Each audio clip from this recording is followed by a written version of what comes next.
Chapter 1 Transcended to competitor with a streamer for business. A cacophonio for sending revolutionary songs filled Linusmund, leaving him bewildered. What kind of accuse was being stirred up by Sir Meal der Rathizer Leihauer? It was already the 21st century. How long had it been since he had heard such songs? As she slowly opened his and prepared to stretch, he suddenly felt a stiffness throughout his body. A heavy sensation emanated from within, making him question his state.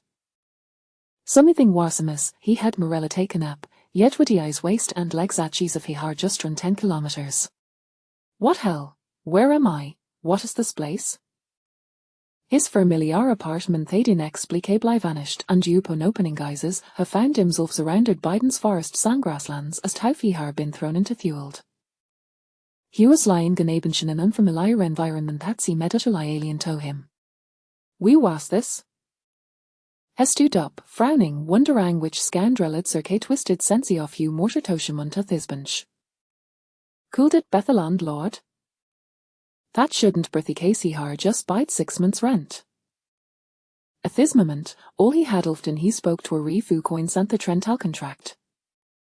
Lin Yi, male, 22 years old, 180 cm, weighing 65 kg, had been nicknamed Little Yang Ju during his shul days. Of course, he was certainly not as impressive as their readers might imagine. He hailed from Fengtian City in northeast China. Back in high school, he had become married with Tumberding novels, whether it was Ghost blows out the light or the notes of Thether Dunkle hugely captivated.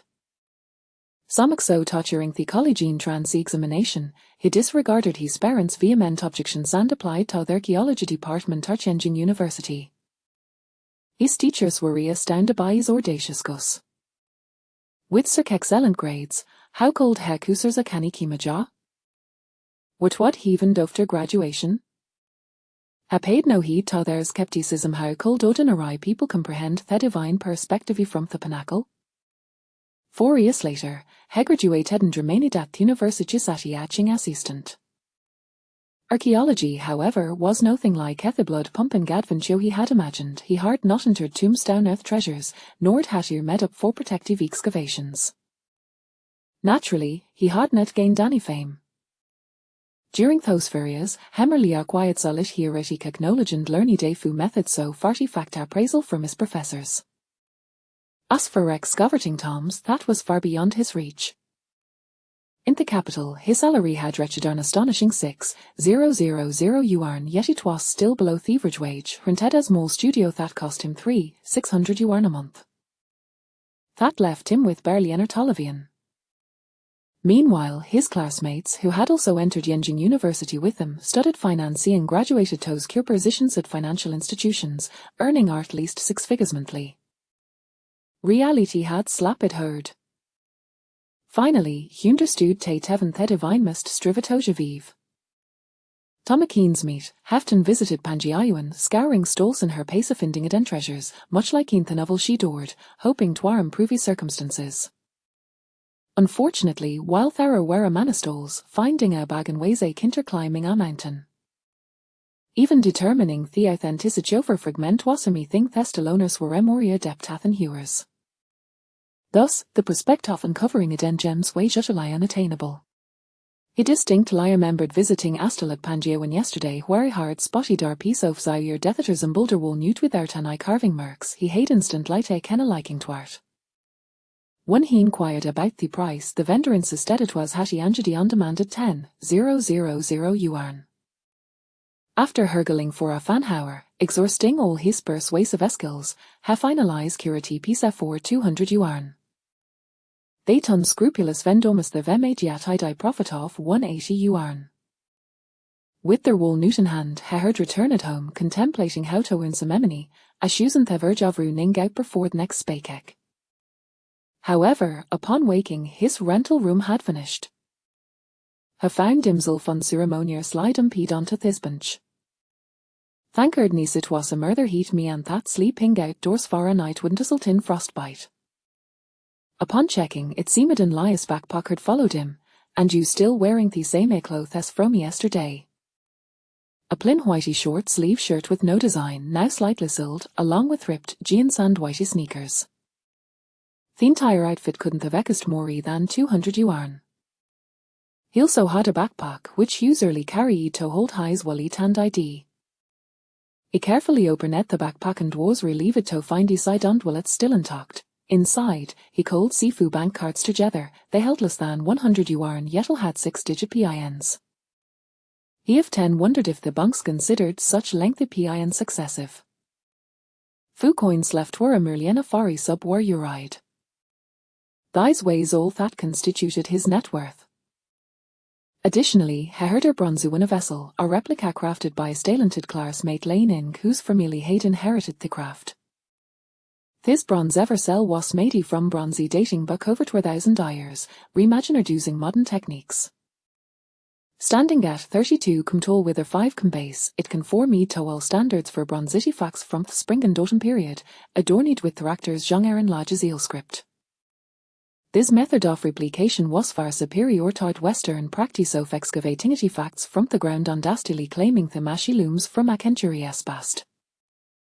To ensure authenticity, his classmate Van obtained a C14 certification declaring his bronze eversolage in article.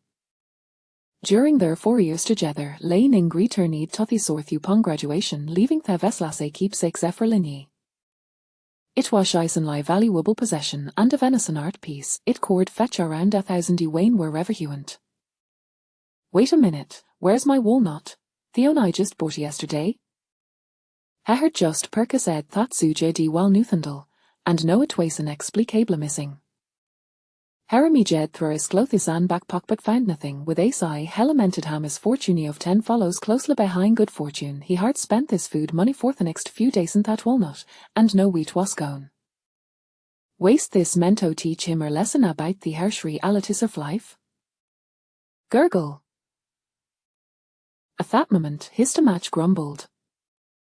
Well, he hard spent all his leftover money on the walnut, leaving him with just a few coins and no food. Feeling hungry wasen lin a choral. Hestu jupand walkadu toff wait our peered to beer park. Wo was this place? What had happened to the towering skyscrapers of the capital, the bustling traffic and the incessantly flowing cars? Instead, he was surrounded by pedestrians and cyclists. A car will appear on live Trelongwit, and when it did, it was an old model were seated shally. He felt totalilost, having never seen anything like it before. Moreover, when a car did pass, countless people cast envious glances. What had he ended up? Even in rural China, Casareno were ubiquitous, with price echelon they were unimaginable. What was going on? Had he somehow travelled abroad? The clothing when the people around him also zimmer do have place. Everywhere he looked, individuals donned uniforms emblazoned with factory names, working with an air of pride. XX fertilizer plant, XX bakery. Those in work at I appeared exceptionally proud, strutting with their head held high. Many gazed at him with envy. The unfamiliar environment made him cautious of all people cast curious looks in his direction. Todisen were hewers, he approached a newsstand filled with various newspapers, which only deepened his confusion. How backward was his place? Hadn't newspapers been obsolete for ages? Oh well, how might taste well picker noob to riard. Bezing daily.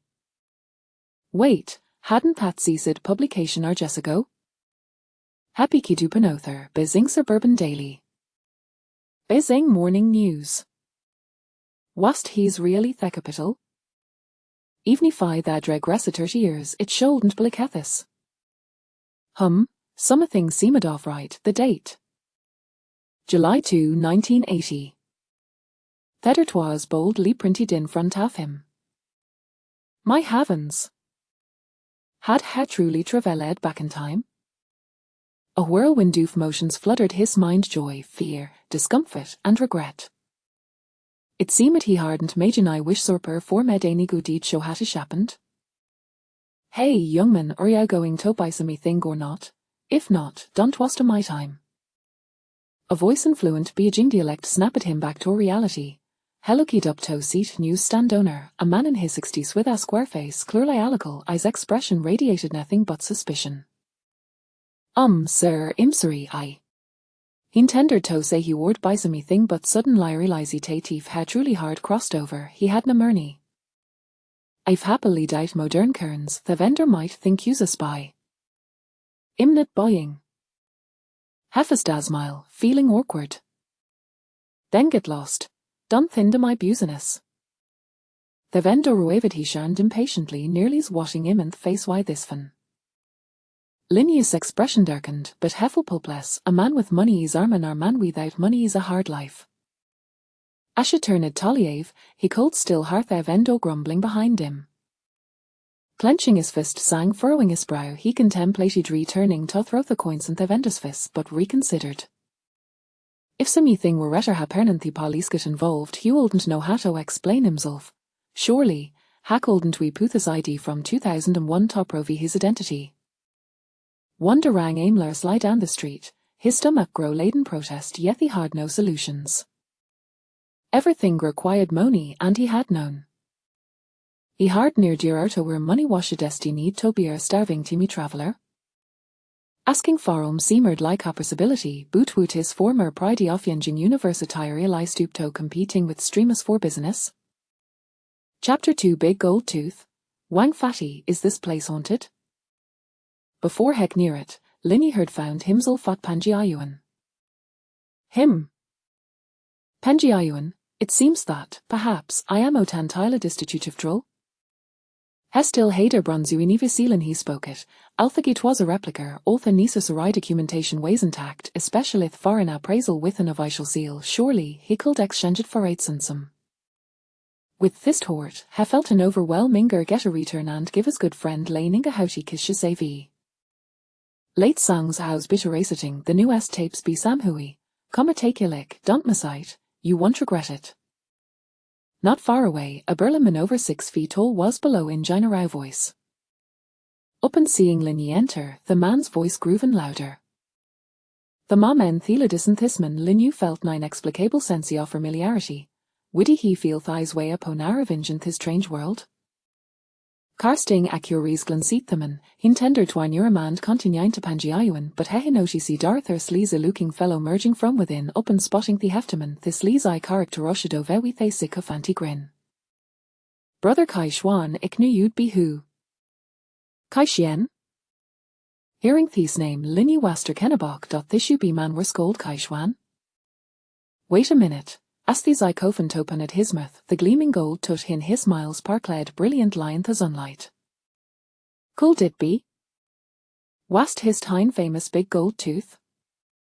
Asa deverted fan of Tomberding novels, having watched the adaptations of Ghost blows out light nerless than for vetimes, who's intimately familiar with its characters. The man before him, with the gold tooth, Borean uncanousemblance to the character big gold tooth from the series. Could a tree lieber Thathy Hayden counted as supporting character from Ghost blows out light, the antiquidiela big gold tooth? With this hort, ha holted in his tracks and turny to observe at the toman. No, big gold tooth, didn't I tell you, I'm not selling the jade I just wanted to appraise it, when will you be done? The tubeman, seeing Thesly as I character, wore an expression of annoyance young per shed him away with Ashov. Hey, brother Kai Xuan, don't blame me for being so persistent. You must the viskad around it other stoles the highest price I can offer for Thajadays 300 yuan. Selling tape shiri at Pangio 1 turny armag, right? If you jet court, you might even foresee a fiend. Why bother? With that 300 yuan you could owe some thingel setha pays better than sling taps. Big gold tooth remained calm, patient lie explaining to Thakabaiman. Meanwhile, Wang Kaikshuan was visibly exited, it couldn't be mistake hath eyes waiting doubted like the old of Tomberding. Big gold tooth, Wang Kaik swarn Thakabai member often famous Tomberding Rio. Had Hatrulai crossed over into the realm of Tomberding? This meant there might only day descendant to Tomb Shimself. No, that's not right as scientific exploration. How cold the pursuits of Kala's belabel lead us Tomberding? He hardly was believed that his studies in archaeology would not been vain wasn't this the perfect opportunity? Once he descended into Tumbunden Covertons of thousands, he called acquires of Irol courtyard house in Beijing. In the future, heckled be Camille and Lord living Galifio Fies, simply collecting rent and enjoying life. Lost in his daydreams, the conversation continued unabated. Har, this Jedi's family alum .300 is far too chap I wansel. Becca by Manzies der Tedish Glancy dart big gold tooth. He didn't want to part with this jade pendant, but he had been experiencing gastric of bard luck lately. Having gone smatter bit of money flipping taps, he had invested all his savings into theta petrade. However, the market was at with vendors, and price had plummeted. Selling Gatalos, he hard come at understand their harsh realities of life. He hardn't paid rent near Latomans, and just he o third day, has received a telegram from his good friend Hubei, saying he was skirming to Beijing to meet them. Feeling cornered, he decided to sell his family alum to gather some fund to welcome his friend. He hard out the jade would fetch at least 1,000 or 1,800, but noon was willing to pay a high price. Only big gold tooth had offered 300, which was the highest the cold find. What he didn't realize was that those in the antique trade real ways in the look out for bargains they called ca taglan seth at Wang Kike Swain was a novice and would not offer him a fair price. In the antique business it was common to go thriers without a sale, and when a sold it happened the lower their price, the higher their profit margin. Ill out 200. If you willing, ill agree. Wang Kike Swarn pondered for a moment reason was ultimately defeated by necessity. Without money, everything was meaningless. Brother Kaishwan, you're Jerko King with me. That JDO inherited isn't even top quality hession JDI that's a strange macking sonnet. If it didn't leak it will have sell for 300 yuan. If I really want so, then I want to keep.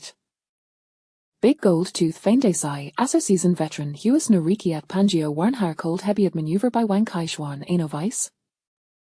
He called teletaglans thart Wang Kike Swain was desperachin dinderini doff cash. But what did tother vetterdary them? Who is just an antiqui dealer? Fine. Damn it, imlo sing money on this. You wine let's do it cash for goods.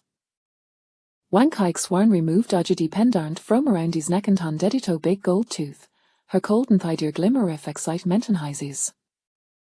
This deal worse as muthone.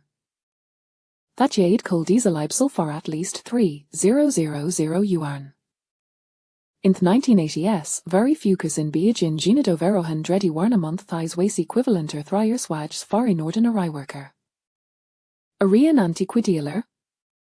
Seeing the cash transaction completed, Linnea suddenly spoke up, his stomach growling with hunger. He had just been watching Thacker by Manzelged wife Gret Flair. Then he remembered he had important matters to toe.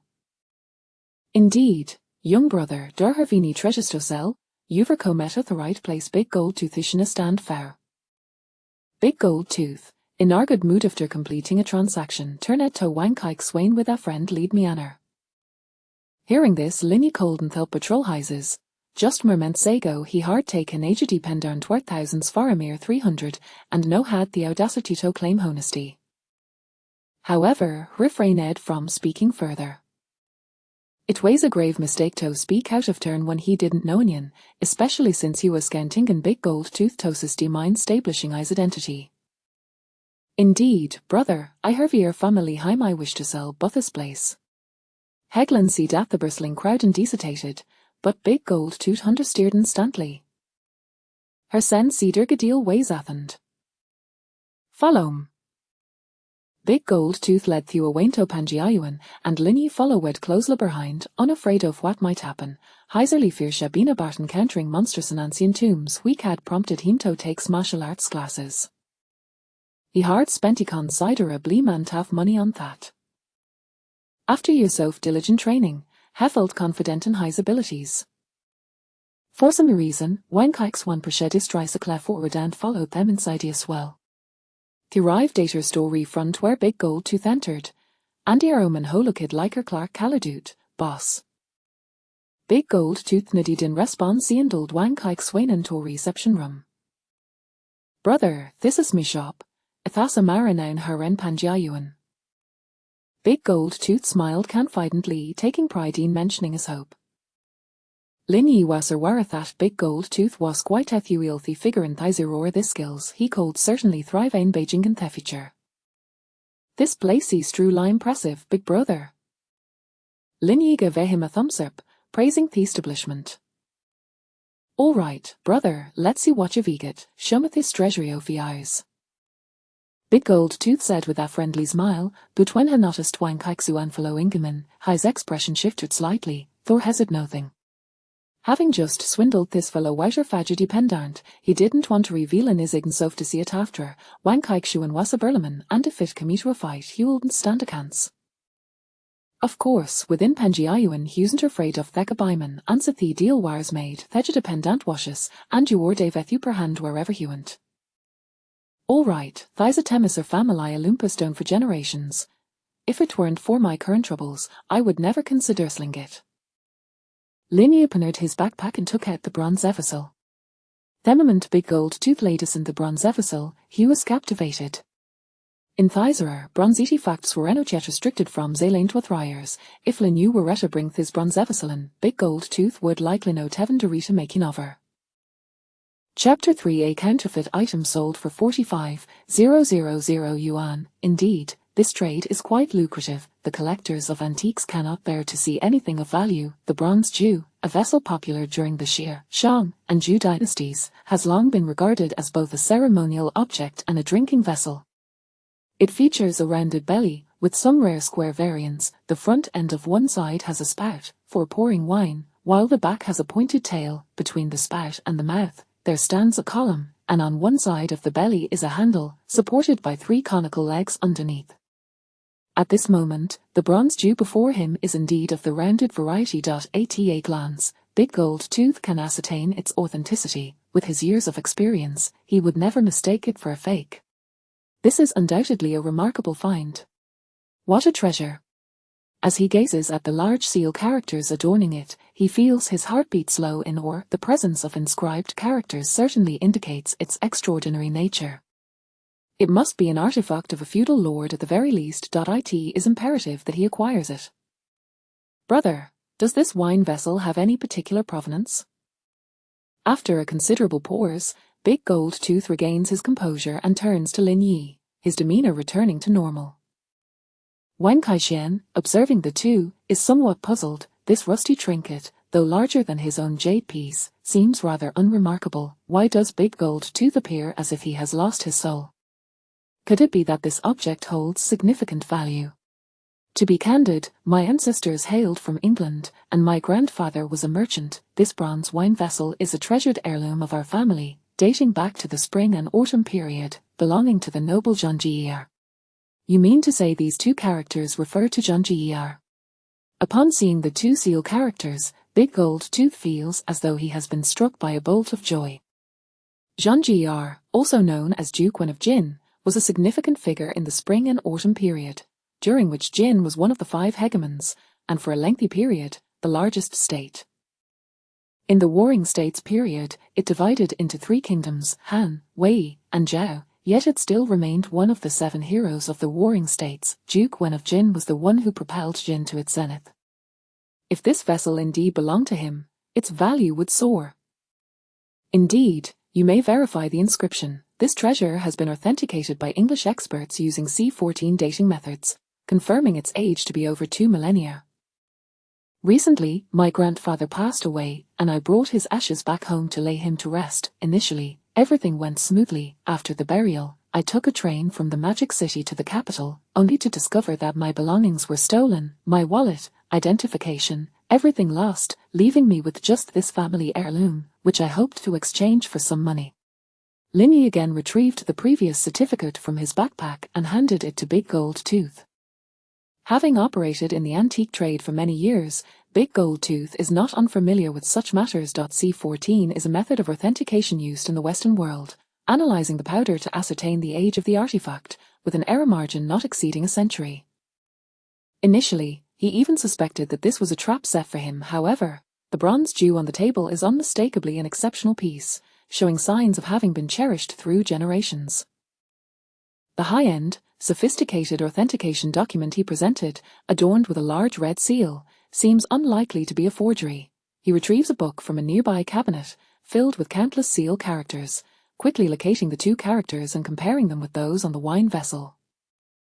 Indeed, it reads Jean Gr. Remarkably, it is no wonder that Big Gold Tooth's judgment faltered. The methods of counterfeiting in this era differ significantly from those of later times. The craftsmanship of this bronze artifact likely surpasses the imagination of contemporary artisans. It is understandable that the seasoned dealer might overlook it. Young brother, what price do you seek for this item? He inquires cautiously. This bronze Jew, when appraised by a duke in England, was valued at £50,000. However, my grandfather chose not to sell it. Now, facing difficulties, I am aware that the market here differs from that abroad. I am not asking for much, a firm price of 50,000 yuan. Moreover, aside from this amount, I would appreciate your assistance, Mr. Gold. What? 50,000 yuan? For such a trivial item? Do you dare to demand 50,000 yuan? Upon hearing this price, before Big Gold Tooth could respond, Wang Fatty, beside him, was already agitated, nearly leaping from his seat. For such a worn object, purportedly bronze, this young man audaciously quotes a price of 50,000 yuan. Could it be that he misheard, or that the young man misspoke? Brother Kai-Xian, if you wish to listen, please remain quiet for a moment. Big Gold Tooth cast a disapproving glance at Wang Kai-Xian, who was being overly dramatic. Since ancient times, has there ever been a renowned antique priced cheaply? If you were to encounter porcelain from the 5 great kilns of the Song dynasty, it would fetch at least hundreds of thousands. Renowned calligraphy and paintings, exquisite artifacts, none could be deemed inexpensive. If this truly is Duke Wen's treasured possession, is 50,000 yuan too much? Young brother, please tell me what you need my assistance with. Within my capabilities, I would be glad to help. Big Gold Tooth spoke cautiously, reluctant to invite undue trouble over such an item. Since my identification has been lost, it is inconvenient for me here. I thought perhaps, given your extensive connections, you could assist me in resolving my identity issue and help me obtain a household registration. At this time, the process for obtaining residency was not overly stringent. With Big Gold Tooth's connections, securing a household registration posed no problem. That's simple enough, however, young brother. If that is the case, your bronze Jew cannot be priced so highly. I will take it for 45,000 yuan. Big Gold Tooth declared, immediately slashing 5,000 yuan off the price.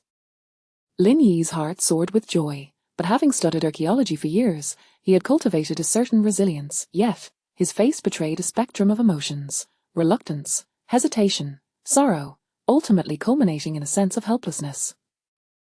After gritting his teeth, he finally said, Very well, it is settled. When might I expect the household registration to be processed? Rest assured, it can be done promptly. With that, he took Lin Yi by the arm and led him out.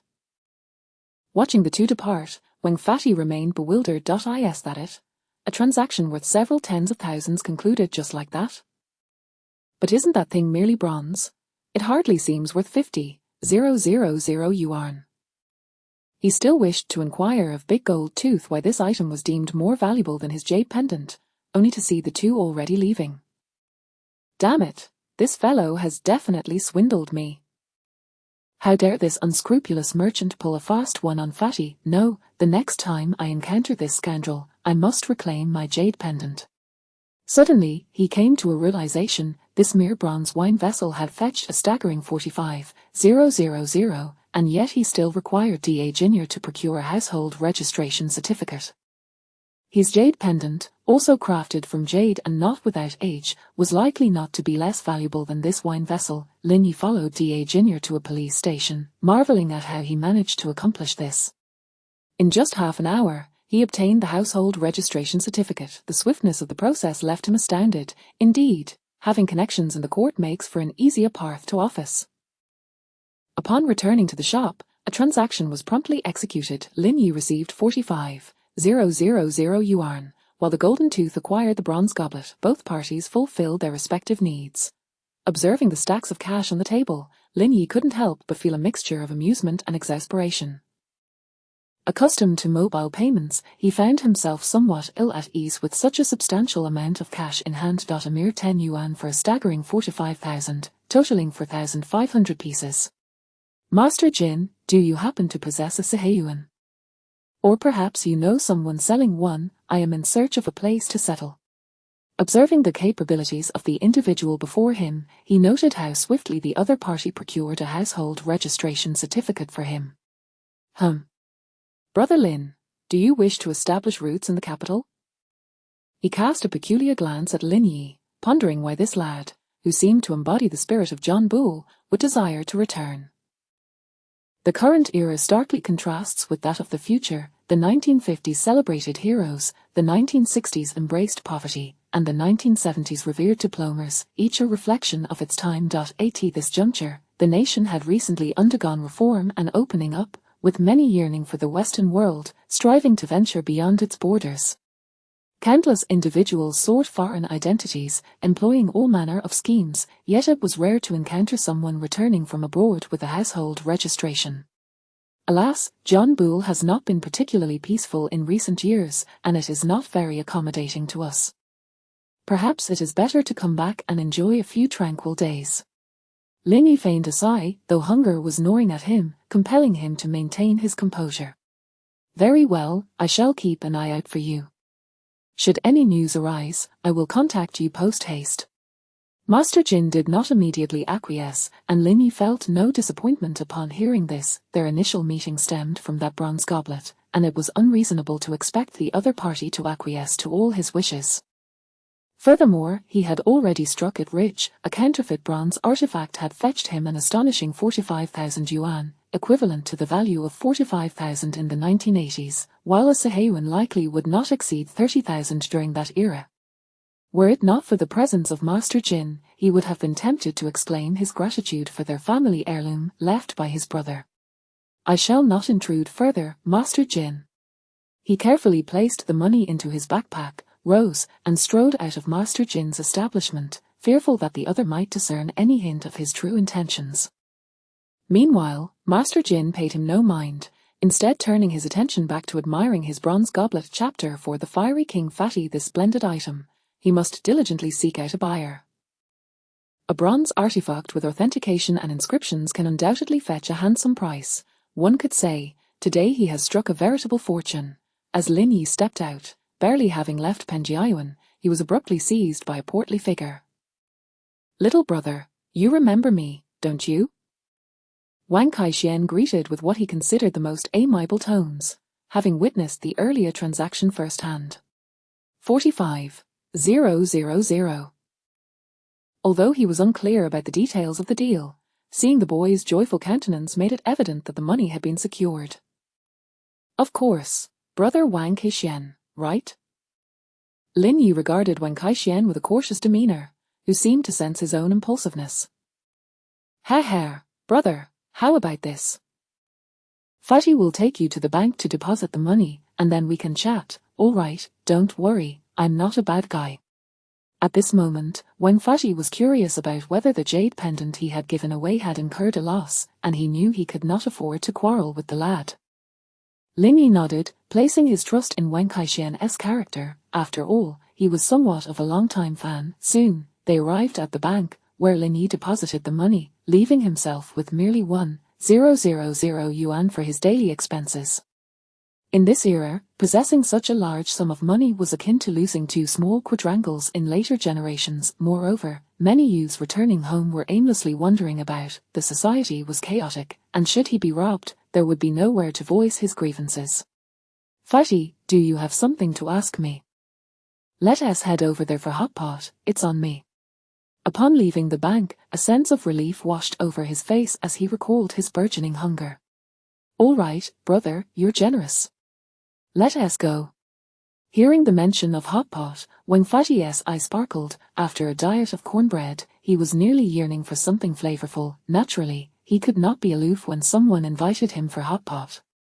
Before long, they entered a hot pot restaurant. Inside, Wang Fatty wasted no time in ordering 5 plates of lamb, while Lin Yi also selected a few items. Brother, witnessing your transaction today left me astounded. That bronze goblet sold for 45,000. Could you enlighten me about the intricacies involved? Wang Fatty's curiosity was piqued to its zenith. If he could grasp such a method of making money, it would be far more comfortable than selling tapes, running around while dodging potential fines. Life was indeed more arduous than that of a dog. Brother Fatty, this bronze artifact is a drinking vessel from the spring and autumn period, belonging to Duke Wen of Jin, one of the 5 hegemons of that era. The Jin state was renowned as the most formidable during the spring and autumn period. Just on that account alone, it is worth this price. Lin Yi took a bite of meat, savoring the exquisite flavor as it melted in his mouth. He squinted his eyes, never having anticipated that lamb could be so delectably sweet. Particularly, the warmth that spread through his belly was utterly delightful. No wonder it was the lamb of the 1980s. It far surpassed the synthetic meats of later years. Having spoken thus, he paid no further heed to Wen Kai-Shian and immersed himself in his meal. Come on, brother, do share. Observing the other devour the lamb ravenously, Wen Kai-Shian momentarily forgot his own topic and joined in the feast. 5 plates of meat were hardly sufficient. They ordered another 5 plates, finally collapsing onto their seats. This is simply divine. It's been ages since I've eaten so heartily. Wang Fatty patted his belly. The sensation of being stuffed with meat was entirely different from that of filling up on cornbread. It seemed that Wang Fatty too had a day of indulgence in meat. Brother, now that we're full, perhaps it's time for you to share? Wang Fatty, picking at his teeth, kept his gaze firmly fixed on Lin Yi, as if fearing the lad might bolt at any moment. Feeling the intensity of the gaze, Lin Yi could only chuckle helplessly. Brother Wang, you don't call me Brother Wang, just call me Fatty. He was interrupted mid-sentence by Wang Fatty, who insisted. All right, Fatty. In the antiques trade, reputation is paramount. Just like the item I sold today, one can find Duke Wen of Jin mentioned in historical texts. It's akin to owning something once used by a celebrity. Even if it were a chamber pot, people would still pay a premium for it. Lin Yi began to elucidate, realizing that explaining the antiques industry to a novice was quite challenging. He could only simplify the explanation and delve into history, suspecting that even that might be lost on him. Oh, I see. So, items used by ancient celebrities are valuable, while those not associated with them aren't, right? Wang Kai-Shian nodded, somewhat understanding, and continued to inquire. Precisely, that is the essence. As long as it is documented in historical texts, it is undoubtedly a priceless treasure. In fact, I sold the bronze goblet for far less than it was worth. Alas, I just returned, and my ID is lost. I must obtain a new one domestically without connections. I can only rely on that big-toothed fellow to help me establish an identity. His feigned lamentation evoked a look of sympathy from Wang Kai-Shian. To think he sold it for 45,000. If only he had that kind of money, he would feast on hot pot every day. Regrettably, it was not his money. Ha, brother, you've got a point. But that big-toothed fellow, he seems like a shady businessman. By the way, what do you think of my jade pendant? He suddenly recalled his original intent and inquired again. His primary reason for engaging with Lin Yi was to assess the value of his jade pendant. Fatty, to speak frankly, the material of your jade pendant isn't particularly remarkable, but it boasts a unique design. If I were to price it, it should fetch around 1,000 yuan. Of course, if we could ascertain its provenance, the price could multiply tenfold. Lin Yi considered, offering a glimpse into the pendant's situation, knowing more about it than Wang Fatty, the owner. It had travelled from the ruins of the lost city, and he knew not how it had fallen into the hands of bandits. After Shirley Yang returned, she had immediately offered 10,000 to purchase it. What? So that means that big-toothed fellow truly swindled me. Damn it, that scoundrel has taken advantage of me. I'm going to confront him right now. Wang Fatty's face contorted with rage. To think a jade pendant worth over 1,000, possibly even 10,000, had been snatched away for a mere 300. His heart raced as if it might leap from his chest. When had he ever suffered such a loss? Although he was currently financially destitute, he was not a mere fish for slaughter. His father was still alive, and his good friend Hubei. Their fathers held respectable ranks in the military. It would be a cinch to deal with that big-toothed fellow, yet he simply preferred not to wield that influence. Why had the big-toothed fellow's attitude towards the two shifted so drastically? Was it because they were tomb raiders? Please, did the big-toothed fellow lack for people like that around him? Absolutely not. Who would want to provoke individuals of such standing? As for how he knew, when Hubei and Fatty recounted the origins of the jade pendant to the big-toothed fellow, they undoubtedly did not conceal anything.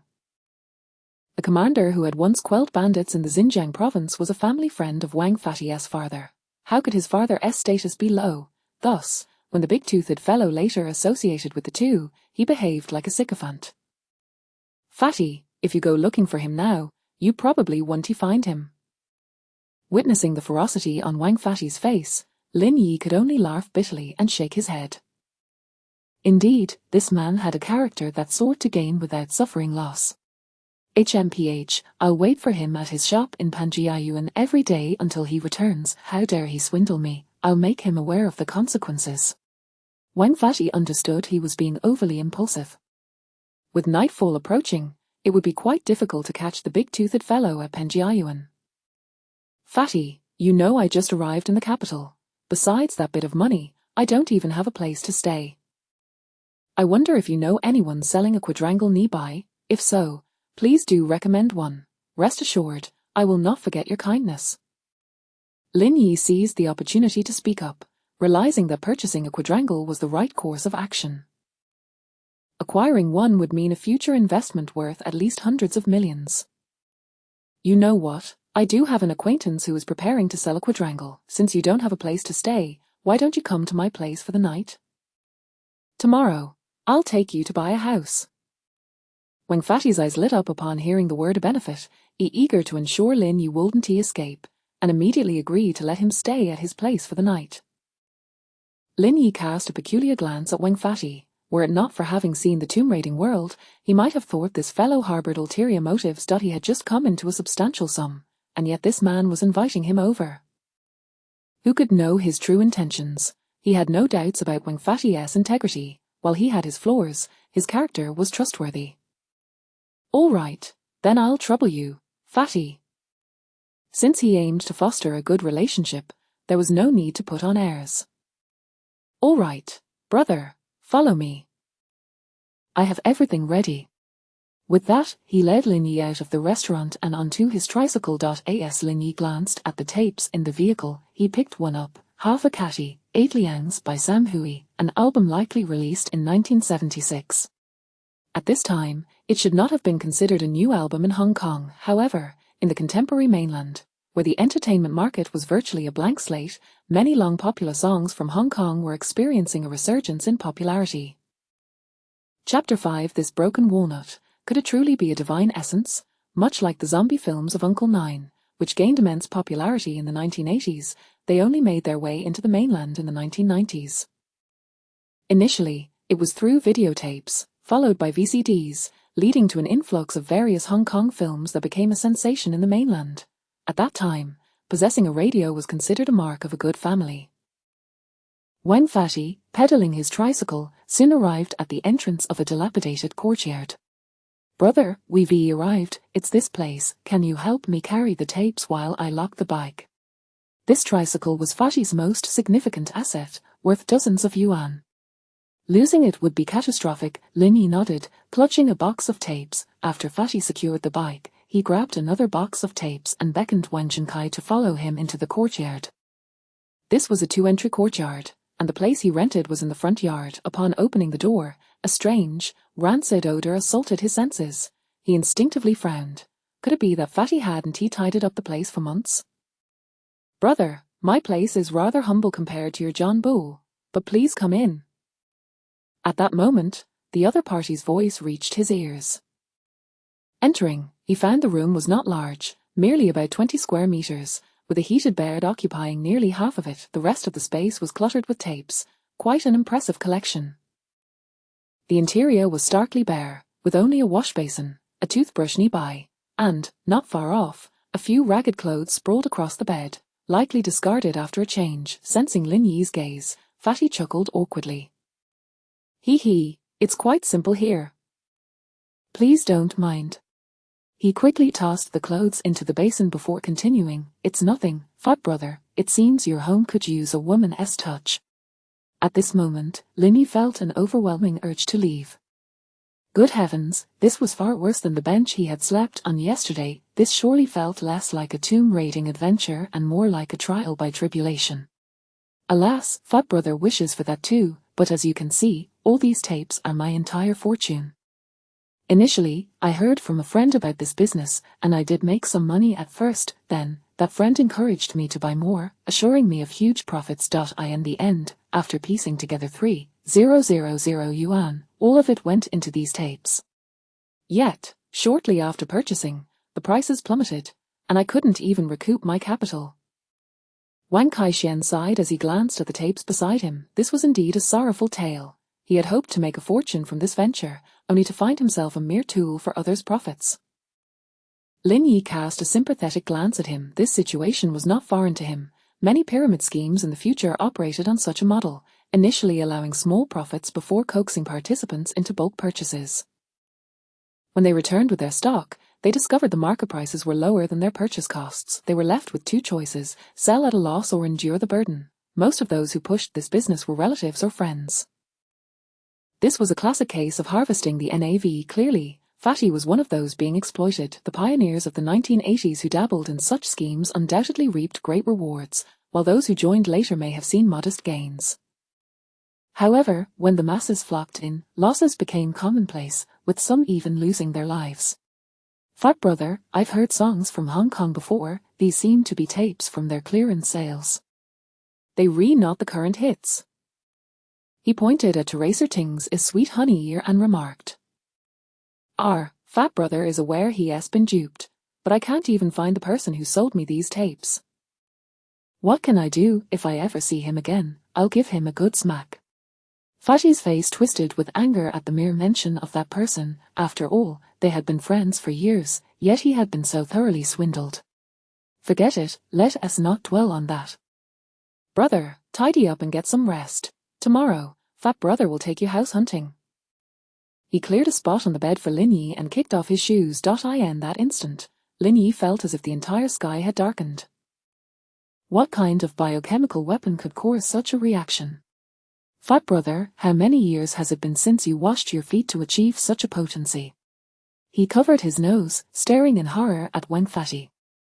The lamb he had just consumed suddenly lost its appeal, and he felt a surge in his stomach, as if it were ready to rebel. Hee, it's just that I've been tired all day, brother. Wait a moment. Fat brother will wash up. Wang Fatty hurriedly took the basin and dashed out. Watching his retreating figure, Lin Yi sighed. What a misfortune. What had possessed him to spend the night with this man? Was there still time to leave? After about 10 minutes, Wang Fatty returned, having not only washed his feet but also several articles of clothing in that short span. How had he done so quickly? He greeted Lin Yi and collapsed onto the bed, falling asleep almost instantly. Within 10 minutes, a thunderous snoring erupted, filling the room. Good heavens, was that a snore? Never mind, he decided not to dwell on it. Having emerged from the park and walked to Panjiayuan, he had already spent 2 hours there, later trailing Big Gold Tooth for transactions and household registration, nearly starving in the process. After finally enjoying a hot pot meal with Fatty, a wave of exhaustion washed over him. He truly felt drained. As he closed his eyes, ready to drift off, an overwhelming wave of green startled him upright. What on earth? An immortal? A monster? That doesn't seem right either, he muttered to himself. What was that green aura? Why did it replace his vision the moment he closed his eyes? Surely, it couldn't be a stock code from the future. Slowly closing his eyes once more, the intense green once again enveloped his mind. System Daddy, Grandpa, Golden Finger. He attempted to call out softly, but received no answer. Where was this green light emanating from? Following the trail of this green glow with his thoughts, he soon sensed a crystal, roughly the size of a fist, appearing before his vision. Wait, how could he see this crystal with his eyes closed? Furthermore, why did it look so familiar? That texture, that color. Goodness, wasn't this the Xiaoyang jade walnut he had purchased at Penjiayuan? How had it ended up here? It appeared to have grown significantly. Just as he was about to inquire what it was, the jade walnut suddenly surged towards his mind. No, he bellowed, the cry echoed like a thunderclap. Wang Fati sprang up in alarm. What's wrong? What happened? As he blinked away his drowsiness, he saw Lin Yi, terror-stricken, making strange noises. He turned on the light and glanced around. Damn, why shout so loudly in your sleep? You nearly scared me to death. He paid no mind to Lin Yi's nightmare. After all, hadn't he just spoken with Big Gold Tooth? Why was it that everyone struggled to succeed? Returning from a difficult situation, they began selling family heirlooms, likely recalling those memories. Ignoring Lin Yi, he switched off the light and returned to sleep. Meanwhile, Lin Yi was far from the calmness Fatty assumed. His mind was filled with a peculiar sensation, as if something strange was integrating into his consciousness. The heart of nature. Just as he was about to cry out for help, he felt an unusual surge of information flood into his mind. Following this, an exquisitely beautiful woman's life story unfolded before him. Angela Rister Tarek, a mid-level deity of the nature domain. The moment he beheld her, her name sprang forth in his mind. But how did he know her name? Moreover, what did it mean to be a mid-level deity of nature? Soon, it felt as though he had absorbed this goddess's memories. After a long while, he regained his composure, realizing his crossing over was somehow linked to this walnut, and this walnut was not merely the Xiaoyang jade he had speculated, but rather a divine essence. The goddess was the woman embedded in his thoughts, Angela Rister Tarek, a nature deity akin to those in Western mythologies. The world they inhabited was one brimming with magic, divided into countless factions, with deities scattered among them. She was a deity of the nature pantheon, slain by a high deity of the light pantheon during a battle between the two realms. With her death, her divine essence was shattered. Yet, for reasons unknown, her essence had found its way to Blue Star and ended up in his possession. After he had purchased it, it inexplicably merged with his being, bringing him into this world. Understanding the reason for his arrival in this world left him both amused and bewildered. Theoretically, he should be elated that this divine essence had ushered him into an adventurous realm. However, he had never anticipated crossing over. He was the only son in his family. What would happen to his parents? Alas, perhaps he could only rely on the second-child policy, though he wondered if his parents could manage to have another child. For now, he would delve into this heart of nature, as he had entered a world fraught with peril, and he needed some means of self-preservation. Yet, his knowledge of Western deities was rather limited.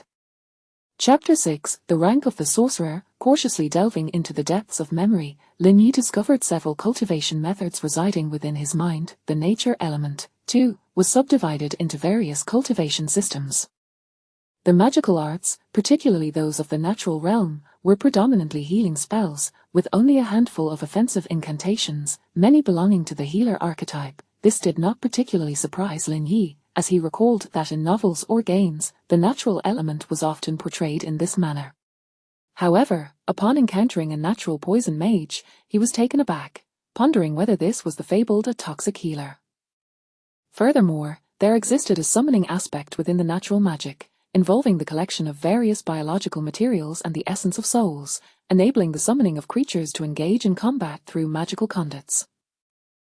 The final category was the Druid, akin to the summoning type, which also involved the gathering of the vital essence of various spiritual entities, but rather than summoning, it allowed one to transform into these beings, essentially becoming a warrior of nature.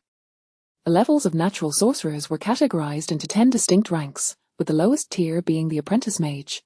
Once one's mental fortitude broke through, they could ascend to the rank of junior mage, followed by intermediate mage, senior mage, grand mage, sorcerer, archmage, great archmage, holy mage, and finally, the mortal realm's deity, known as the divine mage, which is regarded as a lower-tier god.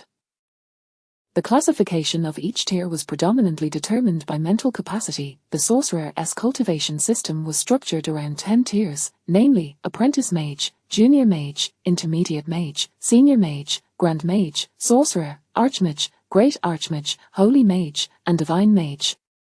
An apprentice mage possesses 5 times the mental capacity of an ordinary person and can wield the most basic spells through incantation. Most of these spells, such as the fireball and water sphere, lack substantial offensive power.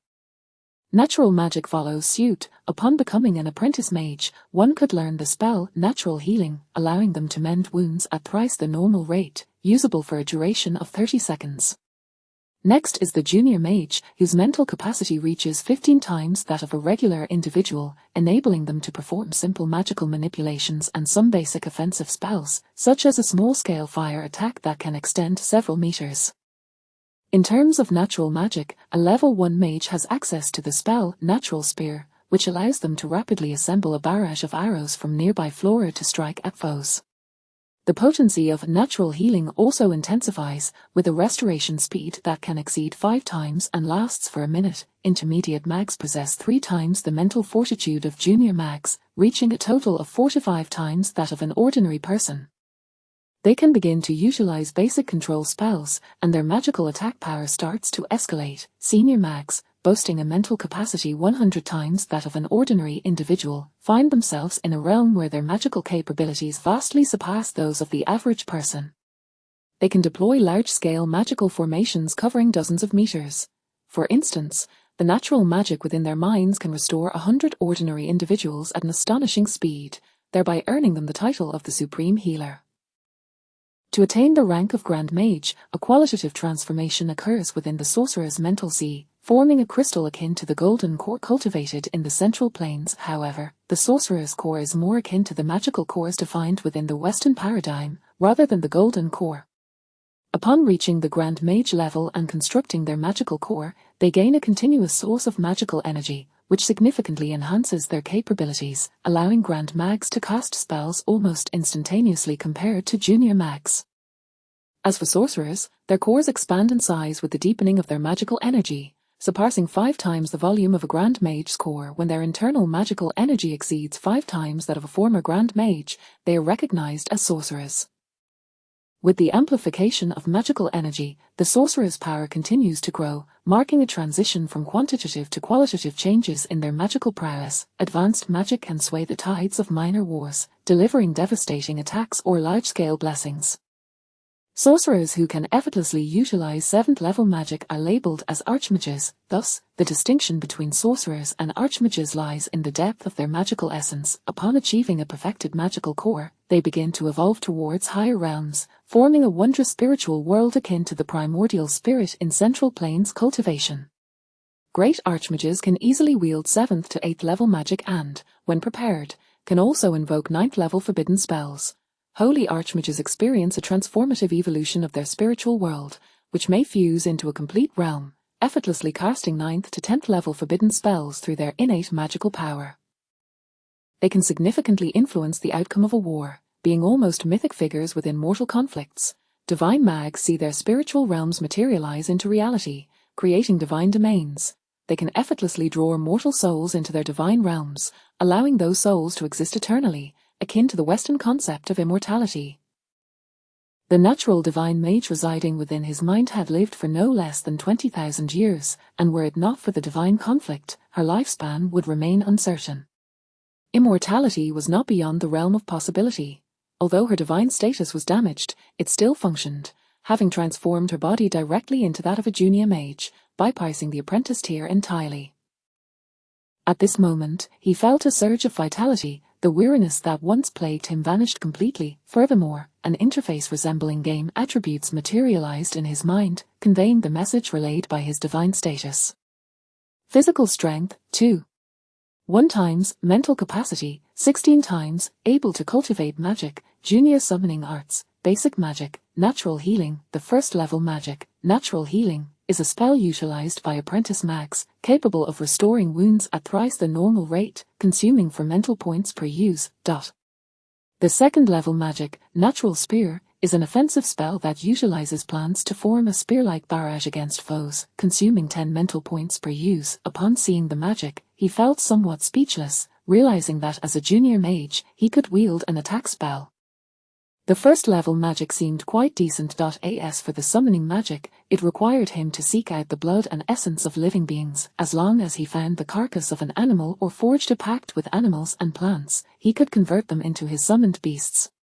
Thanks to the divine status, he was not constrained to a singular path of cultivation. While progressing towards the divine mage realm, he faced no bottlenecks. However, it was his mental capacity that he needed to continuously break through. At present, his mental capacity, modified by the divine status, was still at the level of a junior mage, merely 10 times that of an ordinary person, and one must acknowledge that his original mental fortitude was already formidable.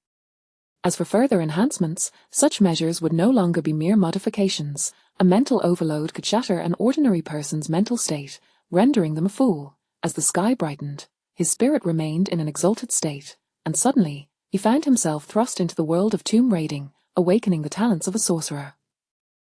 This revelation sent him, a man who had long fantasized about tomb raiding, into a fervor of sleepless excitement. Coupled with the enhancement from the sorcerer's talent, he felt no fatigue. Rather, he sensed an invigorated strength coursing through his body, far surpassing his previous state. Was this the metamorphosis brought about by enhanced mental capacity? "Hey, brother, you're awake. How did you sleep last night? Had any nightmares?" Wang Fatty soon roused, immediately noticing Lin Yi's dark circles, and chuckled teasingly, recalling how the previous night had startled him. "Fat bro, your sleep quality is remarkable. Those snores were truly thunderous."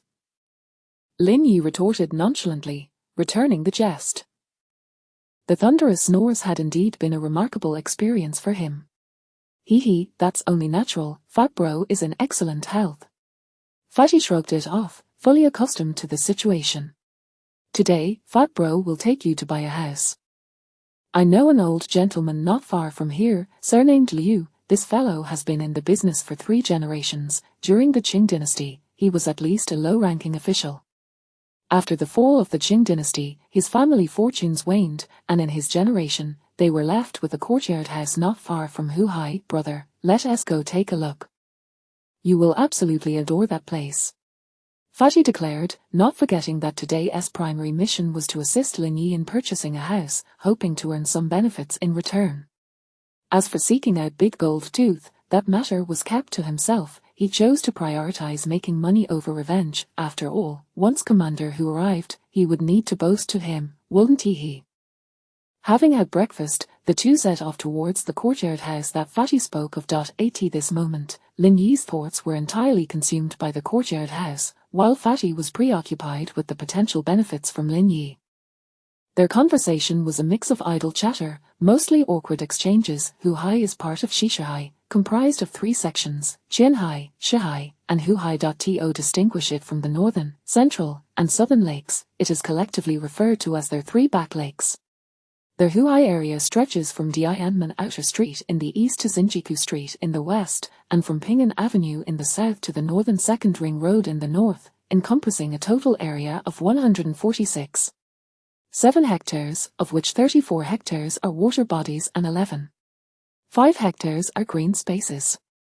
Its history can be traced back to the period preceding the Yuan dynasty's capital. It boasts a rich and profound historical significance. With the advent of the Yuan dynasty, the surroundings of Shishihai were meticulously planned, as it served as the terminus for the grain transport, earning the moniker of the ancient waterways of the capital city, Jingchenguhai-xiang.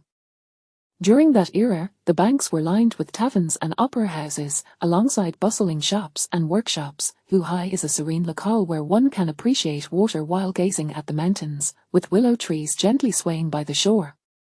The residences along the banks, the nearby royal manors, and the former abodes of renowned figures further enrich its tapestry with the flavors of Beijing and the inexhaustible charm of history. Visitors come here to still hear the crisp chirping of insects in the autumn, to glimpse the silhouettes of old Beijing's Seheyuan architecture, and to savor the lingering essence of imperial grandeur that has long since faded away.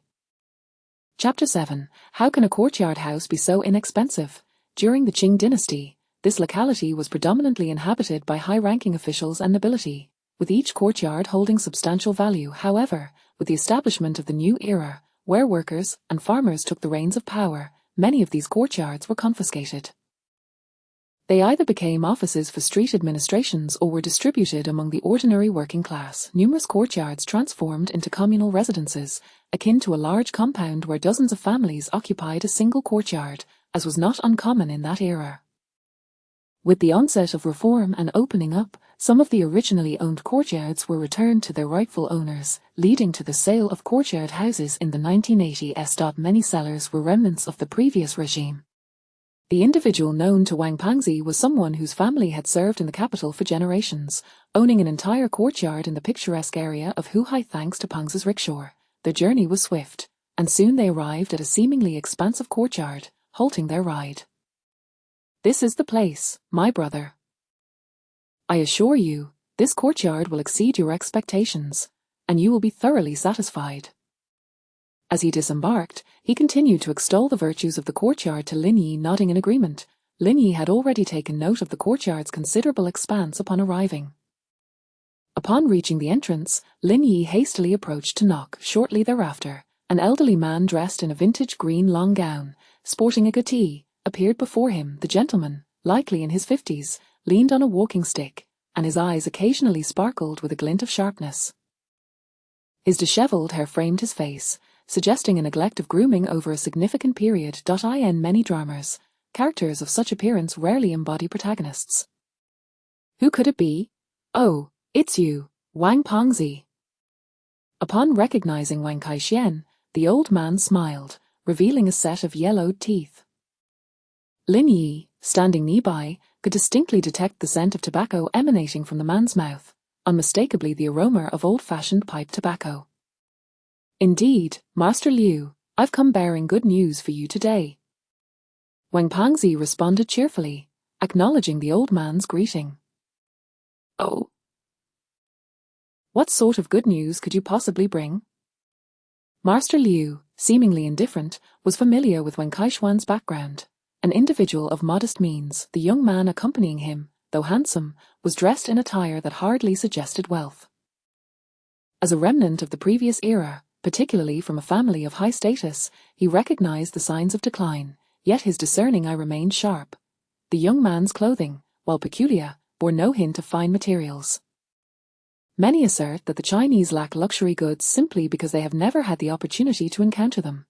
Observing the garments worn by characters like Chen in popular dramas reveals a sense of elegance and prestige, distinct from contemporary luxury brands. This was the true essence of luxury, which many in later generations remained oblivious to, as the majority could not afford such extravagance. "Do not underestimate my companion here. He intends to purchase a courtyard, and you previously expressed interest in selling. Is this not a favorable proposition?" Wang Kaixuan, unfazed by the old man's remarks, directly articulated his intent. "What him, Pangzi, are you certain you are not jesting? Does this young man possess the means?" Master Liu's incredulity was evident as he scrutinized the youth. His courtyard, even at the lowest price, would still command over 1,000 square meters, an expansive 3-entry courtyard. Could this lad truly afford it? Such skepticism was warranted. In those days, a household earning 10,000 yuan was worthy of newspaper headlines, celebrated with public accolades and red flowers. 10,000 yuan households of that era vastly outnumbered billionaires in later times. Even a household with 10,000 yuan could scarcely purchase a courtyard of this caliber. "Do not belittle him. I assure you, my brother here is more than capable of acquiring your courtyard," Wang Pangzi confidently asserted, having witnessed this young man procure a bronze cup for an impressive 45,000 from a gold-toothed vendor the previous day. "Very well, then, come inside." Relenting to Wang Kaixuan's assurance, Master Liu stepped aside to allow both men entry into the courtyard. Upon entering, Lin Yi's initial impressions were confirmed. The courtyard was spacious and bright, graced by 2 towering apricot trees that appeared to be quite mature. In the summer, it would serve as an idyllic retreat, and the presence of 2 rocking chairs beneath the trees suggested that the owner often indulged in leisurely moments there. The walls and pillars of the courtyard were adorned with carvings of bats and characters symbolizing good fortune and longevity. "My courtyard spans over 1,700 square meters and consists of 3 entries. Were it not for my desire to accompany my family, I would not consider selling it."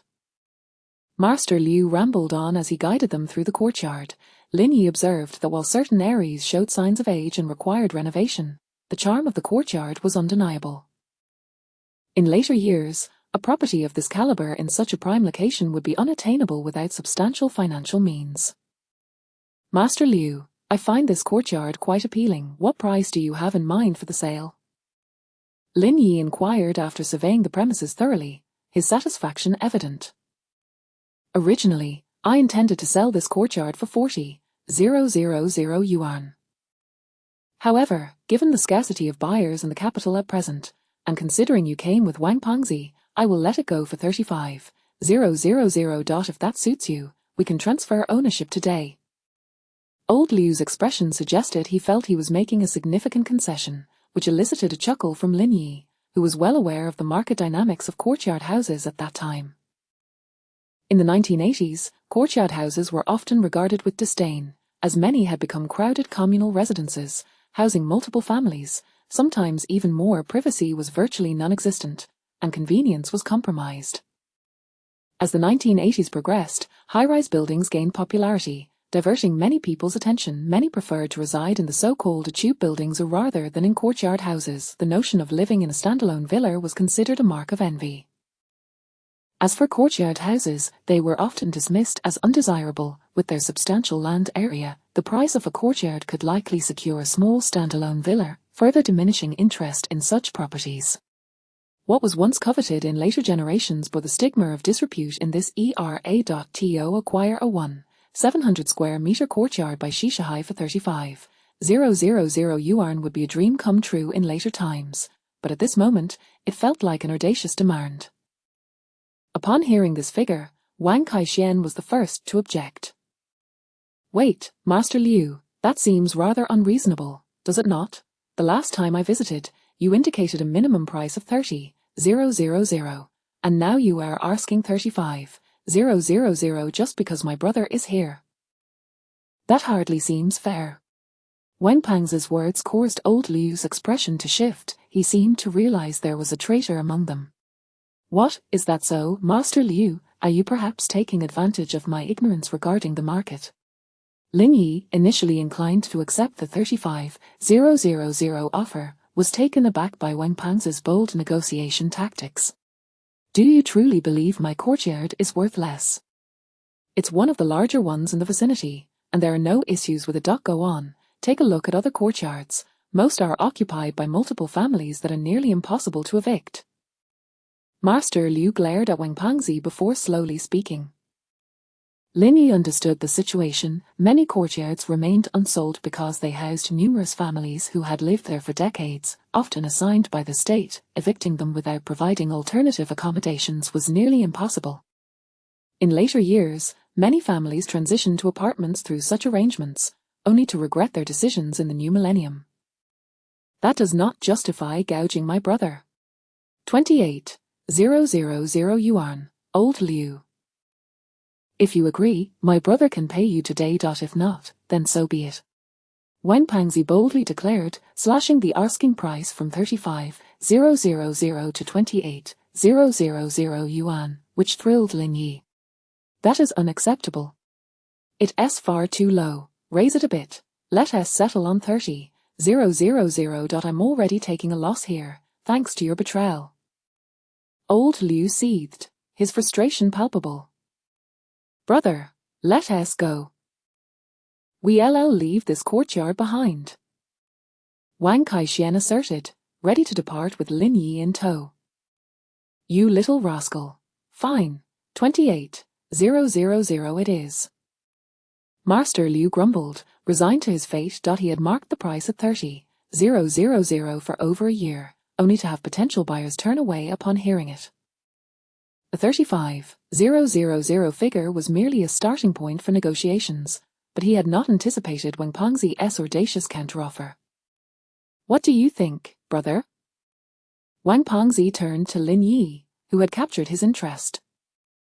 Despite his youth, Lin Yi exuded a sense of generosity, having treated him to a meal of lamb hot pot on their first encounter. Chapter 8, The worldview of the abyss crumbled to pieces. Moreover, The eloquent remarks regarding his family's jade pendant suggested that he was undoubtedly a person of considerable capability. If he could cultivate a good relationship with this individual, it might prove to be immensely beneficial in the future. Though somewhat simple-minded, he was not foolish and was acutely aware of whom he should offend, old Liu or Lin Yi. As for the notion that old Liu would extend any favors, in the past, he might have been tempted, but after witnessing the transaction, let us go with the price you suggested, Brother Fat. Upon hearing the agreement, old Liu's heart finally eased. Although this price seemed to be a loss for him, in these times, there were few in the mainland who could muster 28,000. Even if there were, they certainly wouldn't be inclined to purchase a Seheyuan. The fact that his house had been on the market for so long without selling was a testament to this reality. As for holding onto it in hopes of appreciation, in this era, such notions were virtually non-existent. Selling the house and enjoying the latter half of his life with the proceeds was far more appealing, was it not? In this day and age, the average worker earned less than 100 yuan a month, and a roast duck from old Beijing cost merely 8 yuan. Cabbage was 0. 1 yuan per jin. Eggs 1. 29 yuan per jin. Fish and meat 0. 8 yuan. And salt 1. 5 yuan per jin. This was the cost of living in the capital. An individual's average expenditure was merely a few dozen yuan. The 28,000 yuan would undoubtedly allow him to live comfortably for the rest of his days. Of course, he was blissfully unaware of the impending rise in prices. Without further ado, they promptly arrived at the housing authority, where the property was transferred to Lin Yi, who in turn handed over the money, 28,000 yuan. Upon seeing the money, old Liu was nearly overwhelmed with emotion, on the verge of tears. Meanwhile, Fat Wang's face radiated with fascination. That was nearly 30,000 yuan. In an era where households with 10,000 yuan were a rarity, the impact of this sum was certainly profound. Without bothering to tidy up his belongings, he hastily departed, scarcely daring to bid farewell to the two, as if fearing Lin Yi might renege on their agreement. It was no wonder. Encountering such a generous benefactor was indeed a rare stroke of luck. Brother, now that you've sold your house, I, Brother Fat, can consider my mission accomplished. Fat Wing beamed at Lin Yi, feeling inexplicably drawn to this young man, perhaps due to the extraordinarily comfortable aura he exuded. Whether a nature mage or a druid, both were meant to be in harmony with nature, bestowing a sense of ease upon others. At this moment, Lin Yi had barely reached the threshold of an apprentice mage, yet he already radiated a natural essence. Brother Fat, this purchase was entirely thanks to you. Lin Yi's face mirrored his excitement. After all, this was a Seheyuan in the capital, a place he wouldn't dare even glance at in his former life, yet here he was, having acquired one of such size. If he were to sell it in the future, he could easily achieve several modest goals. He retrieved 200 large unity bills from his backpack and handed them to Fat Wang.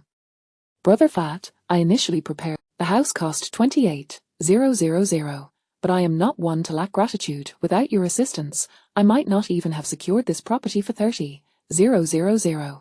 Please accept this 2,000. Upon seeing the 2,000 yuan, Fat Wang's heart raced, nearly doubling in pace, yet he shook his head in refusal. Brother Lin, 2,000 is too much. I merely served as a bridge, and cannot accept such a substantial amount. If you hold me in regard, just treat me to a meal of hot pot instead. Swallowing hard, Fat Wang declined, for while he had a fondness for money, he also possessed principles. In the world of a ghost blows out the light, although he was greedy, he had never engaged in anything contrary to his conscience, and his greed truly a flaw, among those whose pockets were as empty as their faces, who, when spotting 100 yuan on the ground, would hand it over to the authorities. Brother Fat, listen to me, I genuinely wish to befriend you. You know I am new to the capital. I am unfamiliar with my surroundings, and if it weren't for your introduction to this property, I would never have secured it. Moreover, during the negotiations, you helped me save a great deal of unnecessary expense. In England, one must tip when dining out, how much more so for the tremendous assistance you have provided. You must accept this money. Lin Yi grasped Fat Wang's hand, placing the cash in his palm. Although Fat Wang had received 300 yuan yesterday, He was aware that after the jade pendant was sold at a loss, he had treated Hubei to a meal, and ultimately, it was Hubei who lent him the money to redeem the pendant. How could they swiftly establish a rapport? Money. Of course, Fat Wang had an affinity for wealth, and with Lin Yi's financial backing, they could naturally reveal their gem-appraising abilities, forming a natural partnership. When they ventured to Gangang Ingzi, how could they not include him? With a heart attuned to nature, Lin Yi was less inclined to pursue mere monetary gain, but rather the pursuit of immortality. In both Ghost Blows Out the Light and A Tomb Robber's Notes, the most frequently encountered theme was not the value of treasures within tombs, but rather the quest for eternal life. In the world of Ghost Blows Out the Light, though the serpent god had perished, the text claimed he was still alive and would never die. Conversely, Hubei and his companions had explored less than a tenth of what lay ahead, and when they approached that substantial treasure, surely Yang had already perished. Following that, the story ceased to unfold. The nine-headed worm, the door, each occurrence sent shivers down one's spine. Whether the bronze door mentioned in the notes was indeed the same as that in Ghost Blows Out the Light remains uncertain. Regardless, all sought the elixir of life, whether it be the old Nine Gates, the Wang family, or others, all were in pursuit of methods to achieve immortality. In their quest for eternal life, these individuals plunged into various. He need not follow such paths to seek the same, it was certainly worth exploring. No, Brother Fat, Fat Wang began to respond, but Lin Yi interjected, Brother Fat, you must be out of money by. You mentioned yesterday that your childhood friend is coming to the capital to meet you, and you can't expect him to bear the costs of your meals, can you? Also, regarding that jade pendant you sold for 300 yuan, if you wish to retrieve it, you will need to spend money, correct? If you spend that money, you won't be able to buy back the pendant. Lin Yi placed the cash in Fat Wang's hand, speaking earnestly. Hearing Lin Yi's words, Fat Wang's hand, poised to return the money, froze. Indeed, Hubei was soon arriving in the capital. He couldn't let his friend spend money on his behalf. He could not afford to lose face, and that big golden tooth had swindled his jade pendant. Retrieving it would undoubtedly require funds. Without money, nothing could be accomplished. This is too much. He was tempted, yet hesitant to accept the cash. All right, Brother Fat, you can take this money with confidence. As for me, I have some ability to appraise antiques and paintings. I'll go to Panjiayu in one day and find a good deal to earn it back. Lin Yi declared with confidence.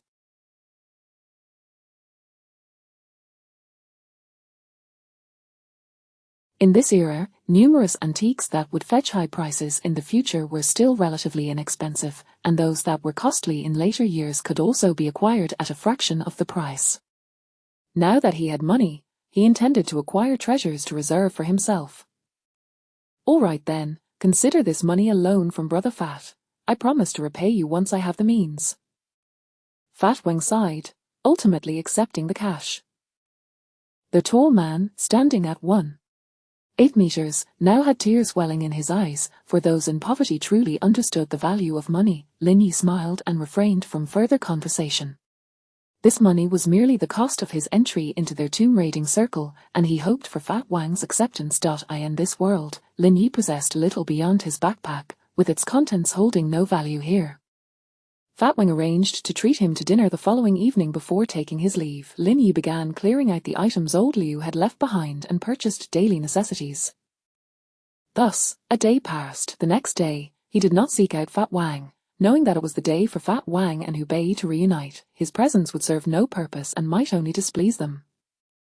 With nothing pressing to attend to, he ventured to Panjiayuan, where a wealth of treasures awaited.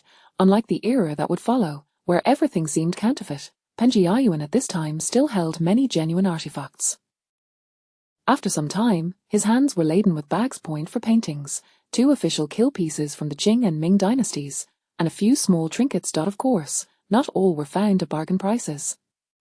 Some were purchased outright. In total, he spent over 2,000 yuan, initially left with more than 10,000. He had expended nearly 3,000 in just one day. However, every 4 paintings, 2 shrimp by sure, one costing 300. If this were in the future, one could easily have their head smashed over it. Additionally, there was a gallant steed by Bihong and a beautiful woman painted by Tang Yin. All 4 pieces had cost around 1,000 yuan, which could be described as a windfall. In the future, any one of these could fetch an auction price starting in the 8 figures, and the auction prices were even more astonishing. Yet, in this era, the situation was different.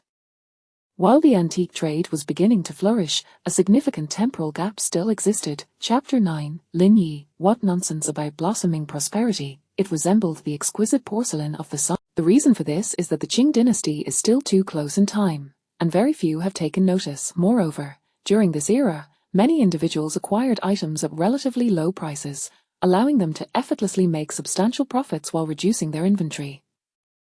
Much like the notorious A Big Gold Tooth, as such opportunists may not possess vast sums of money. Rather, their wealth is tied up in inventory. A certain antiquities master in later generations established a museum. It remains uncertain whether he has money in his pocket, but selling even a single item from his collection would undoubtedly yield a handsome sum. Brother, what brings you here? I went to your place today, but found your door locked. Just as he was pondering the ease of finding treasures, he spotted Wang the Fatty hurrying towards him, accompanied by a handsome man who bore a striking resemblance to a certain celebrity from later times, specifically, that actor who starred in several series, Pansy. Clad in military attire devoid of insignia, it was evident he had recently retired from service. Having just returned from battlefield, he exuded an aura that warned others to keep their distance. Hu Bae, the male protagonist of their Ghost Blows Out the Light series, there was no mistaking it. As anticipated, the Faji hurriedly introduced, Brother, this is my childhood friend, Hu Bae, who has just returned from the battlefield. He gestured toward Hu Bae standing beside him for Lin Yi's introduction. Don't be deceived by his youth, he is a Chinese expatriate who has returned from England, and he possesses a remarkable sense of loyalty. Wang Fatty proclaimed. Lin Yi promptly extended his word. I've long heard Fatty speak of you, describing you as a hero of the battlefield. Today, I finally have the pleasure of meeting you. You flatter me. Hu Bae responded without much excitement. However, when he heard the word military, a fleeting shadow of sorrow crossed his eyes. Being discharged from the army was undoubtedly the greatest humiliation of his life. It was such a significant matter that he dared not even mention it to his father, fearing a violent reaction. Yet, even if given another chance, he would make the same choice again. Meanwhile, Lin Yi seized the opportunity to observe Hu Bae. He appeared distinct from soldiers of later generations, having endured many years of hardship on the battlefield and possessing a naturally cursed physique that drew uncanny phenomena wherever he went. The strange occurrences he encountered surpassed those of an entire regiment. Come, brother, let's go eat lamb hot pot. Today, Fatty's treating. As they settled in, Hu Bae began to scrutinize Lin Yi. He was unfamiliar with this young man, only knowing from Wang Fatty that he was a person of integrity. However, this individual had just returned from abroad, and that alone warranted careful examination. In this era, people's perceptions were vastly different from those in later times. In the future, returning students Yet now, the Western world had just begun to emerge from the clutches of darkness, and Hu Bae had fought in a war supported by the Soviet Union. It was safe to say he harbored no fondness for the Western world or the Soviets. Brother, things there are exorbitantly priced. You could easily spend 200 yuan for these. You should have come to me. I would have taken you to a nearby place where you could find blossoms of prosperity, select poetry collections, and various other treasures, all for under 100 yuan. Wang Fatty lamented, as if to say Lin Yi had been deceived. Upon hearing Fatty's words, Lin Yi nearly spat out the beer he had just sipped. What nonsense about blossoms of prosperity? All right, Fatty, perhaps you should hold your tongue. Noticing the astonished look on his face, Hu Bae, as a soldier, instinctively sensed Lin Yi's surprise and understood that Fatty had misspoken. Fatty, I actually spent over 2,000 yuan on these items. Lin Yi decided it was time to enlighten the two of them. These two, in their treasure-hunting escapades, often acted impulsively, returning with only a few trivial items amidst the destruction of valuable artifacts, something that was difficult for someone with his archaeology background to accept. What? Over 2,000 yuan? For just this little bit of stuff? No way, brother, where did you buy this? I'll take you back, they must be trying to swindle you. Wang Fatty exclaimed, his eyes filled with disbelief. How had this kid managed to spend over 2,000 yuan in just one day? If he were his son, he would surely be furious. Ahem, Fatty, I assure you I haven't been cheated. Lin Yi quickly interjected. To spend over 2,000 yuan on such a small collection was staggering. After serving for over a decade, the subsidies he had earned barely amounted to 3,000 yuan, yet this young man had nearly spent that entire sum in a single day. You haven't been cheated?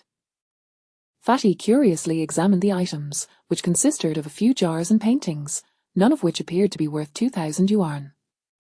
Why don't you tell us about them? Hu Bie suddenly pulled Wang Fatty aside and inquired, sensing that this young man possessed some expertise. Fatty, take a look at this plum vase. It is a piece from the official kilns of the Qing dynasty, dating back to the Kangxi period. I acquired it today for 300 yuan. He carefully retrieved a Kangxi period official kiln plum vase, but refrained from handing it to Wang Fatty, knowing his clumsiness could lead to disaster if he revealed its true value. This shabby thing sold for 300 yuan? You actually bought it, brother. If you give me 300, I could bring you back a truckload of better items. Wang Fatty scoffed disdainfully, unimpressed by the vase's appearance. This piece exemplifies the pinnacle of porcelain artistry from the Kangxi period. Just this vase alone could fetch several $1,000s in Hong Kong or Taiwan. What? This shabby vase is worth several $1,000s? Wang Fatty exclaimed, utterly bewildered. The idea that such a vase could command that price was astonishing. At that moment, the dollar was not as ubiquitous as it would become later. The official exchange rate was 1 to 3, but the black market rate often exceeded 1 to 6. Thus, this vase could very well be worth tens of thousands. Hu Bie was equally astonished, gazing at the vase in disbelief. It hardly seemed remarkable, just a slightly more refined piece with a more attractive design. Yet it was valued at tens of thousands. It was 10 times more than his entire severance pay after a decade of service. Fatty, this is art. Lin Yi chuckled, carefully putting away the vase and revealing a painting by the renowned artist by Shi Lao Ren, gently unfurling it. Now take a look at this. Seeing Lin Yi's cautious demeanor, Wang Fatty approached with newfound caution. Oh my, this shrimp painting is incredibly lifelike. Brother, I see now. This is undoubtedly a fine piece. However, I suspect it may not be as visually appealing as that Blossoms of Prosperity piece outside. Fatty glanced over the artwork, which depicted several shrimps frolicking in water on high-quality rice paper, with their antennae rendered in stunning detail. Fatty, you really shouldn't mention that Blossoms of Prosperity piece. This painting is a classic work by the contemporary master by Shi Lao Ren. If it were taken to Hong Kong for auction, it could easily fetch several tens of thousands of Hong Kong dollars.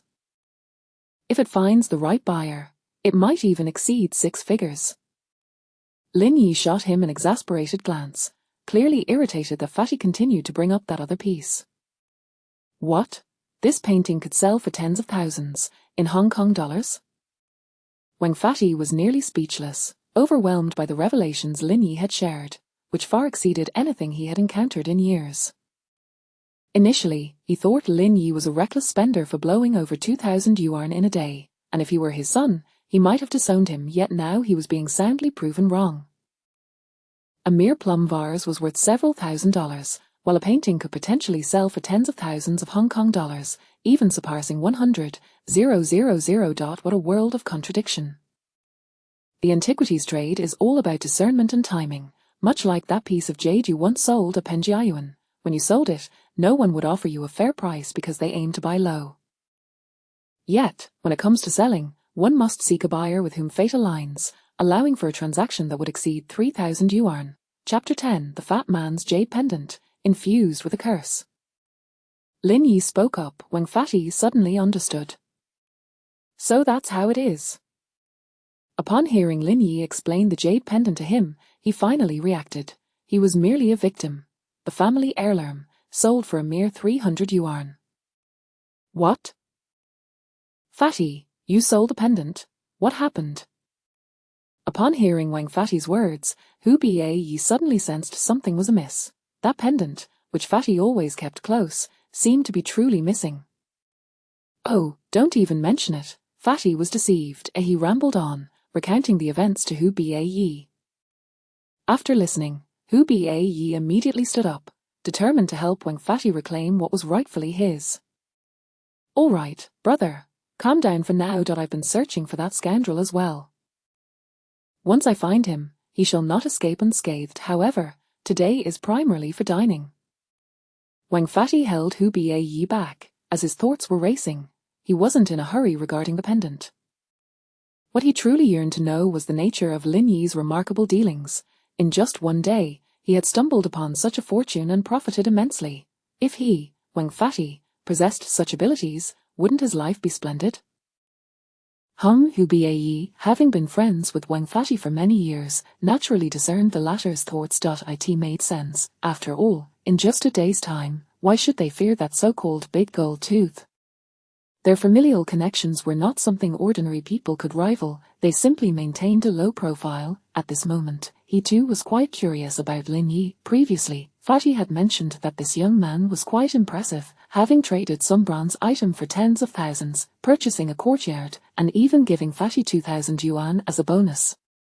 Beyond that, he was not particularly informed, yet today, Lin Yi had indeed delivered a solid lesson. A single painting was worth several tens of thousands of Hong Kong dollars, even exceeding 100,000.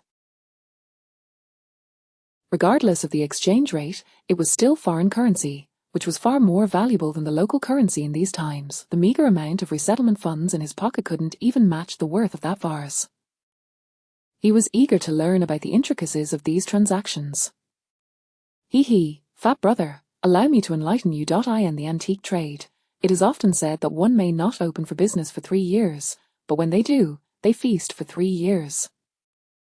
Look at this painting. It is Tang Yin's Beautiful Women. If this painting were to be sold in Hong Kong or Macau, it could fetch at least 100,000. He presented the painting of Tang Yin's Beautiful Women, explaining that in later generations, it would be exceedingly difficult to even catch a glimpse of such art, excluding those adorned in black silk, of course. Another 100,000. Hu Yi's face was nearly unable to contain his astonishment. Was he not returning to an ordinary world, or was it that the life he had lived until now was but a fade? Why had money suddenly become so easy to earn? However, this didn't quite add up. He distinctly remembered that when he had first entered the capital, many people's attire was hardly different from his own. Even dining at this restaurant, there were very few who could afford to order lamb dishes as freely as they did. After Lin Yi had introduced all the items, the two men were left speechless for quite some time. Through Lin Yi's descriptions, the value of the items he had presented today exceeded 500,000 in an era where the average salary was barely 100 yuan. What did 500,000 signify? The courtyard Lin Yi had purchased just yesterday was worth a mere 30,000. Brother, I see now that I have encountered a remarkable individual. After a considerable pause, Wang Fati finally managed to utter these words. Were it not for his inherently good nature, he might have been tempted to seize the young man before him. To earn 500,000 in half a day, was there any faster way to make money than this? When he traded tapes, his highest earnings were merely 50 yuan, meaning this individual had made in a single day what he would have earned in 10,000 days at his peak. The key point was that his peak had only lasted a few days, yet this young man appeared to have merely taken a leisurely stroll. Fat brother, you jest. I am no remarkable individual. As you can see, all these items were purchased with money. The true experts are those who engage in the art of the con, pulling off schemes without any initial investment. Lin Yi cast a peculiar glance at Hu Yi before continuing. What? Pulling off schemes without investment? Why, who are these remarkable individuals? Do tell me. Upon hearing the phrase, Wang Fati nearly jumped up. Such a trade existed in the world? Fati, in Penjiayuan, you will often encounter individuals dressed oddly, each carrying various treasures, all unearthed from beneath the earth. This kind of trade is known as tomb raiding. They take items from others' graves. Wouldn't you say this is akin to pulling off schemes without investment? Lin Yi explained. What? Such operations exist? Brother, why not elaborate? Wang Fati urged Lin Yi, eager to hear more. However, Lin Yi's gesture caught him off guard. He placed a finger to his lips and made a shushing motion. Then he pointed to a figure not far away. Following Lin Yi's gaze, he spotted a rather unsavory-looking man animatedly conversing with a foreigner, and at the center of their discussion was none other than his family heirloom jade pendant. Through the light, Wang Fati could clearly see the man's prominent gold tooth. At this moment, the two were negotiating a price, and as Lin Yi had said, the gold-toothed man opened with a price of 3,000 yuan. Damn it, this scoundrel is trying to swindle me, and to add insult to injury, he is selling it right in front of me. Is he trying to slap me in the face and stomp on it too? With that, he stood up and marched over, while Hu Bae, fearing for his friend's safety, followed closely behind. Lin Yi smiled. The intertwining of their fates was indeed remarkable. He had conned the gold-toothed man out of 45,000 yuan. Upon seeing Wang Fati and Hu Bae approach, the gold-toothed man quickly lost his customer, his anger boiling over, especially as Wang Fati seized him by the collar, threatening him in various ways. Though furious, he recognized the strength of the two men, particularly Hu Bae's formidable aura, radiating a sense of danger. He knew well that wise men avoid immediate losses. He hadn't anticipated that someone would leak information. After all, it was normal for Wang Fati to overhear his initial offer. One could only say he had been foolish to encounter the original owner while attempting to sell the item. Recognized by the other party, according to antique trade practices, a deal once struck is final. If one makes a poor judgment, it is due to their lack of discernment. No one can be blamed. Yet here, Fati was not adhering to the rules, resorting to coercive tactics. Wang Fati, I'll remember you, just wait. He glared at Wang Fati with venomous eyes, clenching the 300 yuan that Hu Bae had left on the table, before storming off. Fati, do you think I fear you? Wang Fati shouted after him but paid little heed, having reclaimed his jade pendant, which was far more satisfying. He was still eager to discuss with Lin Yi the art of pulling off schemes without any initial investment, a lucrative trade that required his full attention, leaving no time to dwell on the gold-toothed man. Hee, brother, look, my jade pendant is back. Can you tell me how much this pendant is truly worth? Wang Fati approached Lin Yi, directly handing over the jade pendant he had just reclaimed. He casually sat down and took a sip of beer.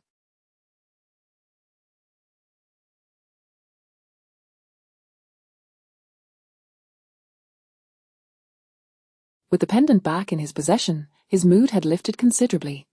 Lin Yi took the jade pendant and examined it with curiosity. However, upon seeing it, a frown creased his brow. How could this be? Wasn't this a world reminiscent of Ghost Blows Out the Light? How could such an item exist? What else wrong, brother? Is there an issue? He had always worn this pendant.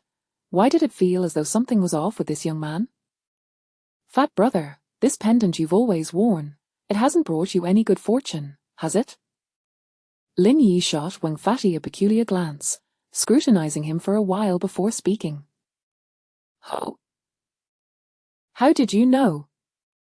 Coughing, Hu Bae looked at Lin Yi in astonishment, and when he noticed both men staring at him, he could only laugh awkwardly. He and Fati had grown up together. He was well aware of Fati's misfortunes. Throughout their lives, it was either misfortune or the path to misfortune. How did you know? When Fati asked, his expressions, to put it simply, it has absorbed some misfortune. Those who wear it frequently may unconsciously attract bad luck due to the misfortune it carries. Lin Yi smiled, knowing that every time Fati went tomb raiding, he encountered mishaps. Could it truly be due to this pendant? What? This jade carries misfortune? Wang Fati gazed at the pendant in shock, realizing that his years of misfortune might be attributed to it. Indeed, this pendant is akin to the cursed stones of the dark realm in the Western world, carrying an unknown curse left behind by someone. Those who wear it will be affected. Lin Yi's expression grew serious. The key to the ancient city of Jingzhou bore a curse associated with the so-called dark magic of the Western world.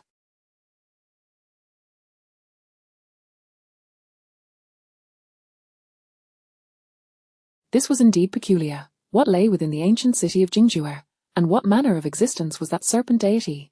In the world of tomb raiding, the earlier series, ancient city of Jingzhou, Dragon Ridge Mysterious Cave, Yunnan Insect Valley, and Kunlun Divine Palace, were all centered around the eyes of the serpent deity and the phoenix gallbladder. Initially, he had not paid much attention to the matter. The trio of tomb raiders had navigated their perilous journey unscathed, and with his inheritance of the natural heart and the prowess of a novice mage, he felt secure in joining the tomb raiding. However, now the key to the ancient city of Jingjue revealed elements of Western dark magic. This was quite extraordinary. Could it be that the serpent deity harbored secrets yet unknown to him? Chapter 11. What? This jade pendant can be sold for $10,000? Damn, let the curse come down even harder. I always knew I was destined for misfortune. It seems that this guy has been the source of my bad luck all along. Damn it, today I'm going to turn this wretched jade pendant into ashes. Upon hearing Lin Yi's words, the stout man grasped the pendant, ready to smash it. He had endured a lifetime of hardship, and it turned out to stem from this ancestral jade pendant. If he were to disclose this, who would ever believe him? All right, my friend, calm down for a moment. Hu Bie swiftly snatched the pendant away, fixing a determined gaze on Lin Yi. It wasn't that he disbelieved Lin Yi's assertions, rather, the implications of what was being suggested surpassed his comprehension. Despite his family's unconventional background, his grandfather had regaled him with many fantastical tales in his youth and later practiced feng shui. He could hardly dismiss Lin Yi's words. In the aftermath of the chaos during the Warring States period, their household had lost a myriad of possessions, with only half a scroll of the 16-character feng shui secrets and a compass remaining. These artifacts had proven invaluable over the years, assisting him in various endeavors, from the Yellow Weasel Tomb to the Hundred Eyes Cave, and even the Kunlun Glacier. Thus, he had gradually come to respect such a cane. Hearing Lin Yi's claims, he refrained from outright denial. After all, Wang Fati had indeed been plagued by misfortune for many years, just as Lin Yi suggested. Patience, Fati, this pendant must have been extracted from something else. It resembles a slot or a key of sorts. If we could trace its origin, it could potentially fetch at least $10,000. Lin Yi continued, envisioning the excitement that would ensue if the pendant were to $10,000. Upon hearing this figure, Wang Fati's demeanor shifted dramatically. He seized the pendant and planted a fervent kiss upon it. Fati, this thing carries misfortune. Why would you $10,000? This is the most valuable possession I have. Forget about the misfortune. I'd accept a curse for that kind of money. Wang Fati readjusted the pendant around his neck, entirely unconcerned about the supposed ill fate it carried. As long as he wasn't met with a grim demise, he welcomed it. With $10,000 in hand, would he still be living such a wretched life? Lin Yi cast a peculiar glance at this rotund companion. Was he somehow foreseeing the future? How else could he know that entering the ancient city of Jingjue would subject him to a curse? Enough, Fati, you should be wary of that big-toothed fellow. When he left just now, his gaze was anything but friendly. In this city, he is somewhat of a local bully. Don't let yourself be caught off guard. Lin Yi warned, knowing that Wang Fati, despite his impressive connections, could still find himself in a precarious situation without Hu Bie's guidance.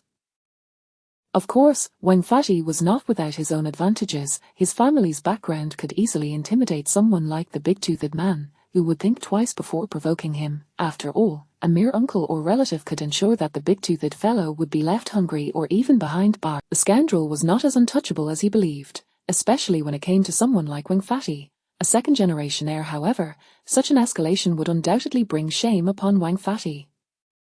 Later, as the big-toothed man engaged in conversation with two others, he refrained from making any rash moves, having spotted Hu Bie's compass and recognizing them as potential descendants of tomb raiders. Their subsequent dining experience was fraught with tension, particularly upon learning of the pendant's origins. The gift had been personally delivered by the commander of the anti-bandit guard, a figure of considerable stature, and Wang Fati's father, while just an ordinary veteran with some connections, commanded respect that could deter. This was precisely why the big-toothed man was inclined to befriend them. Their formidable background made him wary, and their amiable demeanor lacked the arrogance typically associated with the offspring of the elite, fostering a desire for camaraderie. Such connections could prove beneficial in future predicaments, hence why he often sold items to them at little to no profit, sometimes even incurring losses just to maintain goodwill. Oh, him? I'm more afraid he won't dare show up. Wang Fati casually remarked, while Hu Bie grew more attentive, casting a grateful glance at Lin Yi as they began to engage in light-hearted banter, leading to an evening of indulgence and boasting. Eventually, they all drank to excess. Lin Yi, barely able to stand, was carried back by Hu Bie, not to Lin Yi's residence but rather to Wang Fatty's. The three men found themselves crammed together on Wang Fatty's bed, creating a rather cramped yet harmonious scene. After an indeterminate period of slumber, Lin Yi awoke to find his breathing labored, realizing he was lying on a foreign heated bed, with a hefty man beside him, his arm draped across Lin Yi's neck.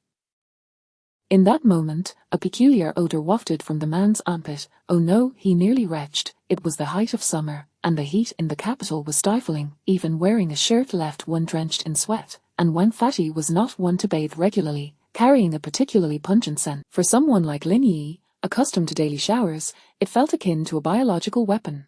Gingerly lifting the man's arm, Lin Yi stood up cautiously. He thought to himself, I can't drink like this again. Who knows what might happen next time? The incessant chirping of cicadas and the chattering of sparrows filled the air, a sound all but lost in modern cities. Just as he prepared to rise, a furious voice pierced through the tranquility. Wang Fatty, Wang Kai-xian, get out here. That voice was familiar. Big Tooth. Recalling the scenario from the story, Lin Yi anticipated trouble as Big Tooth approached with a few thugs to confront Wang Fatty and Hu Bie. Upon glancing at his companions, it was evident they had also heard the ruckus and quickly sat up. What the hell, Fatty? Your foul-smelling feet are worse than mine as a soldier. He kicked Wang Fatty firmly, then hurriedly got dressed. Isn't that the Big Tooth from yesterday? How did he find us here? He shot a disapproving glance at his companion. All right, let us go see what is happening. Without further ado, he marched out, with Wang Fatty quickly following suit. Lin Yi smiled, finding their antics amusing. With such connections, they could easily dominate the capital, and Big Tooth would think twice before seeking trouble. Truly a case of the old man on the gallows courting death. Not wishing to linger on the subject, he adjusted his attire and stepped outside to observe the commotion. Oh, Wang Fatty, you dare to show your face. Though directed at Wang Fatty, Big Tooth's gaze was fixated on Hu Bie. The latter exuded an aura that suggested he was not to be trifled with, clearly a veteran of the armed forces. As a smuggler, Big Tooth was no fool. Just as Wang Fatty was about to retaliate with bravado, a woman appeared nearby. Wang Kai-xian, who are these people? Should I call the police? The woman was Wang Kai-xian's landlady, who recognized Big Tooth's group as troublemakers. Having become somewhat familiar with Wang Fatty, she was inclined to lend a helping hand. No need, auntie. They read just a few relatives messing around. Wang Fatty replied with an awkward smile, having recently settled his debts, which improved the landlady's attitude towards him significantly. Lin Yi scrutinized Big Tooth, who wore sunglasses and a checkered suit adorned with a red tie, a rather peculiar ensemble. In the modern era, a white-collar worker would never dress in such a manner. Behind him, 4 individuals of varying sizes trailed, each sporting ostentatious gold chains and cheap watches. Whether the chains held any real value was uncertain, as many merely used copper coins to... I suppose you're involved in the jade pendant affair as well. Upon spotting Lin Yi, Big Tooth's demeanor darkened considerably, having obtained a precious artifact at a bargain from the other party. He was filled with pride, knowing he could flip it for several $1,000s, yielding a hefty profit. Who would ever turn down money? Chapter 12. The Deceived Gold-Toothed Man. Having swindled Lin Yi out of his money, he harbored no fear of retaliation from the other party. What kind of waves could a down-and-out English lad possibly stir? If he truly possessed any capability, he would have long sought refuge at the embassy. Such individuals were not to be trifled with. However, a solitary little fellow like this posed no threat to him. After all, the illustrious gold-toothed man was not one to be taken lightly. As for stirring up disputes, did he really think the gold-toothed man was intimidated? Master Jin, you jest. With such an imposing demeanor, are you not preparing to engage in a duel with Fatty? Lin Yi chuckled, choosing not to caution the gold-toothed man against his reckless behavior. It was uncertain who would ultimately suffer between the two, but Lin Yi was convinced he had struck a tremendous bargain, acquiring a counterfeit for a staggering 45. of this era. Of course, if the gold-toothed man found a competent buyer, he too would not be at a loss. It's precisely this matter, this principle. Have you not inquired into the prices at Penjiayuan? In Master Jin's domain, there has never been an instance of such transactions. The gold-toothed man gesticulated emphatically, having come today to reclaim his dignity. What do you intend to do? Hu Bie asked coldly. As a soldier, he had slain countless foes on the battlefield, and it was his act of executing prisoners that had led to his discharge. He was filled with indignation now. Confronted by someone seeking trouble, he was eager to vent his frustrations. Simple. That jade pendant is worth 3,000. I shall extend you a favor, and we shall let this matter pass. The gold-toothed man proclaimed with a deep voice. Impossible, you've landed in a pit with your own fatty. Have you not heard of who Fatty is? Ear. Attack. Hearing the retort, the gold-toothed man knew a fight was inevitable with the advantage of numbers. Striking first would surely grant him the upper hand. Unbeknownst to him, however, the man beside him had grown up in a military compound, had served for many years, and had even risen to the rank of company commander. If he had no skills whatsoever, how could that be? Moreover, Fatty was known for his sharpshooting. Although he had not served, he was not someone who could be approached lightly with a few petty thugs in tow. They were utterly outmatched. Indeed, Hu Bie suddenly advanced, seizing one thug's arm and executing a backflip, sending the thug crashing to the ground. With a resounding thud, another thug failed to react in time. By the moment he did, Hu Bie had already reached him and unleashed a punch aimed squarely at his jaw. The man felt a searing pain as if his face were engulfed in flames, propelled backward by more than a meter. Meanwhile, Fatty was not slow either. He delivered a kick that landed squarely below the belt with a resounding smack. Lin Yi felt a chill in his lower body. Good heavens, that was brutal. Would that hefty fellow's kick not shatter something? Yet, Fatty paid no mind, swiftly moving on to another thug, who was nearly in tears, bewildered by the unfolding chaos. They had merely come to support the gold-toothed man, intending to intimidate their adversaries, yet in an instant, 3 of their number had been incapacitated. Ignoring the gold-toothed man, they swiftly turned to flee. The gold-toothed man watched the scene unfold, nearly in tears himself.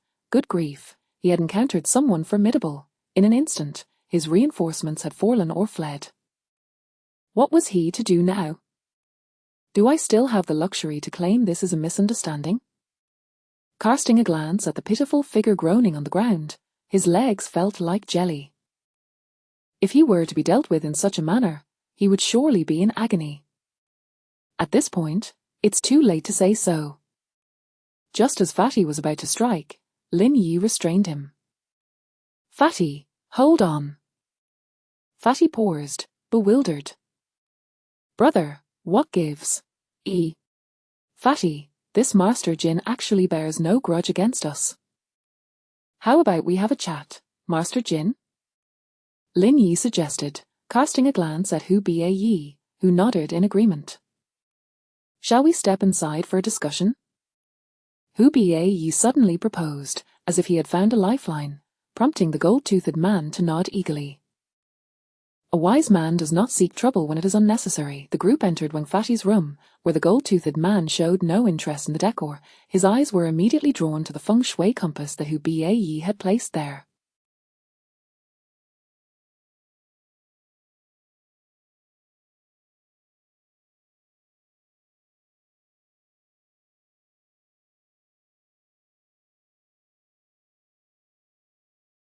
The moment he saw it, his eyes widened in fascination. Coming from a family of tomb raiders, he was no stranger to the trade, having once participated in such ventures himself. His own gold-toothed relic had been procured from a grave. Gentlemen, may I inquire about that compass? His expression shifted dramatically. A tomb raider. No wonder this man exuded an air of menace. Could he have recently emerged from a grave? Considering the potential identity of the other party, the gold-toothed man felt a jolt of alarm. As a smuggler, he was well acquainted with this line of work. Many in this profession were ruthless, and if one angered them, it was entirely possible to be killed without a second thought. It's a family heirloom. Why, brother, does this pique your interest? Hu Ba regarded the gold-toothed man with curiosity, noting the sudden change in demeanor. Ha, I wouldn't dare. If you three have time for lunch, how about we meet at the hot pot restaurant for some lamb? My treat. The gold-toothed man offered, employing what he believed to be the most amicable tone. Very well, Master Jin, it is settled. Lin Yi responded suddenly, leaving the others momentarily stunned. Although Hu Ba was puzzled by Lin Yi's decision, he did not object, merely nodding in agreement. At that moment, a plethora of questions swirled in Hu Ba's mind. Why had the gold-toothed man's attitude shifted so dramatically? And what did Lin Yi truly know? The gold-toothed man departed with his entourage, leaving the three behind in the room. Wait, Lin Yi, this gold-toothed man clearly isn't a good person. Why did you let him go? And a lunch invitation? Could it not be a trap? Fatty expressed his discomfort. Just moments ago, Lin Yi had made a decision without consulting the others. Had it been Hu Ba, Fatty would have said nothing, but Lin Yi was still a step below in their hierarchy. Fatty, the gold-toothed man bears no ill will. In fact, he was merely startled earlier. Lin Yi replied with a smile, walking over to Hu Ba's belongings and retrieving the feng shui compass that had caught the gold-toothed man's attention. Juyi, the 8 trigrams, feng shui orientation. Brother Lin Yi, do you recognize this? The gold-toothed man's sudden change in attitude stemmed from this. He mistook Brother Hu for a tomb raider. Lin Yi explained with a chuckle. What, a tomb raider? Are you serious? Fatty exclaimed, snatching the compass from Lin Yi's grasp, inspecting it closely.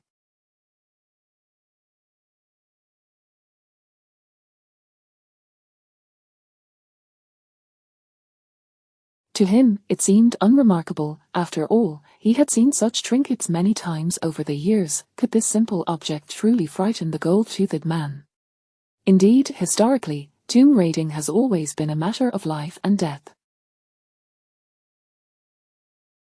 Only those bold, meticulous, and ruthless could thrive in this line of work. Many disregard the law, and if their interests are threatened, murder is commonplace.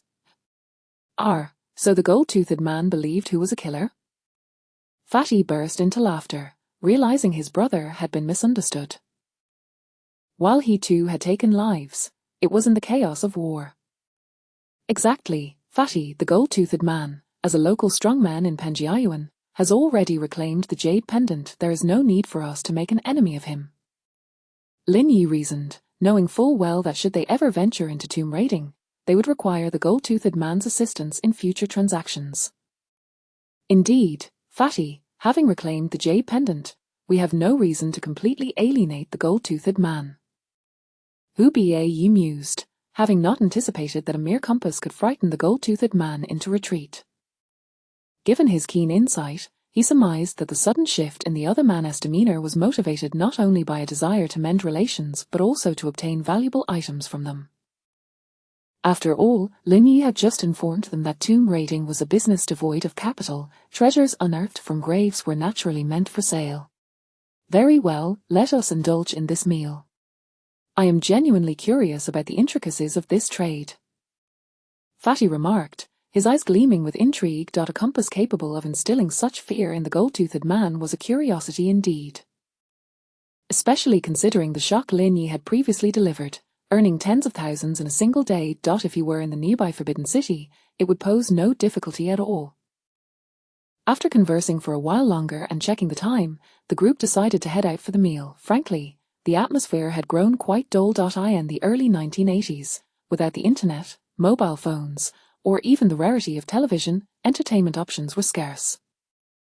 Upon arriving at the hot pot restaurant, they found the gold-toothed man already waiting for them. Gentlemen, I am grateful to you for granting me, the gold-toothed man, this honor.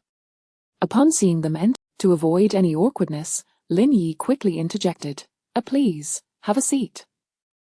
The gold-toothed man gestured for them to sit down before taking his own seat and ordering 10 platters of beef and lamb, along with a round of beers, before engaging in conversation. Gentlemen, we are no longer strangers. I am the gold-toothed man, a purveyor of antiques here in Penjiayuan. I am well regarded, and many people afford me a measure of respect." The gold-toothed man began proudly, but when he noticed the lack of engagement from the others, he continued. "My father was once a folk tomb raider before he was conscripted by the government to serve in the military. During the Huaihai campaign, he joined the uprising in his unit. Later, during the Korean War, he sustained a leg injury that left him disabled for life, leading to his eventual retirement. After the reform and opening up, he came to the capital to dabble in the antique trade. Hui, you have some knowledge of this field, do you not?" Throughout the conversation, he kept a watchful eye on Hu Bie. After all, the misunderstanding was profound.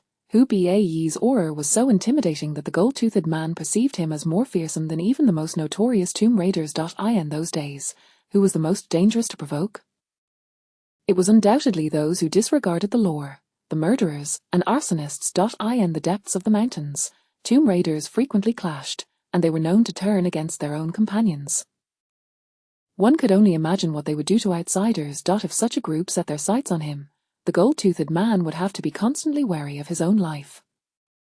As for Hu Bie, he was merely pretending. At that moment, he had little understanding of the tomb-raiding profession. At most, he had only seen feng shui techniques and fiddled with a compass. Nevertheless, as they discussed this topic, he intended to maintain an air of intimidation. Chapter 13, The Plump Fellow with Thoughts in His Heart. Back in the day, did your esteemed ancestor unearth any grand zongzer? Oh dear, master who is quite knowledgeable. Upon hearing the casual mention of a grand zongzer, Dajinya's expression shifted to one of seriousness, indeed, a connoisseur. A seasoned tomb raider. What zongzer? Among the four at the table, only Wang Fati appeared utterly bewildered. Zongzer is a covert term within the tomb raiding profession, referring to a whelp. Encountering a grand zongzer signifies encountering significant trouble. Dajnya provided this explanation, gesturing toward his golden tooth. Esteemed gentlemen, behold my golden tooth. It was extracted from a corpse in a tomb, crafted from Ming Dynasty. I could not bear to sell it, so I had my own tooth pulled to replace it. The others exchanged glances, each feeling a mix of awe and trepidation. Goodness, Dajnya truly was a remarkable individual, prying a golden tooth from a corpse after hundreds of years in a grave. Who knows what virus? Yet, he boldly dared to replace his tooth with one from the dead. Of course, for Dajnya, this act was also a badge of honor, a testament to his past as a tomb raider. The conversation primarily revolved around Hu Bie and Dajnya, with Wang Fati merely listening, unable to interject. Lin Yi also contributed little, as his understanding of tomb raiding was rather limited. His knowledge was merely at a fan level, while he could perhaps engage in discussions about dragon seeking and feng shui. When it came to the intricate methods of tomb raiding, he found himself at a loss. Naturally, they also discussed the jade pendant, and when Wang Fati recounted its details, Dajnya nearly burst into tears. Coming from a military background, with a father who had served valiantly in the Korean War, he was no stranger to valor. However, compared to these two, he felt overshadowed, as they were scions of influential families. Fortunately, he had clarified matters. Had he not, he might have found himself in dire straits. As for whether his connections would offend such individuals on his behalf, it was clear he would never risk that.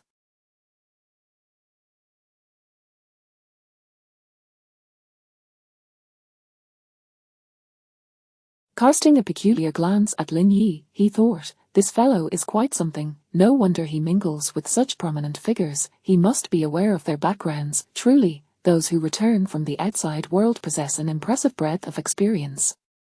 Gentlemen, how about visiting my place to broaden your horizons?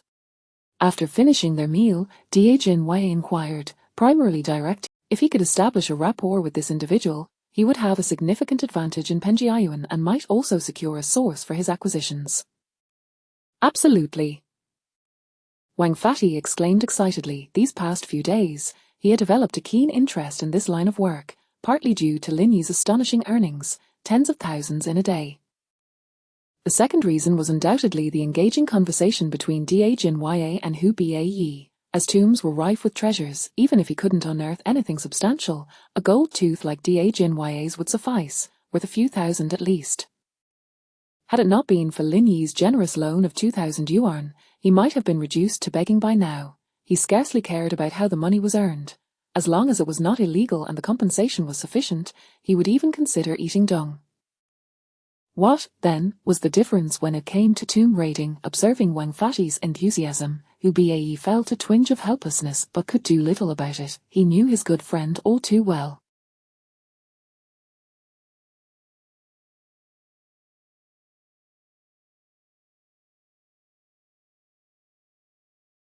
At this moment, he too was tempted by the prospect of making money, yet he felt uneasy about Dajinya. Perhaps he was overthinking it. During their previous conversation, Wang Fati's mention of the jade pendant had inadvertently intimidated Dajinya. He had never relied on family connections, but that did not mean he was easily bullied. Others were genuinely fearful of such connections.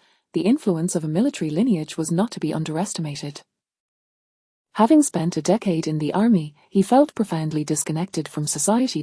As for Wang Fati, he was merely drifting through life in the capital, neglecting his family. Brother Hu, rest assured, Dajinya wouldn't dare to take any liberties, he whispered to Hubei, who looked surprised but nodded in agreement. Although he could not fathom why Lin Yi, an Englishman, would associate with Wang Fati, he would not deliberately contradict someone whom Wang Fati respected. He felt an instinctive aversion toward Lin Yi, not that he disliked him, but having spent 10 years in the military, he found himself wary of someone with a touch of bourgeois sentimentality like Lin Yi. Well, it wouldn't hurt to take a look. Upon entering Dajinya's room, Lin Yi's eyes sparkled with excitement. It resembled a miniature museum, overflowing with treasures. There were official Qil porcelain from the Song dynasty, items that one could scarcely find in later generations. Alongside were Chenghua chicken cups, yuan blue and white porcelain, cloison, and an array of bronze wares, many of which he was certain he had never encountered in his previous life. Master Jin, this place is remarkable. Is this Yongler sweet white porcelain? Picking up a pristine white bowl devoid of any blemish, Lin Yi's admiration was palpable.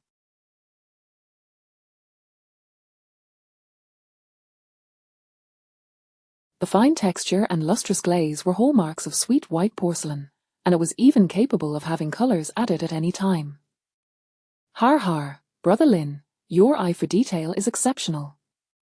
Dajinya exclaimed in astonishment at Lin Yi's immediate identification of the porcelain. Brother, don't get too attached. This trivial item holds little value. Wang Fati, noticing Lin Yi's fascination, immediately recognized that it was undoubtedly expensive, and his own desire was ignited. The price is hard to determine, but if you find a buyer who appreciates it, it could easily fetch several tens of thousands. He reluctantly set the bowl down, knowing he couldn't afford it at that moment.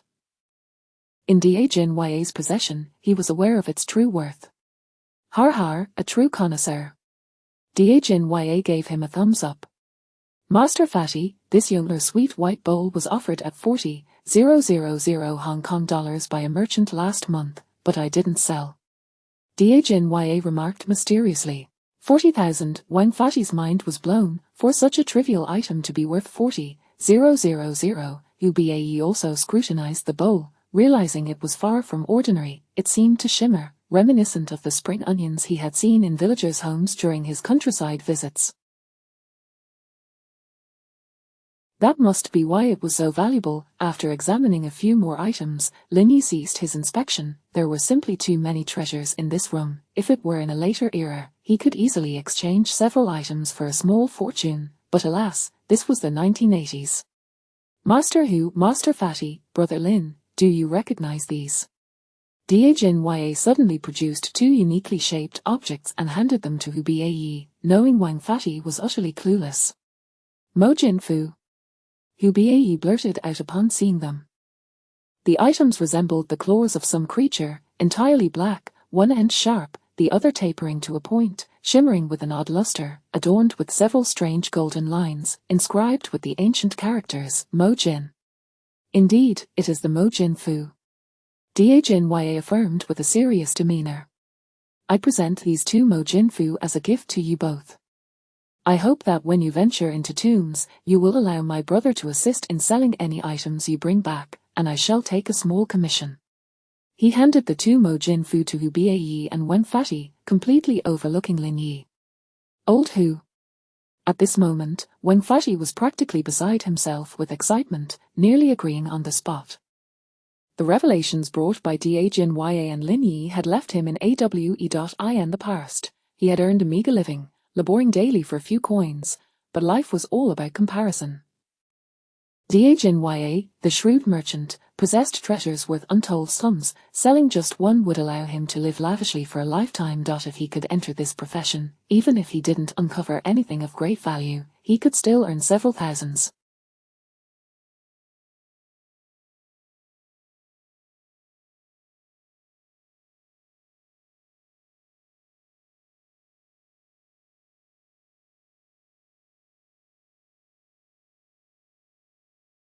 His eye seemed to be surrounded by countless little wallets filled with cash. Casting a fierce glare at this rascal, Hu Bae stood up. "Let's go," he said, ignoring Wen Fati, his expression dark as he left. Chuckling awkwardly, Lin Yi and Wen Fati followed suit. "Wait, old Hu, what are you doing? You should at least discuss whether we could join this line of work. I was utterly stunned by your conversation with Da Jin Ya. How could you have kept so much from me? No way, Fati, I assure you, I will not engage in grave robbing." Seeing Wen Fati's eager expression, as if he were ready to dig up the Forbidden City, Hu Bae wore a solemn expression. This path could easily lead one astray. "Brother Hu, Brother Fati, let me say something. You don't necessarily have to dig graves. If we could venture into the countryside and discover exquisite porcelain or antique paintings, we could still make a decent profit," Lin Yi suggested.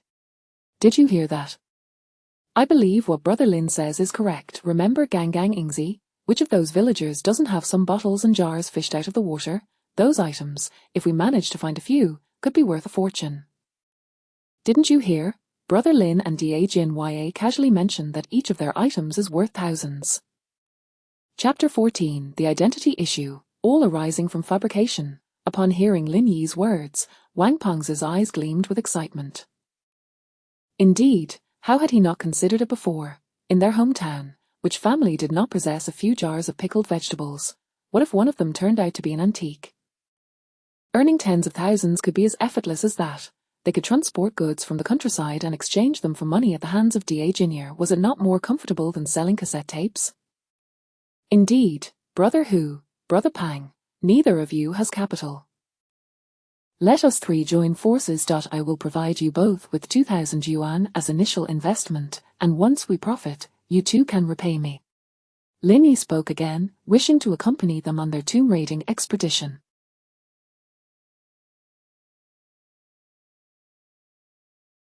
Naturally, it was not solely for the allure of treasures within. This venture promised encounters with various creatures, such as the ghastly-faced giant bats, human bears, and the sloth of the plains, all of which could potentially allow him to commune with their spirits and become a druid.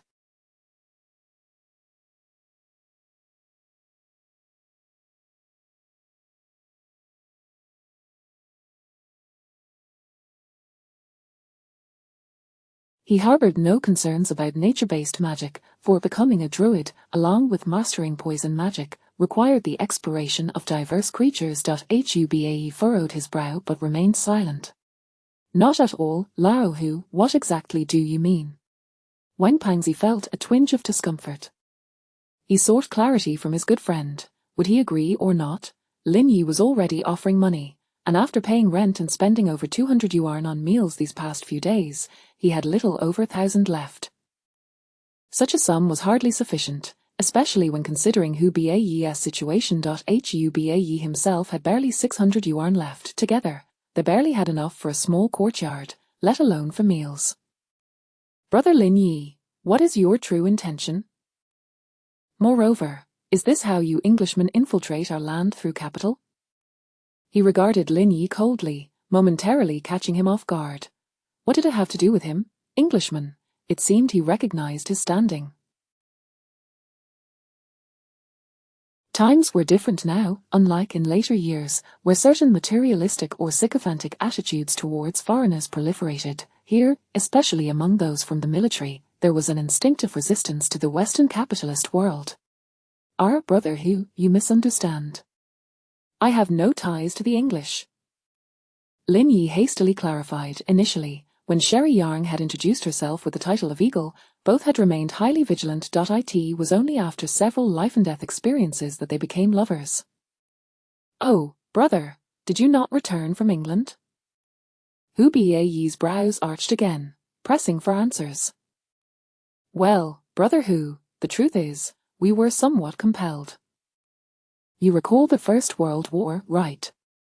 Lin Yi had premeditated his backstory. He could not simply claim to have traversed from the future, could he? Of course, I remember, Wen Pangzi eagerly nodded, intrigued by the unfolding tale. Back then, my great-grandfather was a laborer working near the capital. When the war broke out, General Duan led the Beiyang army to join the Allies, dispatching hundreds of thousands of laborers to assist in production. The war concluded, yet the Western powers shamelessly refused to repatriate these workers. Many were forced to remain in France and England. My great-grandfather was among them, enduring scorn, especially during the Second World War, when many were conscripted into the army and perished on the battlefield. They barely survived the Second World War, and the West tightened its grip on US. My family was impoverished, unable to return. After years of saving, when I heard they were allowing returns, I returned with hopes of investing in my homeland. Alas! Lin Yi feigned sorrow, leaving both men momentarily stunned. I did not expect you to be a brother of the proletariat as well. Har har har. Wen Pangzi burst into hearty laughter, finding an affinity for Lin Yi. They had come to admire one another. Any previous distance had stemmed from Lin Yi's foreign origins, yet now they learned that his ancestors had labored for the nation and could not return due to governmental incompetence. One could not label him a traitor. Moreover, Lin Yi's account was not something they could easily verify. In those times, with the absence of modern networks, numerous laborers had existed, and governments had changed hands multiple times. Who could track down records from that era? However, what of the heirloom you sold? Hu Baiyi hesitantly accepted Lin Yi's narrative but was still puzzled. This heirloom had fetched several thousand. Such heirlooms were likely to have existed when their elder was alive, but now they were gone, all destroyed. That matter, brother Hu, brother Pang, I shall confide in you too. That item was a counterfeit crafted by a friend's family. It was not genuine from the spring and autumn period. My friend's family once survived by forging replicas, but unfortunately, they offended a powerful noble in the West, which made our lives difficult. Eventually, they returned to their homeland but met with misfortune along the way. He continued, his tone heavy with melancholy. What? That thing was fake? Upon hearing Lin Yi's revelation, Wen Pangzi gasped in surprise, vividly recalling the bronze vessel that Da Jinier had coveted so dearly. It turned out to be a counterfeit. Yes, brother Pang, please do not disclose this to anyone. If Da Jinier finds out, it would be tantamount to offending him. Lin Yi urged earnestly.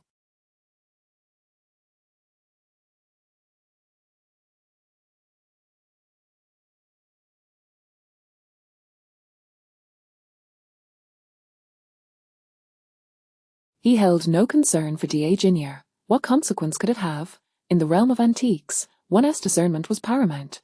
If one could not tell, it indicated a lack of skill. As for retribution, that was a game for those who could afford to play. As a mage with divine attributes, he had no desire to eliminate Da Jinier, for he still held utility.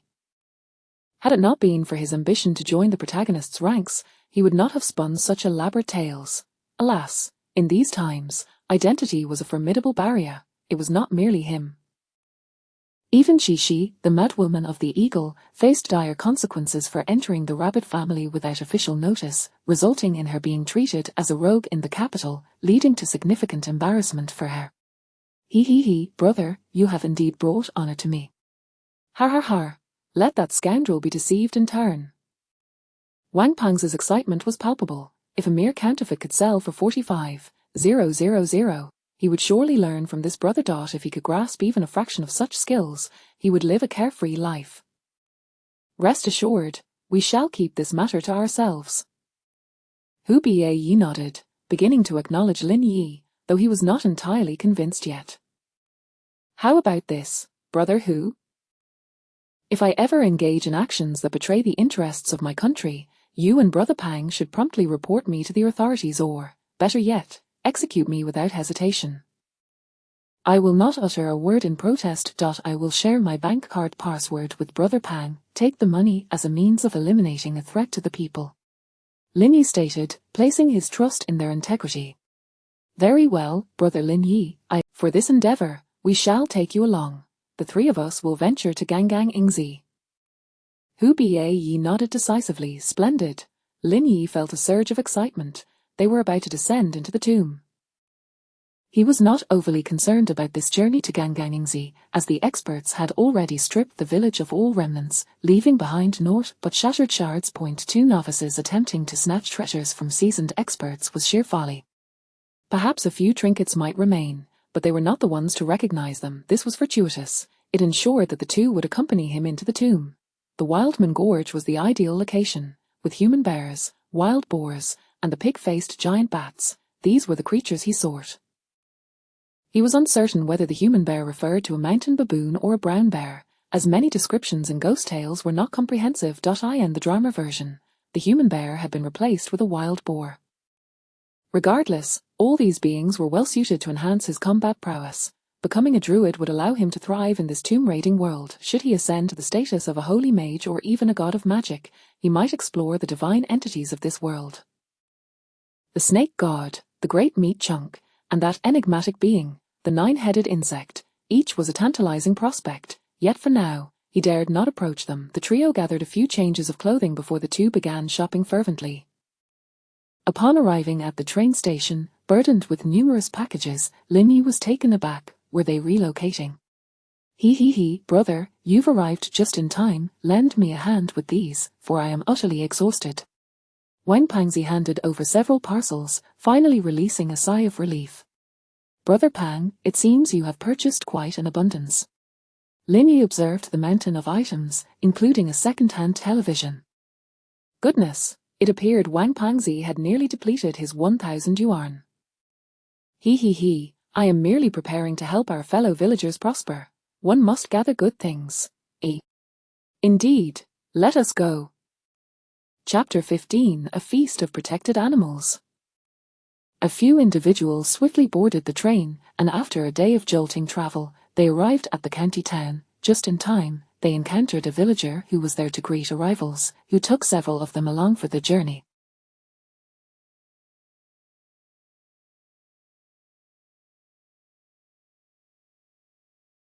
After a few more hours, they finally reached Ganganjingzi. Along the way, they passed several large trucks. Lin Yi felt a twinge of regret. The tomb of the Liao dynasty's Empress Xier was shrouded in mystery, with no one knowing the treasures it might hold. Nevertheless, the fact that the excavation had not been completed after several months suggested that the treasures within were undoubtedly beyond imagination. As the donkey cart arrived at Ganganjingzi, upon entering the village, they encountered a woman who, upon hearing Wang Pangzi and Hu Bei calling for Aunt Ji, bellowed out, prompting numerous villagers to emerge. A young woman approached briskly.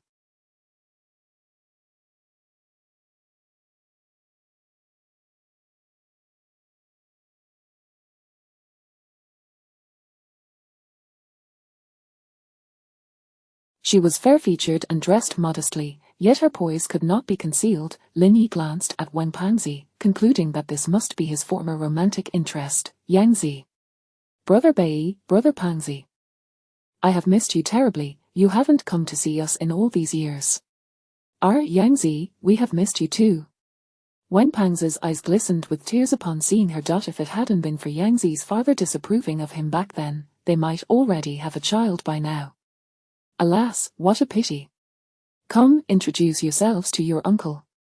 Yang Zi said, pulling 2 children along. Oh my, are these your children? Wang Pangzi was only then jolted back to reality, hurriedly retrieving sweets from his pocket. Here, have some candy. He generously offered each child a handful. Soon, a swarm of children surrounded them. Yang Zi, let me introduce you, this is my brother, Lin Yi. Lin Yi quickly greeted her, and the villagers welcomed the newcomers with open arms. Suddenly, Linyi pulled Hubei aside and whispered in his ear, "Brother Hu, something feels amiss. The village seems to be filled with the elderly and women. Where are all the able-bodied men? Has something happened?" Hubei's expression shifted as he, too, recognized the oddity. He directly approached Yangzi to inquire. "Yangzi, why are there no men in the village? Where is your husband?" "Oh, it's due to the earthquake. Our village is in a seismic zone. It unearthed a large tomb not far from here. Many experts came to investigate. There are countless treasures inside, and the trucks have been hauling them away for quite some time. Many villagers have been taken to work there for 3 yuan a day." Yangzi's words instinctively raised alarm bells in Hubei's mind. Experts had already come. It felt ominous, yet he still clung to a glimmer of hope.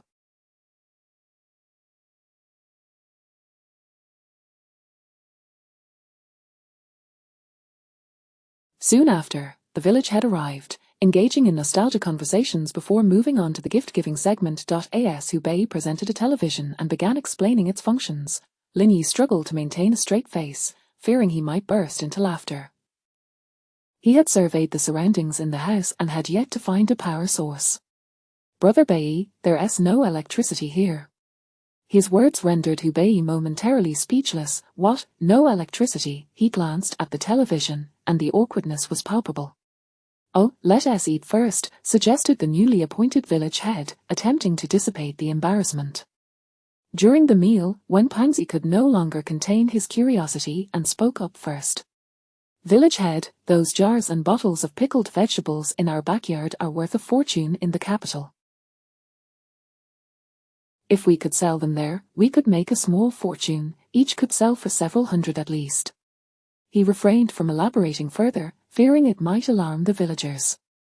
What, several hundred? Could those shabby items truly be worth such a sum? Indeed, just think, when my brothers and I bring goods to the capital and sell them, we can split the profits. Wen Pangzi exclaimed excitedly. He had learned a bit in the past few days and knew that if they stumbled upon good treasures, they could earn tens of thousands. "You're too late. The archaeological team came last month and exchanged." The old village head was quite savvy and didn't leave a single item behind. The new village head informed them. Upon hearing this, Wen Pangzi felt as though he had been struck by a hammer. The only thought echoing in his mind was, not a single item left behind. They had spent all their money, only to find themselves empty-handed in the end. Hubei felt equally disheartened.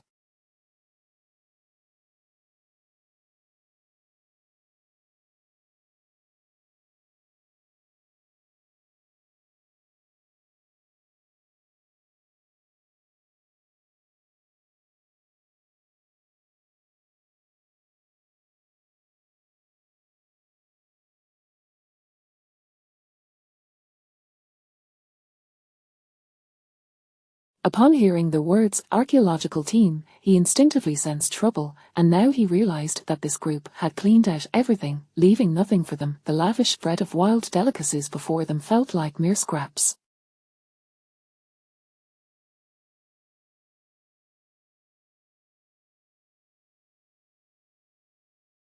Linyi, however, took it all in stride, savoring the food heartily. The small chicken was undoubtedly a local delicacy, bursting with flavor, and such wild fowl required long. The dish of stewed wild chicken with mushrooms featured on the Spring Festival Gala was no joke. Future generations would know that many fine ingredients from northeastern cuisine had become extinct. Delicacies like bear paw and flying dragon were now mere relics of the past. The hazel mushrooms were certainly foraged from the mountains, and the ribs were not from domestic pigs but likely wild boar. In future times, such a feast would cost a small fortune. All were protected species. After engaging in some awkward small talk with the villagers, Wen Pangzi and Hubei joined the village head for a drinking spree.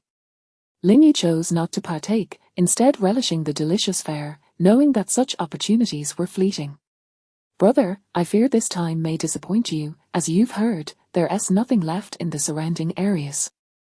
Any hopes of striking it rich are dashed." The following morning, Hubei sought him out. They had both invested all their money into this venture, leaving them without even enough to buy a ticket back to the capital. Had it not been for Linyi accompanying them, they would have been utterly lost. It's all right, brother Hu, consider it a visit to see our fellow villagers. Money can always be earned again, he encouraged. At this moment, Hubei felt a mix of frustration. They had come here hoping to make a fortune, but now they were left with nothing, yet he was determined not to return empty-handed. Lin Yi, I know of a place where there's a former Kanto army fortress. There should be valuable items there. If we can find them, we could certainly recoup our losses. What do you think? He gritted his teeth, unwilling to let Lin Yi bear the financial burden alone. After all, he had many matters to attend to, and he was in dire need of funds. All right, brother Hu, this time we shall seek out the treasures of the little devils. Lin Yi smiled, finally feeling a sense of purpose. They set off for the Wild Man's Gully, where Hubei would lead the way to the tomb of a Jin dynasty general, which was rumored to hold intriguing artifacts.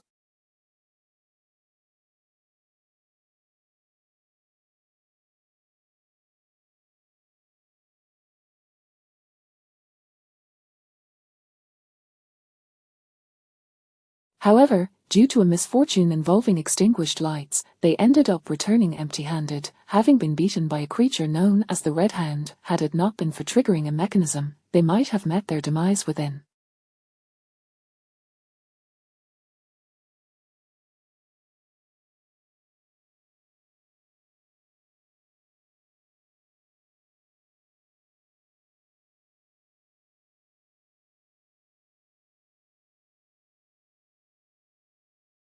They ensured the little devils were properly buried, and in gratitude, the spirits gifted them a pair of jade pendants. Excellent, this time, we must ensure the devils pay dearly. Hubei nodded solemnly, determined to make their trip worthwhile. Before long, Wang Pangzi joined them, and after discussing their plans, they approached the village head to borrow a few horses for their journey to Wild Man's Gully. Old Hu, is this our first venture into Wild Man's Gully? I remember wanting to explore it, but then you enlisted. Wang Pangzi laughed heartily as they rode along. Lin Yi felt somewhat awkward compared to the two seasoned riders. He had never ridden a horse before. Few in modern times could boast such a skill, and he felt quite nervous, despite being a nature mage, and even though the horse had shown kindness when he mounted, he was still filled with anxiety. Those who traversed time were often multi-talented, possessing skills and systems that granted them abilities upon arrival, yet here he was, utterly inept. You can't ride a horse, can you? Let me tell you, when I first rode, I galloped across the grasslands. I was way better than you. Wang Pangzi teased upon seeing Lin Yi's anxious demeanor. Lin Yi shot him a glance of disdain. He might not know all of Wang Pangzi's past misadventures, but he could surely recount a few embarrassing moments. At that moment, a cloud of dust arose in the distance. A horse galloped toward them swiftly, followed by several barks echoing across the prairie. The barking indicated that these were certainly not mere puppies. Sure enough, a magnificent steed approached rapidly, carrying a short-haired young woman, accompanied by several large dogs. This must be Yingzi, along with the village's mastiffs. Old Hu, look, the village had sent me to protect you. Upon reaching them, Yingzi reined in her horse and addressed Hubei and Wang Pangzi, but her gaze lingered on Lin Yi. When Lin Yi met her gaze, she quickly averted her eyes, her cheeks flushing. This young man was simply too handsome. He surpassed everyone she had ever seen. You're here to protect us? The old village head must be losing his wits. Wang Pangzi remarked, glancing at the young woman, who appeared to be merely 18 or 19. How could this girl be tasked with protecting them? Who was really protecting whom?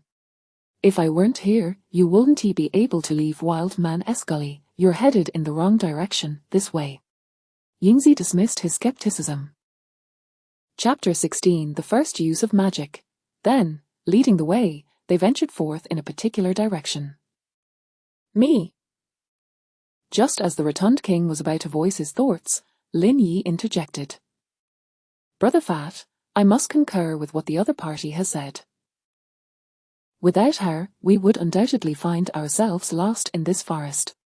He was not particularly worried about that, for as a druid and guardian of the woods, he truly had no apprehension about losing his way among the trees. However, there were certain aspects he did not wish to alter. This Yingzi displayed impressive skills, especially with the mastiff she wielded. The group began their journey unarmed, which rendered their venture into the woods rather perilous. As for his magic, he possessed but a singular offensive capability. Once unleashed, he would require several hours to recuperate, for he was but a novice mage. With Ingzi by their side, their safety would be significantly enhanced. Nevertheless, as they proceeded, the command of the group was swiftly usurped by this young girl. Trailing behind her, amidst the mountainous forest, her presence elevated their quality of life considerably. They seldom witnessed her in action, yet at unpredictable moments, she would manage to hunt down a rabbit or a wild chicken. The young girl, accustomed to village life, though still quite young, possessed a sharp tongue, particularly in the presence of the village women, who seemed to engage in endless chatter, often without a care for their children. Consequently, the children tended to imitate their mothers. "Brother Fat, why don't you fetch some water?" On this day, as they halted their horses to prepare a fire for cooking, Ingzi began to take charge. "Oh dear, Lao Lin, did you see that? This little girl is directing us every day." The rotund man grumbled as he grasped a water jug, heading off to fetch water. Har, Fatty, what are you complaining about? Even I, as the squad leader, am also under her command. Do not grumble, just hurry along. He paid little heed to Ingzi's authoritative demeanor. Without her, they would have surely lost their way in this dense forest. Indeed, Brother Fat, without Ingzi, if memory served correctly, trouble was bound to arise, be it wild boars or man-bears. The uncertainty loomed. The wild boar depicted in the play was particularly vivid, especially with its formidable tusks, glimmering under the sun. Alas, it seems I am destined to wander. With that, he lifted the water jug and made his way toward the water's edge. Lin Yi cast a glance around the forest. Upon entering, he distinctly felt the advantages of being a nature magi. In this jungle, both flora and fauna rarely bore malice towards him. There existed an inherent sense of kinship, much like the clingy grasses and burrs surrounding him. The seeds of these plants would not attach to him. Just moments ago, he had gently stroked a rabbit, which offered no resistance, behaving as if it were domesticated. "Brother Lin, we shall set up camp here today. Once you have procured the wood, I will scout for food nearby and bring some back," Ingzi announced, disregarding both Lin Yi and Hu Bae before departing with her dog. Lin Yi ventured into the thicket, collecting dry twigs. The northern woods differed markedly from those in the south. The rainforests of the south were riddled with dangers, the most feared being snakes, ants, and venomous insects, whereas the northern woods were relatively devoid of such threats. In comparison to these poisonous creatures, it was the larger beasts that posed the greatest danger, such as the Siberian tiger or the brown bear, akin to the man-bear in the play. Many of these were modeled after the brown bear, the second largest bear species in the world, surpassed only by the polar bear, with weights reaching several hundred kilograms, and mutations potentially growing to a ton. Such a colossal size naturally instilled fear in ordinary humans. Of course, bears also harbored a certain trepidation towards humans, much like the sight of a common girl casually keeping a bear as a pet. Then there were the wild boars, which proliferated in the northern woods. A pair of pigs could produce over 10 piglets in a year, and within 2 years, they could yield 3 litters.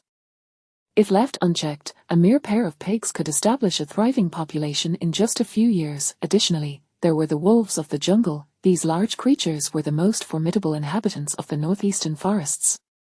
He gathered his thoughts and swiftly collected a substantial amount of dry twigs. This forest had not seen human presence for quite some time, and the ground was littered with dead branches. Twigs the thickness of a thumb could be easily snapped off before long. He amassed 2 large bundles, estimating they would suffice for a night's fire. He placed one bundle aside and carried the other back. "Old Hu, help!" Suddenly, he heard the voice of Brother Fat calling from not far away. The group, divided by their differing tasks, had ventured in various directions, yet it seemed that he and Brother Fat were aligned. He quickly scaled a large tree, grateful for the skills his brothers had imparted to him during their childhood escapades in the woods. Not far off, Brother Fat was hastily retreating, pursued by a wild boar weighing around 300 pounds, grunting closely behind him. Goodness, this fatty truly had a knack for attracting calamity. "Brother Fat, be cautious. I will come to your aid shortly," Hu Bae shouted. Having recognized Brother Fat's predicament, however, he felt helpless. When they had left the village, they carried no weapons, save for the hunting rifle Ingzi had brought along.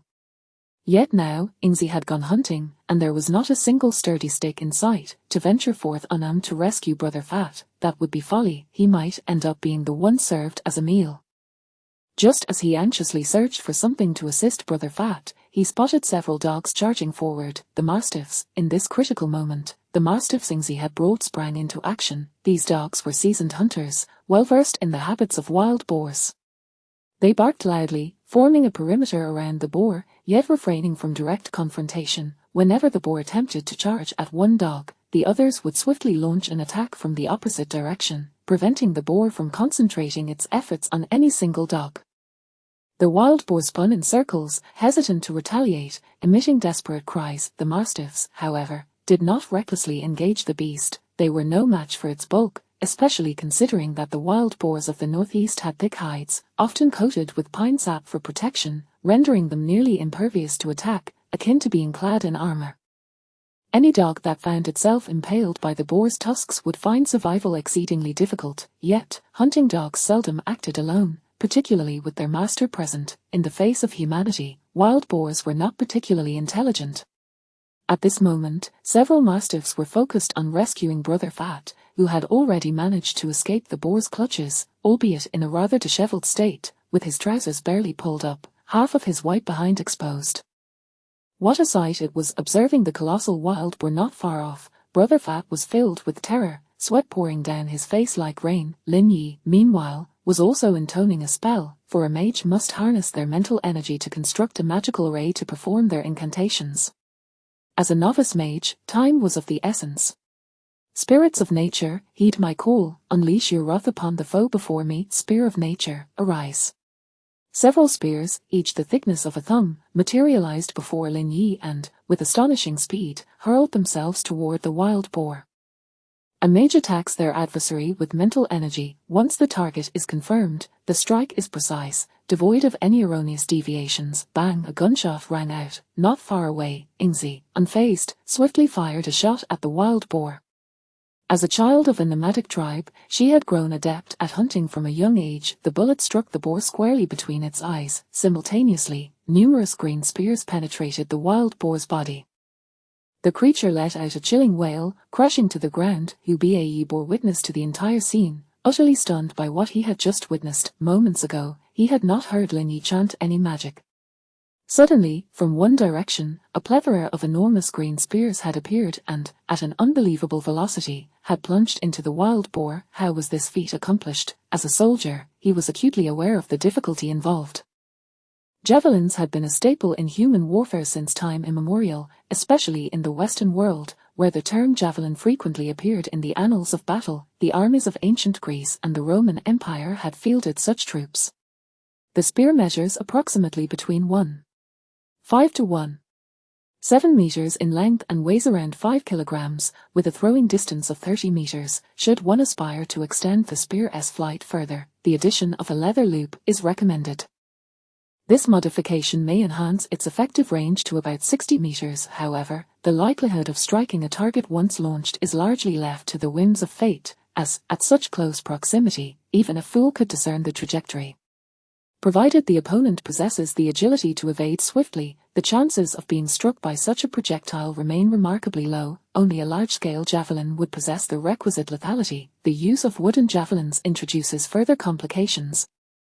On one hand, the selection of the wooden material is critical. If it is too light, achieving significant distance becomes unfeasible. Conversely, lighter objects tend to drift, making it difficult to accurately hit a target. Should the material be excessively heavy, the thrower will experience increased strain, subsequently reducing the range. Mastery in this craft necessitates countless throws to hone such a skill. Chapter 17. Lin Yi, Fat Brother, I have no shame. He approached the wild boar, which was already pinned to the ground.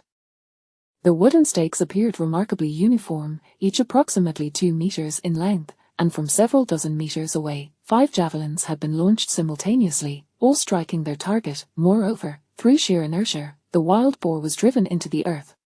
What kind of strength could accomplish such a feat? The comrades he remembered from the army would never have been able to achieve this. Did Lin Yi make these javelins? The hefty man approached, his gaze fixed upon the blood-soaked pig, a look of sheer terror on his face. What immense strength! Certainly not made by me. Lin Yi shot him a glance before noticing the approaching figure carrying firewood, casting a curious look his way. Fat brother, are you all right? Lin Yi inquired, glancing at the wild boar. He had just executed a spell that had brought the creature down, and he had yet to assess the outcome of the previous skirmish. The moment the spell was cast, he felt as though his mental energy had been completely drained. It took him a full minute to regain his composure. Indeed, magic was not a toy for ordinary individuals. The demands on one's mental faculties were exceedingly high. Even as a novice mage, employing magic remained a daunting task. However, upon arriving before the wild boar, his eyes widened in astonishment. Multiple spears embedded within the creature, piercing it through and through. Such immense force was evident. The javelins were remarkably effective. It's nothing. I owe it all to you, brother, but truly, you're impressive. Where did you acquire these javelins? Such strength, this pig must weigh around 300 pounds, and you've pinned it to the ground. He exerted considerable effort to pull out one of the spears, but it would not budge. Lin Yi smiled. He genuinely had no explanation for this. He couldn't very well claim to possess magical abilities, could he? After all, others had to understand what magic was. In this era, information did not explode as it did in later times, where one could find anything in novels. As he stood by the wild boar, a voice suddenly echoed in his mind. Detected the soul of a low-level creature. Wild boar, would you like to harvest the soul for elementary creature summoning? Lin Yi was taken aback. Yes, he responded immediately, sensing something enter his body from the boar. Harvesting wild boar tusks too, 1 pound of boar blood, and 1 large boar bone will allow the construction of a low-level magic circle. The voice echoed again in his mind.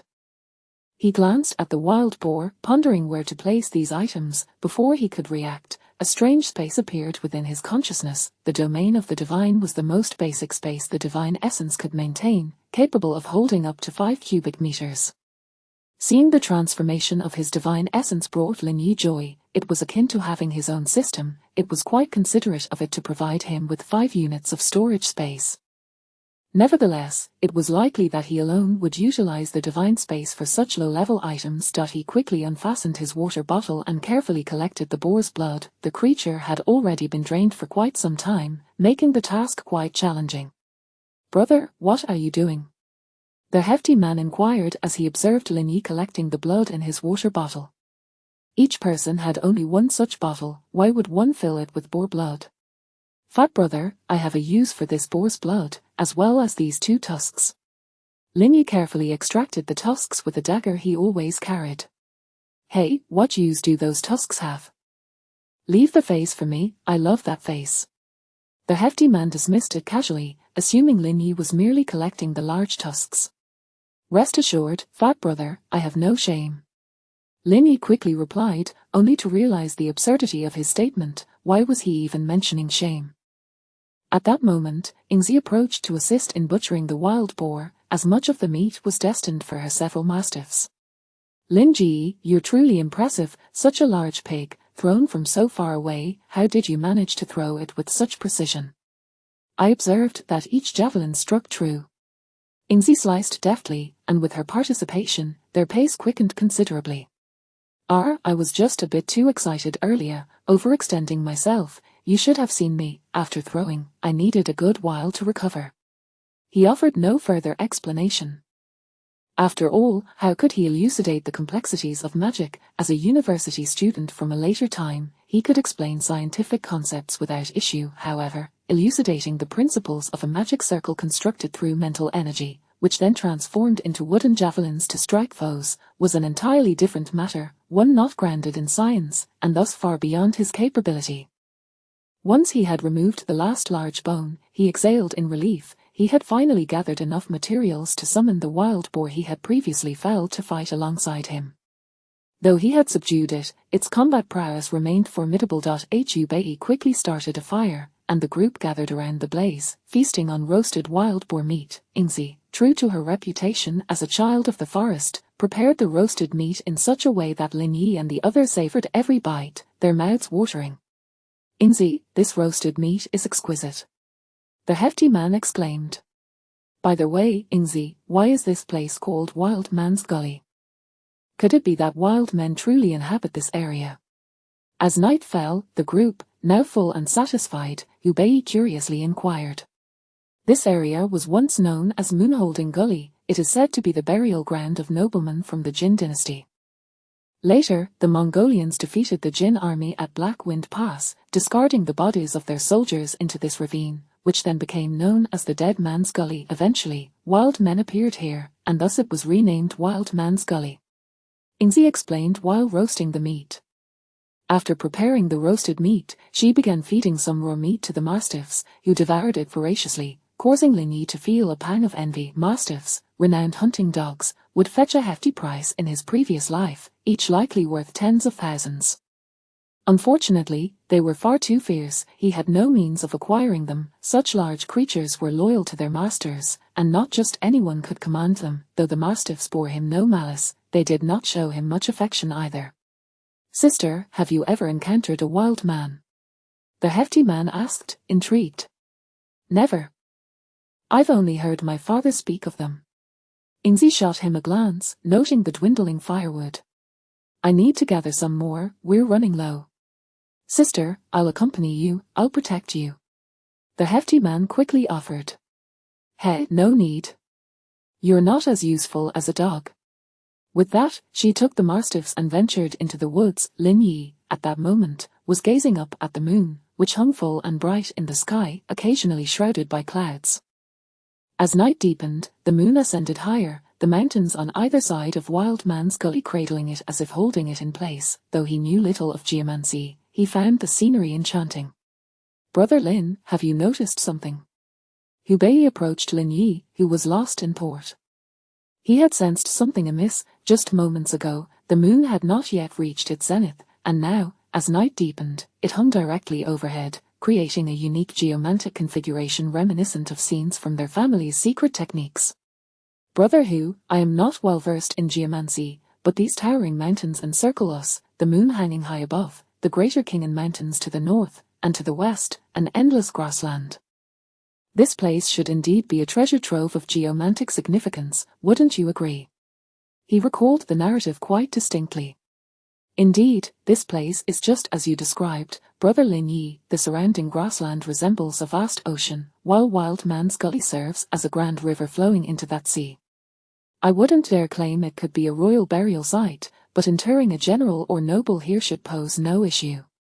As he contemplated this, a flicker of excitement surged within him.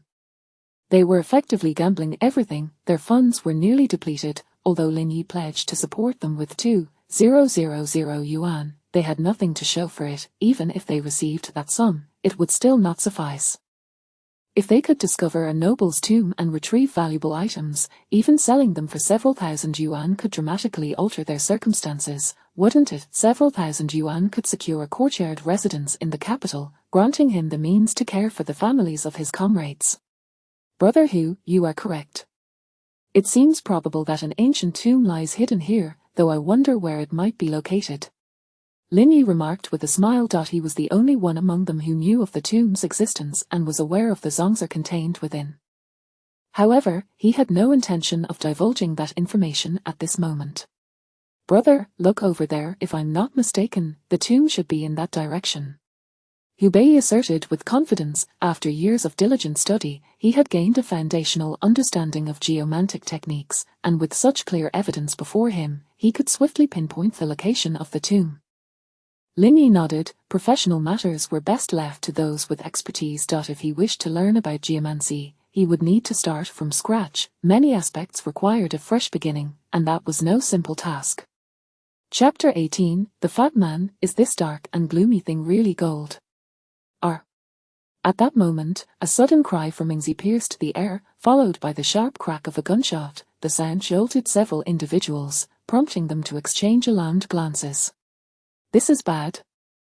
Something has gone awry."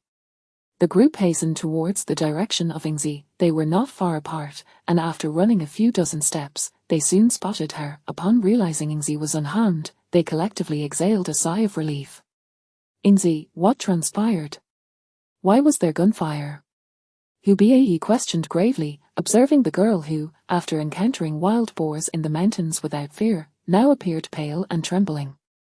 Brother Hu, over there are only corpses. Ing's voice quivered as she pointed. Lin Yi and the others approached, and indeed, they were met with a scene filled with lifeless bodies. It seems to be the Japanese. Lin Yi surmised, aware of the narrative, this area was likely the site of a clash between the Japanese troops and bandits. What? The Japanese?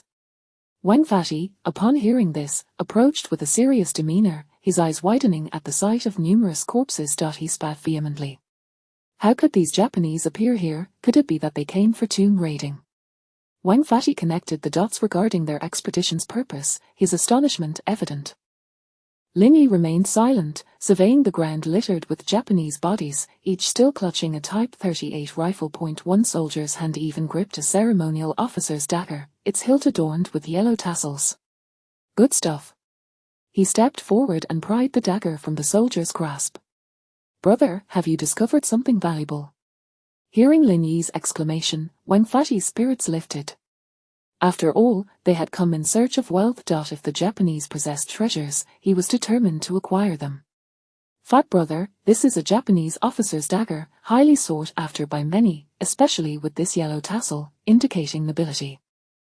If you present it to an elder at home, it would certainly be a splendid gift. Moreover, should you find yourself short on cash for drinks one day, you could easily sell it for dozens or even hundreds of yuan.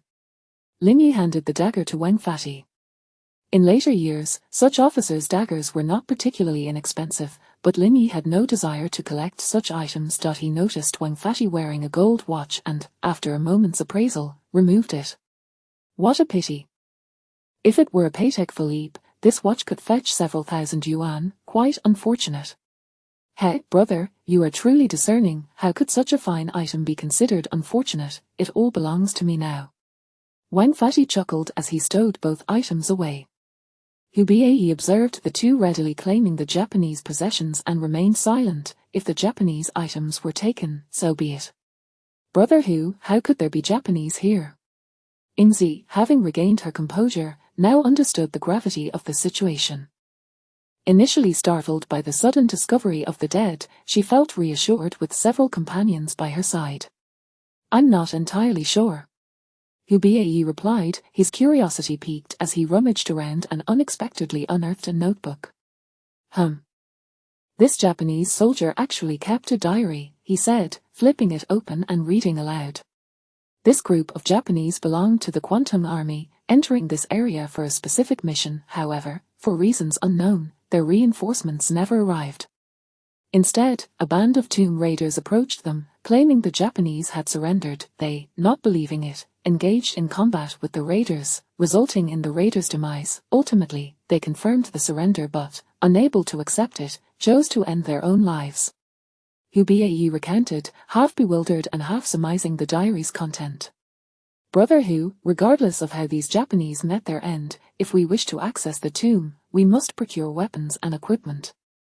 Some of their arms could prove useful, and those raiders' engineering shovels are quite fitting for our needs. Upon hearing Lin Yi's words, Wang Fati was filled with excitement. Indeed, these little Japanese have inadvertently done us a favor. He exclaimed and immediately began to gather items. Before long, they had collected several engineering shovels and a few intact Type 38 rifles. The time of the Japanese soldiers' demise appeared to be around the 1950s. Even after the establishment of the nation, remnants of the Japanese forces were still scattered in the mountains. History would later reveal multiple Japanese bases discovered. During the initial purging campaigns, the Soviet forces had annihilated 800,000 elite troops of the Quantum Army, yet in certain regions, remnants of Japanese units remained hidden within the forests, as the Soviets had not pursued them due to time constraints. Later, after the bald-headed general took control of northeast China, focusing on major cities, several years of conflict ensued, leading to the cessation of hostilities and unification in the north, which included various anti-bandit campaigns targeting Japanese troops. The Ganganjingzi, being situated in a remote area, surrounded by the Greater Khingan Range, and entering dense woods without disturbing the populace, certainly faced no military eradication. They likely lost their way, entering this Wildman Gorge, completely unaware of their surroundings. Moreover, having heard that their nation had surrendered and that the outside world had changed hands, they naturally dared not venture out, ultimately meeting their demise here. Hubayi remarked, chuckling. If there were any group that the rabbit army despised most, it would undoubtedly be the Japanese. The demise of these Japanese in Wildman Gorge was indeed poetic justice. As the group followed Hubayi's lead, they stumbled upon a pit. Old Hu, look. This place seems to be the tomb entrance you mentioned. Wang Fashi said with a grin. Yes, let us excavate from here. After saying that, he brandished the engineering shovel and began digging. Before long, the sky brightened considerably in the north, due to the sun approaching the equator, and given the high latitude of the northeastern region, a unique environment formed where by 2 or 3 in the morning, by 3 or 4 o'clock, the sun would rise. After several hours of labor, their brows glistened with sweat when suddenly, they felt a change in the soil beneath their feet. Tamped earth. We must be close. Wang Fashi seemed to detect something awry and was about to dig further when Lin Yi suddenly had a revelation. Stop! He grabbed Wang Fashi, while Hubayi, displaying a grave expression, bent down and cautiously probed the tamped earth, discerning the nature of the materials underneath. He carefully tasted a small sample, then spat it out. Quick, cover this up, this area is likely the Qianbao dragon fire-glazed dome. Hubayi, cautiously leading the group, began to cover the site with soil, finally allowing a breath of relief. Wait, old Hu, what is going on? Seeing Hubayi's anxiety, Wang Fashi was also stirred. This is the Qianbao dragonfire glazed dome. This substance ignites upon contact with air. If we continue digging, we might endanger ourselves. Hubayi expressed his fear, realizing that the tomb raiders likely encountered this mechanism, which deterred them from further excavation. Oh no, what should we do? We can't leave empty-handed after all this effort. Wang Fashi lamented, frustrated after hours of hard work to be met with an impasse. Let us dig in another direction. Hubayi was about to suggest something when, suddenly, a series of barks erupted, followed by Ingzi's voice. Lin Yi froze. In the narrative, it seemed Ingzi was the pivotal character. First, she had come across the Japanese soldiers, and now she was about to discover the correct entrance to the tomb, leading the 2 others inside. Surely they wouldn't fall into a tomb raider's pit this time. He hurried forward, with Hubayi and Wang Fashi closely trailing. Soon, they arrived at the entrance of a cave, confirming that Ingzi was indeed their guiding star. Ingzi, are you all right? Lin Yi called out, surveying the surroundings, which appeared devoid of any immediate danger. I'm fine, Brother Lin, I just twisted my ankle and can't climb up. Ingzi's voice responded. Brother Hu, this place seems to be the tomb raider's tunnel. If my instincts are correct, it should lead to the tomb. Lin Yi suggested. Indeed, the location aligns well. Here's the plan. I'll descend first to inspect. If all is well, you can follow. Hubayi nodded, carefully lowering a rope. Wang Fashi secured it to a sturdy tree, allowing Hubayi to descend cautiously. Upon finding Ingzi unharmed, he too felt relieved. Shortly thereafter, Wang Fashi and Lin Yi followed suit. This place must be the tomb passage. They activated their flashlights, revealing a pitch-black expanse that delved several meters into the ground. With the beam of the flashlight, they could discern a few meters around them, but anything further remained shrouded in darkness. Navigating through the passage, they soon arrived at a location where Wang Fashi's excitement surged. Dinosaurs! He exclaimed, pointing at the skeletal remains on the ground. What dinosaurs? Don't be ridiculous. Hubayi shot him an incredulous look. These are the steeds buried alongside an ancient general. Lin Yi observed carefully. Upon the horse's remains lay several items, now darkened. If his assumptions were correct, these should be armor pieces, particularly the helmet and breastplate, both exhibiting an abnormal black hue. He gingerly picked up the helmet and breastplate, placing them into his backpack. What on earth, brother, why are you collecting that stuff? It looks so dark and unappealing. Wang Fashi inquired, curiosity evident in his gaze. Fat brother, these are precious metals. If I'm not mistaken, these 2 items should be gold. At Lin Yi's assertion, both Hubayi and Wang Fashi were left dumbfounded, while Ingzi regarded Lin Yi with an expression that suggested disbelief. Seriously, you think that dark and dreary thing is gold? Are you pulling Fatty's leg? Wang Fatty, incredulous, questioned had he lost his mind. That was gold. Had he never seen gold before? Gold was supposed to be yellow, and surely it wouldn't change color, would it? Lin Yi shook his head, disregarding the two as he continued his examination. Chapter 19 The treasures missed by two individuals over the years. There is little use in explaining this to the two of them. Once back in the capital, they can sell it to the notorious Jin Ya and broaden their horizons. The group continued onward, soon encountering a plethora of porcelain and earthenware items. Lin Yi felt a surge of excitement upon seeing these artifacts. He was well aware of the significance of the Jin dynasty, particularly in relation to the Northern Song, the most prosperous of the Central Plains dynasties. During this era, porcelain had reached its zenith. The 5 renowned kilns produced official kill porcelain that could fetch tens of millions to even billions in value in later generations. Following the Jin's conquest of the Northern Song, Kaifeng was thoroughly plundered, resulting in many official kill porcelain pieces falling into the hands of the Jin nobility. Although the Jin nobility might not have recognized true treasures, they certainly plundered some valuable items. Indeed, after advancing further, Lin Yi quickly discovered a piece of porcelain and carefully lifted it.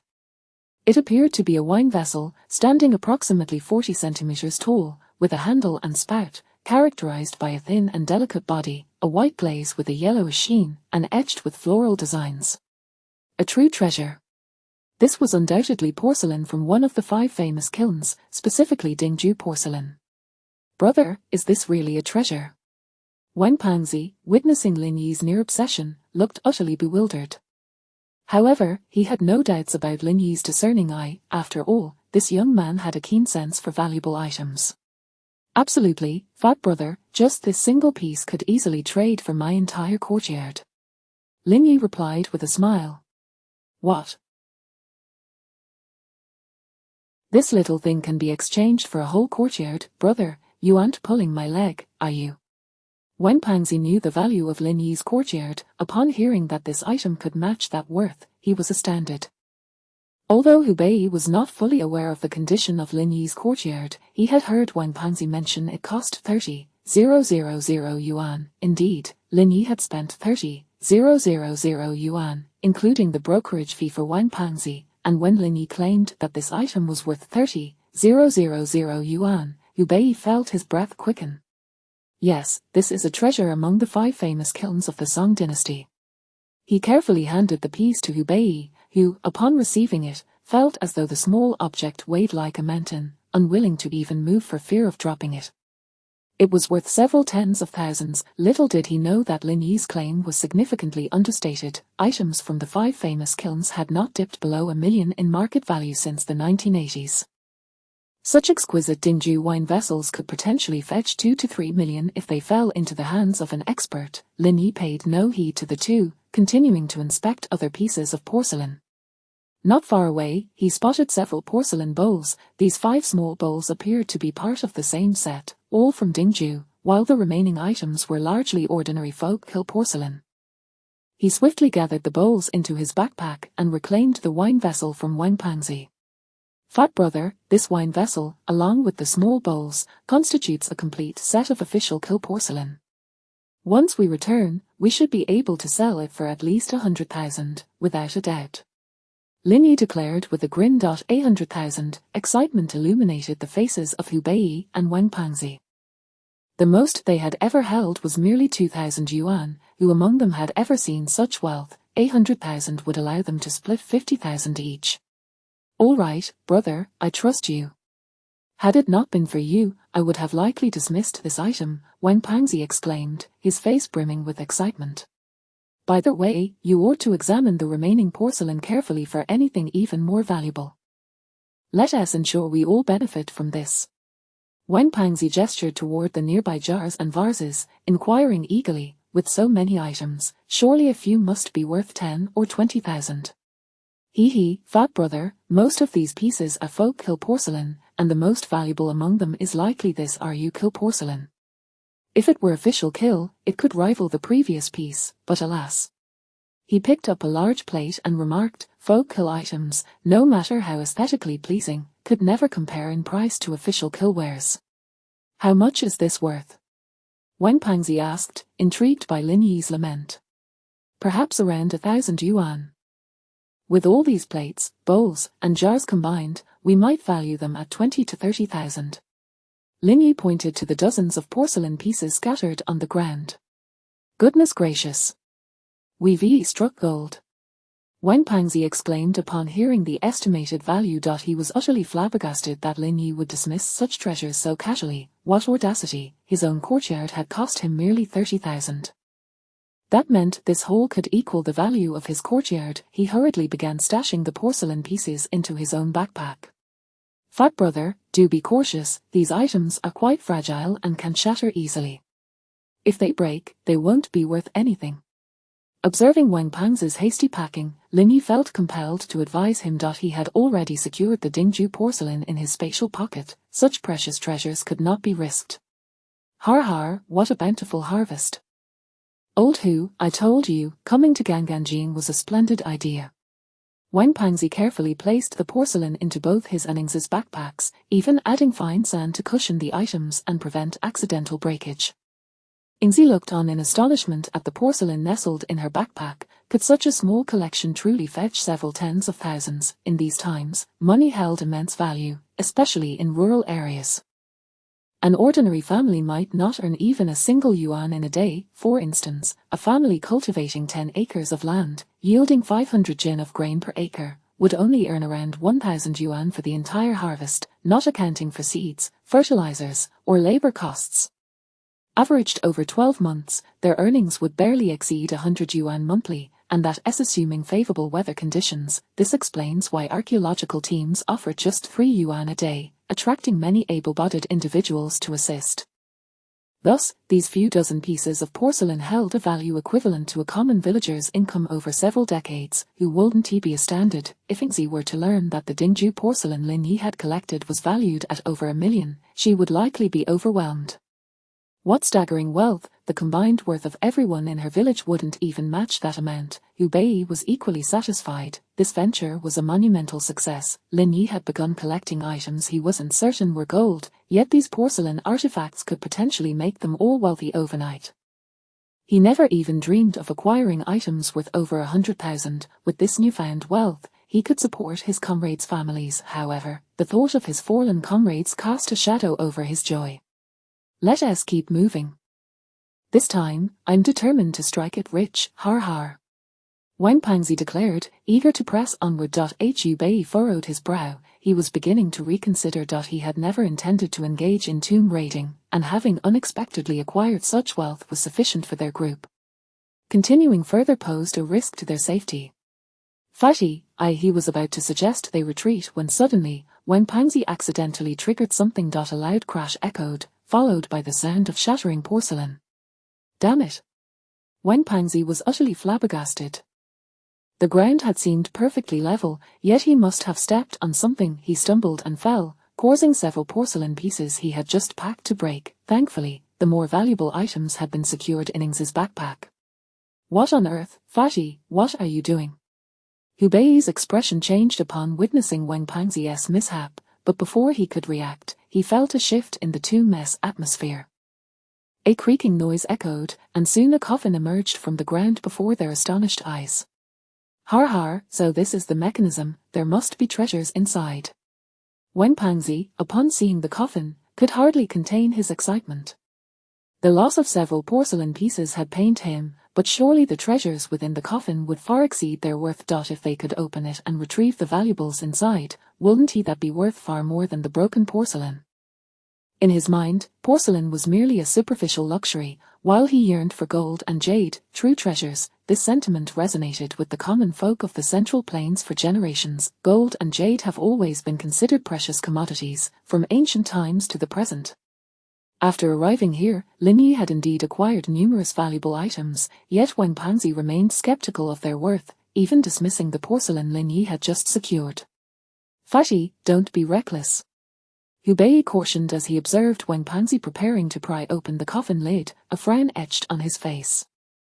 Something about the coffin gave him an unsettling feeling. He glanced at Lin Yi beside him and inquired, "What do you think, Brother Lin?" He had no desire to disturb the coffin. After all, they had already secured valuable items worth over 100,000. If they could sell them, they would be set for life, without the need to open the coffin for more treasures.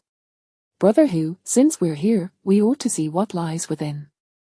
I've heard that many of your comrades sacrificed themselves on the battlefield. If we could unearth some artifacts to improve their families' living conditions, wouldn't that be worthwhile? Lin Yi smiled, knowing there was a golden mask within the coffin. Upon hearing Lin Yi mention his comrades, Hu Bei clenched his teeth and nodded. This struck a chord deep within him. If he could enhance the lives of his fallen brothers' families, it would be far more meaningful than merely ensuring his own comfort. Chapter 20. The fat man has this wild boar transformed into a spirit to repay us. All right then, let us commence and see. Fatty, where are the candles I asked you to buy? He glanced at the fat man, who seemed momentarily bewildered before extracting a candle from his pocket. Why bother with candles, Lao Hu? A flashlight suffices, doesn't it? The fat man expressed his confusion with a hint of complaint, yet he proceeded to light the candle. Enough with the chatter, just light it and place the candle in the southeast corner. Yes, right there. Hu Bei shot a stern look at the fat man, directing him to set the candle on the ground. He breathed a sigh of relief when the candle remained lit. It appeared his worries had been unfounded. Huge brother, what is this all about? Ingzi inquired curiously. Humans light candles, while ghosts blow out lamps. This is an age-old tradition passed down through generations. We light a candle in the southeast corner, and if it remains lit, it signifies the consent of the deceased in the coffin for us to open it and claim treasures. He elucidated. The coffin was considerably longer than an ordinary one, and soon they beheld the corpse inside. Remarkably, the body showed no signs of decay and wore a black mask, with a square black seal intricately wrapped around its waist. Upon seeing these two items, Lin Yi realized just how significant the treasures these two had overlooked were. The golden mask and the golden seal likely served as the general's identification, and with such proof, the value of the golden mask, along with the golden accessories and helmet, would undoubtedly escalate. He carefully extracted the seal, storing it within his spatial pouch. Why do you always fancy those dark, unappealing objects? The fat man shot Lin Yi a glance, but upon noticing the black mask covering the corpse's face, his eyes suddenly gleamed with excitement. He removed it and handed it to Lin Yi. Brother, don't say I'm not looking out for you. This golden mask is a gift. He was skeptical about the claim of it being gold. In his mind, gold was imperishable and could not possibly tarnish to black. Thank you, fat brother. Lin Yi accepted the mask with a quizzical expression, promptly placing it into his backpack. He had already collected several valuable items. As for the pair of jade pendants, he held no particular interest in them. Alas, this general truly is a miser. There is nothing of worth here. Oh, what is this? After surveying the surroundings and finding nothing else of value, Wang Fatty's eyes suddenly lit up upon spotting a piece of jade in the corpse's hand. Jade? He quickly snatched the pendant from the lifeless grasp. Har har har, what a remarkable treasure. Hu Bei's excitement grew. Jade should fetch a decent price, right? A quick glance revealed another similar piece in the corpse's other hand, and he swiftly retrieved that one as well. After admiring them for a moment, he acknowledged their undeniable worth.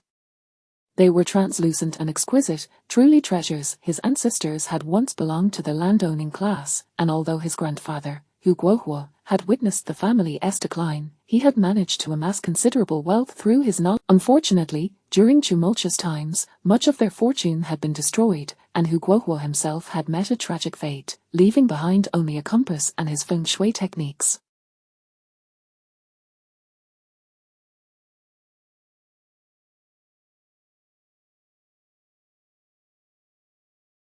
Hu Bei had never grasped the essence of these teachings. His knowledge was merely a result of years of diligent study. However, when it came to antiques or burial items, he lacked the discernment to recognize true value. As he observed Lin Yi gathering the golden seal and mask, he remained unconvinced of their authenticity, believing they were merely copper artifacts at best. He was aware of copper's low value. Yet, he failed to realize that ancient gold purification was not highly effective, resulting in a purity of around 70%, often mixed with other metals that oxidized, leading to the tarnishing observed. Lin Yi carefully surveyed the coffin, confirming that no other items were present. He felt no regret. After all, he had already acquired a bountiful haul, 4 golden treasures in total. The golden accessories, being particularly heavy, would likely fetch a handsome sum upon their return. With the addition of the Dinkel wine vessels, their earnings could easily reach 2 million, a staggering amount in the 1980s, enough to purchase multiple courtyards like his in the capital. The thought alone was exhilarating. Indeed, grave robbing was a profession that could lead to overnight wealth. Huge brother, it seems the candle has gone out. Just as the group was lost in their thoughts, Ingzi's voice broke the silence, instilling a sense of dread. Lin Yi snapped back to reality, suddenly recalling the ominous presence of the Zongzi, who, startled by Ingzi's words, turned around to see that indeed, the candle had extinguished. Casting a hesitant glance at Lin Yi, he spoke, "Fatty, Lin Yi, the candle is out, should we return the items?" "Huge brother, you and Fatty step back. I have a foreboding feeling about this." Lin Yi pulled Ingzi close and began to retreat cautiously. The notion of returning their hard-earned treasures was out of the question. He had come to excavate and would not relinquish what was rightfully theirs. The group had already come away with nothing of substantial worth, save for the 2 jade pendants gifted by the ghostly children. Foreboding? What is amiss? Upon hearing this, the fat man took a few steps back, surveying the area, yet he found nothing out of the ordinary. Nevertheless, he had pocketed the jade pendants. Seeing this, Hu felt somewhat helpless. While he might be able to reason with the fat man, his relationship with Lin Yi remained awkward. With no one returning items, he too took a few steps back. As they retreated toward the exit of the passage, just when they thought all was well, the corpse in the coffin suddenly rose, its body sprouting countless red hairs at an alarming rate. "What in the world is happening?" the fat man exclaimed in horror, his face drained of color as he beheld the red monstrosity. "Zongzi," Hu uttered gravely, recognizing the trouble that lay ahead. This enormous creature was far from something an ordinary person could confront. The creature swiftly lunged, sending the heavy coffin flying toward the exit, blocking their only means of escape. "Good grief, this beast won't let us out. It intends to kill us." The fat man's face was a mask of terror. Why did he feel such fear in the presence of this creature? "Spirits of nature, heed my call and come forth to battle for me," Lin Yi murmured softly. Ingzi, standing beside him, vaguely heard his quiet words but could not discern their meaning. Just as she was about to inquire about Lin Yi's intentions, a massive wild boar materialized before him. A wild boar? Upon hearing Ingzi's exclamation, Hu and the fat man turned to see the wild boar appear, leaving them utterly stunned. What on earth was happening? Lin Yi disregarded their astonishment. The wild boar charged straight at the red-haired Zongzi. Summoned creatures were not true beings and felt no fear, they were mere manifestations of primal energy. In the midst of their incredulous gazes, the wild boar charged violently at the Zongzi. Boom! With a tremendous crash, the wild boar collided with the red-haired creature, propelling it against the wall. My goodness, has this wild boar become a spirit to repay its debts? The fat man looked on in shock at the boar before him, finally breaking the silence. Indeed, this wild boar is your wife from a past life, come to seek you out. Hu rolled his eyes at the absurdity of the remark. How could anyone think a wild boar had become a spirit? If he was not mistaken, this creature had been summoned by Lin Yi. He was oblivious to how Lin Yi had managed to manifest it, but it only deepened his wariness toward him. What kind of sorcery was this that could conjure a wild boar? If he was correct, this boar was the very one that Lin Yi had previously pierced. Its body had been consumed by the group, yet its teeth, blood, and bones had been collected by Lin Yi. He had once wondered about the use of those items. Now he understood, they could be used to summon a wild boar. With this wild boar at their side, their predicament might improve substantially. Huge brother, fat brother, Lin Yi, the entrance is blocked. Ingzi had initially hoped to escape while the wild boar engaged with the Zongzi, but to her dismay, they found the exit completely obstructed. At that moment, the Zongzi, now groggy, shook its head, still disoriented from its recent encounter. Upon spotting the wild boar that had knocked it down, it let out a furious roar and charged toward it. The wild boar, undeterred, lunged again, but this time the clash between the two left Lin Yi and the others utterly astonished. The red-haired creature effortlessly pinned the wild boar's sharp tusks with its hands, rendering it immobile. Before the wild boar could react, the Zongzer hoisted it up and, with an incredible display of strength, tore the 300-pound creature in half. What in the world is that monster? The fat man was nearly paralyzed with fear at the sight. How could they possibly contend with such a beast? Chapter 21, The Exhausted Sorcerer. What a sight it was, a wild boar, a massive creature weighing over 300 pounds, effortlessly seized by the adversary and then torn asunder. To possess such strength is beyond comprehension. Lin Yi did not have the luxury of pondering this matter, for he was acutely aware that the wild boar stood no chance against this Zongzer, a type of rice dumpling, as it had transcended the realm of humanity. In its former life, this beast was a formidable general of the Jin dynasty, wielding a colossal wolf-tooth club, a weapon of immense power. Now, transformed into a Zongzer, it was even more formidable.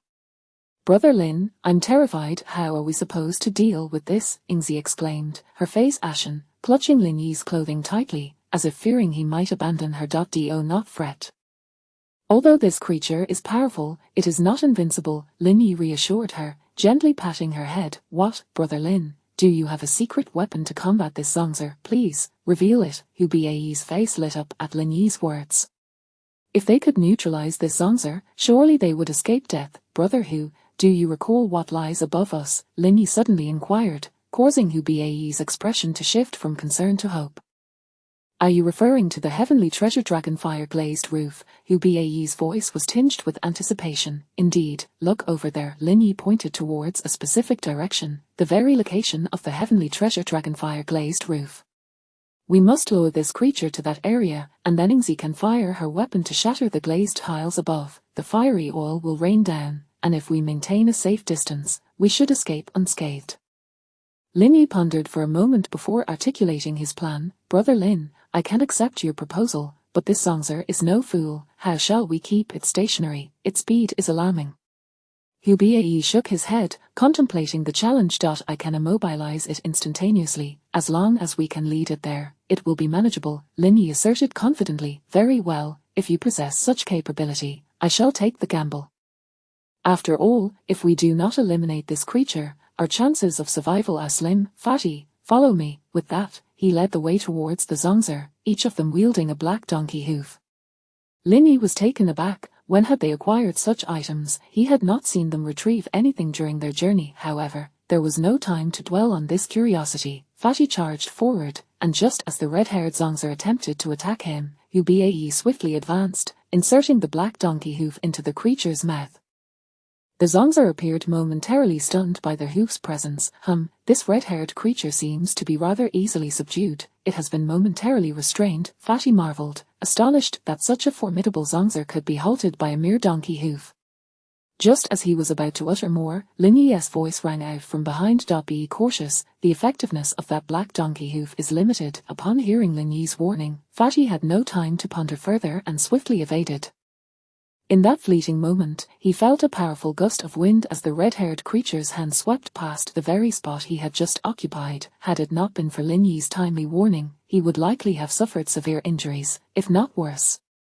"Quickly, Fatty, follow me." Hu Bai was well prepared, and the two hurriedly led the red-haired Zongzer towards the vicinity of the heavenly treasure dragonfire glazed roof. "Yingzi, when the time comes, aim carefully at the tile over there."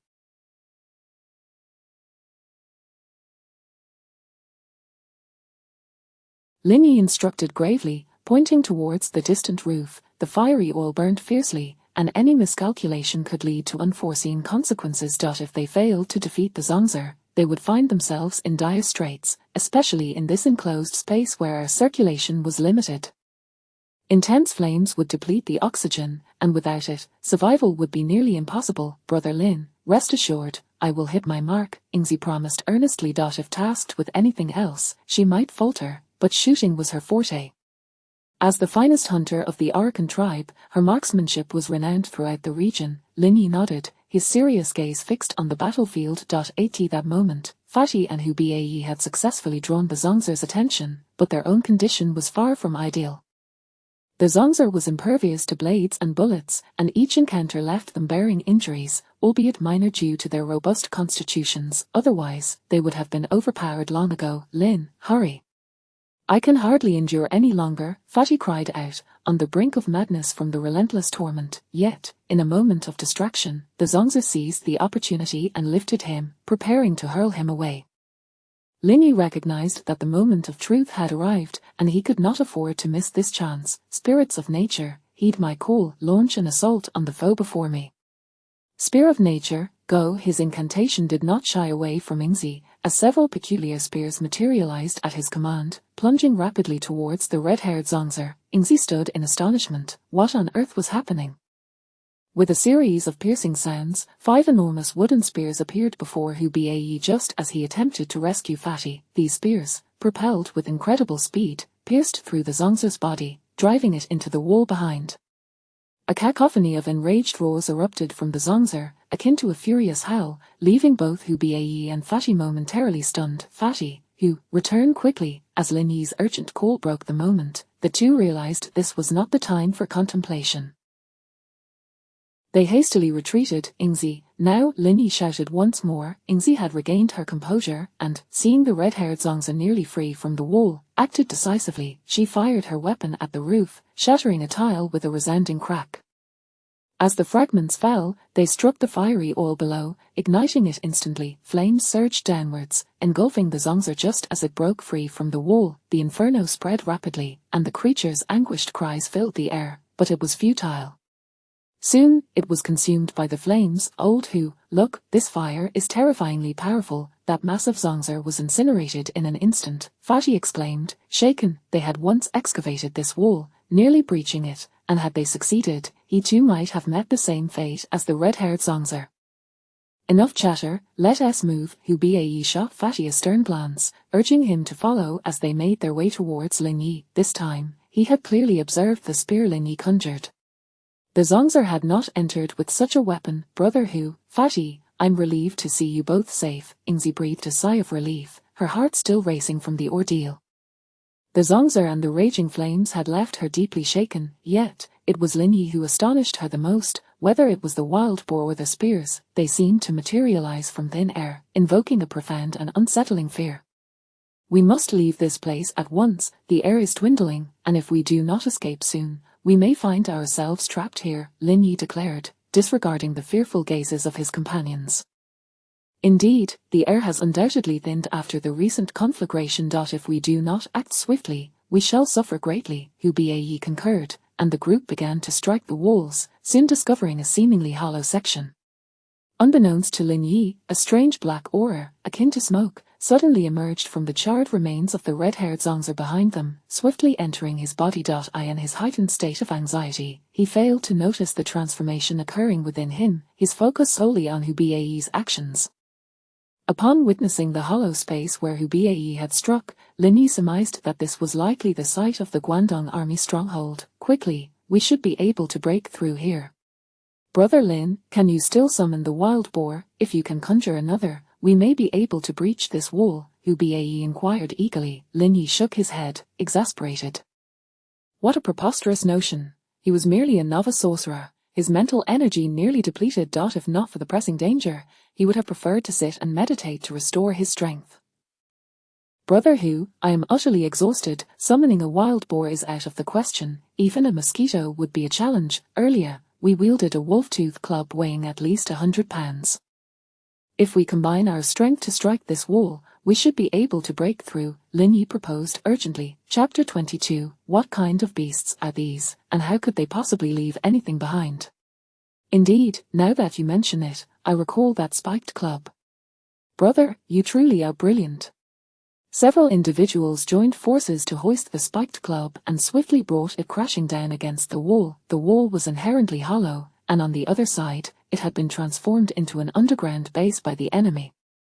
Before long, they succeeded in breaking through the wall. A rush of air poured in, and the group instantly felt a significant relief in their breathing. Har har, we've been saved, the stout man exclaimed excitedly, dashing through the newly opened passage without even glancing at what lay beyond. Hu Bae looked unhelplessly at his brother's recklessness before following suit. Brother Lin, what lies beyond? Could there still be such monsters there? Ingzi cautiously glanced at the other side, hesitant to proceed. Fear not, this place should no longer be an ancient tomb. If my conjecture is correct, we are likely standing at the stronghold of the Guangdong army, as rumored in your village. Lin Yi stated, knowing they had initially set out to locate the Guangdong army's stronghold. With that, he took Ingzi by the hand and ventured through. Indeed, it didn't take long for them to discover a plethora of differences. Hey, old Hu, this must be the Guangdong army stronghold from our village.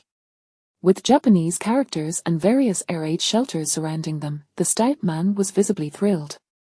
They had truly found the place. Indeed, during the latter part of World War II, the Guangdong army constructed many of their fortifications underground to protect themselves from the Soviet forces. Hu Bae nodded, breathing a sigh of relief. Entering the enemy's stronghold surely meant they could find a way out, as even the enemy required an exit. The group soon arrived in a room, and when they opened the door to behold an array of weaponry and equipment, they were left aghast. These are all the little devil's arms. We could probably assemble an army of thousands. Upon opening a crate, they discovered numerous enemy rifles. Wang Pangzi picked one up, feeling previously constrained in the tomb without a suitable weapon. Look at this, a Type 92 heavy machine gun, a Type 92 infantry gun, and this, a Mauser. This equipment could easily outfit an enemy regiment. Despite having served for over a decade, he was utterly astonished by the sudden appearance of so many weapons. I have a feeling there might be other things here that we are unaware of. Let us not encounter another monster. Lin Yi opened another crate, revealing several Type 14 pistols. This handgun was however, it was plagued with issues such as jamming and misfires. Nonetheless, at this moment, any weapon was better than none. This Mauser could have let that red-haired monster know of my prowess. For a marksman, possessing a firearm transformed everything. All right, Pangzi, don't boast. After searching for a while, Hu Bae finally unearthed a Type 100 submachine gun, swiftly loading bullets into the magazine and securing it to his waist. He also gathered additional ammunition before addressing Pangzi. As a soldier, he had little affinity for the standard rifle. While it had brought glory to the Rabbit army, there were simply too many shortcomings with it. Pangzi, seeing Hu Bae's actions, wasted no time in procuring a submachine gun for himself. While the enemy's submachine guns could not compare to those from the Western world, in this setting, having one was vastly superior to being unarmed. While the two men engaged in conversation, Ingzi also slung a rifle over her shoulder and gathered ample ammunition. Seizing a moment when no one was paying attention, Lin Yi discreetly stashed several pistols and hundreds of rounds of ammunition into his spatial pocket, alongside a submachine gun with 200 rounds and over 20 enemy grenades. As a descendant of the Rabbit people, this was his first encounter with firearms. Under normal circumstances, he would never dare to fire a gun, understanding the dangers involved. Let us proceed in search of an exit. With their newfound weapons, Hu Bae, Pangzi, and Ingzi were all smiles, eager to find something to test their gear against. None among them were particularly docile. Ingzi was a skilled hunter from the Arakan tribe. A woman capable of taking down a wild boar with a single shot was frightened by ghosts but not by other creatures, and now that she had a good gun, she was itching to try it on a tiger. As they continued onward, Hu Bae led the way, with Pangzi and Ingzi flanking him and Lin Yi bringing up the rear. Suddenly, Lin Yi sensed something amiss. He felt an eerie gust of wind pass by him. Everyone be cautious. There's something strange here. He realized that the two little devils had appeared. What's wrong, brother? Did you see something? Pangzi inquired, his face tense, while Ingzi's expression grew grim. As a hunter, she was unnerved, her usual fearlessness shattered by the recent encounters. There are likely two little devils nearby, but they should not pose much harm. Lin Yi glanced at a shadowy figure that swiftly vanished, confirming his suspicions. What? Ghosts? Ingzi's voice rose an octave, her hands and feet turning cold as she trembled. Fear not, those two little ones shouldn't harm us. Let us keep moving, we should be able to spot them soon. As they advanced, they soon found themselves in a large area filled with shattered coffins. My heavens, how many tombs have the enemy plundered to amass so many coffins? I must see if anything remains. When Pangzi approached one coffin and opened it, only to find it empty, not even a corpse remained. Oh, these despicable creatures, no matter where they go, it's always a policy of total plunder. Har. Did you really think they would leave us anything of value? Hu Bai rolled his eyes at Pangzi, well aware of the enemy's nature. Lin Yi, however, ignored the ordinary coffins and approached one made of rosewood. He suspected the two little devils might be inside. He sighed at the sight of the rosewood coffin. What is the matter, brother? Have you found a treasure? Pangzi inquired curiously as he approached Lin Yi, who was staring at the rosewood coffin.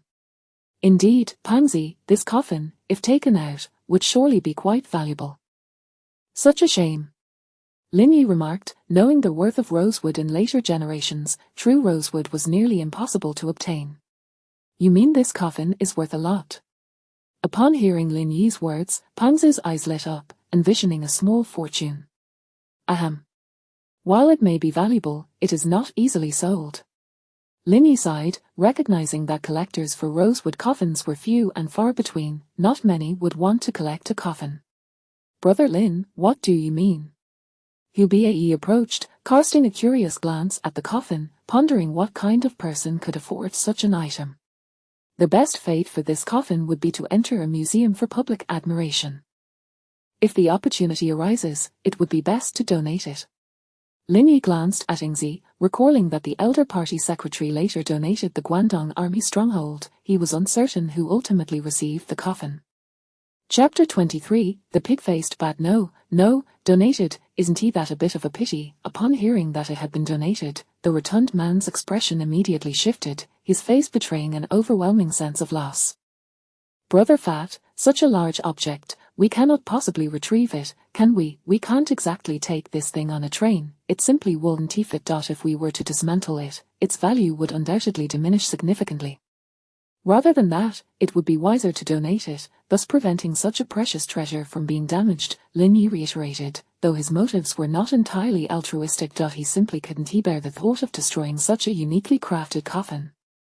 It was better to leave it for future generations to admire. They had already reaped considerable benefits from this endeavor, essentially striking it rich overnight. There was no need to act like bandits, taking everything of value for themselves, was there? Indeed, Lin, you speak the truth, Brother Fat. Are you not descended from GM soldiers? How can your understanding be so lacking? What do you expect to do with such a large coffin? Transport it back by train. If Uncle Wang saw you bringing this back, he'd probably break your legs. When Lin Yi mentioned the coffin's worth and suggested donating it, Hu Bai's fondness for him surged considerably. As a soldier, he had some sense of morality. In this tomb-raiding world, looting was legal, otherwise, he likely wouldn't even dare to enter this tomb. All right, let us open it and take a look. If I'm not mistaken, there should be something inside, Lin Yi pondered. The two little spirits were likely still within this coffin. Upon hearing Lin Yi's words, the rotund man became intrigued. Their gains from this tomb exploration far surpassed those of the two foolish characters in the show. Those two deities were not really tomb raiders at all, they were essentially just there to destroy cultural relics.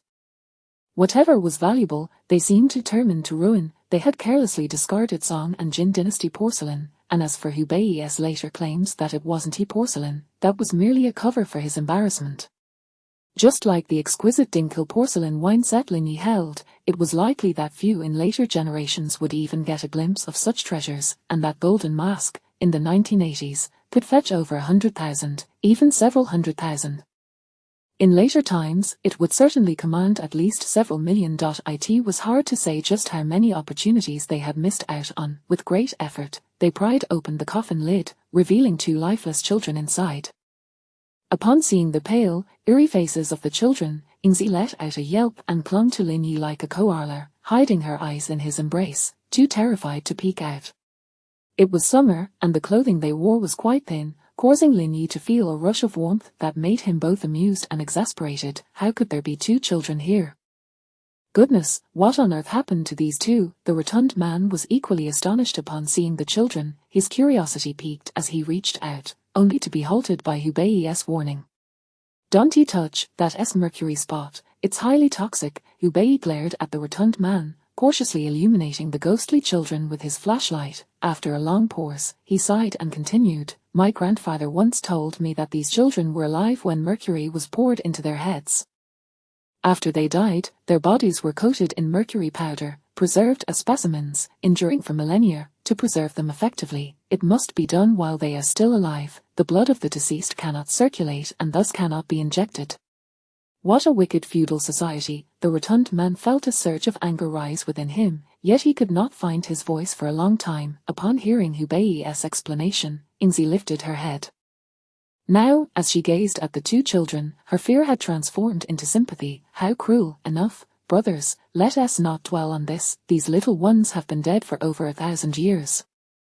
No matter how much sympathy we feel, it is of no consequence. Instead of wallowing in sorrow here, it would be better to take the two little ones out and lay them to rest properly. Linyi suddenly interjected, illuminating the thoughts of the others. "Your ideas are always the best, brother." "It's settled then," the rotund man exclaimed excitedly. "However, Brother Fat, be cautious while assisting. Both children are covered in mercury, so don't let it splash on you." He added, "Rest assured, I know the boundaries." After saying this, he and Hubei loosened their belts, binding one of the ghostly children to their bodies. Linyi nodded, confident that they would manage just fine.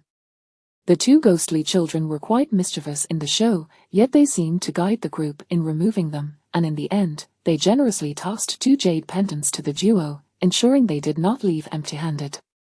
The reason they didn't provide anything else was likely due to the fact that the two only recognized those particular pieces of jade, an obsession of theirs. As for Ingzi, she had no understanding of these artifacts and thus desired none.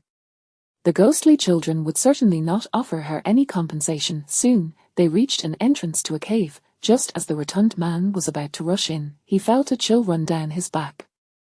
As he prepared to speak, he noticed Linyi staring gravely into the distance. "Brother Fat, don't move just yet." Linyi sensed signs of life ahead, and quite a few at that.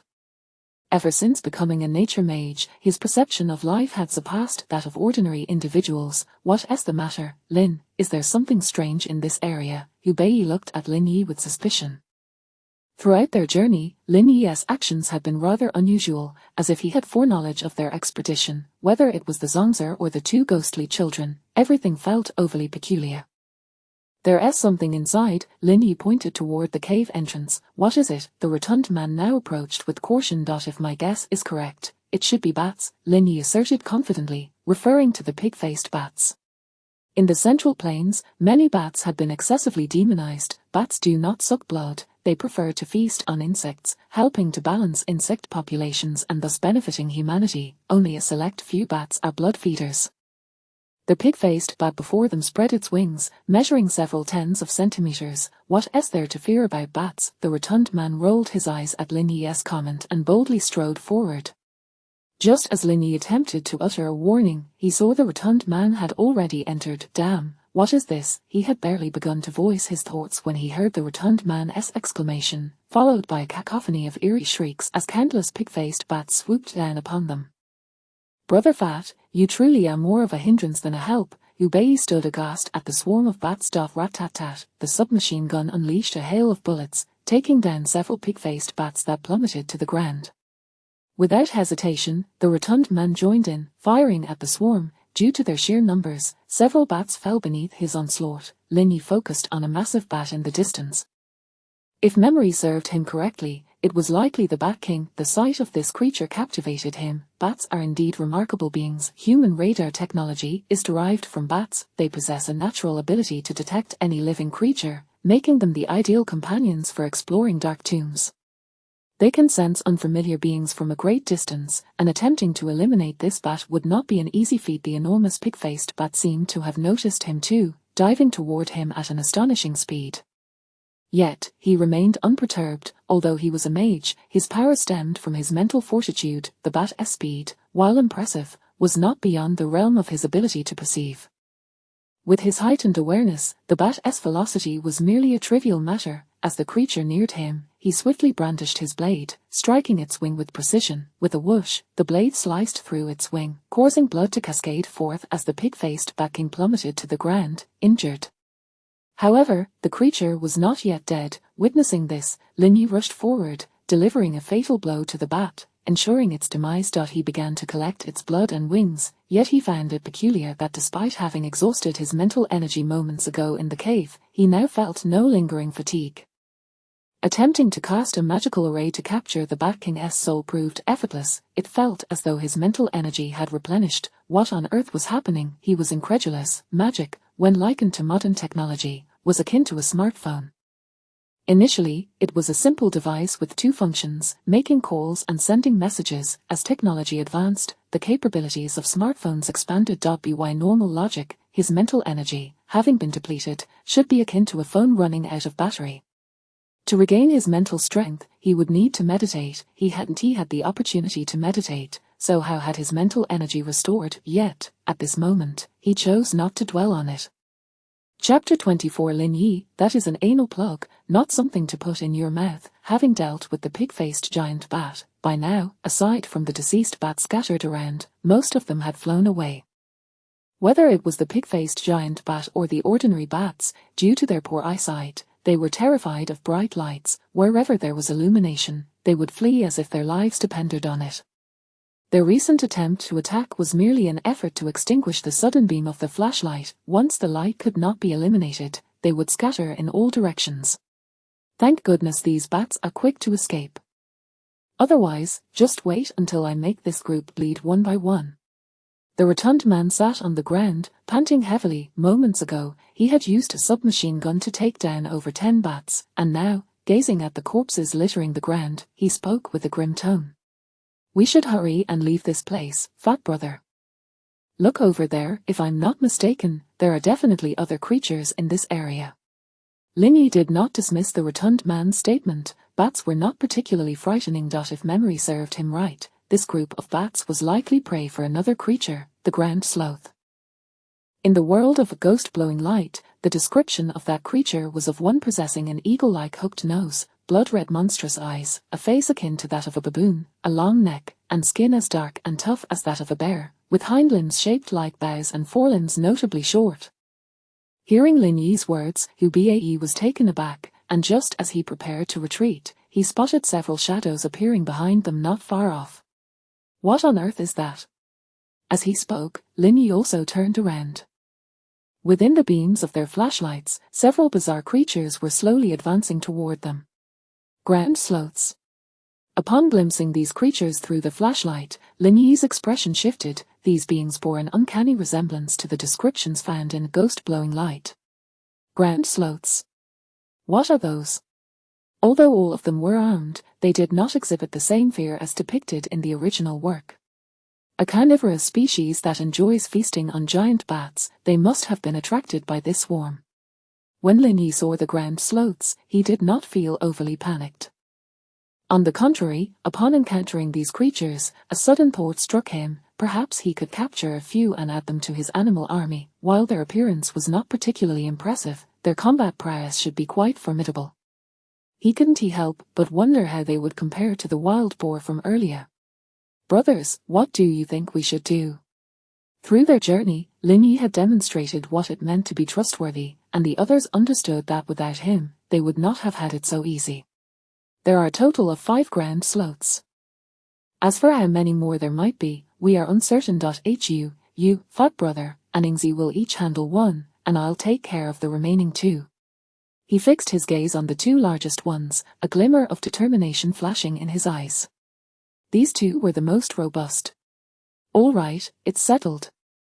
Hu Bae exchanged glances with the rotund man, quickly designating 1, while Ingzi, though somewhat apprehensive, found herself surprisingly unafraid of these creatures. As a hunter of the jungle, armed with a gun, she was ready to face any creature. Even if a tiger appeared, she would dare to confront it. It was precisely this kind of spirit that had given rise to the formidable Zhuoran cavalry during the Qing dynasty. Lin Yi sensed a surge of spiritual energy within him, surprisingly restored and even enhanced compared to before. He wasn't sure if it was merely an illusion or not, however, he felt a surge of joy. If that were indeed the case, it meant he could continue to wield the spear of nature. Spirits of the natural world, heed my call and fight for me, spear of nature, go. He began to chant softly, and soon, two massive wooden spears materialized, swiftly hurtling toward the two gigantic sloths. Thud, with incredible speed, the two spears thrust into the chests of the two sloths, piercing directly through. The sloths were caught completely off guard, their attention still fixated on the fallen bats on the ground. Before they could react, Lin Yi had already taken them down. Meanwhile, Ubae, Wang Fat, and Yingzi were not idle. They quickly opened fire on the sloths with their weapons. The rotund man and Ubae employed submachine guns. The distance between them was less than 20 meters, a range where submachine guns were practically unbeatable. Even Lin Yi, who had never handled a firearm, could potentially take down an enemy simply by aiming and pulling the trigger. Not to mention that both of the other two were skilled marksmen. The two ground sloths endured at least 10 bullets each, turning them into a veritable hive of destruction, ensuring they were as good as dead. In contrast to the two men, Yingzi proved to be the most formidable of the group. With her Type 38 rifle, she fired a shot that struck directly into the forehead of the smallest sloth, instantly killing it. These creatures don't seem all that impressive after all. Upon witnessing the ground sloths being dispatched, the rotund man let out a sigh of relief. Lin Yi swiftly approached the two sloths to collect resources. With the two ground sloths in his possession, he now had 3 types of summons: the wild boar, which he could still summon despite being torn apart by that Zongzer, in addition to the pig-faced giant bat and the 2 ground sloths before him, totaling 3. However, each summoning required spiritual energy, so summoning them all to fight on his behalf wouldn't be an easy task. Before long, they found an exit, which was not far from where they had initially entered. Finally out. Fat Brother is free. As soon as the rotund man emerged, he shouted with glee. No sooner had he finished speaking than they heard several barks, and a few mastiffs came rushing in from different directions. Enough chatter. Let us quickly tend to the 2 little ones behind us. Ubae had not forgotten about the little ones trailing behind. Their bodies were covered in mercury, and if they lingered too long, the mercury would seep through their clothes and poison them. He certainly didn't want to experience mercury poisoning. The group found a relatively clean spot, quickly dug a hole, and buried the 2 little ghosts. Noticing that Wang Fat even made a door for them, he chuckled. My goodness, what I've encountered today far exceeds anything I've experienced in my lifetime. After finishing up, he slumped down onto the ground. Having been busy all this time, he now felt a wave of soreness wash over him. Indeed, this task is not something just anyone can handle. Ubae also sat down, rummaging through his pocket, only to be taken aback when he pulled out a jade cicader. It appeared to be of higher quality than the previous jade. What is this? When did we see this? Ubae gazed in astonishment at the jade cicader, certain that he had never encountered such an item before. It must be a gift from those 2 little ghosts. Lin Yi replied with a smile, indicating that their unreciprocated assistance warranted some form of reward. He just wondered if this time it would be only Ubae and the rotund man receiving gifts. Upon hearing this, the rotund man hurriedly reached into his pocket and pulled out one as well, a piece of ancient jade. Seeing the jade, he was about to put it in his mouth. Fat Brother, stop. Seeing him about to taste the jade, Lin Yi felt an overwhelming urge to intervene. What kind of mentality was it to shove jade into one's mouth? What's wrong, Brother Lin? I just wanted to see if this jade is genuine. The rotund man chuckled awkwardly, attempting to explain.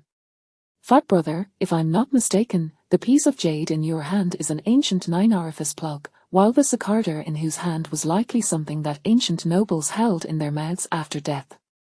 And as for your piece, if I'm not mistaken, it was meant to be placed elsewhere. Lin Yi shot him a disapproving glance, hastily adding that he genuinely feared for this man. A tomb raider should at least have some knowledge in this area. How could he dare to taste anything? An anal plug, the type that ancient nobles placed in there, and you want to taste it? How utterly revolting! Upon hearing Lin Yi's words, Yingzi and Ubae instinctively distanced themselves from the rotund man. The rotund man, nearly throwing the jade away in embarrassment, forced a smile. Har har, I'm used to it, used to it. By the way, Brother Lin Yi, is this jade valuable?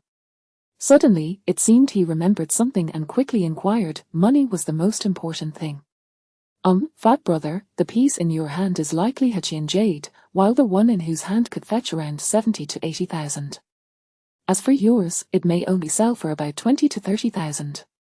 Lin Yi pondered before responding. Har har har, it's time for fat brother to strike it rich. The rotund man, who had previously shown some disdain, promptly stowed the jade in his pocket, his face now devoid of any prior disgust. 20 to 30,000 worth of treasure, who would still feel repulsed, that could buy him a courtyard. He wouldn't care if it had been in a less than savory place, even if it had been in his intestines, he would extract it without a second thought. By the way, Ingzi, do you and brother Lin Yi have any? The rotund man suddenly recalled that both he and Hu Bae each had one, so Lin Yi and Ingzi surely wouldn't be empty-handed, right? I have one too. Ingzi pulled out a piece from her pocket, though she cast a worried glance at Lin Yi. She couldn't help it, she had witnessed the rotund man's earlier situation and felt rather nauseated at the thought of retrieving something from that place. Yours is from the ear. Chapter 25. Thoughts on magic from Hu Pang and his companions. Lin Yi accepted the jade from his companion with a smile, reaching into his pocket to reveal a matching piece, identical to Ingzi's. These two pieces are a pair of jade earplugs. It seems they are part of a set. It's rather unfortunate that, had there been 9 pieces, they would surely fetch 1 million. In ancient times, those who could afford such jade were predominantly the elite aristocracy. The most commonly used was Hechin jade, which, due to the exhaustion of its mines in later years, has seen its price soar. Oh my, why bother worrying about that? Just having these few pieces is already an unexpected delight from our little ancestors. The plump man exclaimed, his face lighting up with excitement.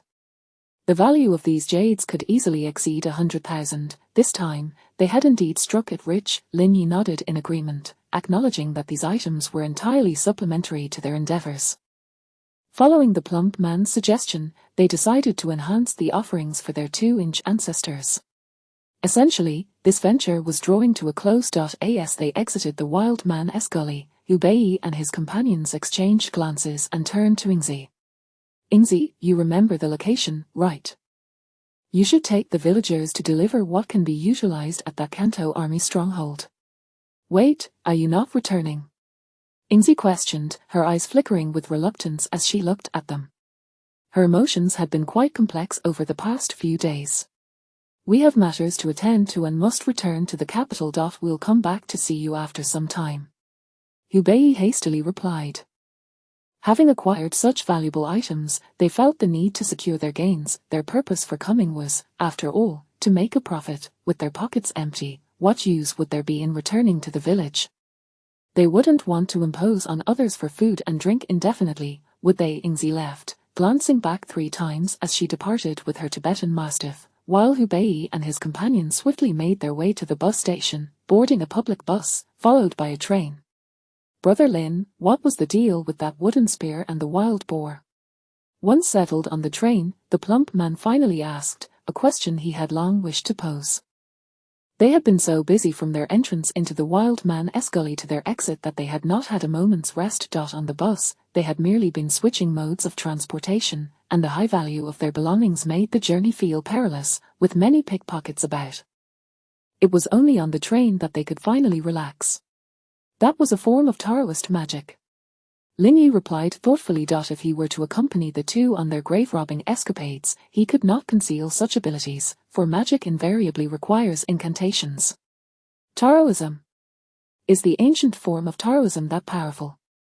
The plump man's eyes sparkled with excitement at the mention of Taoism. Lin Yi's display had been incredibly impressive, summoning a wild boar that crashed into a wall, and the wooden spear that appeared seemingly out of thin air to strike swiftly at enemies.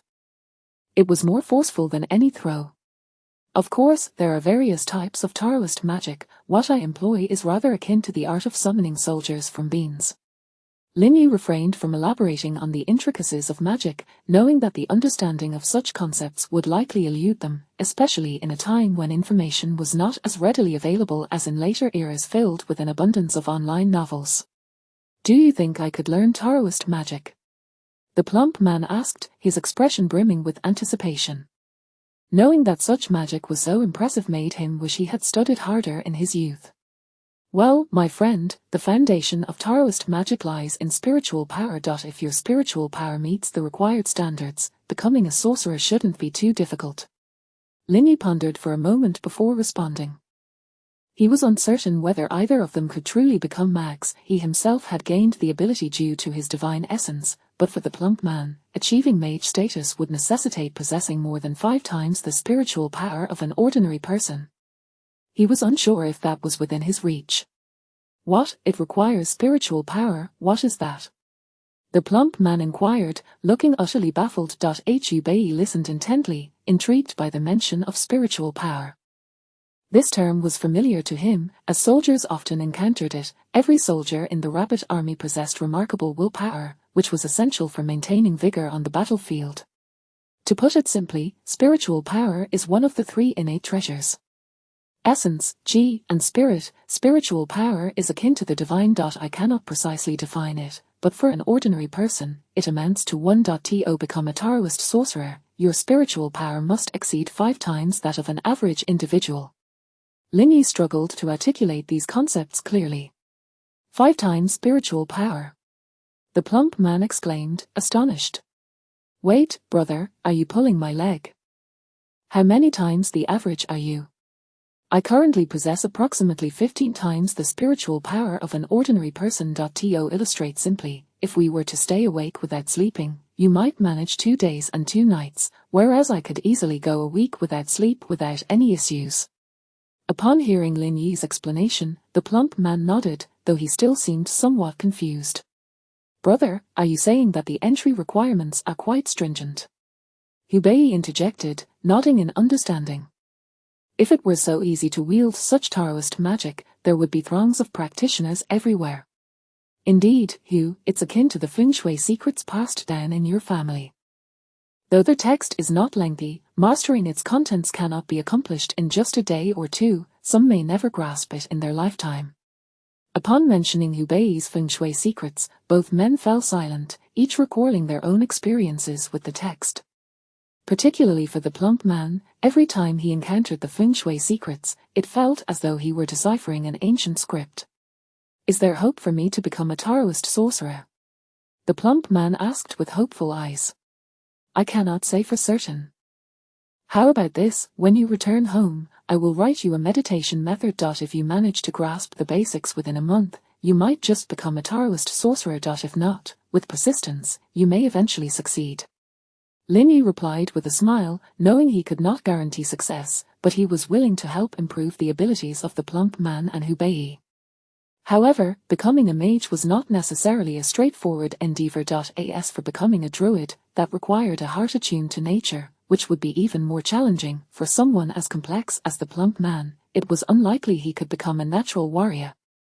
Perhaps other paths might be possible, yet Lin Yi had little knowledge of the specifics within his divine essence. Some magics he merely recalled but could not utilize. Following this discussion, Hubei found his fondness for Lin Yi growing. The cultivation of techniques was not something just anyone could offer. Lin Yi's willingness to teach them this Taoist magic was a testament to his understanding. Meanwhile, in the capital at Panjiayuan, the notorious Big Gold Tooth was engaged in conversation with a foreigner. Their trade favored foreigners immensely, as these individuals were often wealthy and became their primary patrons. In these times, domestic patrons were few and far between, with the average citizen barely scraping by.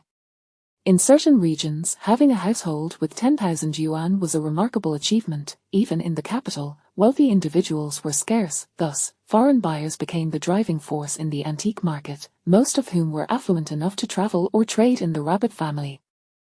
As the two were discussing prices, the foreigner attempted to negotiate for a lower rate. However, as an adept in the antique trade, Big Gold Tooth was not inclined to lower his prices. Just as the foreigner was about to speak again, several individuals entered the shop. Upon seeing them, Big Gold Tooth suddenly smiled. If you find anything unsatisfactory, feel free to return another time. However, I have many customers, and by the time you return, the items may no longer be available. With that, he attempted to usher the foreigner out. The foreigner glanced at the newcomers and promptly decided to make a purchase. At this moment, the antiques were not particularly expensive. A few thousand yuan could be a considerable sum domestically, but outside, it was a different matter altogether. After the transaction, the foreigner happily departed with his acquisition. Our gentleman, back already? Big Gold Tooth cheerfully counted the stack of cash he had just received, grinning as he addressed them. Indeed, we just arrived in the capital and came directly to seek out you, Gold Tooth. The plump man responded, his eyes wide at the sight of the cash in Big Gold Tooth's hands. Hearing the plump man speak, Big Gold Tooth's expression brightened, and he quickly stepped outside to close the door. He then led the group inside to sit down. Fat Master, it seems you've had a fruitful haul. Show me what you've got, let me take a look. He was curious about what treasures these individuals had acquired from their village. Sure. The plump man readily obliged, pulling out a pair of jade pendants. To him, they were undoubtedly treasures from a general of the Jin dynasty and would surely be valuable. However, upon seeing the pendants, Big Gold Tooth's expression shifted to one of disappointment. An expert could discern the quality of jade from its color alone. Although this pair of pendants seemed to have some age, their quality was not exceptional. Fat Master, I estimate this pair could fetch around 10,000 to 20,000 yuan.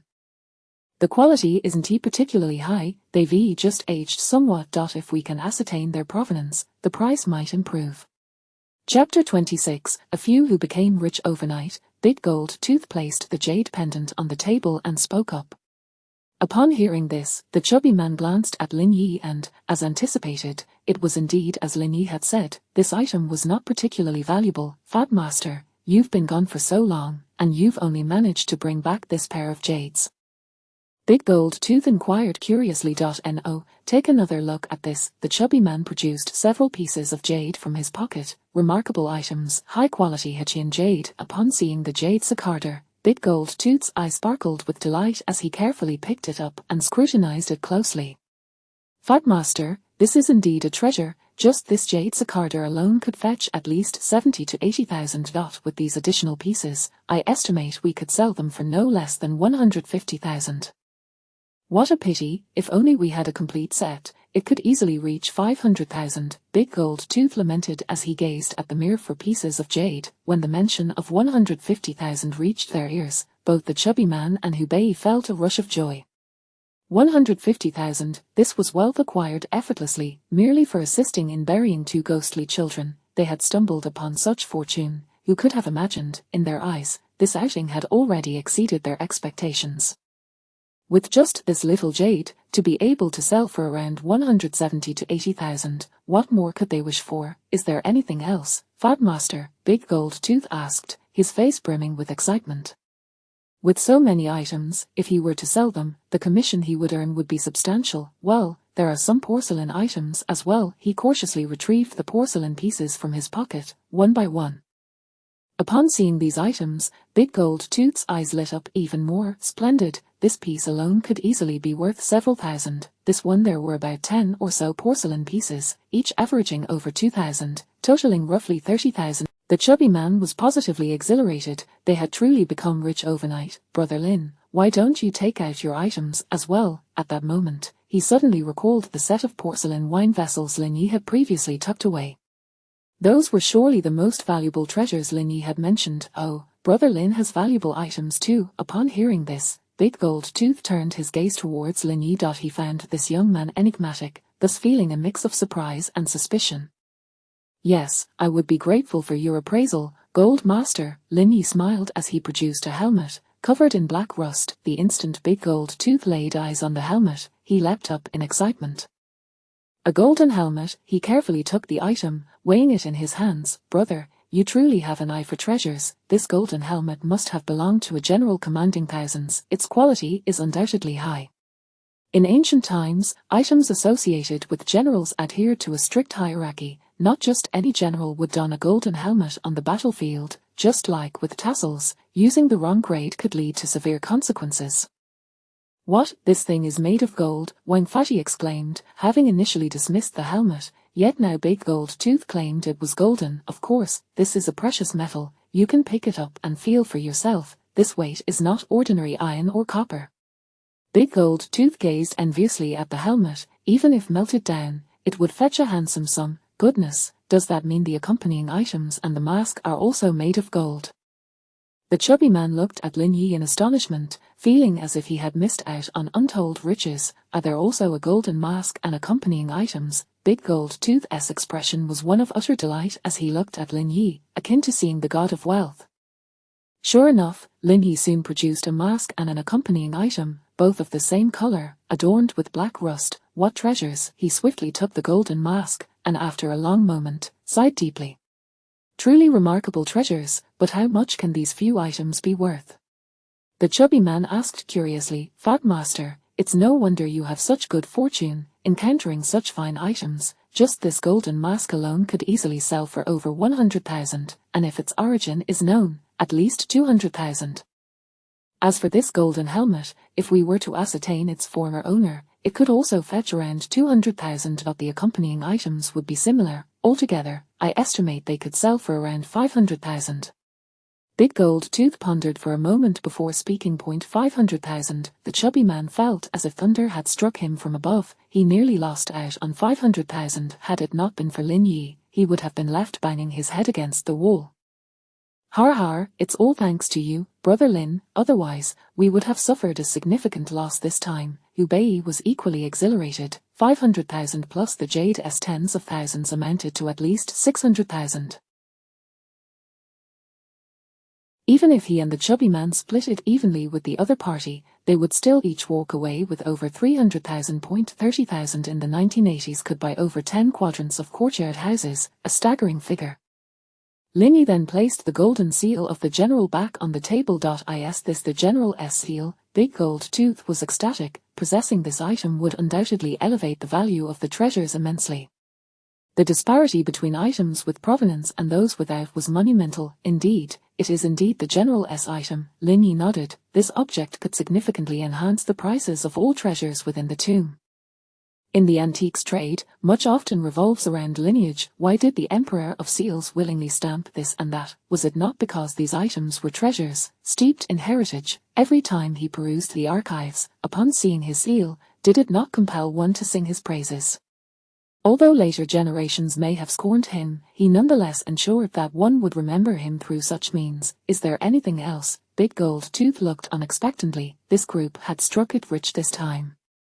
He deeply regretted not accompanying them. Had he done so, he would have had a share of the spoils. What a pity! Lin Yi did not elaborate further but directly produced the Dingkill porcelain wine vessels. What is this? Song Dynasty official Kill porcelain. Upon seeing the exquisite porcelain Lin Yi brought forth, Big Gold Tooth's eyes gleamed with excitement. Is this porcelain highly valuable? The chubby man observed Big Gold Tooth's changing expression, curiosity etched on his face. He had seen this item too, but to him, it hardly appeared more impressive than an ordinary rice bowl. Fat Master, you jest. Do you know what the foreigners call us? The porcelain nation. Porcelain has always been among the most prized commodities, and official Kill porcelain is even more so. Big Gold Tooth carefully lifted the wine vessels, gazing at the porcelain with reverence. Indeed, it was splendid. The beauty of Song Dynasty official Kill porcelain was unparalleled. This is Dingkill porcelain. Those tear stains and markings could not possibly be faked. What a treasure! After a while, he set the items down. How much can these items be worth? The chubby man asked, intrigued. These few pieces could easily be worth at least 200,000. Big Gold Tooth looked at the group with envy. Over the past few years in the capital, he had barely amassed several 100,000. Much of it was tied up in various items. The antiques in his shop were mostly forgeries, and those that were genuine could not be counted as wealth. Only when sold could they be considered actual money. He was acutely aware of the previous circumstances of the chubby man and Hubei. This time, their earnings had nearly matched his entire fortune. His wealth had taken him years of hard work to accumulate, whereas these individuals had merely delved into a tomb to acquire it. What do you plan to do with these items? He looked at the assortment on the table and smiled, knowing that his friendship with this group was primarily to facilitate their selling of these treasures. Hubei glanced at the items on the table and then at Lin Yi. By rights, all these treasures should belong to Lin Yi. He and the chubby man had not contributed much, even if he was reluctant to admit it. Between the two of them, the only items they had truly brought out were the few pieces of jade. The porcelain had only been retrieved following Lin Yi's suggestion. Brother Lin Yi, what are your thoughts? Both the chubby man and Big Gold Tooth turned their attention to Lin Yi. Brother who, Fat Master, I have taken a liking to this set of porcelain wine vessels, I shall keep them, the rest can be sold. He held the exquisite Dinkel porcelain in his hands. Such fine items could very well become museum pieces in the future. This set of porcelain shall be yours. As for the remaining items, Fat Master and I shall take half, and Brother Lin, you shall take half as well. How does that sound? Hubei suggested after some contemplation. That won't do, Brother Hu, these items were all gathered by us together, how can we distribute them so? Lin Yi shook his head in refusal.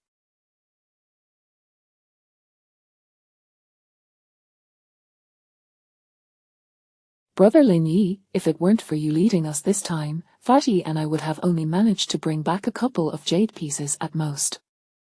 Hubei, well aware of the allure of money, nonetheless recognized that Lin Yi had put in the most effort during this tomb raiding expedition, rather than the two of them. If it had been left to them alone, obtaining even a couple of jade pieces would have been a daunting task, likely netting only 1,000 or 2,000. Initially, when Lin Yi had taken out the golden items in the tomb, they had been skeptical. Chapter 27, Distribution of Wealth. He had never considered that even those porcelain pieces could command the price Lin Yi had mentioned. Now, the sum that a few individuals might receive could reach hundreds of thousands. If it were truly to be distributed evenly, he would feel rather embarrassed. That simply cannot be the case. Let us stick to equal distribution. Lin Yi hastily shook his head, as he truly held little regard for money. As long as it sufficed for his needs, he was content. His primary focus now lay on the pursuit of longevity. The initial ghostly adventures were inextricably tied to these few individuals. Whether it was the tomb of the Offering King or the Kunlun Divine Palace, Ubae's expertise was indispensable. Furthermore, this world was exceedingly peculiar. In the early stages of his growth, it was wise to remain behind the protagonist. This was the way to thrive. Cultivating good relations with these two would undoubtedly yield benefits. When they were at their lowest, offering warmth would endear him to them, much like how they revered Sherry Yang in the narrative. No, absolutely not. It cannot be divided that way. Although I, Fat Master, have a fondness for wealth, if it were to be divided as you suggest, little Lin, I would feel quite ashamed to accept it. Glancing at the items on the table, the portly man shook his head vigorously. The contribution of the two of them this time was not substantial enough to warrant such a large sum. Let us do this, Brother Hu, Brother Fat, after selling this jade, let us allocate 150,000 for the village road repairs, and the remaining funds shall go to Yingzi. As for this set of porcelain, it shall be mine, and the rest will be divided equally among the three of us. Lin Yi proposed after a moment's contemplation. That won't do. Brother Fat and I shall take half. Brother Lin, it cannot be any more than that. Anything beyond would be a slap in our faces. Hubei was taken aback by Lin Yi's suggestion, but when he heard about the road repairs for Gangang Yingzi, he was tempted. Moreover, the remaining funds would prove useful, thus justifying this distribution. Money is not necessarily better in larger quantities. Very well, it is settled. Fat Master concurred. Observing the resolute stance of the two, Lin Yi refrained from further discussion. After arriving in this world, apart from the initial moments of fear when he had not a penny to his name, his thoughts had been solely on the cultivation of magic. All right, it is settled. Jin Yi, I entrust these items to you. I hope you can help us secure a good price. Hubei nodded. Having settled the profit distribution, he hesitated no longer. Big Gold Tooth cast a wistful glance at the set of wine utensils in Lin Yi's possession. If one included the porcelain set, the commission he could earn would be quite significant. Of course, the benefits he would derive from these items would not be negligible either. As long as he maintained good relations with these individuals, opportunities would abound in the future. To procure valuable items worth millions in one go, he found it hard to believe these few would simply wash their hands of it. However, when he looked at Hubei and Fat Master, a peculiar expression crossed his face. Although these two possessed considerable courage, their understanding seemed genuinely lacking. Had it not been for this occasion, bringing Lin Yi along, it was likely they would have returned empty-handed, or at best, with little to show for their efforts. They would have ended up with a mere assortment of odds and ends. After some further discussion, they entrusted their items to Big Gold Tooth and stepped outside. As for whether Big Gold Tooth would swap their items or engage in any form of embezzlement, the three of them were not the least bit concerned. Hubae and Fatmaster, by nature, were unafraid of anything. Their connections were strong enough to overpower Big Gold Tooth without hesitation. The background of Big Gold Tooth's family paled in comparison to these two, akin to a mere pebble against a mountain. There was simply no basis for comparison. Lin Yi invited the two to stay at his place, but they politely declined. Lin Yi did not mind. Their relationship was merely one of collaboration, and the existence of anything beyond that was not of significance. As long as they regarded him as a partner, that was sufficient. All he needed was for them to take him along on their expeditions. Hubae's attitude towards him had already improved considerably. He was not far from full acceptance. Men do not always harbor intricate thoughts. The reason Hubae was wary of him was that he could not prove his identity. In this era, a sudden returnee from abroad teaming up with them would instinctively create a sense of distance. Just as Sherry Yang had not been immediately accepted by the two, it took numerous expeditions and shared life and death experiences to forge a bond of steadfast camaraderie and love. He was not anxious. Chasing after something often leads to nothing. Just like the saying goes, a sycophant who bends over backwards ends up with nothing. Upon returning home, he dusted off the remnants of his dwelling. These past few days, his mental energy had been quite diligently expended. Having finally resolved his issues, he promptly entered a meditative state. However, as soon as he entered his mental realm, he was taken aback. It seemed as if the expanse of his mental consciousness had suddenly multiplied several times over. A breakthrough. Indeed, he had ascended to the rank of an intermediate mage, and his mental energy now surpassed 3 times what it had been previously. This meant that at this moment, his mental prowess was at least 45 times that of an ordinary person. How had he achieved this breakthrough? The elevation of a mage's mental energy primarily occurs through meditation, allowing for rapid enhancement. Nevertheless, according to his prior understanding of magical ranks, it should take at least a year to ascend to the intermediate mage level. Although mental energy enhancement does not require daily physical exertion, it nonetheless demands various forms of mental training. Yet, through the act of pilfering a general's tomb and utilizing magic a few times, he had leveled up. This was decidedly abnormal. Contemplating this, he swiftly concentrated his mental energy within his divine realm. Upon returning to the divine space, he discovered that it was no longer confined to 5 cubic meters. It had expanded to more than 3 times its previous capacity. Just as he pondered the reasons for this transformation, a divine thought resonated within his mind. Upon absorbing this divine thought, he finally understood. It turned out that his divine essence had absorbed the mental energy of that general from the Jinn kingdom. Although he was unsure how this had occurred, the general, despite having passed away, still possessed a soul. Having endured a millennium without death, the soul had undergone considerable refinement during that time, and mental energy, in a sense, is akin to the soul. Both are manifestations of primordial power. When the red-haired Zongzer was burned, its mental energy dissipated. Naturally, it became a formless entity, absorbed by the divine essence. The divine essence itself was a remnant of a primordial spirit. By absorbing this formless mental energy, it not only restored some of its capabilities but also replenished its host. This was the reason behind his breakthrough in mental energy. Overjoyed at this revelation, he realized that if he even in the ancient city of Jingjue, there should be similar Zongzer within the tomb of Prince Gumo. Right, this method could rapidly enhance his power, granting him greater self-defense capabilities. However, the only source of concern remained the so-called snake god. This entity, as depicted in novels, was indeed quite fearsome. In the earlier narratives, it became evident that a significant factor in the survival of the protagonists was the manipulations of this snake god behind the scenes. Through the curses placed upon them, it sought to reclaim the Liu Cheng Pearl, also known as the Eye of the Snake God. Never mind, it was better to refrain from dwelling on it for now. Continue with the training. The Snake God was still a distant concern. Meanwhile, in Fatmaster's residence, the two tied it up for a while before managing to restore order to the chaotic space. Old Hu, what is going on with you today? Why the unusual distribution? Fatmaster inquired, glancing at Old Hu. Fatmaster, we've already gained a tremendous advantage this time. Without Lin Yi, we might have struggled to emerge alive, let alone acquire such a fortune. Hubae sighed, stating that the two had been more of a hindrance than a help. During this operation, they were unfamiliar with those antiques. Many valuable treasures lay before them, yet they would have discarded them without a second thought. Just like that golden mask, it was Fat Master who had thrown it away, allowing Lin Yi to pick it up. Their helmet and other items were also retrieved by Lin Yi. I could tell that Lin Yi has a particular fondness for that set of porcelain. Rather than having Lin Yi suggest that we treat it as spoils and allocate it to him, it would be better for us to voice it directly. We've already gained a significant advantage, there's no need to quibble over that set of porcelain. You're right, we've indeed profited handsomely this time. Moreover, the other party is even willing to repair the road for the village. Fat Master nodded in agreement.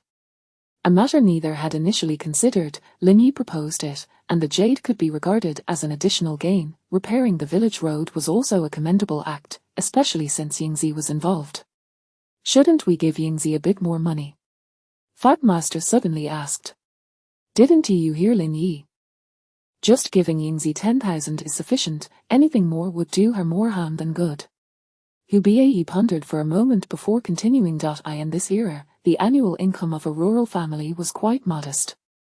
In the 1980s, due to a lack of integration with the global economy, the entire nation's GDP was only about $300 billion, with a population of 1 billion, the per capita GDP stood at merely $300.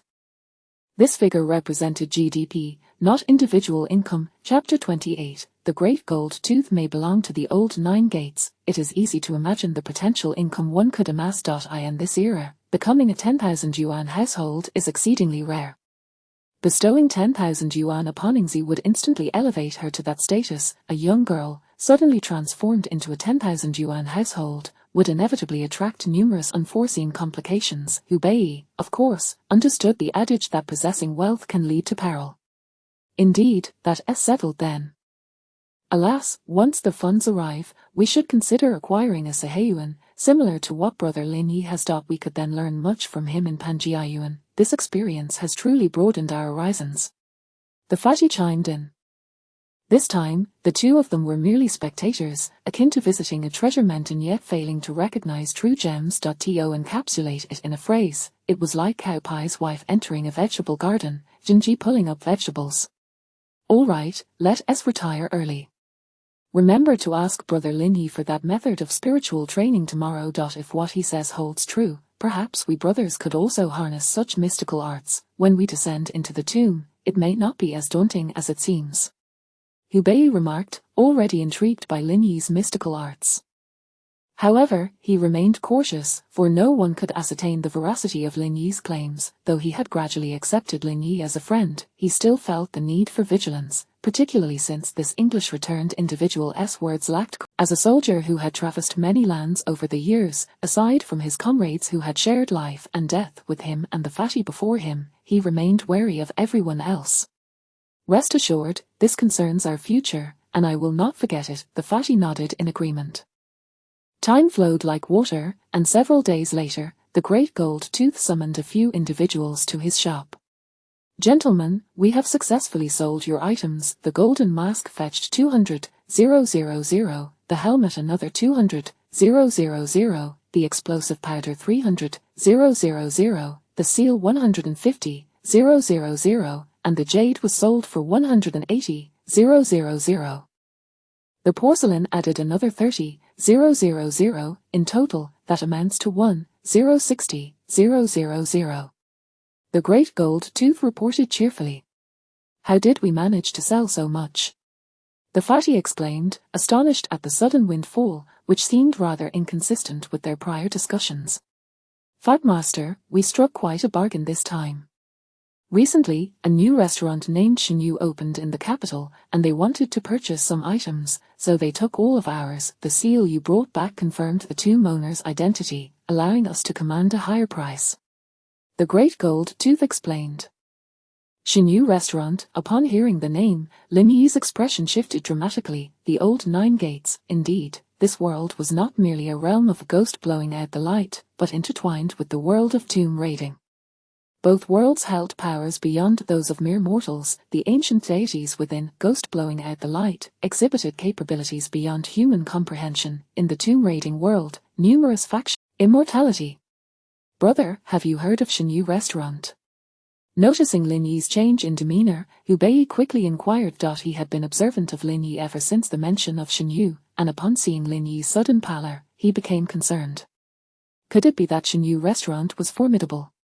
Brother Hu, I cannot say for certain about Shenyu restaurant, but if my guess is correct, they previously went by the name Old Nine Gates. Gold Master likely knows more than I do. Lin Yi replied. Old Nine Gates, the one from Changsha. Upon hearing this term, the great gold tooth's countenance shifted, his voice trembling slightly. However, Lin Yi noted a peculiar glint in the gold tooth's eyes as he regarded him. Lin Yi's intuition sparked, something was amiss. This fellow was not reacting merely due to the mention of the Old Nine Gates, he was performing for Lin Yi. Gold Master, is this Old Nine Gates truly formidable? Observing the gold tooth's demeanor, Hu Bei understood the gravity of the situation. The Old Nine Gates were undoubtedly no ordinary adversaries. Fadmaster, the Old Nine Gates were once comprised of 9 tomb-raiding families from Hume province, wielding immense power and having once dominated southern Hume. They vanished after the establishment of the nation. You know, my father was once a tomb raider, and back then, he was among their lowest ranks. The great gold tooth pondered for a moment before speaking. His knowledge of the Old Nine Gates was limited, but his father had warned him that this organization was a taboo, avoid it at all costs. Indeed, this organization is formidable and beyond our reach. Lin Yi contemplated before voicing his thoughts. Yes, what you say is true. The great gold tooth wiped the cold sweat from his brow, casting a strange glance at Lin Yi. This lad had just returned to the country. How could he possess greater knowledge of the Old Nine Gates than himself? Could he have other connections? Lin Yi chose not to elaborate further on the Old Nine Gates, for as he had stated, whether the great gold tooth was indeed associated with the Old Nine Gates was of no concern to him. Gazing at the pile of money on the table, each bundle containing 1,000 bills, he noted that at this time, 100 yuan notes had yet to be issued, as they would not be released for another 7 years. He picked up 50,000 and handed it to the great gold tooth. Gold Master, this money is your commission. If we wish to navigate the capital's circles without you, we would not have sold for such a price, would we? Hu Bei interjected, fully aware that the great gold tooth had been instrumental in their success. After a few more feigned refusals, he happily accepted the money. Charging a commission for services rendered is only natural. Couldn't he work for free, could he?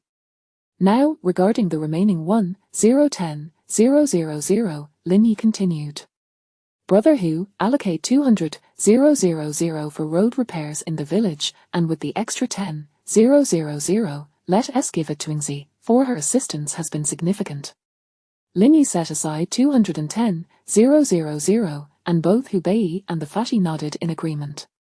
Truth be told, both of them had faced considerable hardships, having promised to repair the village roads once they succeeded, yet they had instead found themselves serving the snake god, traversing through the ancient city of the dead, the Dragon Ridge Abyss, and the insect valley of Yunnan, all the way to the Kunlun demon kingdom. They had not gained much of value, particularly Hu Bei, who had several comrades' families struggling in dire circumstances, and he felt compelled to assist them. This situation had only exacerbated the financial strain on 2 already struggling individuals.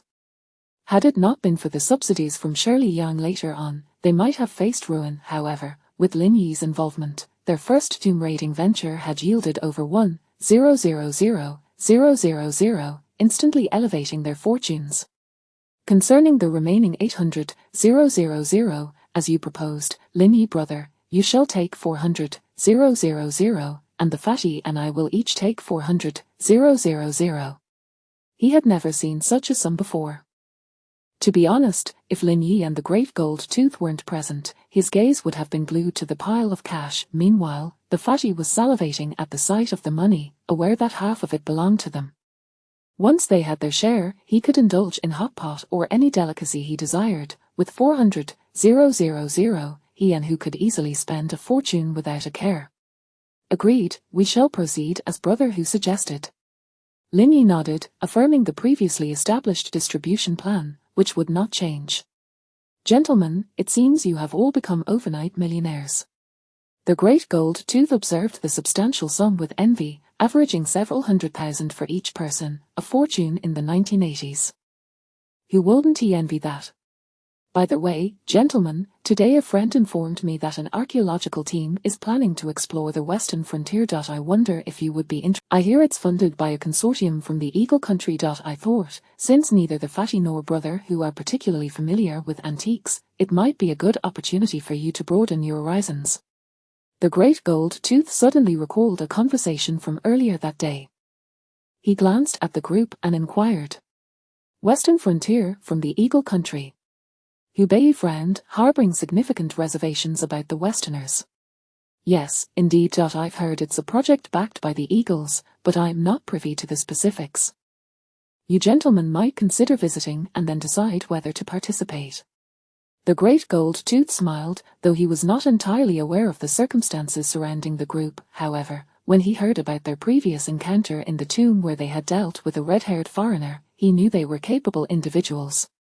Should they possess genuine skills, perhaps it would prove advantageous in the future. The four exchanged glances, each sensing a spark of interest in the other's eyes. All right, we shall pay a visit tomorrow. Hubei took the address from the great gold tooth.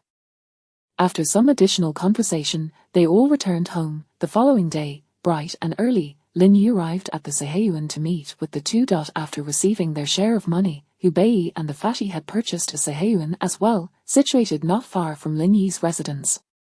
Lin Yi did not pry into how they had divided their funds, but it was evident that several tens of thousands had gone towards acquiring the property. Upon gathering, they set off directly to the address provided by the great gold tooth.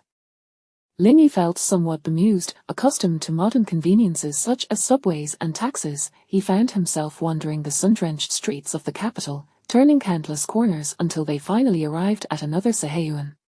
Chapter 29. He is no stranger to money. At the entrance stood an open door, through which a few individuals entered, discovering others busy organizing various items. Upon noticing the newcomers, a tall man wearing glasses inquired, "Who are you looking for?"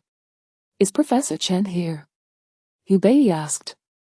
The man gestured towards a room nearby, and Lin Yi glanced at the young individuals before him. If his memory served him right, these must be the archaeological team members from the ancient city of Jingjue.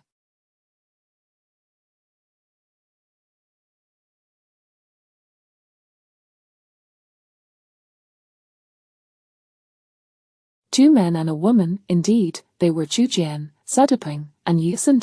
As they entered the room, they were greeted by a bespectacled middle-aged man, whose scholarly demeanor was immediately apparent, emanating a profound aura of academia. Opposite him sat two others. "I'm afraid your qualifications do not meet our standards, so you will not be able to join our team this time." Upon seeing the newcomers, he wasted no time, addressing the two applicants directly before rising to escort them out. "Hello, comrade. We are here to." Hubei straightened his attire and extended his hand for a handshake, only to be intercepted. The man began, "I am already aware of your intentions. You are here to apply for the position of desert guide, correct?" After confirming with nods, he turned to the table, took a sip from a large teacup, and continued, "This time, we are heading to the western Xinjiang province, traversing the desert. Only those with desert survival experience will be considered for employment. If you lack that, we cannot hire you." Lin Yi was somewhat put off by the man's demeanor, not because he disliked him personally. This individual was none other than Hao Igor, who had met his demise in the drama due to a snake bite. He was not a bad person, merely overly absorbed in scholarly pursuits, to the point of appearing excessively bookish. Whether in literature or in life, his years spent in the cowpen had left him lacking in practical experience, consumed by a fascination with archaeology yet possessing no real skills. Ultimately, death became his only fate. "Oh, comrade, if it were not for us, with just those children outside and yourself, I doubt you would even survive the desert." Lin Yi interjected, halting the remarks of his companion, the corpulent man. With a scoff, he stated, "What did you just say?" Hao Igor flared up, offended that the youth would suggest they might not survive the desert. Was that not a curse? "Is this how your family teaches you to speak to elders?" Har. Aspiration is not confined to age, sir. Victory and defeat are not determined by volume. Were it not for our acceptance of the commission from Big Golden Tooth, we would not even have come. We do not lack money. If your attitude remains thus, there is no need for further discussion. Lin Yi sneered, knowing that without the inclusion of Hubei and Wen Pangzi, this group of weaklings would stand no chance at entering the ancient city, even with the assistance of Shirley Yang, the descendant of the mountain movers. Enough, Igor, let me handle this. At that moment, a man in his 50s approached, blocking Hao Igor and sizing up the group. Hao Igor's face was ashen, yet he restrained his anger, glaring at Lin Yi with eyes that seemed to burn with fury, as if he could kill with a mere glance. Please, have a seat. You must have been referred here by Xiao Jin from Panjiayuan, correct? He smiled as he poured them each a glass of water before inquiring. Indeed. Lin Yi replied. Greetings, I am Chen Juren, and this is Hao Igor. He introduced himself, and Lin Yi and the others followed suit. Xiao Jin has briefed me on your backgrounds. This comrade who, a platoon leader from the PLA, has experience in the desert and glacier, making him more than capable as our leader, Professor Chen remarked. However, we have a requirement for this recruitment. The technique of Qianqing Feng Shui. Upon hearing this, Hubei became instantly intrigued and began to expand upon his family's ancestral knowledge, leaving the old man utterly captivated, as if he were gazing upon a deity. If there were no one else present, it seemed he could discuss these matters with Hubei well into the night. At that moment, a woman approached, clad in leather attire that exuded an air of confidence. Her appearance bore a striking resemblance to a certain character from a contemporary television series, yet she was even more striking, particularly in her ample proportions, which were comparable to that character's but perhaps even more impressive. Lin Yi found himself stealing an additional glance. The young woman sensed his gaze and shot him a glare. However, it was not Lin Yi who felt embarrassed, rather, it was the corpulent man beside him, who had always been surrounded by rough men and had never encountered such beauty, leaving him momentarily dazed. HMPH. You two must be accompanying Hu here, correct? Since he has demonstrated his abilities, what skills do you possess? The young woman's condescending expression ignited Wang Pang's displeasure, prompting him to boast. In my youth, I once combated bandits in the desert, personally slaying a bandit leader. Hubei buried his face in his hands, mortified. If I recall correctly, the bandits' oppression in western Xinjiang occurred during the early days of the Republic, yes. What year did you serve, young man? Hao Igor, being straightforward, seized the opportunity to undermine him. Having just been insulted by Lin Yi, he was eager to find a reason to retaliate. Wang Pang's face turned crimson with embarrassment, and just as he was about to continue fabricating, Lin Yi pulled him back, fearing he would soon transform into a legendary figure. Miss Yang, if I may, my partner and I possess no particular skills. However, without us, you would not gain entry to the ancient city of Qingjue. Wang Pangzi, show the jade pendant. With that, he retrieved his jade pendant from around his neck. The moment Shirley Yang's gaze fell upon the pendant, it became fixated. This is the script of the Ghost Cave. Professor Chen exclaimed in astonishment.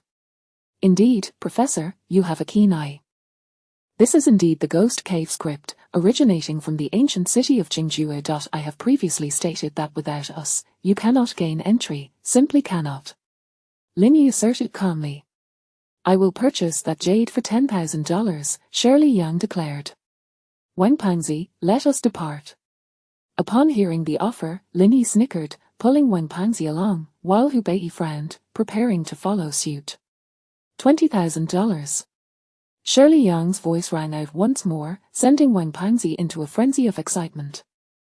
This jade pendant had nearly been swindled away by Big Golden Tooth, and he was fortunate to reclaim it. To think someone would pay $2,000 for it was delightful. Naturally, his family heirloom could not be undervalued. Not for sale. However, at that moment, he realized he should heed Lin Yi's advice. As for selling the jade, he chuckled inwardly, for he had become a man of means.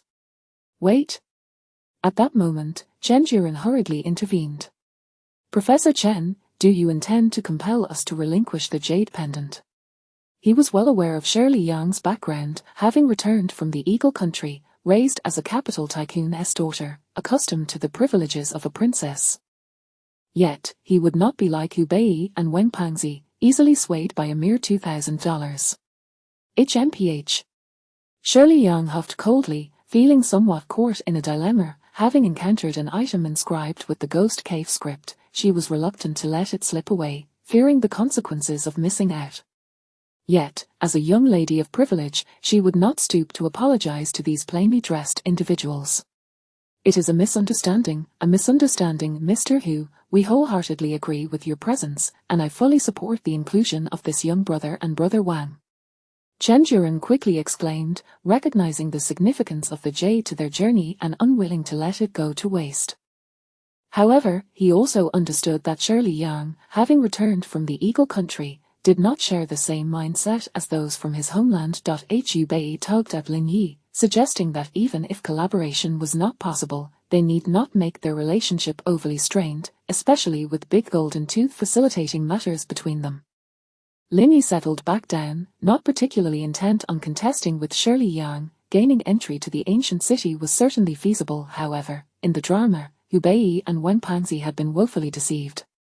Had they not been destined protagonists, their fates would have likely culminated in curses that would prevent them from living past 40. Why had the Zagram tribe, after a millennium of searching for the mysterious dust pearl, found it in Shirley Yang?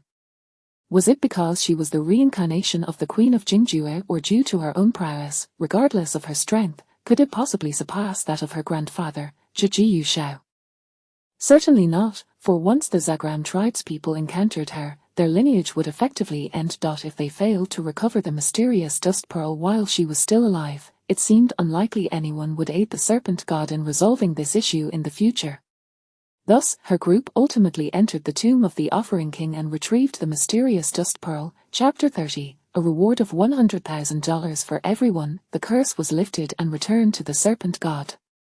However, Hu Bei and his companion may not fully comprehend the gravity of this curse, as the Zagaram people, a tribe, were completely severed due to it. A single curse exchanged for $20,000.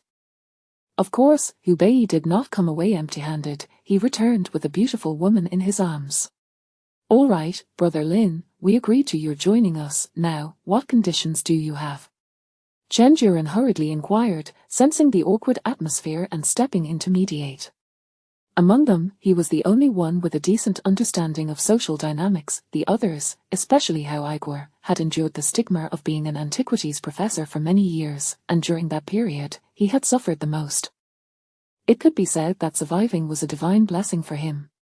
My demands are rather straightforward. It depends on what you all desire. If you merely wish to locate the city of Jingjue, each of you will pay us $50,000. However, if you wish to exit the city, each of the three of us will require $100,000. Lin Yi's words left Chen Juren utterly astonished, while Hu Bei and the fatty gazed at Lin Yi in sheer disbelief. $50,000 for finding the city, and $100,000 for exiting. If such an offer were genuine, they would undoubtedly be eager to accompany him. Even if the King of Hell awaited them inside, they would dare to venture in and pluck a few hairs from him. This was an astounding sum of money for the 1980s.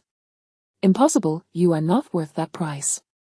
Shirley Yang scoffed at Lin Yi's statement, her anger bubbling to the surface. How could three individuals assist her in locating the city of Jingjue for a mere $50,000 each? Did she not understand the purchasing power of such currency? Did she truly believe she was a fool? Then it seems there is nothing to discuss. I wish Miss Yang the best of luck in finding the city of Jingjue. TSK, I just wonder if you will be able to wait until that day comes. Lin Yi concluded, preparing to stand up. Upon hearing this, Shirley Yang's expression shifted dramatically. What do you mean by that? Nothing of consequence. What does nothing of consequence mean? Har har. At this moment, seeing Lin Yi's nonchalant demeanor, Shirley Yang felt as if she might burst into flames.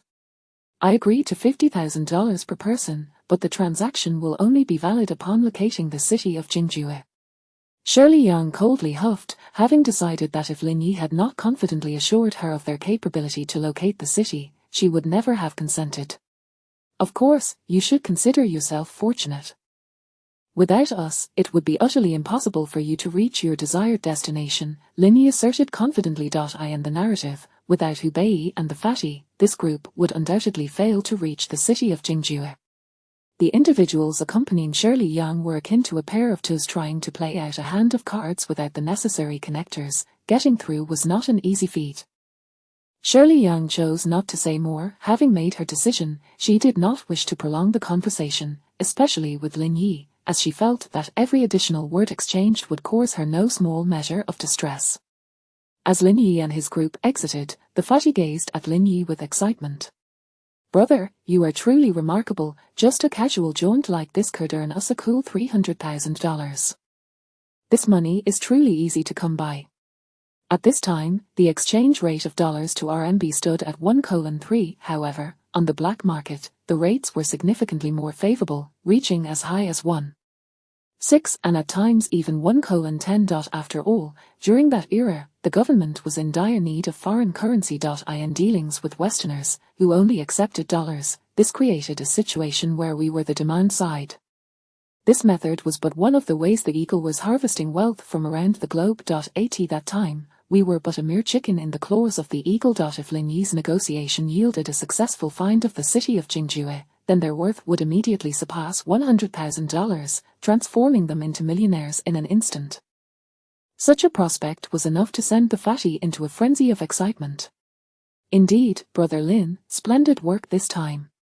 Hubei echoed, his face alight with exhilaration. Should they secure this sum of money, it would provide substantial support for the families of his comrades, alleviating his worries about their livelihoods.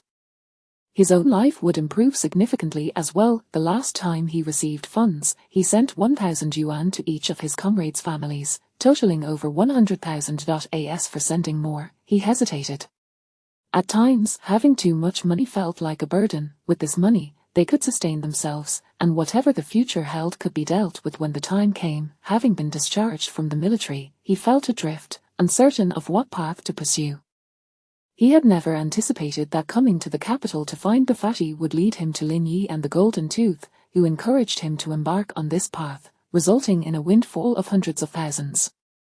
Now, even before setting out, they had already secured a reward of tens of thousands. It was enough to make him feel euphoric. If such opportunities continued to arise, perhaps within a few years, he could become a capitalist worth tens of millions.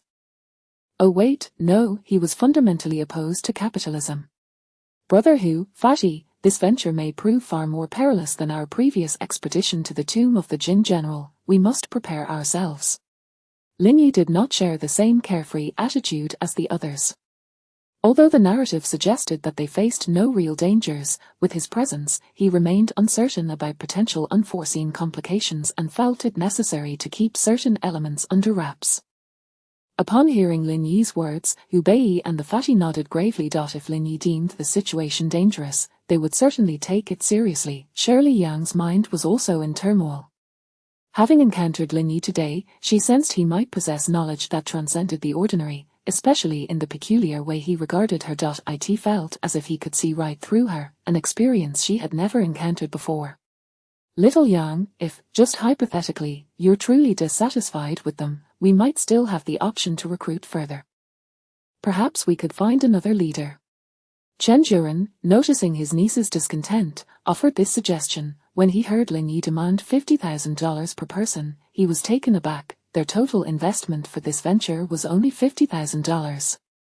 The moment the foreign exchange arrived, the school promptly converted it into RMB under various pretenses. Though he felt anger, there was little he could do. Such occurrences were commonplace in that era. "No, Uncle Chen, I wish to see what abilities these individuals possess. If they truly have some extraordinary skills, perhaps I could even accept them." Shirley Yang replied. As a descendant of the mountain-moving lineage, her understanding of the world surpassed that of Professor Chen. Her grandfather had encountered many inexplicable phenomena, particularly as their family had been engaged in tomb raiding for a millennium, meticulously documenting various oddities within their lineage records. If Lin Yi and his companions possessed any unusual abilities, it would be to her advantage. The way Hubei had conducted himself today bore a striking resemblance to the skills chronicled in her family's lore regarding the Mogan Xiaowei. Accompanying such individuals might significantly enhance her chances of success. Everything would become clear once they embarked on their journey. Nevertheless, who exactly was Lin Yi? Could he truly assist her in locating the city of Jingjue? As for her motivations for this endeavor, she herself was uncertain. Ever since learning of the curse that plagued her, she felt a persistent urgency. As for money, her family was far from impoverished. Being referred to as Titans of Wall Street meant they had ample resources. However, wealth was meaningless without the means to enjoy it. If her family could not overcome this ailment, she too would meet the same fate as her grandfather and mother by the age of 40. At that point, what significance would wealth hold? On the train, Lin Yi was deep in contemplation. Hu Bei had been summoned aside by Shirley Yang and Professor Chen. Little Hu, this time, we may need to take a detour to the Kunlun Glacier. What? You never mentioned this before. No way, I'm not going. Upon hearing Professor Chen's words, Hu Bei abruptly stood and stormed out, memories of a painful past flooding his mind at the mention of the Kunlun Glacier, 9-layered demon tower. The very place that had claimed countless lives of his comrades, the location that had turned them to ashes, he would never forget it. Lin Yi, having overheard this, rose and approached Hu Bei. Brother Hu, what has happened? In response, he handed him a pack of cigarettes. They want to change the route to the Kunlun Glacier. Hu Bei accepted the cigarettes, pulled one out, lit it, and took a deep drag before coldly replying, Kunlun Glacier. 9-layered demon tower. Lin Yi suddenly spoke up, causing Hu Bei to startle. How do you know about that? He had not anticipated that Lin Yi would directly unearth the deepest memories buried within him. Actually, many stories and legends circulate in Tibet, including one about the 9-layered demon tower. Our family's ancestral texts also recount tales of it. Lin Yi chuckled, pulling out a cigarette for himself, lighting it, and taking a deep puff. With no phone or entertainment on the train besides meditation or watching a few people play cards, the monotony of the journey was quite unbearable. Could you tell me more about this 9-layered demon tower? Hu Bei's eyes lit up at the question, his eagerness palpable. He understood that Lin Yi possessed unusual abilities, and if he had any means to confront the 9-layered demon tower, it could lead to a solution. I'm not entirely certain about the specifics of the 9-layered demon tower. However, according to our family's records, it was an ancient burial method used by a noble from a demonic kingdom in the western regions. Chapter 31, The Frightened Multitude. In this nation, when a noble passes away, they construct their tombs in the shape of a pyramid, resembling the character, in our Chinese script, divided into 9 tiers. Each tier is dedicated to a specific creature, the Puda Gui Chang. This diminutive insect bears a resemblance to a 7-star ladybug, yet it exists in 2 varieties. One emits a blue flame, with a crimson body and transparent wings, known as the infinite flame of karma. The moment a person comes into contact with it, they are instantly reduced to ashes. Indeed, it is this very insect. Upon hearing Lin Yi's words, Hu Bei exclaimed with excitement. For years, that accursed insect had lingered in his thoughts, invading his nightmares like a relentless tide. Not far away, Shirley Yang, who had intended to retrieve Hu Bei, was equally astonished to learn that Lin Yi was familiar with the Puda Gui Chang. It seemed this fellow possessed some remarkable abilities after all. In truth, the solution to dealing with such insects is quite simple. The infinite flame of karma is vulnerable to water, they cannot survive in it, Lin Yi continued. Hearing this, Hu Bei's expression brightened, if this were indeed the case. With your insight, Brother Lin Yi, I no longer perceive these creatures as fearsome. Allow me to confront this swarm of insects once more. His gaze grew resolute, for if there was a means to eliminate these pests, he was determined to avenge his comrades. Humans are often besieged by the unknown terror, which inevitably gives rise to a plethora of tragic emotions. However, once the source of their fear is revealed to be less daunting than anticipated, that anger transforms into a fierce battle spirit, akin to a mighty beast awakening from slumber, evoking trepidation in even the most fearsome of predators. Yet upon recognizing the foe's limited capabilities, the tiger advances without hesitation, ready to devour its prey. Lin Yi, however, chose not to elaborate further. He was indifferent to how the others would negotiate their course of action. His sole interest lay in uncovering the true nature of the Puda Gui Chang. He pondered whether it could serve as his summoned creature. If he could indeed summon the Puda Gui Chang, he would acquire a significant advantage, saving himself considerable trouble in the tomb. Much like that general from the Jin Kingdom, should he manage to summon the Puda Gui Chong, he could incinerate his adversaries with ease. Moreover, within the Dragon Ridge labyrinth, perhaps he wouldn't even need to intervene, as this creature could obliterate the foes effortlessly. Kunlun Mountain, the foremost divine mountain of China, often referred to as the progenitor of all mountains, since ancient times, tales of its myths have echoed through the ages, with an average altitude exceeding 500 meters, its elevation bestows upon it a unique climate. While the foot of the mountain enjoys perpetual spring, its summit is perpetually cloaked in snow. The group arrived at the Kunlun Glacier, a site of considerable elevation, where the landscape was blanketed in white snow. To ensure the safety of the party, 2 soldiers were dispatched to accompany and protect them, the towering figure known as Big Guy and the nimble Gar-Wa. Upon hearing the name Gar-Wa, Hubei felt a twinge of joy, as his comrade bore the same name. Soon, they found themselves at the fissure in the glacier. "Brother Lin, how shall we proceed?" Hubei inquired, glancing at Lin Yi. "Brother Hu, you all should contemplate how to descend. I will scout the way first." Lin Yi replied, surveying the group. "Wait, Brother Lin, how do you intend to scout?" Hubei questioned incredulously, noticing the lack of a secure harness. "Just like this." Lin Yi chuckled, disregarding their concerns as he boldly stepped off the edge, plummeting swiftly downwards. "What there?" The rotund fellow was left speechless, having just peered over the edge to see an unfathomably deep chasm, a pitch-black void that obscured any view of the depths below. To think Lin Yi would leap into such an abyss, was he courting death? Hubei gaped in disbelief, utterly baffled by this audacious act. What is happening, Hubei? Is Lin Yi truly seeking his own demise? Shui Liyang approached Hubei, exasperated. She had not anticipated that Lin Yi would leap without hesitation. The depth of this chasm remained uncertain, and they needed to lower themselves using the rope to avoid plunging into the icy depths. Yet here was Lin Yi, taking the plunge without a second thought. How could a mere human survive such a fall? Was there any distinction between this and a death wish? Hubei thought to himself. Would anyone believe me if I claimed to know nothing? Internally cursing Lin Yi, he felt utterly helpless. Lin Yi possesses remarkable abilities, let us not dwell on him for now. We must prepare to descend and assist him. Resigned, he urged the others to ready themselves. Once they were organized, Big Guy and Yiasin remained above to provide support, while the rest of the group began their descent. In truth, Lin Yi was not courting death. As a practitioner of nature magic, he had the ability to summon his previous creatures, but he also possessed another skill, Druidism. This allowed him to transform into any species he had previously encountered through the use of a medium.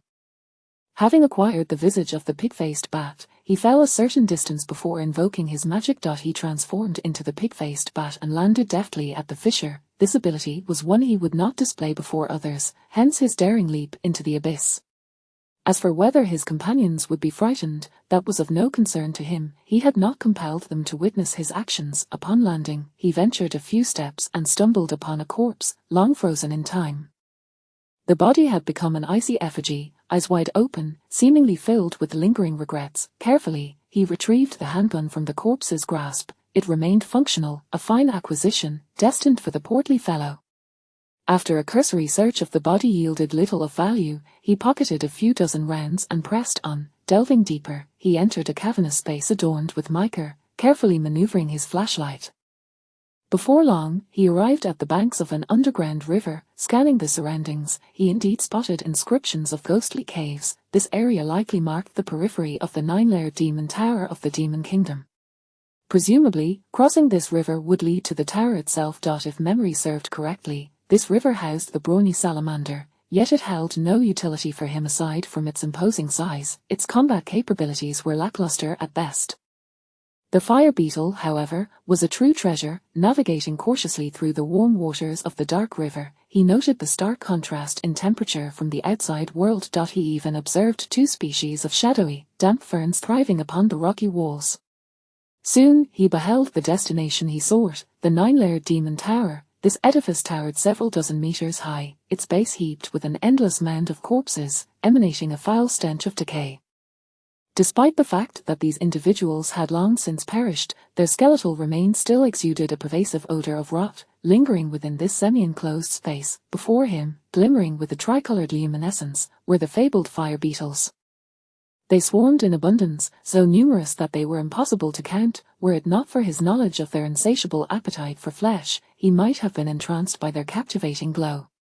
Truly, beauty often conceals danger. He cautiously enveloped one fire beetle with his mental energy, rousing the creature from its stupor. The fire beetle, sensing Lin Yi's presence, hastily made its way toward him. Just as it approached, he doused it with water. In his gaze, the fire beetle appeared to sense an impending dread. Collapsing to the ground, motionless thereafter, he approached but refrained from making physical contact. Instead, he meticulously inscribed a magic circle. As the magic circle began to take shape, a resounding roar echoed in his mind. Puda Gui Chong, a low-level death-type magical creature, found within the realms of death deities. It ranks among the most primitive of beings, adept at wielding fire or ice-based magic to assault living beings. Upon receiving the divine response, he was momentarily stunned. This was a magical creature. No, wait, if the Puda Gui Chong is a magical being, then could the legendary snake god also be a creature of magical mythology? Fear flickered across his visage. Indeed, fear. If that were the case, what manner of being was the snake god, a deity of death? He gazed regretfully at the failed magic circle on the ground. Capturing a low-level death-type creature was no simple feat. Thus, while his magic circle had been successfully formed, the attempt to capture it had faltered. It was not entirely a failure. Rather, the Puda Gui Chong was fundamentally distinct from ordinary creatures. Its means of survival diverged from that of typical beings, as documented in literature. Should this creature be cleaved in two, it would simply regenerate into two separate entities, continuing its assault on foes. Furthermore, through a specific apparatus within the realm of magic, one could facilitate the transformation between the eyes of the poor god and the infinite flame of karma, a phenomenon that transcended the ordinary characteristics of insects. These attributes align with the unique traits of certain death-type magical beings. Although nature and death magic do not share an irreconcilable enmity, they remain antagonistic. Thus, capturing such creatures ranks among the most challenging endeavors. Failure was, regrettably, to be expected. Chapter 32, Lin Yi is surprisingly alive, but where is he? Lin Yi cast a glance at the nearby blue crystal radiating an endless glow. He had ample subjects for experimentation.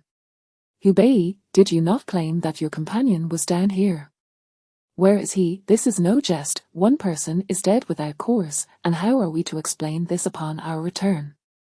After descending, Hao Igwer and the others found no trace of Lin Yi, prompting their anxiety. The field of archaeology is indeed fraught with challenges, and their expedition to the Kunlun Glacier had already claimed a life, one who had voluntarily leapt into the abyss, dealing a significant blow to their morale. Consequently, Hao Igwer was far from pleased, and the demeanor of the others was equally discontented. Stop your nonsense, Brother Lin Yi is undoubtedly safe, do not fret. The portly man scoffed, asserting his disbelief in Lin Yi's demise. He was well aware of Lin Yi's capabilities. After all, the man could summon wild boars and conjure wooden spears seemingly out of thin air. How could he possibly meet such an easy end? HMPH, if he is indeed alive, then where is he? Queried Shui Liang coldly.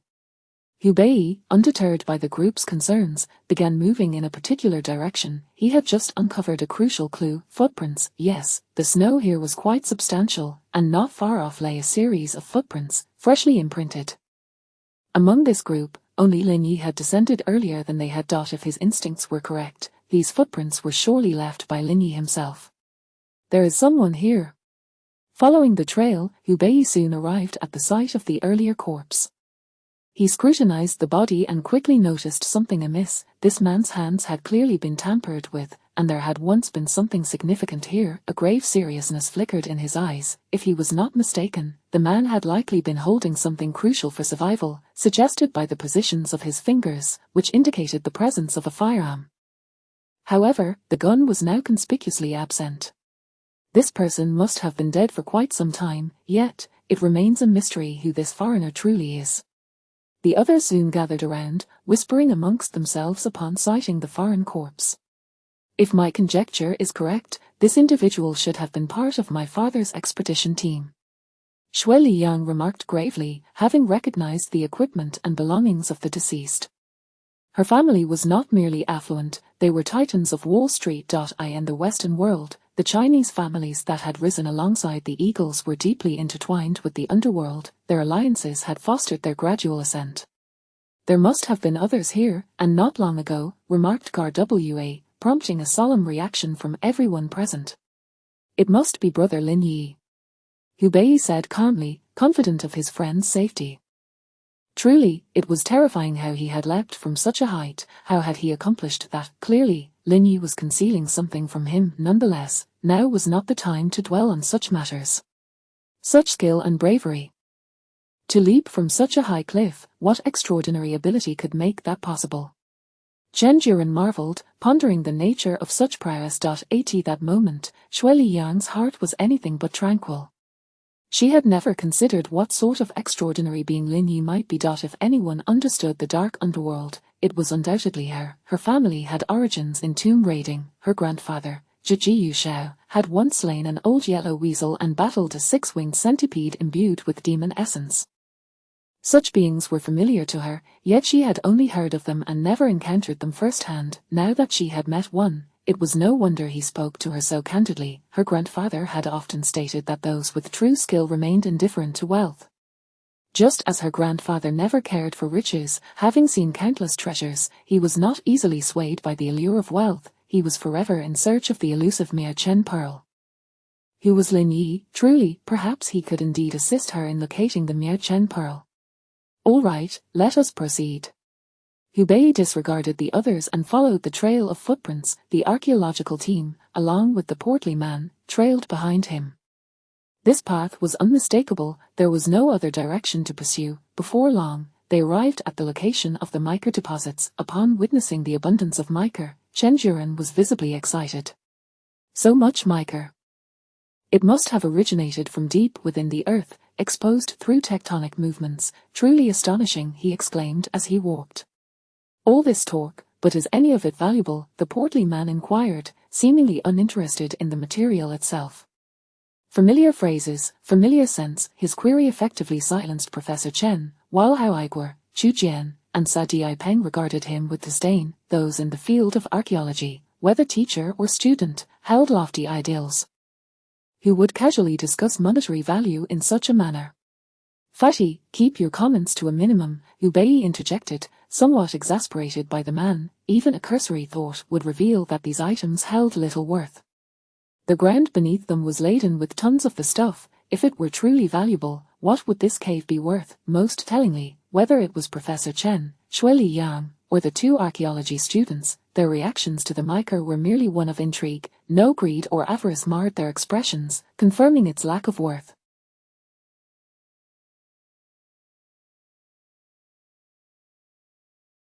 As a seasoned veteran, he could confidently assert this. The group soon arrived at an underground river.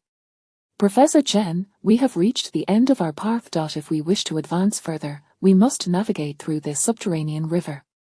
Upon observing the river's waters, his expression grew serious.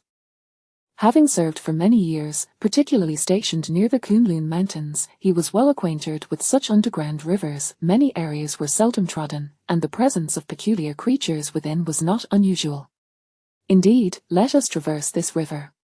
Professor Chen concurred, knowing they could not turn back until they reached the 9-tiered Demon Tower.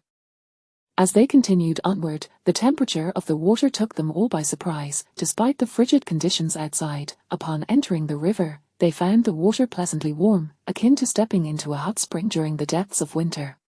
This water is too comfortable. I could stay in here for ages, the portly man remarked, reveling in the unexpected warmth that contrasted sharply with the biting cold outside, which was merely a few degrees above freezing. If you enjoy this temperature, there are others who feel the same. Now, let's move forward. Hubei shot a glare at his companion, hastening his pace. What was the nature of this place? None could say for certain, but he had no desire to linger, lest they encounter some bizarre creature that their weary party could not hope to escape from. Before long, they passed through the underground river and emerged into a spacious clearing. This area bore no connection to the others. Instead, it formed an independent enclave. With their flashlights, they could distinctly see what appeared to be engravings on the walls. As they disembarked, illuminating the walls with their flashlights, they beheld a plethora of strange characters. "This is the Ghost Cave script," Professor Chen exclaimed, brimming with excitement. Comrade Xiao Wang, Comrade Xiao Wang." He hurried to the portly man's side. Seeing the old man's fervor, the portly man grew wary. What was this old fellow scheming? "May I borrow your jade pendant for a moment?" Professor Chen requested urgently, relieved that the request involved only the pendant. The portly man acquiesced. Professor Chen took the jade pendant and compared it against the characters on the wall. Indeed, this is the Ghost Cave script. His exhilaration was palpable. For a man who had devoted his life to uncovering the mysteries of the Jingjua culture, the discovery of such a wealth of Ghost Cave script was nothing short of exhilarating. It was unfortunate that he did not yet comprehend what these inscriptions conveyed. If only they could decipher them, the find would be even more momentous. Jingjua Kingdom was a powerful nation during the Western Han Dynasty in the western regions. This script is unique to Jingjua, but sadly, the Ghost Cave script has left no legacy. Thus, we are left in the dark regarding its historical records. Professor Chen sighed, quietly sharing his thoughts with those nearby. Meanwhile, Chu Jian and Sa Diaipeng took turns illuminating and photographing the inscriptions. Such artifacts were immensely valuable. Written language had always been a vital symbol of the continuity of civilization. Chapter 33, Lin Yi makes his appearance. Much like the evolution of Central Plains civilization, which transitioned from pictographs to oracle bone script, and then to seal script, large and small seal characters, ultimately culminating in traditional and simplified characters, this represents a process of literary evolution, the very essence of Central Plains civilization. The continuity of written language has ensured that we have never severed our ties with our own civilization. In contrast, other nations have experienced different fates. The ancient pyramids, despite their civilization, have left us with inscriptions that are now indecipherable, for they have long since fractured. Babylon, too, is no exception, and as for the San-er, it is even more pronounced. Their historical narrative could aptly be described as a chronicle of invasions. Anyone could come and impose their will upon them, as they have long been rendered unrecognizable by a multitude of invaders. Their sects, which presumably began as indigenous faiths, evolved into what later became the San-er national religion. With the conversion of Ashoka to Buddhism, this faith, originating from Nepal, quickly took root and flourished in the region, leading to a near-total embrace of Buddhism among the elite. For those in later generations, Buddhism has become a familiar concept. Governing a nation through Buddhist principles is merely a whimsical endeavor. The means by which Buddhism accumulates wealth are remarkably swift. Throughout the history of the Central Plains dynasties, there have been multiple instances of Buddhism being suppressed, each time yielding considerable amounts of gold, silver, and land. By channeling these riches into the national treasury, the state's coffers would swell, and distributing the land among the populace would provide them with fields to cultivate. One might say that the downfall of Buddhism equated to the nation's prosperity. In Tibet, Buddhist monks similarly held dominion, relegating the common folk to the status of the lowest serfs. Such a system inevitably breeds various forms of oppression and tyranny, making the overthrow of such dynasties a natural occurrence, especially in a nation susceptible to numerous invasions. Thus, cultural continuity has been disrupted. The San-er have experienced multiple fractures in their civilization, to the extent that they themselves are unaware that Buddhism originally emanated from their homeland. In stark contrast, our civilization has perpetually thrived, never severed, despite numerous cultural crises and persecutions that have befallen it. This has bequeathed to future generations the most invaluable heritage. Regardless of the challenges we face, we can always glean insights from historical texts, drawing parallels and lessons learned. Therefore, when Professor Chen and the archaeological team encountered these ancient inscriptions, their emotions were indeed palpable. They were not preoccupied with the monetary value of these artifacts, but rather with their historical significance. For this group of archaeologists, these inscriptions hold immense importance. The ability to decipher the culture of the long-lost civilization of the ancient city is of monumental consequence, allowing a once submerged nation to resurface, thus etching their names in the annals of history. For them, history is the true treasure, far more precious than mere artifacts. Once the photographs were taken, the group resumed their journey. In the water, Hubei felt an unsettling sensation, danger. He possessed an innate ability to sense impending peril, which had previously saved him from the brink of death on numerous occasions. Everyone, be cautious, quickly get to shore, something is approaching. He urgently warned, hastening towards the bank before anyone could react. Danger, what danger? Hao Igor exclaimed, looking around but seeing nothing amiss. The waters were calm. No, Xiaohu, you can't possibly be mistaken. Several members of the archaeological team echoed his sentiments, save for Shirley Yang, who cast a peculiar glance at Hubei. Let us heed his warning and follow team leader Hu, she remarked, having sensed the danger herself, and she too made her way to the shore. At that moment, a tremendous splash erupted from the water nearby, and a bizarre creature emerged into view. The colossal beast suddenly extended its tongue towards Chu Jian and Sa Diapeng, who stood not far away. My heavens, what manner of creature is this? The portly man was left utterly dumbfounded upon seeing the massive creature, which appeared almost dinosaur-like. It was no wonder he was astonished. This behemoth, a giant salamander, measured over 10 meters in length and weighed at least 10 tons, with its enormous head rivaling that of a small cargo truck. Its intimidating appearance made it clear that this was no ordinary foe. Fatty, what are you thinking? Get up here, Hubei shouted, noticing the man dazed in the water. That's a giant salamander, Chen Juren exclaimed in astonishment. This creature had long been the stuff of legends, and with the exploration of the western regions in recent years, sightings of such subterranean beasts had become somewhat common knowledge among scientists. Quickly, to the shore, Hao Igor urged, scrambling towards safety. However, for Chu Jian and Sa Diapeng, the situation was dire. The salamander had lunged toward them, its massive tongue curling around the two and preparing to drag them away. Hubei rushed forward without hesitation. He had to act decisively. As he neared Chu Jian, he drew his knife and aimed for the creature's head, while the soldier guard Wa joined him, using his bayonet to assist in the assault on the salamander. Although he was awestruck by the creature's enormity, his duty as a soldier compelled him to ensure the safety of the archaeological team. Thus, despite his fear, he pressed on, attacking the salamander's tongue alongside Hubei. The creature recoiled in pain, retracting its tongue, and the group took a collective breath of relief as they quickly retreated. Chu Jian and Sa Diapeng, being members of the archaeological team, were at the forefront, while Hubei and Guard Wa remained at the rear to protect their comrades. Damn it, what on earth does such a massive creature eat to grow so large? The portly man finally regained his composure, staring in shock at the creature before him, but no one responded. All eyes were fixed on the giant salamander. Fear flickered in their gazes, as any human would instinctively feel trepidation in the presence of such a colossal beast. Much like encountering an elephant, even if it posed no immediate threat, one would still feel an immense weight of pressure. Just as Guard Wa had barely retreated to the shore, the giant tongue lunged at him once more, ensnaring him and swiftly dragging him back into the water. Damn it, Guard Wa, be careful. Hubei exclaimed in alarm at this sight. With no one else to rely on, he knew he had to intervene to save Guard Wa among them. Only he had encountered such a creature before. During his military service, he had once ventured into the 9-tiered Demon Tower, where he had narrowly escaped disaster alongside a fellow soldier. What he did not realize was that Lin Yi had been observing from a distance for quite some time. Upon witnessing the giant salamander, he understood that the narrative had progressed to the moment when this group would confront the creature. Having just inscribed over 20 magical rays and vanquished more than 200 fire beetles, he had managed to summon 10 Wuliang fire entities. Elated by the control he had gained over the fire beetles, his mental acuity had significantly improved, boosting his current mental strength by at least a third. Having reaped such benefits, Lin Yi chose not to linger further in that place.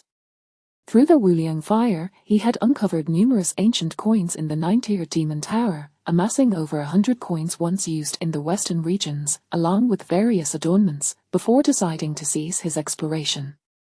Silver artifacts are notoriously prone to oxidation. In the original timeline, these precious metals would have been well preserved, but now they were nearly corroded beyond recognition. Among antiquities, silver is the most challenging to conserve, often deteriorating more than copper.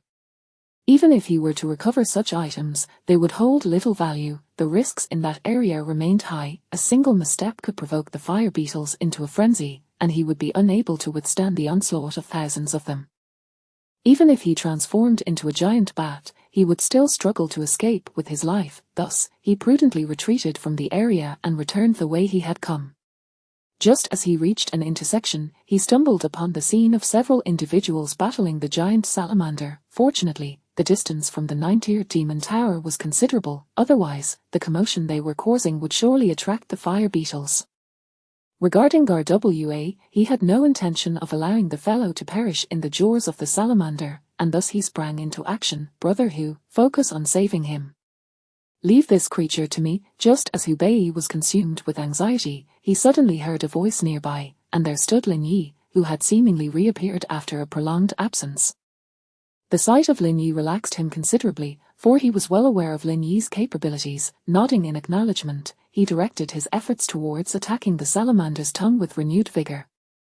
The moment Lin Yi appeared, the members of the archaeological team, including Garwa and Shirley Yang, were left in awe. The individual who had just leaped into the abyss now stood before them unscathed, a miracle in itself. Without regard for their astonishment, Lin Yi retrieved a pistol, the very one he had acquired earlier, and aimed it at the giant salamander, firing several rounds into the creature. Chapter 34, Slaying the Behemoth Salamander.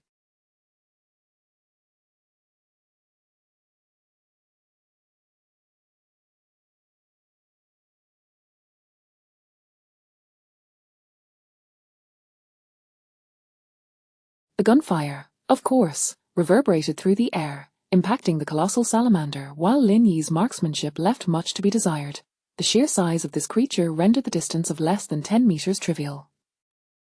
Even the most unskilled shooter would struggle to miss such a dinosaur-like beast. A few bullets naturally found their mark upon the behemoth's form. The salamander emitted a peculiar cry. Though it belonged to the lizard family, it was far removed from the typical lizard, which boasts a thick layer of scales akin to that of a crocodile, rendering direct attacks on its back quite challenging. In contrast, the behemoth salamander lacked such scales. Its body was soft and moist, a reflection of its natural habitat. Thus, when the bullets penetrated its flesh, they inflicted genuine harm. The creature released an odd sound, swiftly relinquishing its hold on the young boy, its tongue darting towards Lin Yi as if intent on dispatching him. In that very moment, Lin Yi yearned for the creature to draw him closer. The salamander's immense size necessitated a strategic strike at its vulnerable spot to ensure a lethal blow. Years of human experience had long taught Lin Yi that the mouth is a creature's Achilles heel. Regardless of the species, the oral cavity represents a significant weakness. However, penetrating that region was no simple task. Should the beast retract its long tongue, it would no longer be in an open-mouthed position. The young boy, Gawar, observed the salamander's change in direction with astonishment. He could not forget Lin Yi's timely intervention that had saved him moments ago. Seeing the salamander now targeting Lin Yi, he felt compelled to act. "Brother Hu, let us go to his aid," he exclaimed, brandishing his rifle and preparing to charge forward. "Wait, brother, Lin Yi has a plan to deal with this creature." Hubei restrained him, fully aware that Lin Yi's wooden spear was capable of piercing through even the toughest of foes, including the salamander. "Har har. Brother Lin's arrival is impeccably timed. Without him, Gawar would have been in dire straits," the chubby man declared with palpable excitement. He knew well that Lin Yi was unscathed, yet the situation remained perilous. After a few more close calls, he might find himself frightened to tears. As Lin Yi approached the creature, a glimmer of cold determination flickered in his eyes. "Prepare to feast upon the banquet I've prepared for you," he softly chanted. Spear of nature, pierce. 4 massive wooden spears materialized before him, hurtling towards the salamander's gaping maw. At that moment, the creature was lost in a dream of a sumptuous meal, its mouth agape. Suddenly, it was confronted by the strange projectiles. Before it could react, the spears had already appeared before its eyes. Just as it attempted to close its mouth, it was far too late. After all, with its tongue extended, it was unable to shut its jaws, much like many lizards when hunting. The spears pierced through its tongue, then its throat, and ultimately into its internal organs. Several organs ruptured, delivering a devastating blow that caused the creature to howl in agony as it released Lin Yi and writhed on the ground. The onlookers were left in stunned silence. Moments ago, Lin Yi had been positioned in a different direction, and none had witnessed the encounter unfold. They only saw the salamander lunging for Lin Yi, their hearts racing in fear that the sudden appearance of Lin Yi might lead to his demise. Yet, in a shocking turn of events, as Lin Yi approached within a meter of the creature, the salamander released its tongue and began thrashing on the ground. What had transpired? Only Hu Bae and the chubby man seemed to comprehend the situation. Both aware of Lin Yi's extraordinary capabilities, they had long envied his wooden spear, but despite their attempts, they had failed to replicate his success. My goodness! To think that Brother Lin could slay such a massive creature, truly impressive, the chubby man exclaimed, moving closer to Hu Bae, still shaken. Indeed, Hu Bae replied, his expression one of envy. This was the stark difference between possessing magical abilities and lacking them. Do you know what just happened? Shirley Yang approached, her curiosity piqued as she gazed at the enormous creature now gasping for breath on the ground. She too wished to understand how such a colossal being had been vanquished. Not a clue. The chubby man and Hu Bae exchanged glances and spoke in unison. Both harbored significant reservations about Shirley Yang and her family's resources, and the chubby man was particularly intent on monitoring her actions, unwilling to divulge Lin Yi's prowess. Upon hearing their responses, Shirley Yang rolled her eyes. If she were unaware of Lin Yi's exceptional skills, she would be a fool. His capabilities were formidable. He had descended from such a height without a safety line and emerged unscathed, all while dispatching a creature of this magnitude. Clearly, her investment in this expedition had not been in vain, as these individuals would undoubtedly lead her to the fabled ancient city of Jingzhou. With this thought, her eyes sparkled. She was not overly concerned about money. Her family possessed ample resources, and a few $100,000 was inconsequential to them. They were more focused on finding a means to lift the family curse, and discovering such a solution within the ancient city was her true desire. Perhaps Lin Yi was the key to her hopes.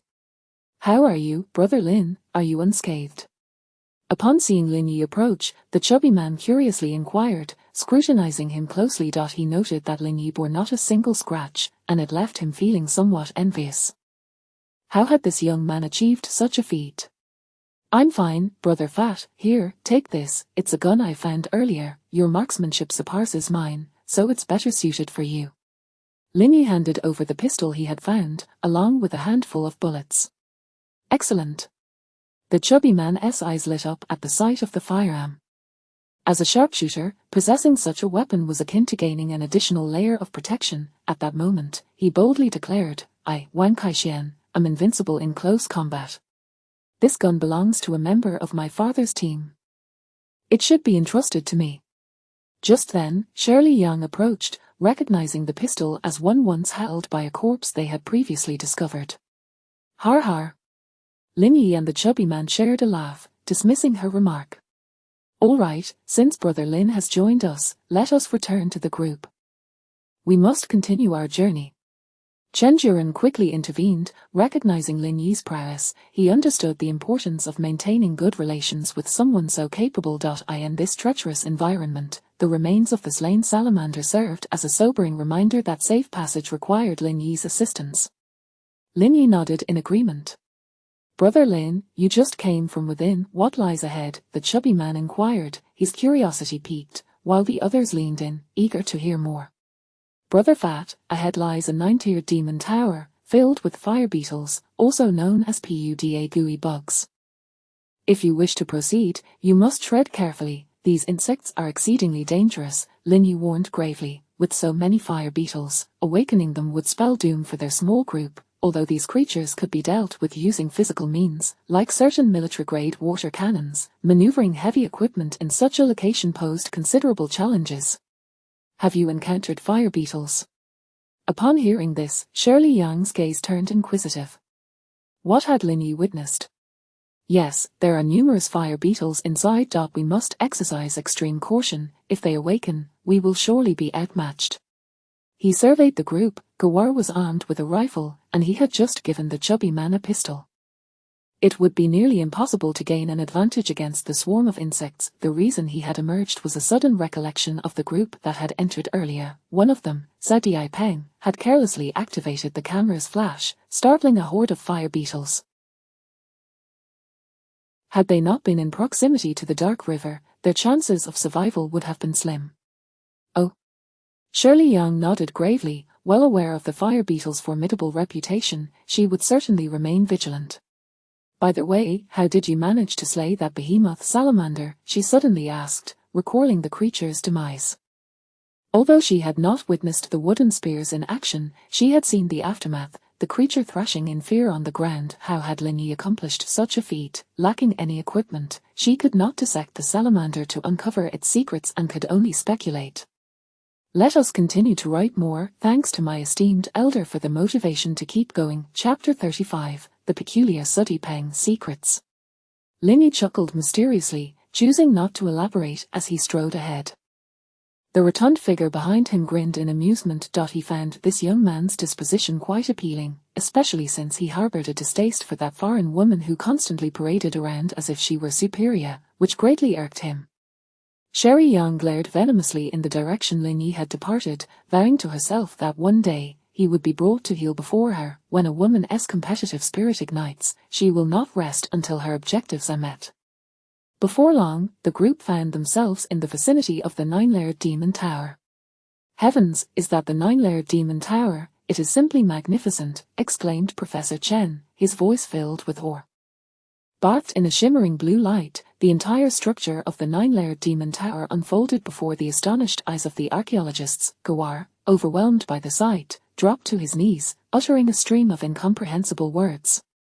Hubei hurried to pull him back up. The towering edifice, soaring several dozen meters high, was constructed of materials unknown, and the upper levels were illuminated as if they were a celestial paradise. However, in that moment, no one dared to utter a sound. They were all aware of the nature of those luminous rays, pewter fire beetles. These creatures had been thoroughly discussed prior to their arrival, and the vast number of them could incinerate the entire group in an instant. Professor, look over there. Chu Jian cautiously pointed to a nearby location, his voice rising in alarm. As the group followed his gaze, they beheld a chilling sight, countless translucent bodies piled high in the vicinity, the base of the 9-layered demon tower littered with skeletons, a sacrificial pit. No one could maintain a cheerful demeanor upon witnessing such a scene, whether in the Central Plains dynasty or other nations. It was all too common in slave societies or feudal systems for slaves to be buried alongside their masters. Slaves were considered the private property of their owners, and if the owner were particularly ruthless, they would demand that their slaves accompany them in death, a practice that occurred far too frequently in antiquity. Even during the Qing dynasty, such sacrificial burials persisted. It was evident that these skeletal remains were the result of such a horrific practice. This wretched feudal society is truly terrifying. There must be at least thousands of bodies here, the rotund man remarked gravely upon witnessing the scene. Indeed, there certainly are, Hubei concurred. At that moment, Sherry Yang seemed to have spotted something, rapidly making her way towards a certain direction. Just as Hubei intended to say something, Lin Yi grasped his arm, knowing she had likely spotted the bag left behind by her father's archaeological team. The contents, while of little use to them, were merely records pertaining to the ancient city of Jingjue, and he did not wish to see a conflict arise between Hubei and Sherry Yang over such trivial matters. Professor, we cannot approach any closer. The sheer number of fire beetles could reduce us to ashes. If we proceed, we cannot guarantee the safety of your team, Lin Yi warned. He was not jesting. If they continued forward, the multitude of fire beetles would undoubtedly swarm them, and evasion would be impossible. They would have no choice but to plunge into the river, but what lay within its depths remained a mystery. The narrative mentioned only a giant salamander, yet what other malevolent creatures might lurk there? Yes, indeed. Xiao Chu, Xiao Sa, prepare yourselves and scout the area for anything worth investigating, but do your best to avoid the 9-layered demon tower. After a brief examination, we must make our exit. Professor Chen recognized the danger of the location, particularly the overwhelming presence of fire beetles, which far exceeded his expectations. If the insects were to be disturbed, they would undoubtedly face dire consequences. The group dispersed to attend to their respective tasks, while Lin Yi kept a keen eye on Sooty Peng. If his instincts were correct, this young man was undoubtedly up to something. In the narrative, it was he who had inadvertently roused the fire beetles with his flashlight, and Lin Yi had no faith that this was merely an accident. He dismissed any notion of misunderstanding. What is the matter, Lin? Is there something wrong with Xiao Sa? The rotund man inquired, noticing Lin Yi's unease. Yes, Brother Fat, I have a nagging feeling that this boy is not quite right. He constantly discusses extraterrestrials, and while it seems he is genuinely fascinated by them, I can't shake the sense that something is amiss with him. Lin Yi confessed. Upon hearing his words, the rotund man adopted a serious expression, having developed an instinctive trust in Lin Yi.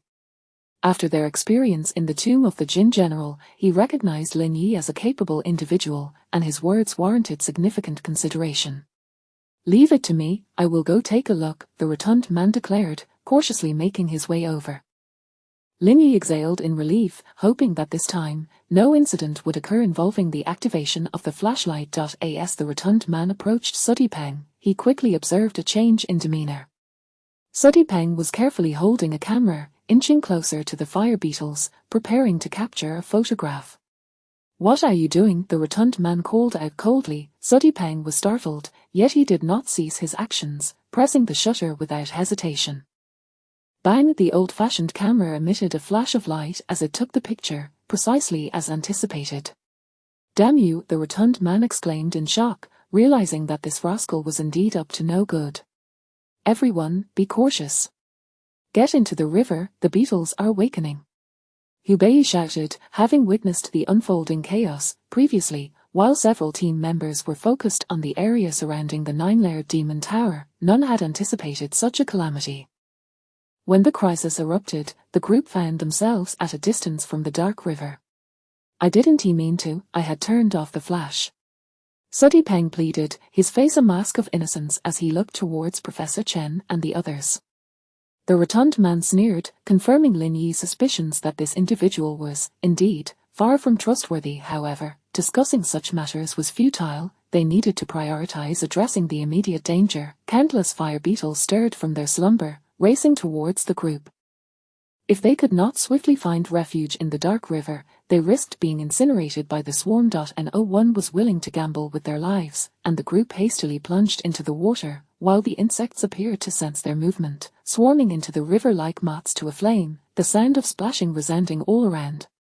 The group soon found themselves submerged in a large pit, approximately a meter deep. After about 20 minutes of cautious waiting, they finally emerged, their heads from the water. At that moment, everyone turned their gaze towards Sooty Peng. "Xiao Sa, explain yourself. What on earth happened?" Professor Chen inquired, his brow furrowed in concern. He regarded his student with growing curiosity, wondering what had prompted such reckless behavior. "Teacher, I truly didn't mean to. I thought my flash was off." Sooty Peng hurriedly defended himself. "Really?" the rotund man scoffed, having witnessed the entire event. It was clear to him that Sooty Peng's actions were not mere carelessness but rather intentional. The lives of so many depended on their vigilance, and had it not been for a moment's oversight, they could have been reduced to ashes. The motivation behind Sooty Peng's actions was becoming increasingly perplexing. "I swear, Brother Wang, I'm not lying," Sooty Peng insisted, panic evident in his voice. Lin Yi's eyes flickered with a cold glint. This Sooty Peng was certainly no ordinary archaeology student. "Who exactly are you?" Lin Yi inquired tersely. "No, Mr. Lin, I am merely a student of archaeology." "Who else could I be?" Sooty Peng replied once more. Lin Yi scrutinized Sooty Peng intently before choosing not to press further. At that moment, he had already issued a mental decree of death upon the young man. During the exploration of the ancient city of Jingjue, Sooty Peng would meet his demise. Since he was already marked for death, there was no need to concern himself with his fate. After all, he could not escape the group. Once they reached the ancient city of Jingjue, Lin Yi would see to it that he was dealt with. Sooty Peng, sensing the tension in the air, finally relaxed. He was acutely aware of his precarious situation. He had been ordered to infiltrate this team, a task that weighed heavily on him. The 9-layered demon tower was precisely what they needed, and in that fleeting moment, he had hoped to use the swarm of insects to eliminate the group, allowing him to escape and report back. Unfortunately, he had been discovered. Damn it, this revelation was undoubtedly due to Lin Yi. It was him who had sent the rotund man to follow him, leading to his exposure. Casting a glance at Lin Yi, Sooty Peng's eyes glinted with a faint murderous intent. He vowed that once he returned, he would not forgive him. "All right, Xiao Lin, let us refrain from discussing Xiao Sa for now. I believe he didn't act with malice. Our utmost priority should be to leave this place." Hao Igor interjected, coming to Sooty Peng's defense. He was well aware of his student's character. Regardless of the circumstances, Sooty Peng was still one of their own. If Lin Yi continued to question him, it would be a significant embarrassment for the professor.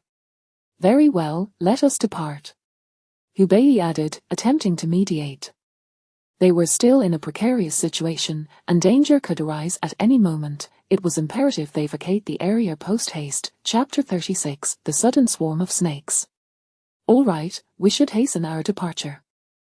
This place is likely the hunting ground of that monstrous giant salamander we encountered earlier, Lin Yi remarked, surveying his surroundings. Not far off, he spotted what appeared to be a nesting area. Now that they had vanquished the salamander, he believed the danger had subsided. However, that was merely his assumption. As they returned to the riverbank, preparing to leave, an inexplicable phenomenon transpired. The river water seemed to ignite, as if ablaze. He was left utterly astonished. What on earth was happening? Such an occurrence had not been depicted in the narrative, had it? My goodness, what is that? Suddenly, Hu Bei exclaimed, and following his voice, Lin Yi beheld an innumerable mass of snakes emerging from the water, sprawling forth in a dense, unending throng. What could possibly explain this? Run! Upon witnessing this overwhelming horde, hesitation was out of the question. They all fled in the direction from whence they came. None had anticipated that such a multitude existed beneath the dark river. Indeed, for snakes to inhabit this region was no small feat, considering it was Kunlun Mountain, where glacier abound. In the frigid environment, snakes could survive, yet most would hibernate to ensure the continuation of their lives. Only in the warmer crevices could traces of snakes be found. However, to see at least tens of thousands of them advancing in unison was a terror beyond words. My heavens, where did this swarm of snakes come from? The group was in a state of disarray, sprinting frantically while occasionally glancing back at the writhing mass of serpents. Any individual with a modicum of fear would surely find their legs trembling in terror. This scene resembled something out of a horror film. I'm not certain, but we must reach that location quickly. If we can get there, perhaps we can find refuge. The temperature there would be intolerable for these snakes, Lin Yi stated calmly. He was unaware of how this swarm had materialized or why it had suddenly appeared, but he sensed a strong connection between this event and the enigmatic Sooty Peng. In the tale, that fellow was indeed peculiar, and now he seemed even more so. Indeed, let's heed Lin Yi's advice. Snakes are cold-blooded creatures. Once we reach that previous location, we should be able to deter this serpentine horde. Upon hearing this, his eyes brightened. He was aware of some facts regarding snakes, consequently, he shouted in agreement, spurring the others onward. However, Lin Yi remained less optimistic. He understood that this swarm was no ordinary occurrence. Additionally, human speed could never rival that of snakes. They would need to employ some strategy. He swiftly retrieved 2 melons of explosive grenades from his inventory. He had quite a few of these in his possession. Lifting the lid, he struck one forcefully before hurling it into the mass of serpents. Boom! Countless snakes were killed or injured, some even propelled into the air by the blast, yet, no one dared to look back. They all wished for additional legs to hasten their escape to the previous location.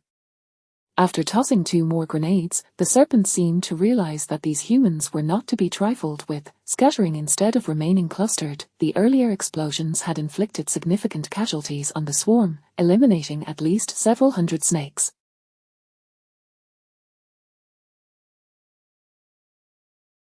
However, for this species, such a loss was negligible. In the past, particularly in the 80s and 90s, during flash floods or other disasters, snakes would traverse roads in droves, as the elder generations would recount tales of thousands crossing. Even after suffering such devastation, they continued to pursue the fleeing group. Lin Yi was uncertain of the methods employed by Sooty Peng, but it was clear that he possessed some means of attracting snakes. Despite the dire circumstances, Lin Yi felt little fear. As a nature mage, he had ways to extricate himself from peril. With a few well-placed spells, he could escape this predicament. However, the exploration team behind him would not find it so easy to flee. He lamented that this group was hindering his progress. Should the snakes draw closer, he would throw another 2 grenades, their violent explosion sending multitudes of serpents soaring, thereby increasing the distance between them. As they approached the fissure, the snake's speed diminished, for they were cold-blooded creatures averse to excessively low temperatures. In the northern regions, it is commonly said that snakes consume mice for half the year, and in turn, mice feast upon snakes during the harsh autumn and winter months when they hibernate. As the group felt the temperature plummeting around them, the snakes seemingly sensed something amiss and ceased their pursuit. They collapsed onto the ground, gasping for breath. My heavens, what on earth is going on? Have we inadvertently disturbed a nest of snakes? Why have so many suddenly appeared before us?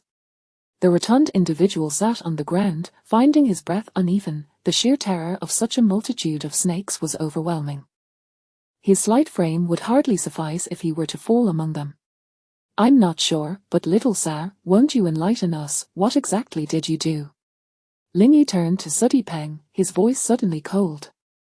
While he was unaware of the specifics, it was evident who was responsible for this calamity. The fellow had seemingly introduced something into the water, prompting this swarm to swiftly converge upon them.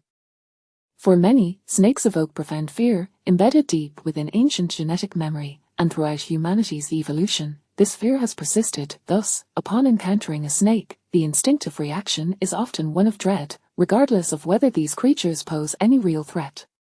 Most of the time, snakes harbor their own fears of humans, a trait ingrained in their very essence. The reason some venomous snakes attack humans upon first sight is that they perceive a threat. Particularly among the rabbit clan, who have honed various animal taming techniques over millennia, encounters with snakes are not uncommon. Human intelligence invariably surpasses that of animals, leading to the domestication of numerous species for human utility. Cats catch mice, dogs guard homes, and various fish end up on dinner plates. Though some snakes possess venom, they are also seen as valuable resources. Snake venom can be used medicinally, and snake wine is a delicacy. Thus, over thousands of years, countless individuals have studied snakes, some even managing to tame them for service, much like the character Ouyang Feng from The Legend of the Condor Heroes, who trained numerous snakes, including various venomous species. In the realm of tomb raiding, snakes are even more prevalent, whether it be the rooster comb from the Queen Mother of the West or the black snakes within the ruins of Jingjue, serving as guardians of the tombs. It can be said that they are all tamed creatures. I did nothing at all. Sudi Peng protested vehemently.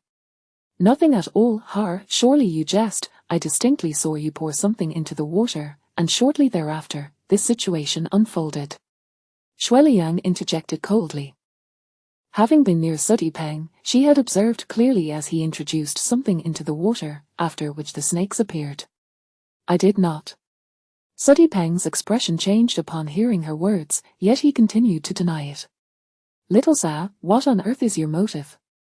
If you did not wish to be involved in this archaeological endeavor, you need not have come. Why act in such a manner?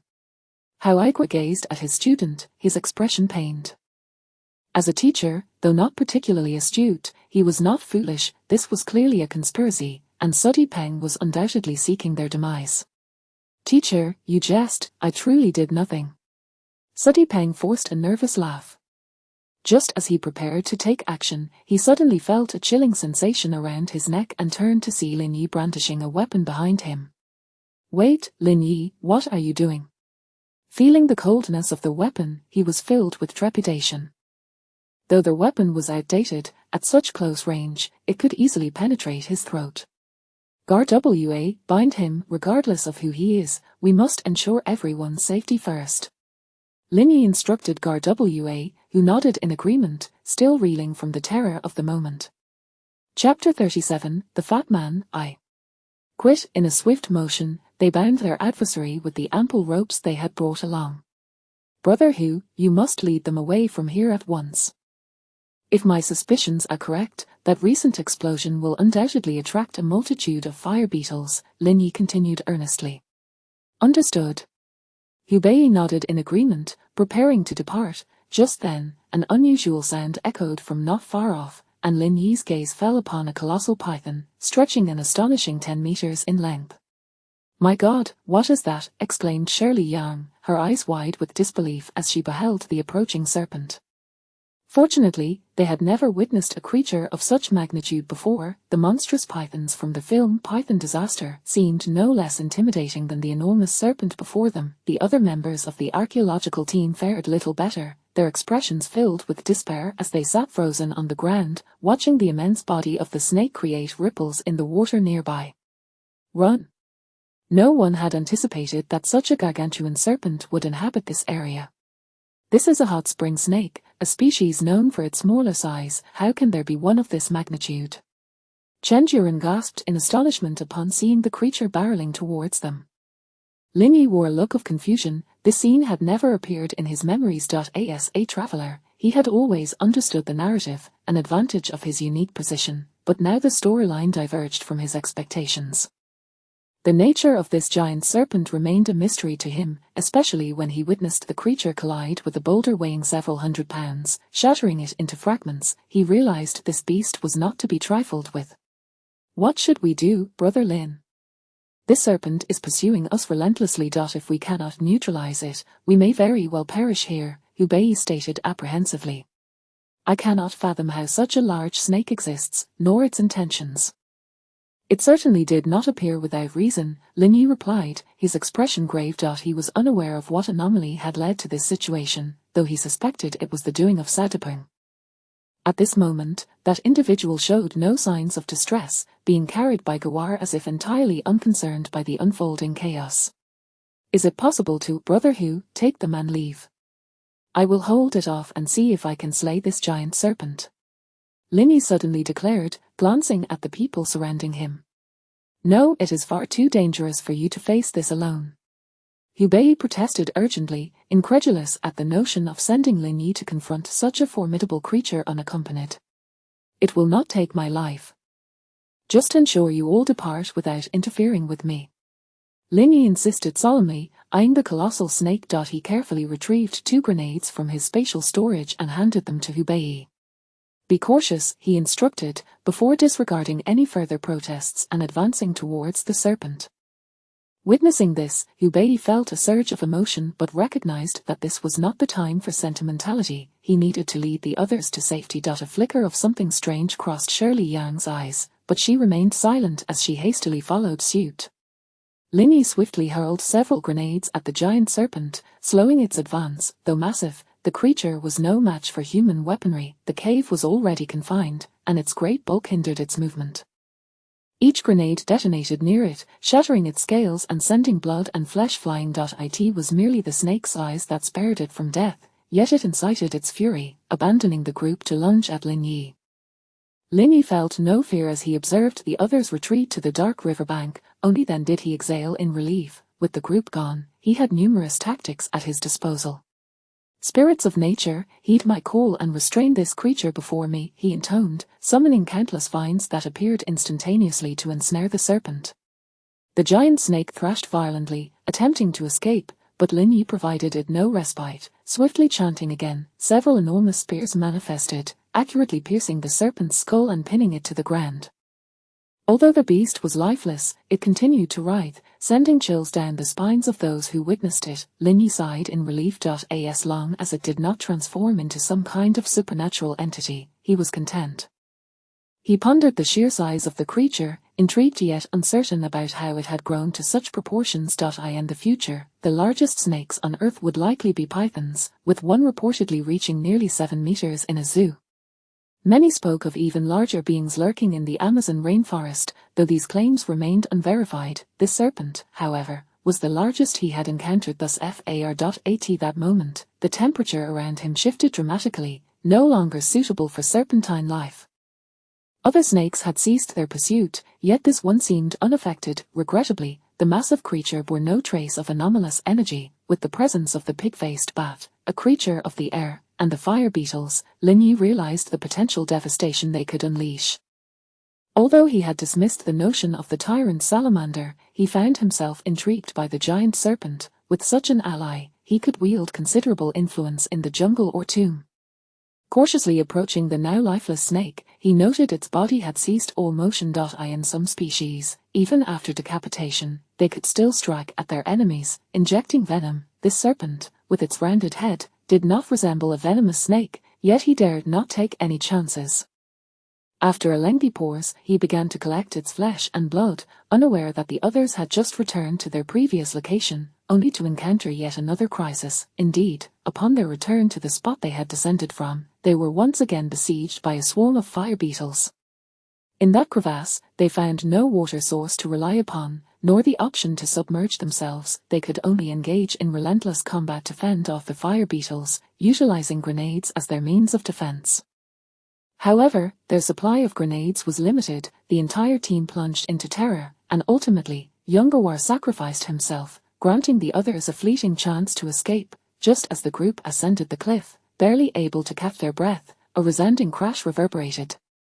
Several nearly lost their footing and tumbled down. They then witnessed an avalanche of snow cascading down, as parts of the cliff collapsed. Hu Bei and Wang Pangzi stood aghast at the sight. "It is all your fault. Because of you, that wretch Gawar perished here. It is because of you that this place is now sealed off. My brother Lin is likely in grave peril because of your actions." The fat man suddenly seized Sataping, his fury boiling over. Hubei cast a cold gaze upon Sataping and Chen Juren, hoping for an explanation. This situation had initially been safe, with no apparent dangers, yet this fool had instigated chaos first with his flashlight, inciting the fire beetles, and then unleashed a multitude of snakes upon them. In a bid to ensure their safety, Lin Yi had chosen to remain behind, and yet, at the final moment, they had still been pursued by the fire beetles. Gawar had died. Lin Yi's fate was uncertain, and despite his reservations about Lin Yi, he felt a deep sense of loss. He had considered Lin Yi a good friend. Had it not been for Lin Yi's return from England, they might have become brothers in life and death, but now, because of Sataping, both were at risk of perishing here. He was determined to uncover the truth behind this disaster. "I truly did not know, teacher, you understand me." Sataping's face turned pale as he protested, utterly clueless about the recent events. In fact, at that moment, his mind felt clouded, and a segment of memory had slipped from his grasp. Though he had allies behind him, he could not disregard his own safety. Little Sa, alas. Chen Juren sighed, glancing at his student without uttering a word, instead directing his attention to Hubei and Wang. "Little Hu, little Wang, whatever Sataping has done, let us take him back for further inquiry. This area is no longer safe. We must depart promptly." Regardless of his actions, there were laws that would hold him accountable for the loss of life. At this moment, a mere claim of ignorance would not suffice. Especially after Gawar's death, which had left them profoundly shaken. His sacrifice had been made solely to protect the group. A vibrant life had been extinguished in this place, leaving no one unmoved. This was a matter they needed to address. Without clarity, it would leave a lasting shadow in their hearts. Upon hearing Chen Juren's words, Hubei offered a cynical smile, while the fat man cast all caution aside. "Hey, is this the caliber of your archaeological team? If this is the case, I quit. To hell with it." With that, he turned away, disregarding the others entirely. Though Hubei wished to voice his thoughts, seeing his brother depart, he held his tongue, believing that the fat man was justified in his anger. Chapter 38. Undoubtedly, there exists an invisible hand behind the scenes, orchestrating all of this. A flicker of discomfort crossed Sherry Yang's eyes. This time, she was the investor. To her dismay, this individual brazenly acted recklessly right beneath her nose.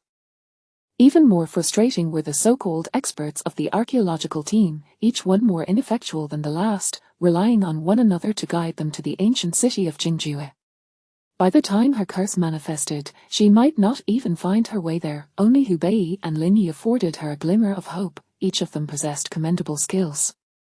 Moreover, Lin Yi remained an enigma, particularly as he seemed to possess some knowledge regarding her circumstances. If she could secure his assistance, perhaps a journey to Jingjue could indeed become a reality. Alas, Lin Yi's fate was uncertain, and the archaeological team was on the brink of disbandment. This was something she had never anticipated. At this moment, she found herself in a dilemma. If given the choice, she would prefer not to venture to Jingjue with this group at all, yet, as a citizen of the Eagle Nation, without the backing of the archaeological team, gaining entry to the ancient city was utterly impossible. How could such a renowned ancient kingdom allow a foreigner like her to enter at will? Even if she offered money, it could not compare to the clout of the archaeological team. Consequently, her expression darkened, and she found herself with few viable options. Professor Chen was a good friend of her father. Even in her ire, she could not unleash it upon him. And the others, a mere gathering of incompetents, their demise would hold no significance. It was no wonder Lin Yi once said that without them, her aspirations to reach Jingjue were utterly futile. She couldn't even traverse the desert. Initially, she had thought his warnings were exaggerated, but now they rang true. The atmosphere was heavy, yet Lin Yi remained unperturbed. Having just sketched the great serpent, he felt an overwhelming sense of fatigue wash over him. After descending, he had expended an excessive amount of magical energy, leaving him nearly depleted, although his mental fortitude now surpassed that of ordinary individuals by 100-fold. Such prowess was not meant for excessive use. Nevertheless, he dared not restore his mental energy in this perilous location, surrounded by serpents and fire beetles. Who could predict how these creatures might react to any stimulus? Suddenly, a tremor echoed around him. Damn, an avalanche! Without a moment's thought, he sought refuge behind a massive rock. While he remained oblivious to the cause of the avalanche, he understood all too well that against nature's wrath, human strength was insignificantly small. Time passed, and once the vibration subsided, he exhaled a sigh of relief. Indeed, this world of tomb raiding was perilously treacherous. A seemingly simple task had nearly buried him alive. Fortunately, he had just transformed the great serpent into his summoned beast. With its might, it should be able to clear the debris, allowing him to escape through the visage of the great bat. Finding a cleaner area, he summoned the serpent to safeguard him before settling into a meditative state. 4 to 5 hours later, as darkness enveloped the sky, he finally opened his eyes. The bounty from this Kunlun glacier expedition was commendable. Such a large serpent, along with a dozen fire beetles, presented a tremendous advantage. Fire beetles were excellent for stealth attacks. If one struck when the enemy was unprepared, they could serve as an unparalleled weapon. After all, these tiny creatures often went unnoticed, and their sudden appearance would likely be mistaken for mere insects. A successful ambush could reduce foes to ash. As for the serpent, it was a master of excavation, capable of effortlessly burrowing through mountains with its tail, creating substantial openings, far superior to any small excavator. With these two creatures at his disposal, his combat capability received a remarkable boost, though he lamented the inadequacy of his mental energy levels. At this moment, his training pace was rather slow. To ascend to the rank of a senior mage, at this rate, it would take him at least another 6 months. This was under the assumption he utilized the advanced meditation techniques taught by the ancient nature deity. Never mind, he decided to set those thoughts aside. Surely Hubei and the others were growing anxious by now. Carefully, he employed the great serpent to create a gap in the cave, peering out at the pristine white snow. He marveled at the wonders of nature, which indeed surpassed the imagination of an ordinary individual. Had he not become a mage, he likely would have succumbed to the snow, buried without a trace. No wonder the success rate of tomb raiding was so dismally low. The casualties were alarmingly frequent, yet, such matters were of no concern to him now, as he swiftly transformed into the visage of the great bat and soared out of the Kunlun glacier. The original path had vanished entirely, and he was grateful that the great bat was sufficiently sizable to facilitate his escape. In the future, should he encounter a majestic golden eagle or a similarly grand flying creature, he would be sure to acquire one. Their speed would undoubtedly surpass that of the bat. Meanwhile, the archaeological team, who had just settled into their lodgings, bore expressions of grave concern. After relinquishing the sooty pang, their appetites had vanished during mealtime. None could fathom the madness that had overtaken the sooty pang, leading to such catastrophic results. Chen Juren was acutely aware that the archaeological team teetered on the brink of collapse. Yet, this incident had stemmed from their own members' actions, leaving him perplexed as to how it had unraveled in such a manner. At this point, altering the situation seemed implausible. Fatty, you acted impulsively today. Upon returning to their room, Hubei sighed and spoke. HMPH, old Hu, what was I supposed to do? Brother Lin Yi is now missing because of us. Had it not been for that sooty pang, none of this would have transpired. Fatty sat on his bed, his expression darkened, perplexed by Hubei's words. That's not what I meant. What I'm saying is that we shouldn't sever ties with them at this juncture. Alas, this uproar will likely delay our journey to the ancient city indefinitely. Hubei pondered for a moment before trailing off. The archaeological team was already grappling with internal strife. the situation could only be remedied if Lin Yi appeared alive before them. But was that even possible? Despite Lin Yi's remarkable abilities, he doubted he could survive. Upon seeing Lin Yi, both Hu Bei and Wang Fati wore expressions of sheer astonishment. "Old Lin, are you all right?" Fati exclaimed in delight. "Hey, I'm fine. You were destined for great fortune, nothing could befall you." Upon witnessing Lin Yi's safe return, Fati felt a surge of excitement, his previous gloom dissipating in an instant. He embraced Lin Yi tightly, tears glistening in his eyes. In moments of exhilaration, men often express their emotions spontaneously. "Ahem, Fati, do let go, this isn't quite appropriate." Lin Yi protested, feeling the tight grip of the embrace. "I knew it, brother Lin. Your luck is unfathomable, and you would surely be unscathed." Hu Bei chimed in with a smile. During this expedition, Lin Yi had safeguarded them, and in his heart, Hu Bei had already accepted Lin Yi as a brother, irrespective of his identity. They were now bonded by the trials of life and death. Hee, it was a tad perilous. Lin Yi chuckled. "Too bad for the little Guy. By the way, brother Lin, do you know what exactly happened with that sooty pang?" Hu Bei nodded, eager to uncover the truth behind the bizarre behavior of the sooty pang. "I'm not entirely sure what that fellow was up to, but I can't shake the feeling that someone has been manipulating our actions from the shadows." Lin Yi pondered aloud. This expedition had a distinctly peculiar air. The members of the archaeological team were, in modern parlance, essentially novices, whether it was Chen Juren or Hao Igor. Despite their professorial titles, their archaeological experience was alarmingly limited. After all, there had been periods when archaeology was virtually impossible, rendering a decade-long void in the field. For the three students to even study this discipline was commendable. It was entirely possible that among them, there were members of the old Nine Gates. As this thought crossed his mind, Lin Yi's expression shifted. Could the sooty pang be affiliated with the old Nine Gates? However, that seemed improbable. If they had resolved to follow him to the ancient city, wouldn't it be more prudent to reach the ancient city first before determining their course of action? Another possibility loomed. Perhaps it was linked to it or the Wang family, though they hardly seemed foolish enough to act against their interests. After all, Jingjue was a renowned tomb. Allowing this group to enter would maximize their own benefits. Ultimately, sending just a few individuals to Jingjue would likely only yield a cursory examination of its contents, which could then be reported up the chain for further development. Wasn't that more advantageous? Hold on, it seemed he had overlooked a crucial element. The Serpent Guard. Chapter 39. Parting is absolutely impossible. The very notion of separation dealt a profound blow to morale. The discord between the two individuals and the archaeological team was fraught with tension. When he pondered the name, his expression shifted dramatically. Indeed, the Snake God. He seemed to overlook a critical issue. The Snake God. In the world of ghost blows out the light, there has always been an invisible hand at play.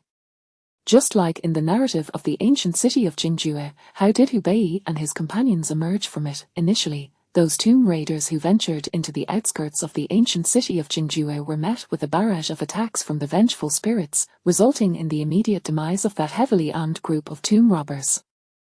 In contrast, Hu Bei and his companions suffered only one casualty, Hao Igor, who perished due to his own negligence. The remaining serpents did not attack this group at all. Remarkably, Xia Liyang managed to disperse the serpents with nothing more than a camera.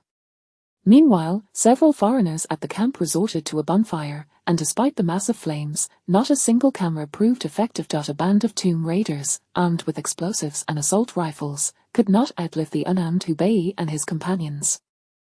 Ultimately, a few of them managed to escape successfully, rescuing students like Sadipeng. Although Professor Chen had lost his sanity, at least he survived, did he not? The main characters, aside from being cursed, faced no other fates.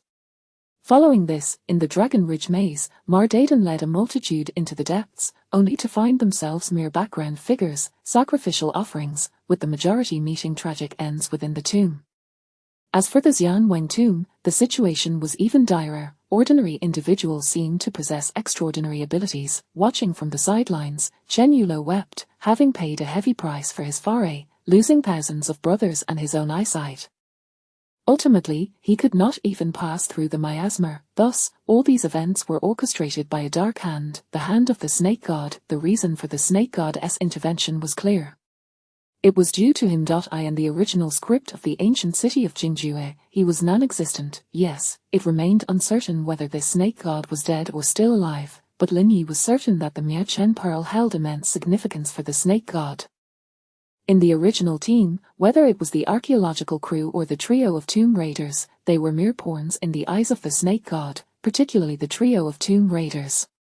They were simply ordinary people, cursed and sent to assist in the search for the Miao Chen pearl. His sudden appearance introduced an unpredictable variable. As a nature mage, curses were easily manageable for him. Whether in Eastern or Western mythology, both exist in opposition. His presence would certainly provoke a reaction from the snake god. Upon reaching this conclusion, he suddenly comprehended why Satipring had acted so erratically. It must be the work of the snake god. What is it, Brother Lin? Hu Bei inquired, observing Lin Yi's fluctuating demeanor, his expression grave. Could it be that Lin Yi had come to some realization? Brother Hu, I may have gleaned a fragment of insight, but I cannot elaborate at this moment. Everything must await our return from the ancient city of Jingjue for further speculation. Lin Yi hastily replied, reluctant to utter the name of the snake god or disclose its specifics. Whether it was dead or alive, at this initial stage, there was no need for him to engage in a futile struggle against it. Enhancing his magical prowess was his utmost priority. As long as he continued to level up, he would be untroubled by the snake god in the future. Then let us wait and see. After all, tomorrow we must communicate with Professor Chen and that American woman. Hu Bei remarked. Lin Yi nodded. A visit to the ancient city of Jingjue was essential, as it harbored a treasure waiting for him, the celestial tree. At present, he possessed no magical artifacts, leaving him relatively impoverished. Given the immense reputation of the celestial tree, he yearned to see if it could be fashioned into a magical item, serving as a coffin for the Queen of Jingjue.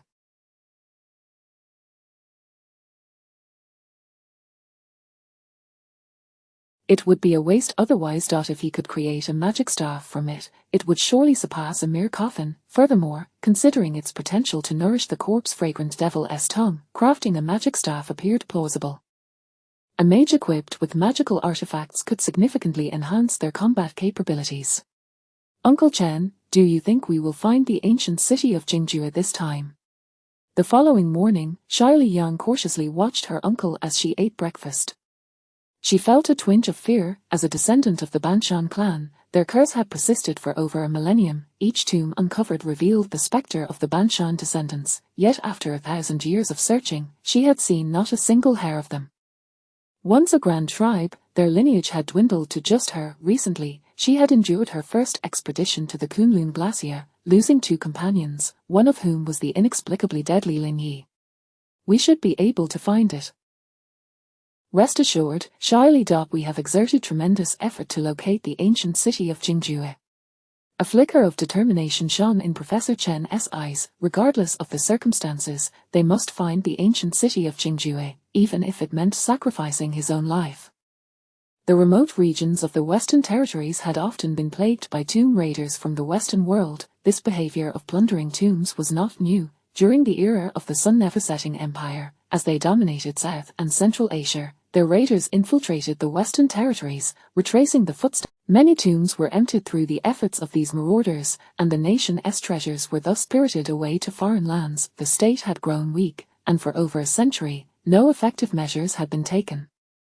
To alter this paradigm, more talent needed to be recruited. However, the field of archaeology, by its very nature, offered little in terms of lucrative prospects, making it rare for individuals to wish to enter this profession. Without tangible accomplishments, attracting investment was immensely challenging. At a time when funds were desperately needed, who would willingly invest in such an endeavor? Indeed, it is imperative that we locate the ancient city of Jingjue. Xia Liyang asserted with conviction. She must break the curse that plagued her family. She could not allow her life to cease at the age of 40. Professor Chen, Miss Yang, you're both here. At that moment, a voice thundered into their ears, startling them to look up and see Lin Yi approaching with a cheerful smile. Are you human or ghost? Of course, I'm human. Want to check? Lin Yi shot Xia Liyang a sidelong glance, snatching a bun from her hand and popping it into his mouth, disregarding her astonished expression. Little Lin, you're still alive. How wonderful. Professor Chen's face lit up with joy upon seeing Lin Yi. Just yesterday, before they had even entered the desert, one person had already perished in the Kunlun Glacier, while another was suspected to have gone mad. For the archaeological team, this was akin to students entering an examination hall only to be struck down from behind. Morale was at an all-time low. Suddenly witnessing Lin Yi alive was a source of immense excitement for Professor Chen. Of course I'm still alive, Lin Yi declared, plopping down beside Xia Yang and continuing to eat breakfast. But how did you escape from the mouth of the serpent? Moreover, how did you manage to emerge from that collapsed area? Xia Yang asked, her expression grave as she scrutinized Lin Yi. Could this fellow possibly be a ghost? If not for the shadows behind him, she would hardly believe it to be real. An avalanche, nothing to worry about, Lin Yi replied with a confident smile. If he became a holy mage, conjuring a forbidden spell in the city would be effortless, and should he ascend to divinity, he could unleash other forms of magic through divine power. The life tier of deities transcended the realm of ordinary mags. For the divine, standard forbidden magic posed no restrictions. Upon hearing Lin Yi's words, Xia Yang rolled her eyes exasperatedly. This braggart deserved an 82, with the remaining 666 awarded for sheer bluster. She knew that the relationship between her and Lin Yi would not allow him to divulge how he had escaped.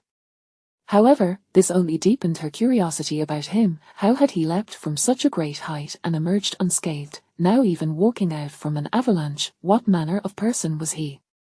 I'm relieved to see you're unscathed.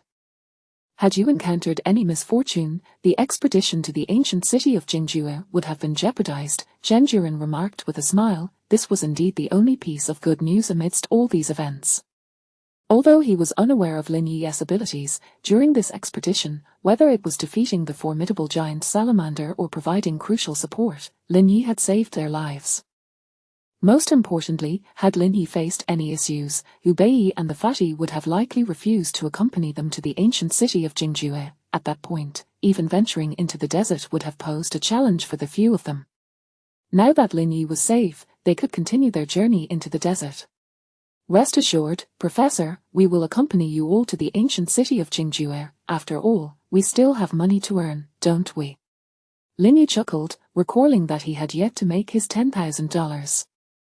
Chapter 40, Preparing Supplies. This expedition to the ancient city of Jingjue is driven by the allure of the towering celestial tree. With this remarkable tree, he might forge a set of magical equipment, and equipped with such artifacts, his combat prowess would see a significant enhancement. Such a splendid opportunity is not one he could possibly forfeit. The group embarks on their journey once more, swiftly disembarking from the train and continuing onward by car. The province of Zhejiang, much like its vast expanse, is sparsely populated, and its transportation infrastructure is woefully inadequate.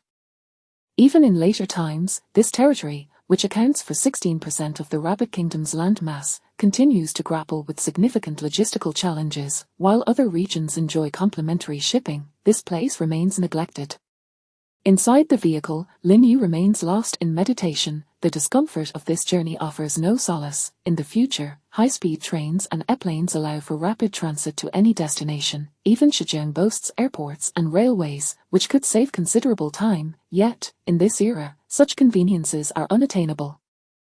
Mr. Lin, Mr.Hu, our plan is to set off from Lake Boson and head south in search of the Peacock River. From there, we shall traverse the river into the Black Desert, proceeding south along the Zidu River, all the while seeking the remnants of the ancient city of Jingjue. Xia Yang glanced at Lin Yi before addressing Hu Bei. We are nearing our destination. If there are no objections, I suggest we depart immediately upon arrival. Lin Yi, unfazed by her words, reflects that as a sorcerer, his mental acuity has been on an upward trajectory, consistently reaching its zenith. Recently, he has observed a rapid enhancement in his mental strength, particularly in such a tumultuous environment. As time progresses, he has brushed against the threshold of becoming a high-level magician. This accelerated growth has pleasantly surprised him, as he initially anticipated it would take 6 months to reach that level. The augmentation of mental strength, while seemingly daunting, is not as insurmountable as it appears. Many understand that the greatest challenge lies not in the magnitude of growth, but in the initial construction between the numbers 1 and 10. Once stability is achieved, subsequent organization becomes feasible. The ascent of mental strength mirrors this. The transition from 1 to 2 is fraught with difficulty. Human cerebral development varies widely, with most individuals never surpassing 5% of their brain's potential. Many fail to even reach 1%. After reaching adulthood, extensive intellectual exertion is required to unlock further cerebral capacity, yet the accompanying strain is something most are reluctant to endure. Those engaged in mental labor often experience profound fatigue afterward, a testament to the limits of mental fortitude. Only by consistently pushing beyond these limits can one elevate their mental capacity from 1 to 2.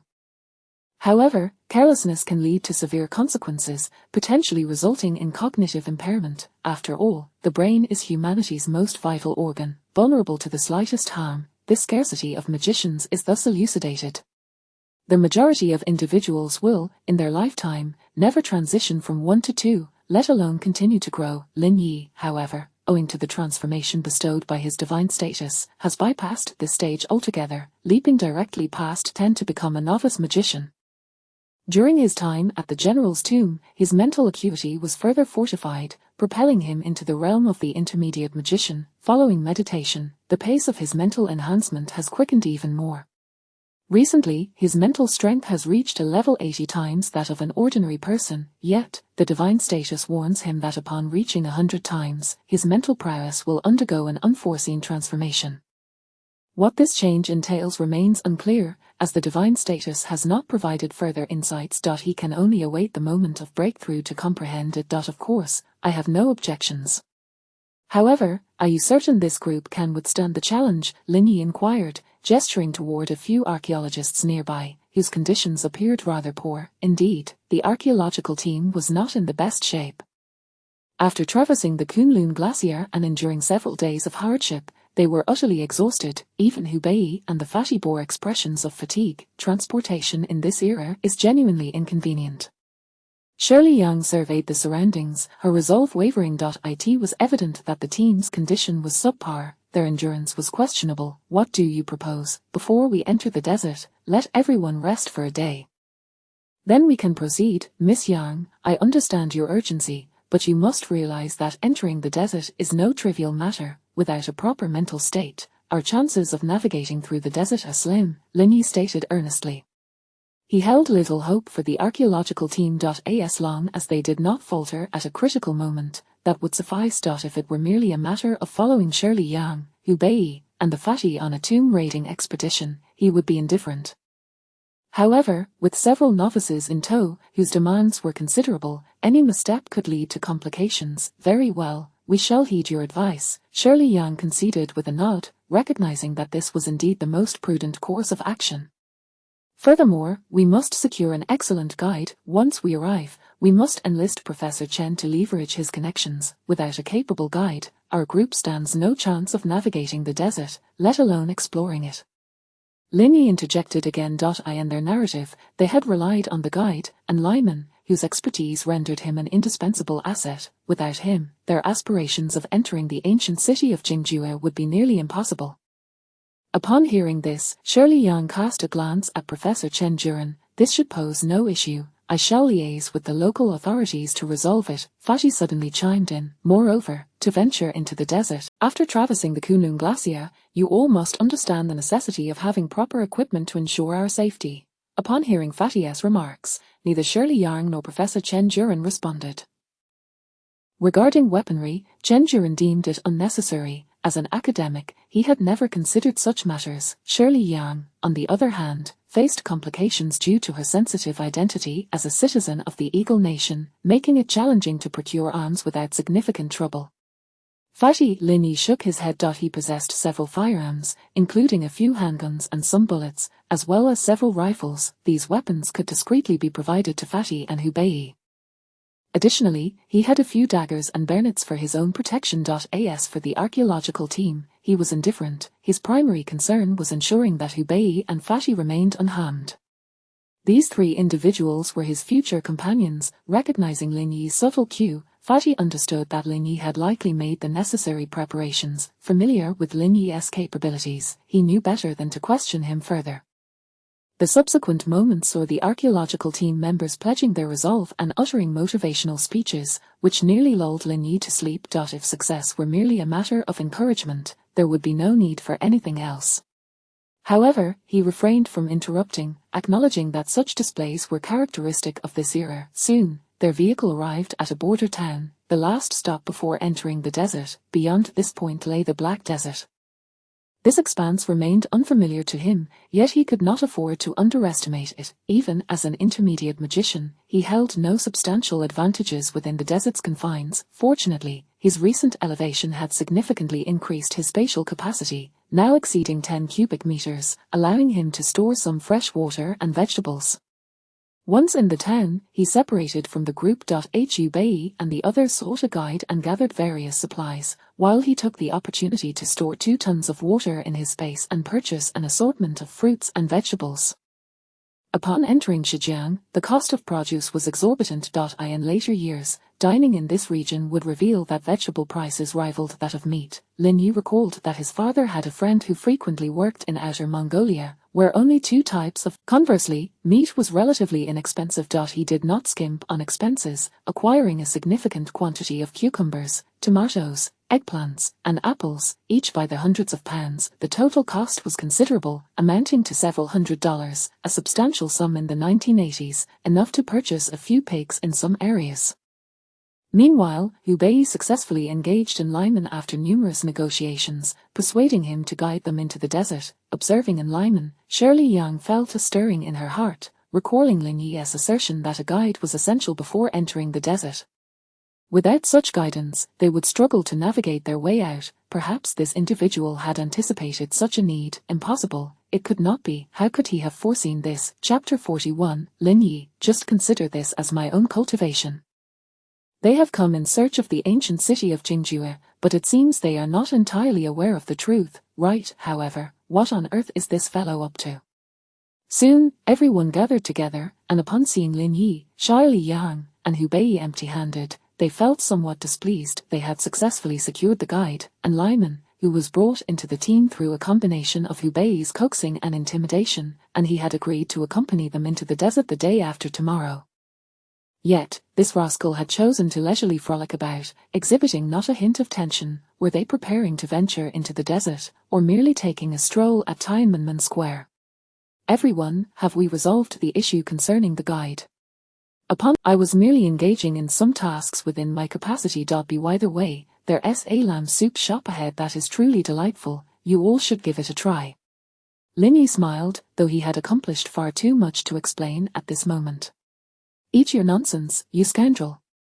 Shirley Yang shot him a disdainful glance before turning to leave, unwilling to converse with him any further. This man was exceedingly infuriating. Lin Yi, however, chose to remain silent. After over a day's preparation, the group finally managed to gather most of their supplies, fresh water, salt, and food. Observing their provisions, Lin Yi shook his head in dismay. It was indeed quite scant. Each person had a limited daily ration of dried beef and flatbread, all items meant for long-term storage, along with salt, fresh water, and bin cakes prepared for the camels. It was fortunate that he possessed a spatial storage, otherwise, with the meager supplies this group had, he doubted they could survive even a day in the desert. As for fruits and vegetables, there was not a trace to be found. Both fruits and vegetables are perishable. Once exposed to the desert's harsh conditions, they would wilt within a day and spoil by the next. While fruits might last a few days, vegetables could not endure at all. Thankfully, he had purchased a substantial amount in advance, yet he was acutely aware that the limited supplies in his spatial storage might not suffice to see them through until they exited the desert. If he recalled correctly, their time spent in the desert would be considerable. The Black Desert, located in the western frontier, has a history spanning many years. On the outskirts, one could still catch glimpses of greenery, yet the golden desert stretched infinitely, enveloping the sky in its warm hue, leaving the inexperienced villagers in awe. Even the seasoned fatty found joy in the desert's splendor, occasionally singing a little love song with Yisan. But soon, that excitement faded. Once one becomes accustomed to a place and its scenery, the initial shock dissipates, leaving behind a sense of numbness. Indeed, upon entering the desert, the oppressive heat extinguished what little enthusiasm remained in this group. Setting off from Bossen Lake and following the course of the Peacock River, they ventured deeper into the desert. Bossen Lake, which translates to Standing Lake, was known in ancient times as Yuhai, the largest freshwater lake of the two family. The Peacock River originates from this area and flows towards the Black Desert. As the group began their journey deeper, signs of civilization faded, leaving them in desolation. The only indication of life was the ancient path of the Peacock River, flanked by sparse vegetation, mainly shrubs and cacti, resilient to drought. It was nearly noon when, under Lyman's guidance, they discovered a shaded area to rest. The midday desert was utterly inhospitable, the sweltering heat was unbearable, they were all drenched in sweat while replenishing their fresh water and consuming some food. "This damned place is truly cursed," Fatty exclaimed, exasperated. Just that morning, the weather had been crisp and refreshing, but now it had transformed into an oppressive sun overhead. His clothes were thoroughly soaked with perspiration. "Hey, Fatty, haven't you heard the saying? The people of Turpin wear fur coats in the morning and light robes at noon, holding a fire pot while eating watermelon. It means the temperature here fluctuates dramatically." Linny chuckled, finding amusement in Fatty's discomfort. After speaking, he glanced around and, seizing a moment of distraction, pulled out 2 cucumbers and handed them to Fatty. "Whoa!" Upon seeing the cucumbers, Fatty was utterly taken aback, exclaiming in astonishment. His outburst attracted the attention of the group, and he quickly shoved the cucumbers into his pocket, trying to avoid detection. He then quietly inquired, "Where on earth did you get these? I didn't see you carrying any." He cast a suspicious glance around, pondering that this place seemed incapable of producing cucumbers. "Hee, just consider them as my own harvest, but please don't let this information leak. Otherwise, I might not have any left." Linny shot him a warning look. He needed to conserve these supplies until they exited the desert. Sharing with the entire group would likely deprive him of reaching the ancient city of Jingjue. He wasn't running a charity. "Hee, I understand, you can count on me, my lips are sealed." Fatty beamed, fully grasping the gravity of the situation. He then made his way to find Hubei, probably hoping to share the cucumbers with him. At that moment, Hubei was inquiring about various matters from Lyman, admiring his ability to derive a route from seemingly insignificant details, something Hubei felt incapable of achieving. Lyman's familiarity with the desert was unparalleled, making it no wonder Lin Yi insisted on finding a guide who truly knew the terrain. "Old Hu, come over here," Fatty called out, feigning nonchalance upon spotting Hubei. "What's up, Fatty? What happened?" Hubei asked, puzzled by Fatty's demeanor. "Just follow me, no need for all this chatter." Fatty dragged Hubei to a secluded spot before pulling out the 2 cucumbers from his pocket. Upon seeing the cucumbers, Hubei was equally astonished. "Whoa, Fatty, where in the world did you get these cucumbers?" He snatched one away, wiping it off before biting into it, savoring the refreshing taste. It was a welcome relief compared to the hard flatbread they had eaten earlier, which would have chipped his teeth if not soaked in water. The scant water they had was precious and could only be used sparingly to moisten the bread. In the desert, water was the most valuable resource. One could endure days without food, but without water, survival for even a single day was impossible. "Hee, this cucumber was grown by your esteemed Fatty here, what do you think?" Fatty boasted, puffing out his chest as if the cucumbers were indeed his own cultivation. "Hee, you must be dreaming. Surely, these must belong to Lin Yi." Hubei rolled his eyes, instantly recognizing the source of the cucumbers. It was likely only Lin Yi who could procure such a thing. His understanding of Lin Yi's abilities had only begun to scratch the surface, but he knew the man had a connection to the flora and fauna. Whether it was that spear of his or the various creatures he summoned, it seemed to involve such capabilities, thus, producing a couple of cucumbers would not pose a challenge for him. However, Hubei found Fatty's guilty demeanor quite amusing. "Can you not act as if you've stolen a treasure? You have no idea," Lin Yi explicitly stated that this matter must remain a secret. "If anyone finds out, we might lose this privilege." Fatty shot back, knowing full well his friend's propensity for altruism. Having procured such a delightful treat, Hubei would likely ponder how to persuade Lin Yi to share some with the rest of the archaeological team. Fatty was adamantly opposed to such notions, as his primary purpose for entering the desert was to profit, not to play the role of a caretaker. He was there to guide the group to the ancient city of Jingjue, and as long as he had enough for himself, he couldn't care less about the others. Upon hearing Fatty's words, Hubei fell silent. He had indeed considered asking Linyi to share a portion of food with the archaeological team, but Fatty's perspective made him realize that such thoughts were rather presumptuous. If Linyi had not distributed his provisions, it likely meant that he did not possess an abundance. Perhaps what he had was insufficient for everyone to indulge. Given the circumstances, it would be inappropriate to expect equal distribution. Linyi's willingness to share with just him and Fatty already indicated a bond of camaraderie. Should he divulge this secret to others, it could jeopardize their relationship. Forget it, it was best not to dwell on it. Having something to eat was already a blessing, why complicate matters further? Do you really think I am that sort of person? Chapter 42, The Cunning in Lyman. Casting a sideways glance at the rotund figure beside him, he remained silent, hastily devouring the cucumber, even discarding not a single fragment of its end. Hehe, that's more like it. Say, Lao Hu, what do you reckon that Eagle Girl is thinking? She's funding the expedition and hiring us, splurging so much to come out to this desolate desert. What could possibly be her motive? The hefty man inquired, curiosity piqued. It was hardly surprising, in this wretched place where nothing thrived, a single breath could choke one on the sand. He found it hard to believe that this woman was merely here to contribute to socialism. Enough with the speculation. Our mission is straightforward, lead them to that so-called ancient city of Jingjue, and each of us pockets 50 grand. That's far more advantageous than anything else, came the reply. He had no interest in what that Shireen Yang was truly after, nor did he wish to involve himself in such matters. With the archaeologists keeping a watchful eye, he doubted Shireen Yang could gain any advantage during the excavation process. His sole desire was to locate the elusive ancient city of Jingjue as soon as possible, secure his $100,000, and significantly enhance his own life, while also providing for the families of his comrades.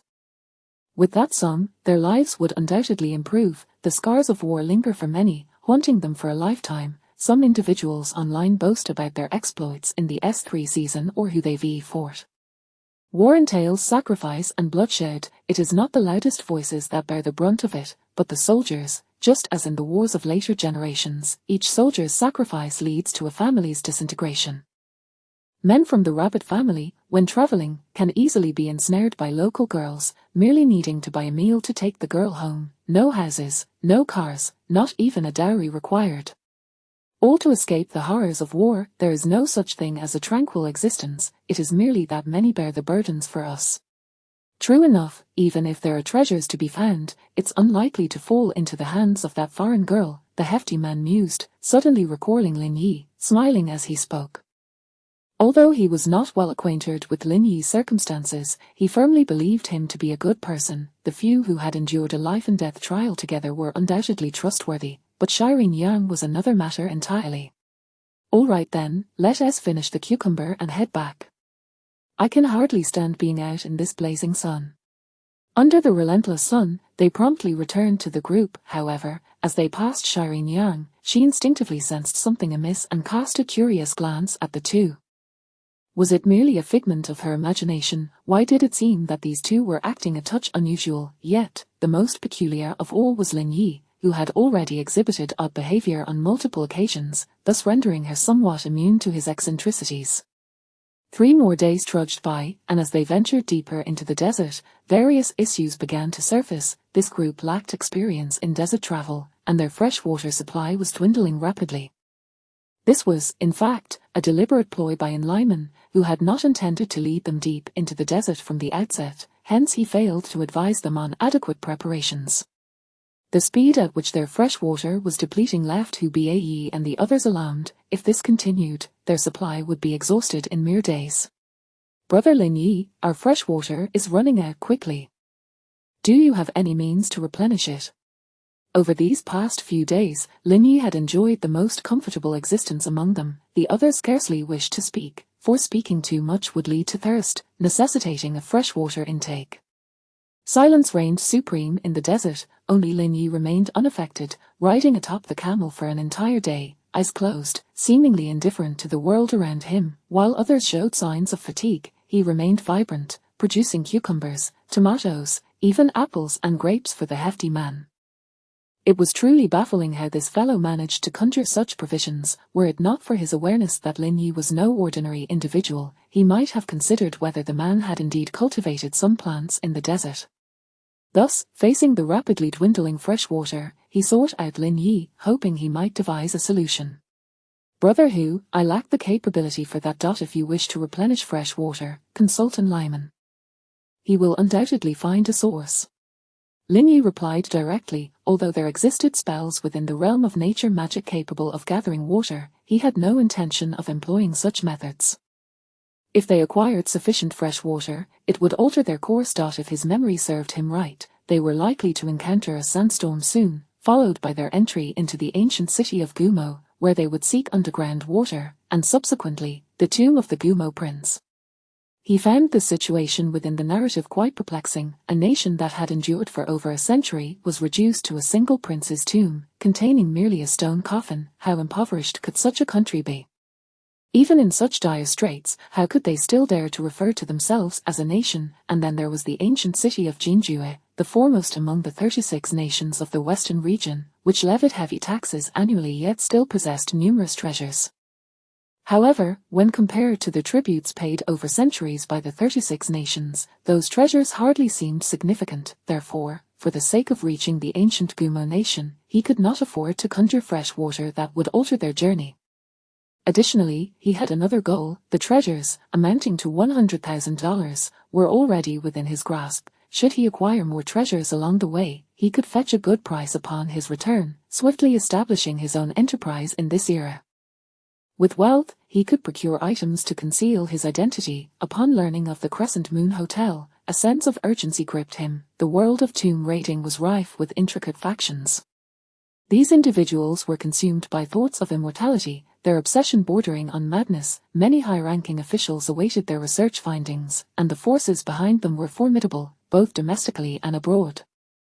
This was only natural, for who wouldn't he desire to live longer? Even an additional 10 or 20 years of life would be a boon. Those affluent magnates of the Western world would leap at the chance to trade half their fortune for an extra 100 or 80 years of life. No, even half that for a few decades, and they would be overjoyed. Throughout history, there have been numerous such individuals. Qin Shi Huang, Han Wu Di, and Tang Taizong, each madly pursued immortality. Tang Taizong even perished in the pursuit of the so-called golden elixir, further absurdity arising when he distributed the toxic concoction among his beloved children. The early demise of Princess Chanla and Princess Jinyang was likely tied to this folly. A father who brings harm to his most cherished children is not a rarity in history. Now, facing these individuals, he found himself at a distinct disadvantage. As for magic, a low-level mage might transcend the mortal realm, yet compared to a faction or a nation, that was inconsequential. Presently, he was still far from becoming a high-level mage. If he were to engage in a desperate struggle like Hu Bae, he might be able to take down dozens, but after that, he would likely exhaust himself. At that point, he would become a lamb to the slaughter, and dozens, if not hundreds, of people would merely constitute a standard infantry company, hardly worth mentioning. Thus, until he had grown stronger, it would be wise to bide his time. Once he became a mage or a magus, confronting these factions would become far less daunting, particularly since he possessed the druidic arts, which granted him physical enhancements, placing him above ordinary mags who, upon exhausting their mana, would be left vulnerable. Moreover, this world harbored even more wondrous powers. In the future, forging bonds with high-level magical beasts would bolster his confidence, proving to be the most effective means of survival. Very well, I'll inquire with an Lyman, he conceded. He had an inkling that Lin Yi could indeed summon water, yet he seemed reluctant to do so in this manner. Over the past few days, he and the hefty man had managed to secure a piece of fruit or a vegetable each day, a feat utterly unreasonable in the desert. Yet, Lin Yi could produce them effortlessly. The thought of the apple they had for lunch made his mouth water. He had tasted apples before, but the sweetness of a fresh apple in the desert was an entirely different experience. Before long, dusk descended upon the horizon. Their pace was not particularly swift. Traversing the desert with camels yielded only a few dozen kilometers each day, which was already considered quite rapid. Hubei approached Lyman, maintaining a vigilant stance. As a naturally suspicious individual, he understood that their purpose in this venture was far from straightforward. Lyman, shrouded in mystery, did not seem like an ordinary person. He sensed that this old coot was concealing something. Uncle Lyman, our fresh water is depleting rapidly. I was wondering if you might consider locating a source for us to replenish it. And Lyman regarded Hubei with a knowing glance. Internally, he felt quite unsettled regarding this group. As a living map of the desert, he possessed considerable knowledge about it. If these people sought to delve deeper into the desert and explore the so-called ancient city, their true purpose was unmistakable. Treasure, Chapter 43, a simple and brutal approach. It is said that within this desert lie countless treasures, and this group of individuals seeks to enter the vast sands with their eyes set on these riches. As a native of this land, he may not fully comprehend the nature of these treasures, yet he is resolute in preventing outsiders from claiming them, even if they bear the insignia of the imperial court. However, no one has ever managed to extract even a single coin from there. What we traversed earlier does not constitute a true desert. Beyond the river bend lies the entrance to the Black Desert, and Lyman stated, not even glancing at Hubei. At this moment, he was contemplating how to send this group back. He had effortlessly earned this sum of money and aimed to reclaim his camel as well. Old man, what exactly is the Black Desert? Hubei inquired with curiosity. He had previously served in the western regions and participated in military exercises within the desert, yet he had never heard of such a term as the Black Desert. The Black Desert conceals innumerable cities and treasures buried beneath the sands. However, treasure seekers are unable to bring forth even a single coin, for those who do find one invariably become lost within the desert, ultimately swallowed by the relentless sands, and Lyman warned ominously. Upon hearing Lyman's words, Hubei's expression grew grave.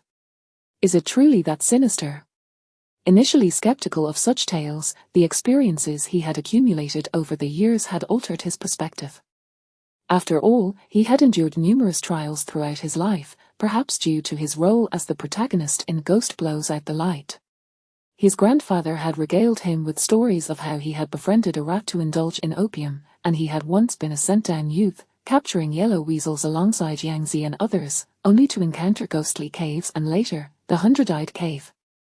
His military service in the western frontier had also led him to face the 9-tier Demon Tower. More importantly, he had been exposed to the so-called Daoist methods espoused by Lin Yi. From the giant rice dumplings in Niuxin Mountain to various inexplicable phenomena, he had encountered many things that defied scientific explanation. Thus, facing the so-called Black Desert and its purported curses did not seem entirely implausible. Heaven itself seems to employ such means to punish the greedy. Return now, return. The Black Desert is not a realm you can enter, and Lyman sighed, reiterating his warning, leaving Hubei in a quandary. If he returned now, he would forfeit the promised 50,000 from Sherry Yang. The agreement was that only by reaching the ancient city of Jingjue could the reward be claimed, and if he turned back so soon, it would likely incite the ire of that eagle-eyed girl. Sighing inwardly, he resolved to continue onward. After all, as long as he accompanied Lin Yi, he believed he would not encounter any significant peril. As for ensuring the safety of the archaeological team, he would do his utmost, but beyond that, it was not within his power to resolve. He could not sacrifice his life for the sake of a few individuals. Soon, the group settled down to rest. In the days since entering the desert, the initial excitement had dissipated, even for Yiasin and her companions. Initially buoyant, singing and waving in delight, they had now grown somber and subdued, their dreams of adventure extinguished. Perhaps Lin Yi was the only one among them still brimming with energy. As dawn broke, the group began to pack their belongings. In the desert, even washing up was a luxury. No one would waste water on frivolous tasks like washing their face. Only Lin Yi stood atop a small hillock nearby, gazing at the blood-red clouds on the horizon. Morning glow does not venture forth, yet evening glow travels 10,000 miles. Hubei noticed the sight and felt a twinge of anxiety. In the outside world, such weather typically heralded either rain or snow, but in the desert, it seemed unlikely that they would experience heavy rain or snow. What could this signify? This should not bode well, Hubei remarked solemnly. Indeed, a wind is rising. Have you ever witnessed a sandstorm, one where the yellow sands engulf everything? Lin Yi asked, his demeanor calm, without turning to look at Hu Bei. A sandstorm of that magnitude. Hu Bei's expression grew serious. If they struggled during times of calm, what would they do when confronted with a tempest of swirling sands? Hurry and notify them a sandstorm is approaching. The most terrifying thing in the desert is a moving sandstorm. If it engulfs us, I can withstand it, but you may not be so fortunate. Upon hearing Lin Yi's warning, Hu Bei shot him a glare. He understood Lin Yi's prowess and recognized he was no ordinary individual, but could he refrain from being so bluntly disheartening? Fine, I understand. I'll make arrangements. He realized this was not the time to engage Lin Yi in further discussion. He approached Lyman and Sherry Yang. Hurry and pack, a storm is coming. If you wish to survive, we must leave this place at once.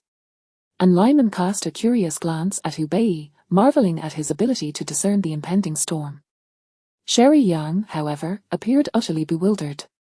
What on earth are you talking about, Hu Bei? She began, but noticed Lyman had already begun preparations. Indeed, we must depart immediately. Lyman replied gravely, glancing at the distant sky. Having spent years in the desert, he was well aware of the significance of such signs, yet he couldn't help but wonder how Hu Bei had come to this realization. Prepare quickly, no time for questions. Just as she was about to inquire further, Lin Yi returned, swiftly mounting a camel. How did this young man manage to appear here so suddenly? Yet she knew this was not the moment for questions. She hastily secured her belongings onto a camel. In this era, a woman's preparations were swift. In a later time, she might take an hour to adorn herself, but at this moment, they had no time to waste. The members of the archaeological team dared not voice their doubts at this juncture, obediently following Hu Bei and the portly man's directives. Soon, everyone was mounted on camels, heading in the opposite direction of the ominous red clouds. The onslaught of yellow sand came swifter than anticipated, quickly engulfing them in a blinding storm that obscured the sun. The world around them seemed to dissolve into a chaotic whirlwind of sand. What in the world is this weather? The portly man exclaimed, feeling utterly helpless against the overwhelming forces of nature. Professor, are you all right? Amidst their frantic escape, they watched as Chen Juren fell from his camel, a cry of alarm escaping the lips of Chu Jian. Useless. Lin Yi observed the scene, witnessing Chu Jian rush to assist his fallen mentor, and understood he must address the old man's predicament. He felt no surprise at the unfolding chaos. This group had been sheltered indoors, entirely unprepared for such calamity. Should the two individuals attempt to tackle the situation, they would likely be swallowed by the desert. Without hesitation, he guided his camel swiftly to Chen Juren's side, forcibly hoisting him back onto the mount he had previously ridden. If you wish to live, get back on your camel, he commanded, voicing no concern for the man's feelings. Chanting a spell, a green light emanated from his hands, and a vine-like tendril ensnared Chen Juren, binding him to the camel. Completing this task, he called out to Chu Jian, enough with the chatter. If you wish to perish, just say so. Lin Yi disregarded Chu Jian's fuming protests, gripping the reins of his camel and leaping down. Before his feet even touched the ground, he executed a swift kick, sending Chu Jian sprawling onto the back of a nearby camel. Chu Jian felt a powerful force strike him, followed by an excruciating pain in his abdomen. Before he could comprehend the situation, he was overtaken by a searing agony below, his thoughts consumed by a singular fear. Was he injured? As darkness enveloped him, Lin Yi, concerned for Chu Jian's safety, swiftly bound him as well. The members of the archaeological team were proving to be a considerable hindrance. Did they think traversing the desert was akin to lounging at home? With Lin Yi leading the way, the group pressed onward without pause. The archaeological team firmly secured atop their camels. Chapter 44, Finding Shelter. As the camels diligently followed Lyman's orders, he, upon witnessing the ominous black dust storm approaching from behind, dared not linger with the others. They swiftly headed towards a specific direction. Time seemed to stretch endlessly until, at last, they stumbled upon the remnants of crumbled walls, faintly hinting that this place was once a thriving city. There are the ruins of a city over there. If you wish to survive, hurry to that location, Lin Yi exclaimed, pointing to a nearby area. Upon spotting the dilapidated structures, Lyman's face lit up with excitement.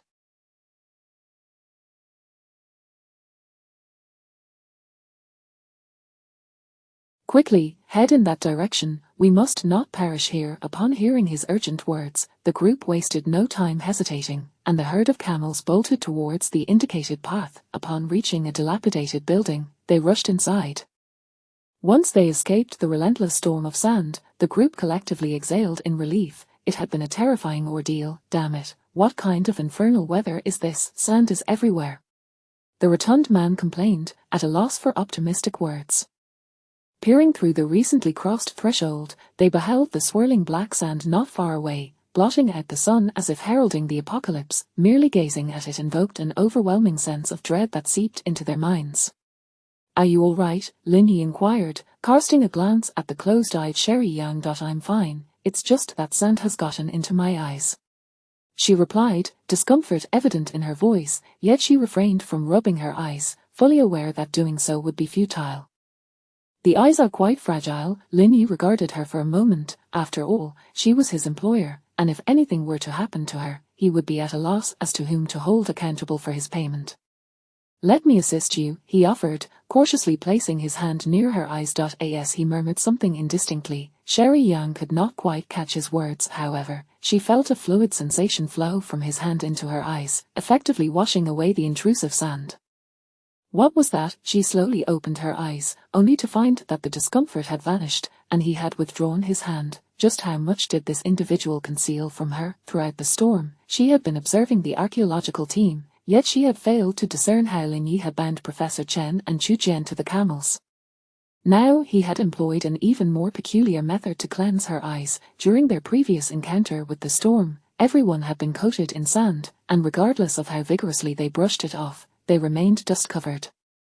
This was an unavoidable situation, as the very air was saturated with sand. She felt as if she were on the verge of being assimilated by the very grains. Yet, Lin Yi appeared untouched, his hair and clothes devoid of even a single speck of sand. He remained immaculate, and as he passed by her, she even perceived a faint fragrance, as if he had been graced by the gentle caress of spring. How on earth was this possible? At this moment, she doubted that inquiring would yield any answers. She had begun to understand Lin Yi somewhat. He was skilled at feigning innocence. Previously, during their escapade on the Kunlun Glacier, he had leapt from a crevice and somehow survived. Later, amidst an avalanche, he had again defied the odds. Now, amidst the swirling sands, he emerged unscathed, his appearance entirely unruffled. Hearing Chu Jian and Professor Chen speak of his strange methods, she couldn't help but wonder about the peculiar vine he had used to bind the two men to the camels like livestock. "Old man, why don't you run?" The rotund man scoffed at Enliman, his voice laced with anger. At that moment, he was seething with rage. Had he not kept a vigilant eye on Enliman, the latter would have likely vanished without a trace. "What are you doing, you fool?" Hubei quickly interjected, pulling the rotund man back. He was well aware of the previous chaos in the desert. Although he held reservations about Enliman, he recognized the man's value as a living map of the desert. Without him, their chances of survival here were slim. "Let go of me," the rotund man insisted.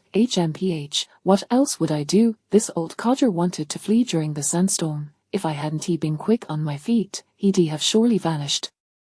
"I warned everyone at the outset to heed my instructions, but you all ignored me. Now, being trapped here is not my fault," and Lyman forcefully extricated himself from the rotund man's grip, feeling irked.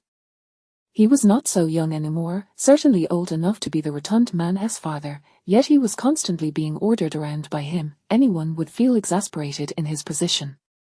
"Enough, my friend. Lyman's actions are not entirely unjustified. Without him, our venture into the desert would have been futile," Lin Yi interjected, separating the two men. He wished to prevent any discord. In this vast desert, Enliman's expertise was invaluable. Upon hearing Lin Yi's words, the rotund man reluctantly released his grip. He grunted, still disgruntled. Lin Yi paid him no mind as the sky gradually dimmed. "I just spotted some yellow sheep not far from here. I'll take my rifle and bring one back. Our mouths are parched from this desert air." He brandished his hunting rifle, preparing to venture outside. "No, absolutely not, Fatty. I won't stop you from doing other things, but this place is a sanctuary gifted to us by the heavens. Whether it be wolves or yellow sheep, they can coexist here. To hunt a yellow sheep with a gun would be a grave disrespect to the heavens. We would face dire consequences." and Lyman adamantly grasped the rotund man, preventing him from departing. "All right, let me go instead," Linyi suggested, eager to avoid the inedible rations they had been consuming. He longed for something fresh to eat. "What is wrong with you? Didn't I tell you that hunting would anger the heavens?" the rotund man exclaimed. Linyi merely chuckled, unconcerned with such matters. To him, what did the notion of a deity even mean? He considered himself a god. However, he recognized that he was not yet able to wield his divine powers effectively. If he could completely refine his divine essence, he would truly be a god. At this moment, he paid no heed to the so-called Ada.as for the serpent deity. He felt no fear. After all, if his suspicions were correct, that deity was already dead. After all, at the outset, it had been unable to reclaim the Liuchensu. If it were truly alive, it would have long since emerged. Since obtaining the Liuchensu, it had been utterly silent, watching Linyi depart. Despair flickered in Lyman's eyes. "That scoundrel will bring us calamity." He spat in frustration. "Par, you're the one who will bring us disaster. Brother Linyi is quite formidable," the rotund man retorted with a cold laugh. "If it were up to him, he would elevate Linyi to the status of a deity." After all, he had witnessed Linyi's extraordinary abilities firsthand. No mere mortal could possess such prowess. Less than 5 minutes later, Linyi returned, triumphantly carrying a yellow sheep. As a sorcerer, securing prey was a simple task. In this era, waiting another 20 years for such a feast would be a daunting challenge. "Hey, brother, your speed is impressive," the rotund man exclaimed, swiftly accepting the yellow sheep, which weighed at least several dozen pounds, more than enough to feed their party. Sherry Yang approached to inspect the yellow sheep, noting that it bore no injuries, save for a trace of blood at the corner of its mouth, which piqued her curiosity. "How had he accomplished this?" "I told you not to use a gun. The moment you fire, countless animals will be startled and flee into the sands." And Lyman rushed over to chastise Linyi, but as he beheld the yellow sheep, he was taken aback. It appeared entirely unscathed, contrary to his expectations. How could this be? Had Linyi somehow plucked it from the herd? Unbeknownst to him, Linyi had the ability to fly, whether as a firefly or a giant bat. He had soared above the animals, launching a surprise attack from the shadows, swiftly penetrating the creature's mouth and slaying it. Indeed, this was precisely how it transpired. Linyi had transformed into a large bat, soaring overhead, and suddenly struck the yellow sheep, killing it before swiftly pulling it into his spatial realm while the scent of blood had yet to disperse. Chapter 45, Discovering the tracks of the desert army. Ants silently departing from the battlefield, they returned to the camp without disturbing any creatures. Not even a drop of blood from the yellow antelope fell to the ground. Consequently, even after taking down a yellow antelope, no other animals would pay heed to the commotion, thus preventing any chaos among them. While this method may seem simple in theory, it requires considerable finesse in timing. "How did you manage that?" at this moment, and Lyman inquired, his face a mask of astonishment. He was indeed somewhat unnerved. The man had been gone for less than 10 minutes, yet he had managed to drag back such a sizable yellow antelope without using a firearm or making a sound. There was no ensuing pandemonium among the animals. This was certainly not something an ordinary person could achieve. Har har, you're in for more surprises, Brother Lin. It's beyond your imagination, the portly man scoffed, disregarding the inquiry as he moved to prepare the antelope. He first skinned the animal, then carefully secured the meat with bones and placed it over the fire. As the savory aroma wafted through the air, everyone's eye sparkled with anticipation. Having subsisted on jerky and other bland provisions for several days, they were in dire need of a change in flavor. At this moment, the prospect of lamb was nothing short of delectable. Before long, as the meat cooked, everyone began to take action, sprinkling salt and indulging in the feast. Although Lyman had initially prohibited hunting, he too relished the taste of the meat. Linyi took a few bites and found the flavor quite delightful, purely wild and untainted. In this era, pollution was not as severe as in later times. Wild creatures typically did not consume harmful substances. However, solely feasting on lamb was somewhat uncomfortable. Even the most delicious meat, if eaten in excess, could become monotonous. The gamey taste would undoubtedly linger in one's mouth, particularly with wild varieties, which had a more pronounced flavor. He recalled how, during his childhood, his grandfather would return from the market with various lamb bones to make soup. The taste of lamb from their farm was undeniably authentic, with a robust gamey essence. In school, his desk mate, a young girl, would often complain about the strong odor emanating from his mouth, which no amount of brushing could eliminate. In later times, when consuming beef or lamb, an array of spices was employed to enhance the flavor and mask the gamey taste. Yet, in this moment, they lacked such luxuries. Merely having a sprinkle of salt was a boon, and Lin Yi was fortunate enough to possess some cumin, providing a slight variation in taste. "This time, we owe our fortune to brother Lin Yi," Chen Juren exclaimed, his face alight with excitement as he savored the meat. Their recent days had not been particularly favorable, the group lacked experience and had been more of a hindrance than help. Without Lin Yi and the others, they likely would have perished by now. Eating the meat infused warmth into their bodies. "All right, although this meat is fragrant, try not to overindulge, otherwise, it could lead to a troublesome bout of diarrhea," Lin Yi cautioned, casting a glance at the group. People in this era seldom consumed meat, unlike later times when it was ubiquitous. During this period, one needed ration tickets to purchase meat. Without them, prices soared. Although the ticket economy was waning, it had not yet vanished entirely. Consequently, meals typically contained little fat. In such circumstances, gorging on meat could easily lead to gastrointestinal distress. In this location, suffering from such an ailment would be nothing short of catastrophic. One couldn't emulate the practices of the San family, for there was no water even for washing hands.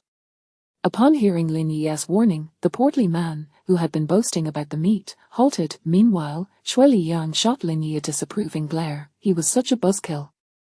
Yet, everyone knew he spoke the truth and refrained from further boasting about the meat. They once again retrieved the hard, stale rations they had been consuming for days, so tough they resembled stones.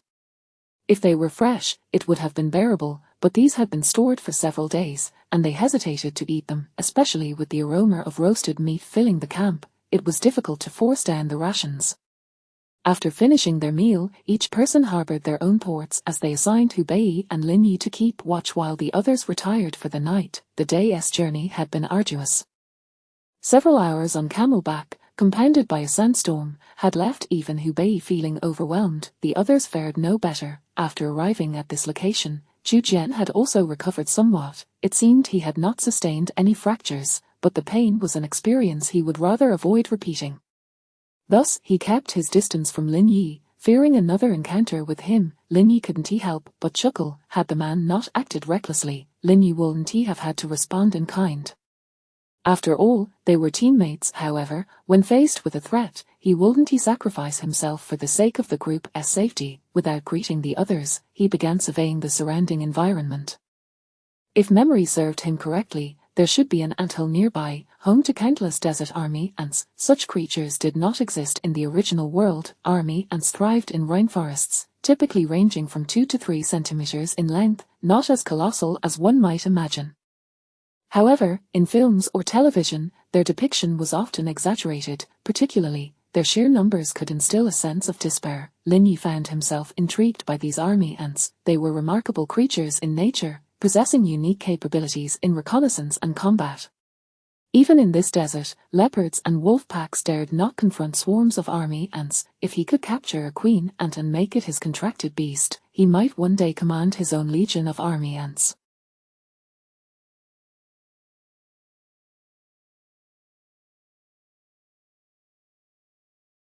Of course, securing a queen ant was no simple feat. There was typically only one in a colony. The queen held the highest rank. An exalted being no ant would dare challenge due to its bloodline supremacy.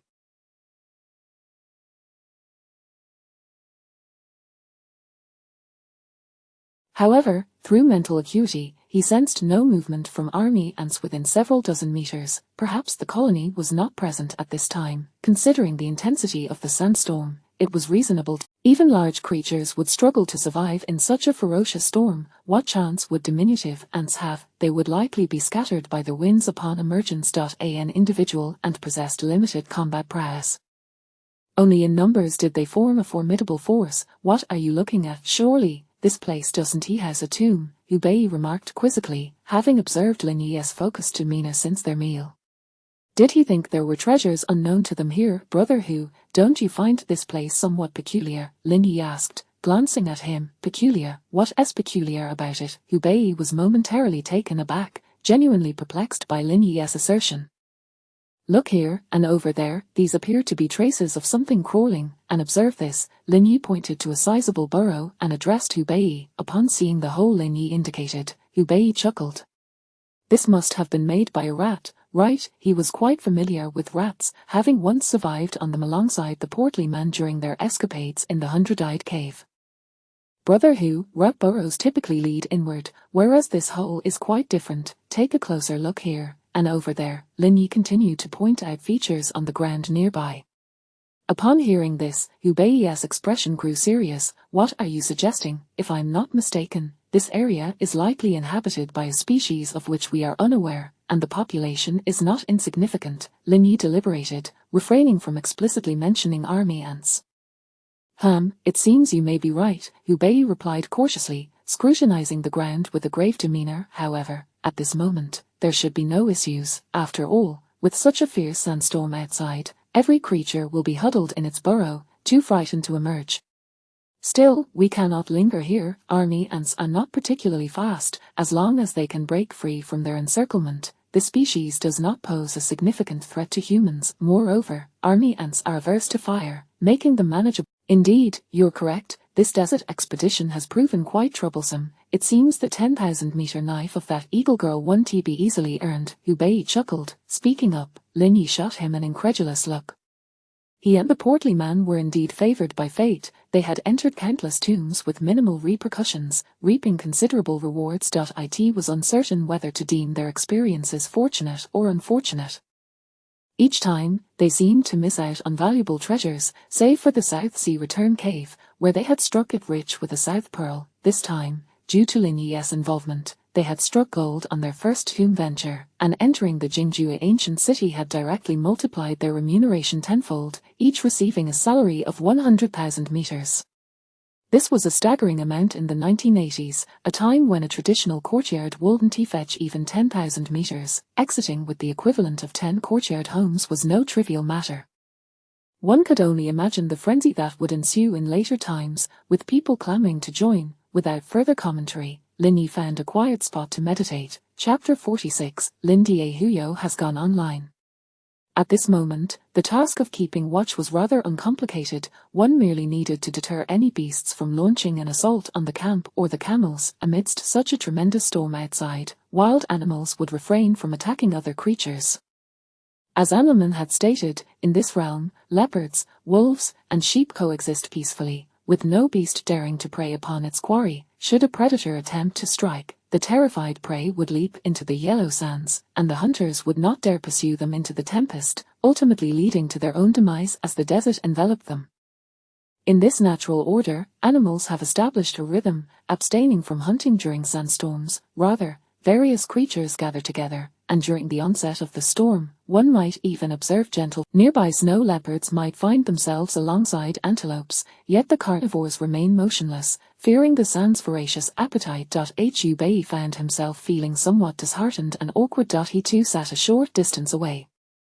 Although fatigue weighed heavily upon him, he dared not close his eyes in slumber. After all, in their group, apart from himself and Lin Yi, everyone else had already succumbed to sleep. Should they all doze off, any potential attack could result in utter annihilation. After a few hours, Hu Bei exchanged shifts with Fatty Wang, who took over the watch by the fire. In such dire weather, the flames could not be extinguished. Meanwhile, Shire Yang awoke and approached Lin Yi. Lin Yi, you should rest for a while, I'll take over the watch. The nightly vigil was typically a shared responsibility. However, the two were too frail. The daily journey had already drained them significantly, rendering their help rather limited. As for Chen Juren and Hao Igor, their conditions were even more lamentable. One was nearly bald, and in such a state, it was uncertain whether he was guarding the night or merely preserving his life. It was likely that he would collapse long before reaching the ancient city of Jingjue. Hao Igor was not far behind, although he appeared to be in the prime of life. His past hardships, living in a cattle shed under dire conditions, had taken their toll, rendering him no better off than Chen Juren. Anelman, as their navigator, required robust stamina. One could hardly expect him to rest midway through their journey. Thus, he was certainly not going to join the night watch. Ultimately, only Hubei, Wan Fati, Shire Yang, and Lin Yi remained with sufficient energy. No need. You should continue resting. I'm not tired. Lin Yi declined to take a break. He merely needed to meditate for a few hours each day to maintain his vitality. During the daytime travels, he often meditated while mounted upon the camel. Moreover, this walking process steadily enhanced his mental fortitude. For him, this desert expedition was not particularly arduous. Rather, it served as a refinement of his spiritual strength, beneficial for his practice, much like Taoist practitioners who must immerse themselves in the world at each stage of cultivation, refining their true essence to achieve a state of tranquility. You truly are remarkable. Even amidst such a sandstorm, you remain untouched by chaos. Sitting beside him, Shire Yang was captivated by the natural aura emanating from him. Over the past few days traversing the desert, she had become drenched in sweat and was plagued by odors she found intolerable.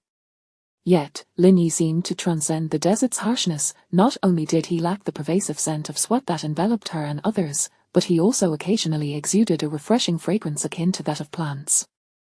This made her envious, for women, irrespective of the time, always cherish beauty. No woman desires to appear disheveled in the eyes of others. Har, it's actually quite simple. As long as you sincerely connect with nature, you shall receive its bountiful gifts. Lin Yi casually remarked. As a nature-affiliated mage, he possessed numerous abilities, yet he preferred not to disclose this information. After all, their current relationship was merely one of employment. He understood well the underlying motivations of this woman. In her quest to lift the curse upon the Zagarama tribe, she had dedicated her life to seeking a remedy for the Scarlet Mark curse, with her generation being the last remnant of her lineage. At over 20 years of age, if she failed to find a solution, the Zagarama people would cease to exist. Not only did she fear for herself, but the serpent deity must also dread her demise, should Shire Yang perish, who would assist in the search for the elusive Merchant Pearl. Thus, the so-called Queen of Jingjue sent her dreams, compelling her to envision the ancient city, leading her to gather a party for exploration. Shire Yang shot him a sidelong glance, clearly aware that he was not being entirely forthright. Despite her youth, she was the heir to a prominent family. Her intellect could not be so easily underestimated. Never mind, I shan't pry further. As long as you can help me locate the ancient city of Jingjue, nothing else matters. She spoke with a calm demeanor, yet her eyes betrayed a deep sorrow. The curse afflicting the Zagarama tribe, when would it ever be lifted? She had long since abandoned hope. Throughout history, her family had tirelessly sought a means to break this curse, evolving from a large tribe to the current dwindled state of the Chukar whistle. Each member had fervently honed various skills, all in pursuit of the Merchant Pearl to free themselves from the curse. Yet, after a millennium, numerous tombs had been unearthed, yet no progress had been made regarding the Merchant Pearl, almost as if it had never existed in this world. Her grandfather, the Chukar whistle, had once entered the Eagle family, discovering that distancing the curse from the Central Plains could delay its onset, but ultimately, it proved ineffective. The transformation from a 40-year onset to a 60-year one still could not evade the shadow of death. She had witnessed the brutal fates of both her grandfather and mother, scenes of horror forever etched into her memory. Finding the ancient city of Jingjue is not particularly challenging. As long as we remain true to our hearts, we should reach it. Lin Yi remarked, casting a glance at Shire Yang, who was indeed quite lovely. Their ages were not so far apart. In modern times, women of this age were either fresh graduates or newly embarked upon their careers, leading largely carefree lives, yet she was already contemplating the harsh realities of survival. Do you truly believe we can find the ancient city of Jingjue? Upon hearing Lin Yi's words, Shire Yang's face lit up with hope. Absolutely. Rest assured, we will undoubtedly succeed this time. Just prepare the funds for us. Lin Yi replied confidently. After all, it was merely the ancient city of Jingjue. In the narrative, such a group had managed to locate it.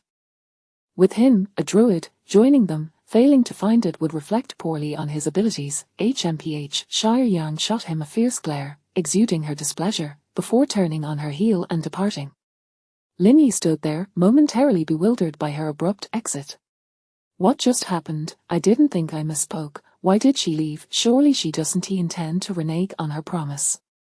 As dawn broke, the tempest seemed to vanish as suddenly as it had arisen, the skies cleared, and the once choked air was now vibrant with sunlight. The creatures that had taken refuge during the storm swiftly departed, for the end of the storm heralded not tranquility, but the onset of another conflict. Before long, the members of the archaeological team began stirring. There was no need for washing up, they merely gathered their belongings and prepared to set out. With the arrival of daylight, the entire structure brightened. Suddenly, Linyi felt a peculiar sensation. Deep underground, something strange was manifesting within his mental perception. 1, 2, and then an increasing number of creatures appeared. This must be the desert army ants. Everyone, hurry and pack up, we must leave this place. Linyi suddenly exclaimed, startling everyone. Wait, Brother Linyi, the storm has just passed. There's no need to rush. Hao Igwer, having just awakened, was feeling particularly energetic. He scanned the surroundings and spotted a stone statue, his eyes gleaming with excitement. This appears to be a statue from the western regions. Professor, come take a look, it likely bears some script from the esoteric sect. If we could decipher it, that would be splendid. Ignoring Linyi's warning, Hao Igwer began excavating the statue, and soon Chu Jian and Yisun joined in to assist. Witnessing this scene, Linyi was at a loss for words. How had such talent found its way into the archaeological team? Indeed, remarkable, such statues have been unearthed in recent years, yet I never expected to encounter such a delightful surprise here. Chen Juren exclaimed, his excitement palpable as he spoke to Chu Jian. Chapter 47, What excitement! I am merely engaging in emotional communication with a group of adorable little creatures. Quickly capture these images. Having this data will be of immense significance to our research on the culture of the western regions. Chu Jian hastily began snapping photographs with his camera. The others completely disregarded Lin Yi. What is the matter, Brother Lin? Has something happened? Hu Bei glanced at Lin Yi and immediately discerned that a situation had arisen. What are you all doing? Damn it, the heavens just saved you, and you are here digging in the dirt, you ungrateful wretches, do you not understand the mercy of the heavens? Just as Lin Yi was about to say more, he saw Ren Li angrily storming in, his face flushed upon seeing the archaeological team. As a local, particularly one with beliefs, he harbored a deep disdain for the actions of these archaeologists. We are merely excavating to examine this actual structure and inscriptions, this is crucial for us. Hao Igwer replied nonchalantly, viewing these stone statues as pivotal for their research. As for talk of retribution, what did that mean to them? Those who held beliefs never subscribed to such superstitions. Hurry and take your things and leave, this place is dangerous. Lin Yi shouted loudly, for he alone comprehended the true peril lurking here. This archaeological team had consistently been a hindrance throughout their journey. Without Hu Bei and Fatih, they would have perished countless times by now. This moment was no different. The desert army ants had already arrived at their feet, yet these few remained digging and fiddling with the statues, as if they were unconcerned about the impending danger. Why? We still need to study this statue. Chu Jian protested loudly. At that moment, countless grains of sand and dust fell from the statue's eyes, and out crawled a gigantic ant, so much larger than any ordinary ant seen before. What on earth? How can there be such enormous ants here? Fatih exclaimed in bewilderment as he rushed forward and stomped on the ant with force before speaking again. Upon seeing the ant, Hu Bei was equally startled. Desert army ants. Everyone, retreat. Hu Bei shouted, and as he did, swarms of ants suddenly appeared from all directions, throwing the entire team into chaos. Help! Yisun cried out, surrounded by a multitude of ants. Witnessing this scene, Lin Yi was nearly driven to laughter. Was this for real? If anyone had legs, they could simply run a few steps to safety, yet here they were squatting on the ground, wailing for help. Were they hoping for more ants to gather around? Why are you still here? We need to study this statue. Chu Jian insisted loudly. Meanwhile, Shuiliyang was not idle. She quickly grabbed Yisun and pulled her toward the exit. Hu Bei and Fatih also tugged at Chen Juren and Hao Igwer, while Chu Jian smartly took the opportunity to dash out before the ants could close in. Where on earth are all these ants coming from? Fatih asked, a look of dread on his face as he had just helped Hao Igor onto a camel. However, when he turned back, he realized Hu Bei was missing. Unbeknownst to him, Professor Chen Juren had left something significant in that room and was clamoring to retrieve it. Hu Bei, exasperated, had no choice but to go back. Faced with such a mass of army ants, Hu Bei was also filled with trepidation. As a soldier, he had never encountered so many army ants before. Lin Yi, why haven't you left yet? Just as he secured his backpack and prepared to depart, he spotted Lin Yi not far away, surrounded by a dense swarm of army ants. Cough, cough, I'm fine. You need to get out quickly, these ants are afraid of fire, be cautious, don't become their next meal. Lin Yi rushed over, handing over his torch. Hu Bei, however, did not hesitate and swiftly fled the scene. Lin Yi was attempting to communicate with the army ants. Indeed, one of the Druid's most remarkable traits is the ability to converse with all creatures, and he was no exception. Regrettably, these ants were of too low a level. Although the swarm did not attack him, he could not comprehend their language. It was no surprise, even in later times, humanity had yet to decipher the language of ants. At most, he conveyed a message to the swarm, akin to proclaiming, I am one of you, no army ant shall attack me. As an intermediate mage, he had begun to harness the essence of nature, and not a single ant from the legion of tens of thousands initiated an attack against him, as if Lin Yi had seamlessly integrated into their ranks. Lin Yi picked up a worker ant from the ground, its size comparable to a finger, resembling an ordinary ant but considerably larger. However, when searching for the queen ant, he encountered some difficulty, as it seemed there was no queen among this swarm. This was quite typical. The queen ant remained hidden, thriving in the depths, never venturing out. Their primary duties involved feeding and reproducing, and expecting them to appear on the battlefield was utterly unrealistic. Lin Yi found this predicament somewhat vexing. He could hardly follow the ants underground in search of the queen, especially since he had no creatures capable of burrowing. Should he consider making these ants his contract beasts? After pondering, he decided against it. Despite being an intermediate mage, his number of contract beasts had not exceeded 10. He already had a few, including the ghost-faced bat, fire beetle, and giant python. Though these desert army ants appeared formidable, their strength lay solely in their numbers. A mere handful of ants in combat would not wield the influence one might imagine. Even if he were to contract, it would have to be the queen. Suddenly, he sensed something amiss and felt an unusual aura emanating from a distance. Turning around, he saw Shuiliang swiftly approaching, having just thrown a tear gas canister into the swarm. Horrified, he quickly donned his gas mask, thankful he had brought it along. Tear gas was not a lethal weapon, but its effects on the eyes, skin, and respiratory system were substantial, often resulting in a burning sensation that made it difficult to open one's eyes. Even with his formidable mental strength, he could not alleviate such symptoms. He was uncertain whether nature-based magic could restore him from this mental affliction. Lin Yi, come quickly, follow me. Shuiliang shouted in Lin Yi's direction. Upon hearing her call, Lin Yi understood her intentions. In the narrative, she had come to rescue Hu Bei. Now, was it his turn? However, he did not require her assistance. Perhaps it was best to leave. He hurried toward her, and as he did, the ant swarm naturally parted, allowing him to pass swiftly. Throughout this process, not a single ant was crushed beneath his feet. Shuiliang, wearing a gas mask, was unable to see this. Are you all right? Grasping Lin Yi's hand, Shuiliang felt a surge of anxiety. She was uncertain why she had suddenly turned back. Upon hearing Hu Bei mention that Lin Yi was trapped among the ants, she had rushed over with several gas canisters. Fortunately, she had not arrived too late. This fellow had not been devoured by the ants. Lin Yi, I'm fine. What made you come here? This place is rather perilous. Lin Yi smiled, though with both of them wearing gas masks, he could not ascertain whether she could see his expression.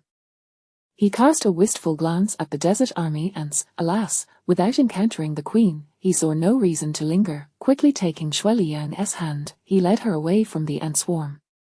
As they departed, she sensed something was off. The army ants seemed to react, as the path they traversed remained largely clear of ants, as if Lin Yi exuded an aura that instilled fear in them.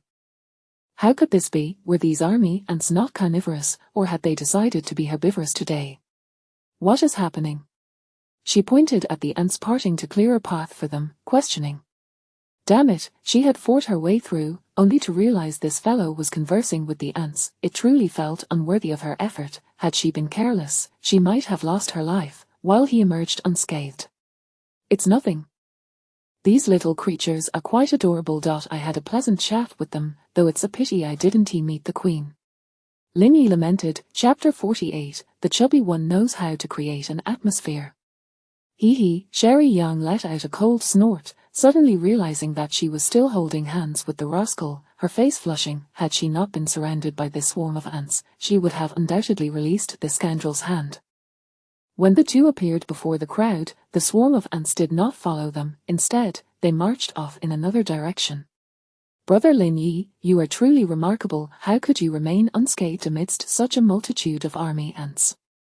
The chubby man wore a perplexed expression, wondering about this fellow's situation. Why did it seem that so many ants posed no threat to him at all? Fat brother, these ants are rather amicable. I merely had a little chat with them. Lin Yi offered no further explanation. Some matters defy elucidation. Natural wizards, through their training, gradually learn to master the heart of nature, especially for him, who had awakened the heart of nature ahead of time due to his divinity. His affinity with living creatures was unparalleled. When entering the general's tomb of the Jin Kingdom, the wild boar had attacked the chubby man and was subsequently slain by Lin Yi. The bat with the pig's face had been startled, and afterward, the lazy creatures of the grasslands had not even encountered this group before Lin Yi had dispatched them. Thus, in a certain sense, this group of ants represented Lin Yi's first genuine encounter with a wild biological community. The outcome, unsurprisingly, was that with his mastery over the heart of nature, he evoked no hostility from the ants. And Li Man gazed at the youth before him with astonishment. As an experienced mystic, his reverence for the divine was a matter of speculation. However, whether in novels or dramas, he was indeed a person who held nature in awe. When he had first encountered the desert army ants, he had nearly soiled himself, convinced that someone among them would surely perish. After all, such creatures were notoriously tyrannical in the desert. Yet, to his astonishment, none among them had suffered injury. This was somewhat surreal, especially considering that this young man could walk unimpeded among the ant swarm without being devoured. Friends, the desert is fraught with peril. I hope you will contemplate this seriously and, if possible, make haste to depart. The desert is not a realm for your kind to venture deeply. And Li Man glared at Chen Juren and the others. Their recent actions had irked him greatly. They had excavated buried items without his consent. If his assumptions were correct, they were likely tomb raiders. Given their nature, his disposition towards them would not be favorable. The previous group had hired him to enter the desert, only for them to engage in tomb raiding. He had unceremoniously abandoned them at the entrance of the ancient city of Jingjue, leaving their fates to chance. He felt compelled to issue a warning, particularly because they held official identities. Should they perish in the desert, it would reflect poorly on him. He had previously been incarcerated by that scoundrel Wang Buan, and if anything were to happen to this group, it would spell trouble for him as well. Thus, he offered his counsel. We will not leave until we find the ancient city of Jingjue. Sherry Yang declared firmly. She had come seeking to lift a curse, and if she could not, in a little over a decade, she would meet the same fate as her ancestors, perishing due to the curse. This was utterly unacceptable to her. Indeed, we shall not depart until we behold the ancient city of Jingjue. Hao Igor echoed resolutely. Hu Bei, however, displayed some hesitation. At this moment, he was the one most eager to retreat, having only come to broaden his horizons. After all, the last time they had descended into a tomb, they had been utterly ignorant of their surroundings, a rather embarrassing predicament. Had it not been for Lin Yi, they might have ended up with merely 2 jade pendants, or worse, returned empty-handed due to the large Longzer. It was only due to the compassion of 2 ghostly children that they each received a jade pendant in exchange for 20,000. Thanks to Lin Yi, they had both acquired substantial wealth, allowing them to purchase a grand residence, which was not particularly challenging for the chubby man, as he had connections in the capital. With a place to stay and funds to support his former colleagues' families, he was no longer as anxious about the money as he had been in the dramas. Whether it was available or not, he could live well. If not, it mattered little. Of course, everything hinged on the decisions of this group. Uncle and Li Man, fear not, this desert expedition will harbor no dangers. Our fresh water supply is dwindling. Could you lead us to a source? Linny suddenly interjected. I in the desert, water is the most precious resource. One can survive a day without food, but not without fresh water. 80 times, those traversing the desert even reserve their urine to prevent dehydration, sometimes resorting to drinking it to maintain hydration. Such is the survival code of the desert. Certainly, I know of a place with fresh water, approximately 2 to 3 days' journey from here.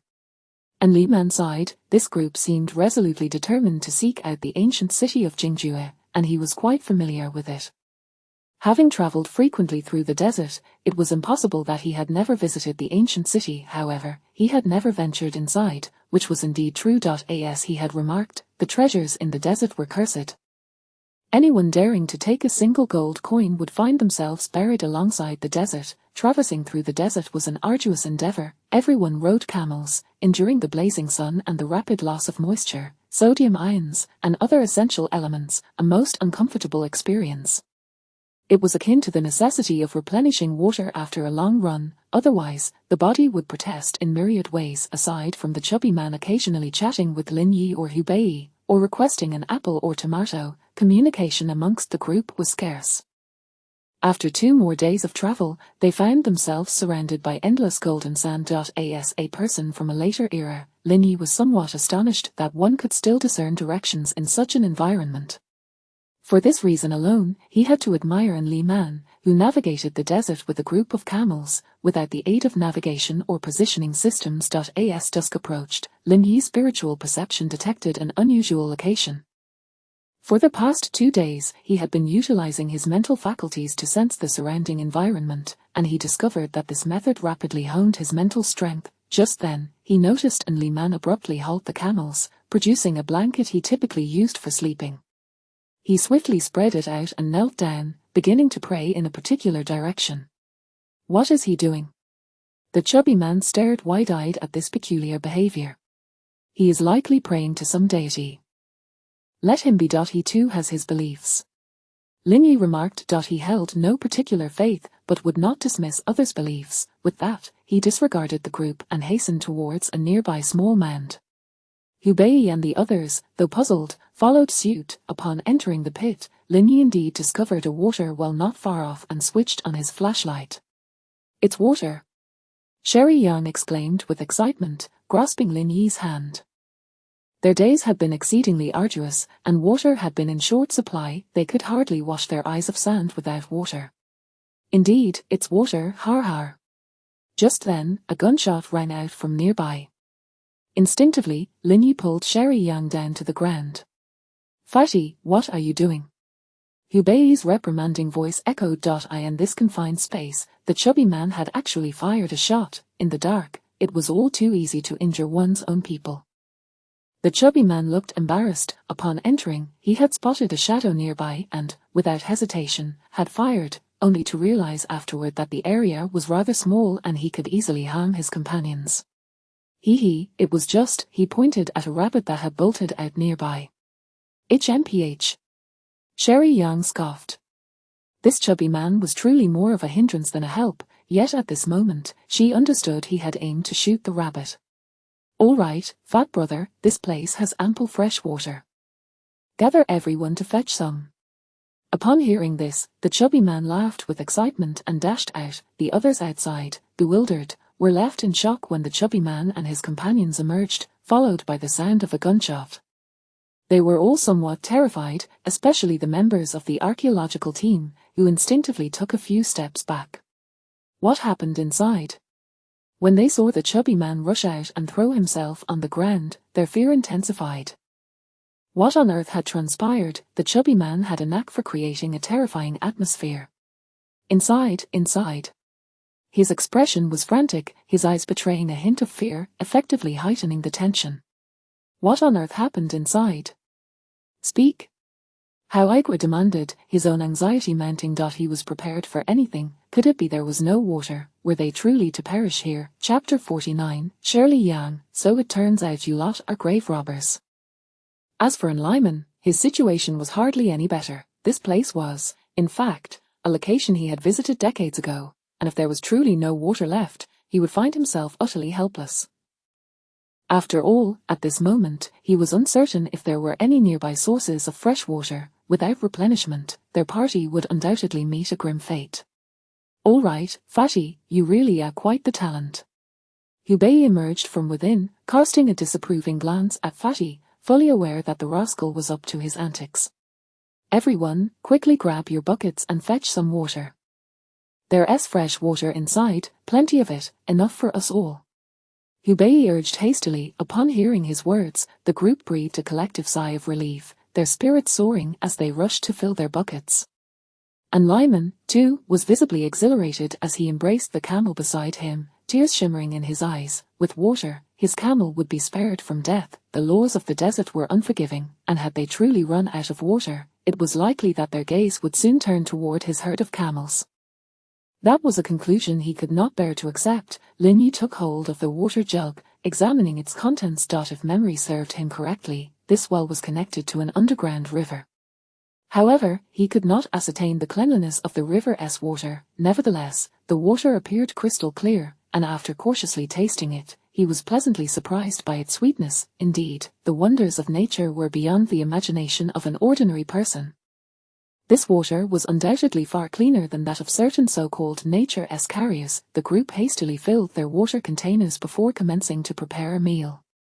"I'll step outside for a moment," Lin Yi said, glancing at the others who were busy cooking vegetables.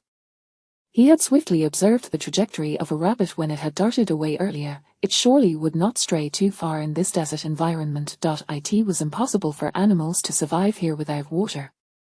Within several dozen miles, there was only this one well, and the underground river remained concealed, meaning that the rabbit would not be found elsewhere. Before long, he spotted a burrow nestled within the dunes, where 2 rabbits resided. "Spirits of nature, heed my song and come to my aid, ensnaring the foes before me." Suddenly, a peculiar vine materialized in his hands, swiftly darting toward the burrow, where it promptly ensnared the 2 rabbits. He could distinctly sense their fear. In a matter of moments, he had yanked the 2 rabbits free. He was momentarily taken aback. These rabbits must weigh at least 4 or 5 pounds. To find such sizable creatures in the desert was indeed astonishing, yet he couldn't help but feel a tinge of melancholy. While others wielded magic for grand exploits, he merely sought a meal. Grasping the rabbits by their ears, he returned to the camp. When the others beheld Lin Yi hoisting the rabbits, they were left utterly astounded. "Wait, brother, what is going on here? Holy moly, they're still alive. How on earth did you catch them? Could it be you actually outran these creatures in the desert?" Fatty exclaimed, particularly stunned as one of the rabbits kicked desperately in an attempt to escape Lin Yi's grip. The fact that Lin Yi managed to catch 2 live rabbits was remarkable in itself. "Enough chatter, Fatty, I'm entrusting you with the task of skinning these." He carefully handed the rabbits over. "Just you wait and see." Fatty's face lit up with excitement. Although Shirley Yang had produced some impressive vegetables, it wouldn't hurt to supplement their meal with some meat, right? Even if wild rabbit meat was not particularly palatable, at this juncture, there was hardly room for picky eating. "How did you manage that?" Shirley Yang inquired curiously, eyeing the rabbits that Fatty had taken. She, too, was eager to understand how Lin Yi had achieved such a feat. However, recalling how this fellow had survived a fall from a great height and even endured an avalanche made her question seem less outrageous. In comparison, catching 2 rabbits appeared relatively feasible. "Lin, the vegetable soup is ready, come and have a bowl," Yiasin called out, presenting Lin Yi with a steaming bowl of soup, her eyes filled with hope. Lin Yi glanced at the vegetable soup. While it might provide essential trace elements for others, he himself was not in need of such nourishment. Over the past few days, he had consumed an apple, a cucumber, and tomatoes almost daily. He just hadn't brought them out. "Thank you," he replied, accepting the soup and sipping a bowl, treating it as merely hot water. The vegetable soup bore no remarkable flavor. It was rather ordinary, seasoned with a hint of salt. As he drank, his expression did not escape Shirley Yang's keen gaze, who noted that the rotund man had displayed distaste when drinking his soup. This piqued her curiosity. In the desert, a sip of vegetable soup was a precious commodity, yet this man had the audacity to complain. Could he possibly have access to better organic vegetables? Such a notion seemed improbable. As night fell, the group gathered in a sheltered spot, while they dined, Fatty began to boast. "This place is truly lacking. Back when we were in the northeast, that was the real deal, hunting deer with a club, fish leaping into pots, and an abundance of delectable treasures from the forest. Just look at this place, it's nothing but sand, and the rabbit meat is as tough as leather." While gnawing on a rabbit leg, Fatty expressed his dissatisfaction with the taste. "What does hunting deer with a club mean? Do you hit them with a stick?" Chu Jian asked curiously, as he was the one among them with the least knowledge of such matters, thus providing Fatty a platform to elaborate. "Hey, you've asked a good question. In the forest, you can casually swipe and take down a deer, and in the water, you can scoop up fish with ease." Fatty continued, his tales not entirely exaggerated. The northeast had once been sparsely populated, with a mere 30 million inhabitants across the entire region, a figure achieved only through centuries of migration. Before the Qing dynasty, the population had remained below 3 million. Many areas were marshlands and wetlands. During the 1960s and 70s, numerous places were still desolate and uninhabited. Untouched lands naturally teemed with resources. Even the tiniest puddles might be overflowing with fish. Comrade Xiao Wang, the western regions have their own merits as well. They are like an inexhaustible enigma filled with countless treasures. How Igor interjected, having overheard Fatty's words. Their current expedition was indeed aimed at the ancient city of Jingjue, and the former prosperity of the western regions was significant to the world, not inferior to that of the northeast.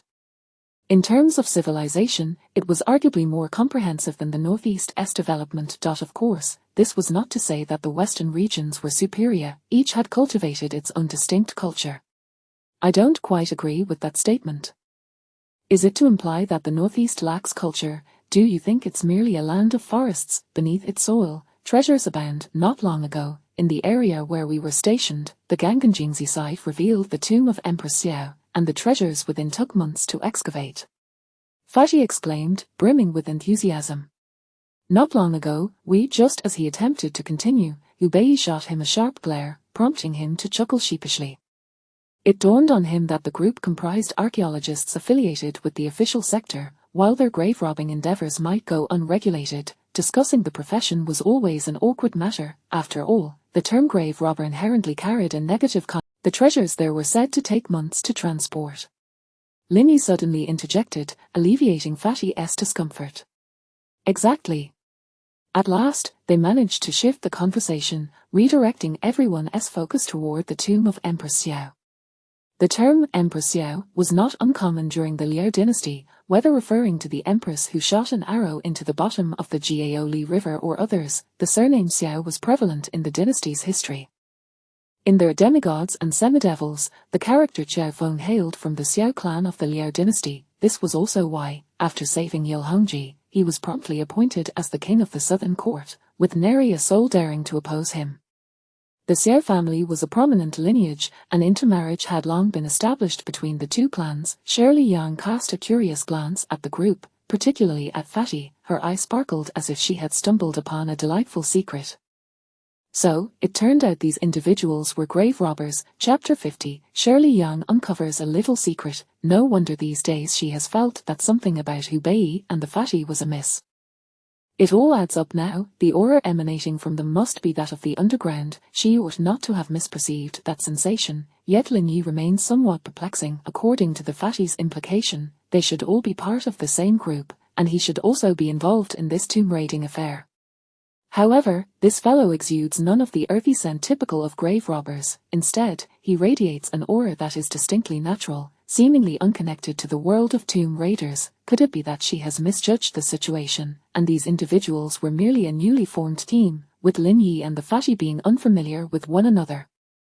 That doesn't seem quite right either. The interaction between the Fatty and Hu Bei suggests they are relying on him for guidance, indicating a certain familiarity, yet it is clear that she must delve deeper to uncover the truth. Upon hearing about the tomb of the Jin dynasty general, she distinctly sensed an unnaturalness in the two, especially in that rotund figure, whose expression seemed to betray him. These two are undoubtedly grave robbers, but what about Lin Yi? Is he truly part of their faction? Driven by a desire to explore this scenario further, she resolved to test the trio that very night. After dinner, the members of the archaeological team were preparing. Their lives were remarkably regimented, and in this vast desert, diversions appeared scarce. Meanwhile, Lin Yi and the others gathered in a secluded pit. The fatty accepted the cigarette Lin Yi offered, having grown accustomed to it, oblivious to where this fellow concealed such items. Clearly, there was no way he could possess them, yet, when the time came to produce one, it was as if it materialized out of thin air. "Bro, could you toss me an apple?" After devouring meat, a bit of fruit would really cleanse the palate. He chuckled, puffing on his cigarette. "Here you go." Lin Yi promptly retrieved 2 apples from his pocket and tossed them to the fatty and Hubei. They caught them deftly and tucked them away in their pockets, intending to enjoy them once they finished their smoke. "What can I say? You're the best, brother. Wherever we go with you, we feel at ease," the fatty remarked, savoring a puff of smoke. In this desert, the fact that they could indulge in fresh fruits and vegetables daily would sound unbelievable to anyone, especially for him, a chronic smoker who could still manage to smoke a few sticks each day. If he had to bring his own, 2 boxes would be a generous supply. In the desert, provisions primarily consisted of essentials, with fresh water being the most scarce. Who would carry a hefty box of cigarettes into the desert? They are inedible, unquenchable, and take up precious space. Indeed, Lin Yi, I was here once before during military exercises, and we were prohibited from bringing such luxuries. How did you manage to smuggle them in? Hubei inquired with curiosity, genuinely intrigued by Lin Yi's methods. Brother Hu, have you heard of the 5 ghosts transport technique? Lin Yi suddenly turned to him, posing the question. The mention of the 5 ghosts transport technique took Hubei aback, and he stared at Lin Yi in astonishment. "Brother Lin Yi, you can't be serious, you actually know the 5 ghosts transport technique." "I've heard it's a remarkable legacy in the underworld." This name rang a bell. He vaguely recalled his grandfather mentioning it, though the specifics eluded him. Hearing his friend invoke such a name left him utterly flabbergasted. "Indeed, the technique I employ is the 5 ghosts transport technique, which once appeared among the old 9 gates. The illustrious John Defoe once transported a Buddha statue back home." Lin Yi replied with a smile. Upon discovering the existence of the Crescent Hotel in this world, he realized it was a fusion of tomb raiding and supernatural elements. It seemed that the so-called gods and spirits of both realms were intertwined, with the protagonists from Ghost Blows Out the Light already present. It was hardly surprising that tomb raiders would emerge as well. Hubei nodded. The more he interacted with Lin Yi, the more astonished he became. After all, the wooden spear could summon wild boars. Now, learning of the 5 ghosts transport technique seemed hardly extraordinary. Such lofty skills, whether one could do 1 or 2, felt rather similar. "By the way, Fatty, could you try to keep it down next time? Are you so eager for everyone to know you've been tomb raiding?" After sharing his revelation, Lin Yi shot a glare at the fatty, who had been boasting earlier. If someone were to investigate, they could easily trace the trio's connection to tomb raiding, despite their dealings being through Dajin, which was not without its traces. While tomb raiding might not be illegal in this world, no one wished to associate themselves with thieves. As a former soldier, he still held onto a modicum of moral integrity, albeit a limited amount. As the male protagonist in Ghost Blows Out the Light, his inherent spirit of adventure could not be feigned, or he wouldn't have ended up losing Shirley Yang. My bad. I wasn't thinking too much, it just slipped out."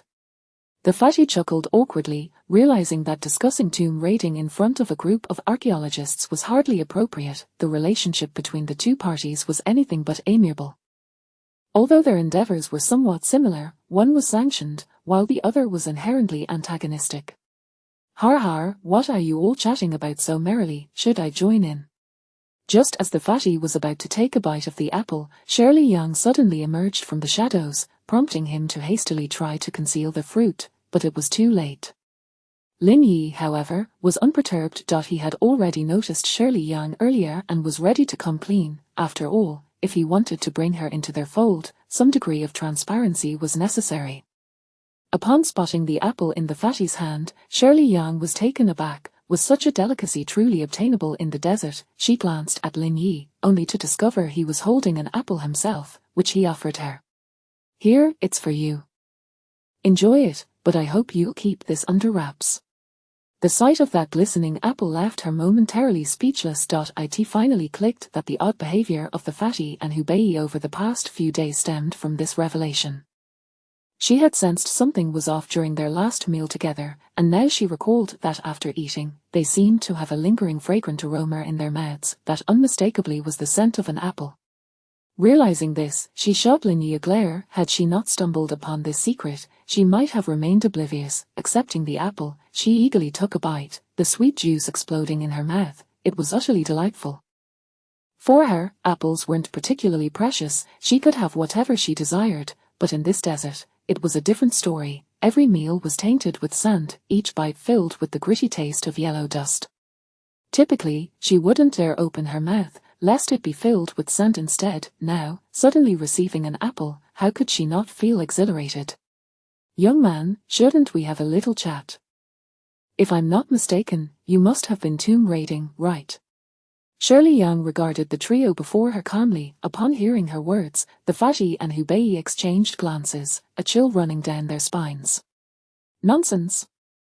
We're upstanding citizens. How could we possibly engage in tomb raiding?" The fatty vehemently shook his head, jesting. There was no way he would admit to such an act. "Har har, upstanding citizens. Today, during our conversation, the tomb of the Jin dynasty general was mentioned. And that was your doing, wasn't it?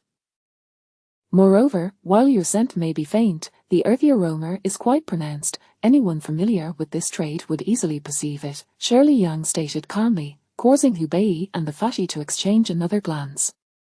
Earthy scent on them, they had never noticed. This was understandable, as both were novices, and many aspects eluded their understanding. The old Nine Gates and the various sects within Ghost Blows Out the Light all possessed their own secret techniques.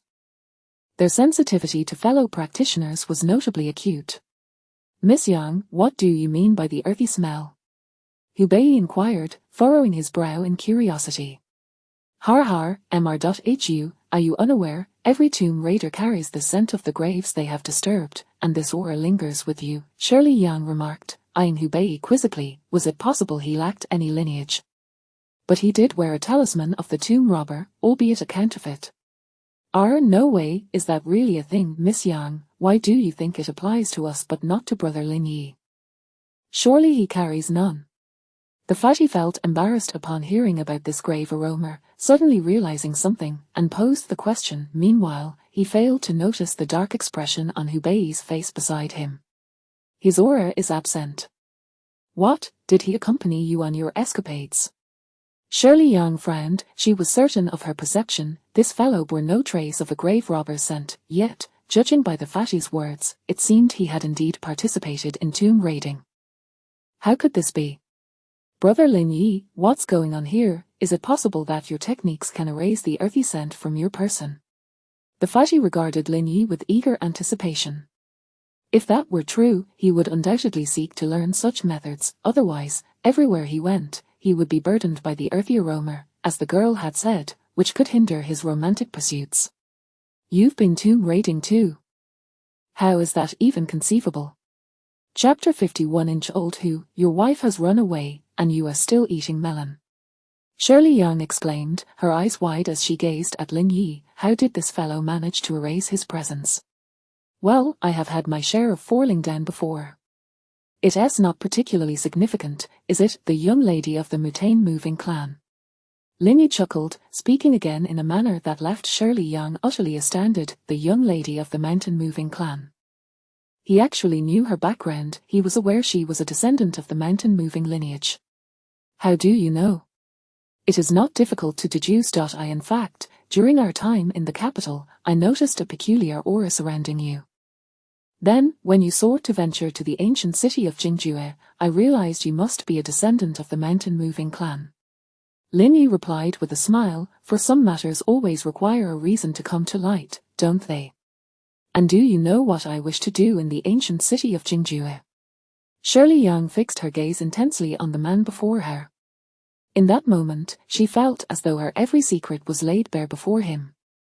"That cannot be divulged, Miss Yang. You must understand the nature of your predicament. Some things are best left unspoken," Lin Yi said, his eyes directed at the distant sky. To him, the queen of the ancient city of Jingju posed no threat. The city itself held no troubles for him, yet he remained uncertain whether the resting place of the serpent god lay within the Kunlun demon kingdom or the ancient city of Jingju. It seemed within that city there existed an unfathomable abyss, rumored to contain a colossal skeleton. Divinity, regardless of the era, must always be approached with caution. The elder once remarked that one should disdain the enemy strategically while respecting them tactically.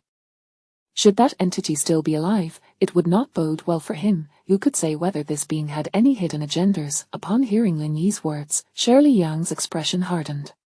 He truly knew everything. For the Zagorama people, nothing was more paramount than breaking the curse that plagued them. Her family had expended countless generations in pursuit of this goal. Initially, she had resolved to abandon her quest, for even her formidable grandfather had been unable to lift this curse. How could she possibly succeed?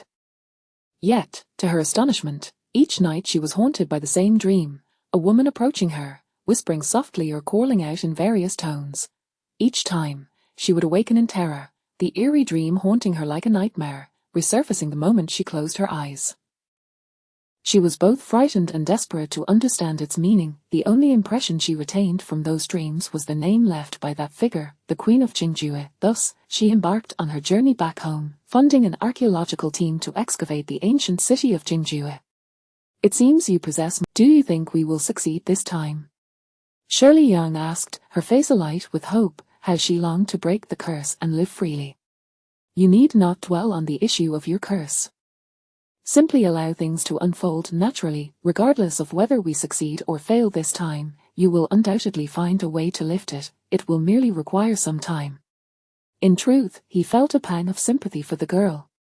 The Zagorama tribe, whatever their original intentions in venerating the serpent god, ultimately faced a catastrophe that extinguished their very humanity. As the serpent god's curse descended upon them, generations have suffered under its weight. And now, in her generation, she had not fared much better. Barely having reached adulthood, she set forth on a quest to seek the mysterious dust pearl. She encountered Hubei and Fatih, forming a trio of tomb raiders, and even developed feelings for Hubei.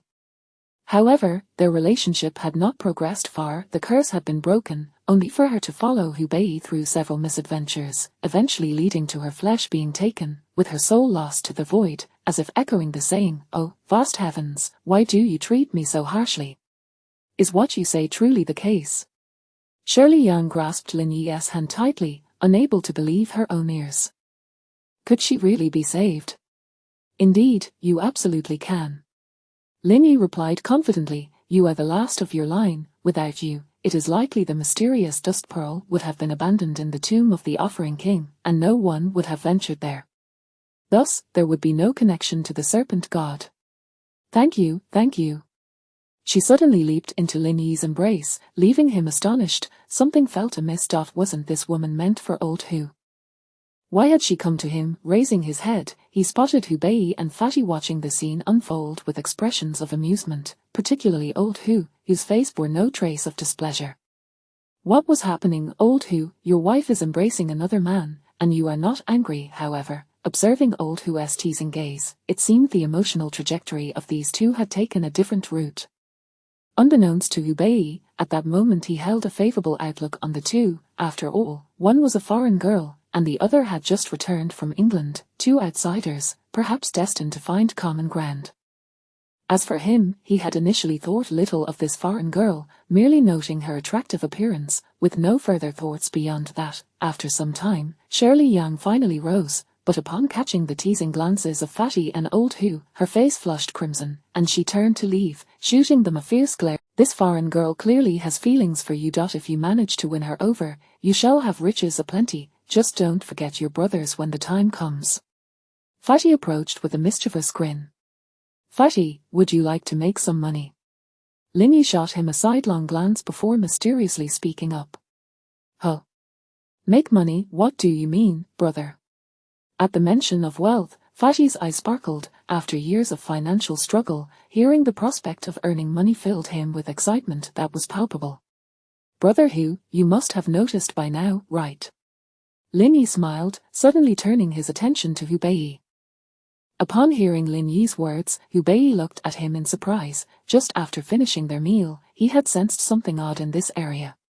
Indeed, the arrangement of constellations here resembles a divination I encountered in the 16-character feng shui technique. This place must be a rare treasure spot. If my intuition serves me right, there should be a tomb here. Hubei hesitated, uncertain, as he lacked his family's compass and could only make a simple deduction. Correct, there is indeed a tomb here. Lin Yi was privy to the plot and had some knowledge of this location. As an ancient city of Gumo, it was entirely reasonable for a tomb to exist here. In fact, beneath this place lay numerous hidden treasures. However, excavation would prove extremely challenging, given that this area had been buried beneath the sands for millennia. As for what treasures lay hidden, no one could say for certain. The reason they encountered only a prince's tomb in the story was that their main objective did not lie here. Furthermore, to protect the site, Zhenjuren and Hao Igor had prohibited them from taking any action. Ultimately, they left with nothing. I'll go back and fetch the compass. Just as Hubei was about to turn to leave, Lin Yi stopped him. No, Brother Hu, we cannot alert the archaeological team. Their involvement could lead to unforeseen complications. It is best if we explore this place ourselves. Lin Yi quickly interjected, knowing that retrieving the compass would effectively expose their intentions. If the archaeological team intervened, they would only cause chaos, as he was well aware that they were of no help when it came to serious matters. They could only complicate things. Brother Lin, I believe we could let the archaeological team take a look. Aren't they here to find tombs? If they uncover one, they likely won't pursue other leads. Hubei was quite direct in expressing his thoughts. Brother Hu, you do not understand.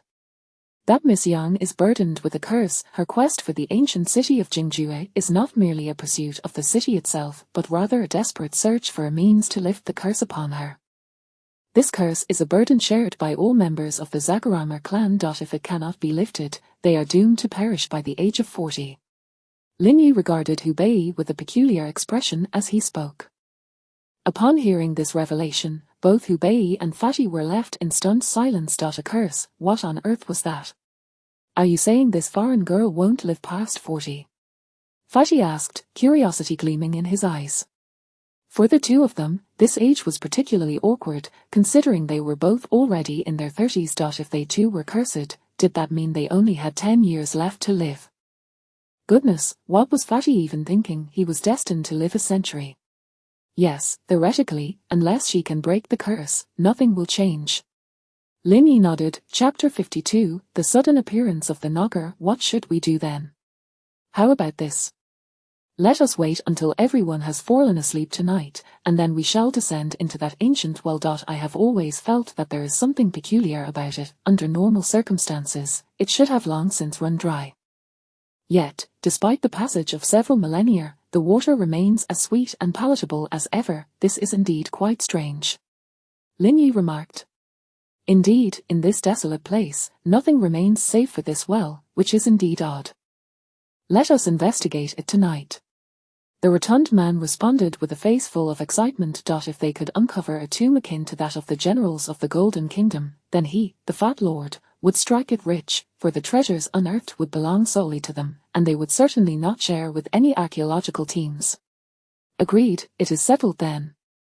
Tonight, while we take turns keeping watch, we will assess the situation and decide whether to descend. Hubei nodded in agreement. Having made a significant profit on his first expedition, he naturally looked forward to exploring more tombs and accumulating wealth, which would enable the families of his fallen comrades to live better lives. One of his comrades had lost a leg on the battlefield, and it seemed he would have little hope for a prosperous future. If he were to amass wealth, he could surely provide for his brother's lifetime needs. Thus, for him, the more money, the better. As night fell, the members of the archaeological team gradually succumbed to slumber, including in Li Man within the camp. Only Lin Yi and Hubei remained awake. Brother Hu, I shall descend first to take a look. You are responsible for ensuring the safety of the camp. Lin Yi contemplated before speaking. His curiosity about the depths below was piqued. If his memory served him correctly, there should be a passage leading to the ancient city of Jingjue. All right, but be cautious. Hubei nodded in agreement, well aware of Lin Yi's capabilities. Just as he spoke, a sudden unease washed over him. Lin Yi instinctively reached out, only to find a snake, entirely black, materializing in his grasp. It measured approximately 1 meter in length, writhing violently in his hand, its triangular head unmistakably indicating that it was venomous, and its venom was undoubtedly potent. What kind of snake is this? How peculiar. Hubiayi gasped upon seeing the black serpent. He had never encountered such a creature before. Nogger. Linyi regarded the serpent with a grave expression. How could this snake possibly be here? He was well aware of its origins. Such creatures were rampant within the ancient city of Jingjue, yet there had been no indication in the narrative that they would appear here. This suggested that the serpent had been placed here by some serpent deity, perhaps as a means to obstruct his progress. In the entirety of the plot, such an occurrence had never transpired, and being the sole outsider among the original team made the serpent's presence all the more suspicious. Brother Hu, step back. This place is likely quite treacherous. Be careful, that serpent looks dangerous. Hubiayi cautiously retreated a few steps. As Linyi attempted to communicate with the serpent through his mental prowess, he found the connection unsettling. A strange, violent aura emanated from the serpent's consciousness, indicating it was no ordinary creature of nature. His innate ability to quell the hostility of many ferocious beasts did not lessen the serpent's ferocity. Even now, as it struggled in his grip, it sought to bite him. With a forceful squeeze, he crushed the serpent's head, casting a glance into the abyss of the ancient well. He resolved to descend and investigate further. The Nogger, despite its formidable venom, was not particularly powerful. A single bite could prove fatal, but they were especially averse to light. When confronted with a strong illumination, their eyes would be blinded, prompting them to flee. He possessed ample flashlights. After securing a rope to the well's edge, he sensed through his mental acuity that no serpents lurked below before he began his descent. Soon, he reached the bottom, where a suitable place awaited him to land. With a powerful push, he vaulted forward. Upon his arrival, he immediately sensed something amiss. Several Nogger emerged simultaneously, lunging toward him. In an instant, he switched on his flashlight, directing its beam at the advancing serpents. A few recoiled in apparent fear, retreating rapidly. However, Linyi did not remain idle. He swiftly summoned several spears, launching them at the snakes, and soon, the Nogger were pierced through the brain and pinned to the ground. Observing the writhing, dying serpents, he wore a grave expression. There was no escaping this. It was undoubtedly the handiwork of that serpent deity. Could it be that the deity was indeed still alive? He suddenly recalled the events at the Kunlun Glacier, the avalanche and the actions of the Serpent King. It seemed that the Serpent King's behavior was shrouded in mystery. Why had he acted in such a manner? What benefit could it possibly yield him? There seemed no reason for such actions unless there was something to gain. Originally, he was supposed to accompany the archaeological team into the ancient city of Jingjue. Furthermore, had the team truly perished, he, too, would not have fared any better. Yet, the Serpent King had acted recklessly, showing no concern for his own life in the process. If the Serpent King had utilized the Serpent King's hand, it would explain much more clearly. The Nogger before him were undoubtedly under the Serpent Deity's command, and their presence was understandable. But what was the Serpent Deity's true intention? To prevent his entry. Indeed, that seemed to be the case. First, through the Serpent King, a swarm of serpents and an avalanche were conjured, and now, the Nogger had emerged to thwart his passage into the ancient city of Jingjue. However, he remained puzzled. If the Serpent Deity were truly alive, why did it not personally intervene to eliminate him? Instead, it resorted to manipulating the narrative to dispose of him. Although he was stronger than the archaeological team, he was not invincible. From the Serpent Deity's perspective, killing him would be as simple as squashing an ant, yet it chose this roundabout method. Could it be that the Serpent Deity was unable to emerge?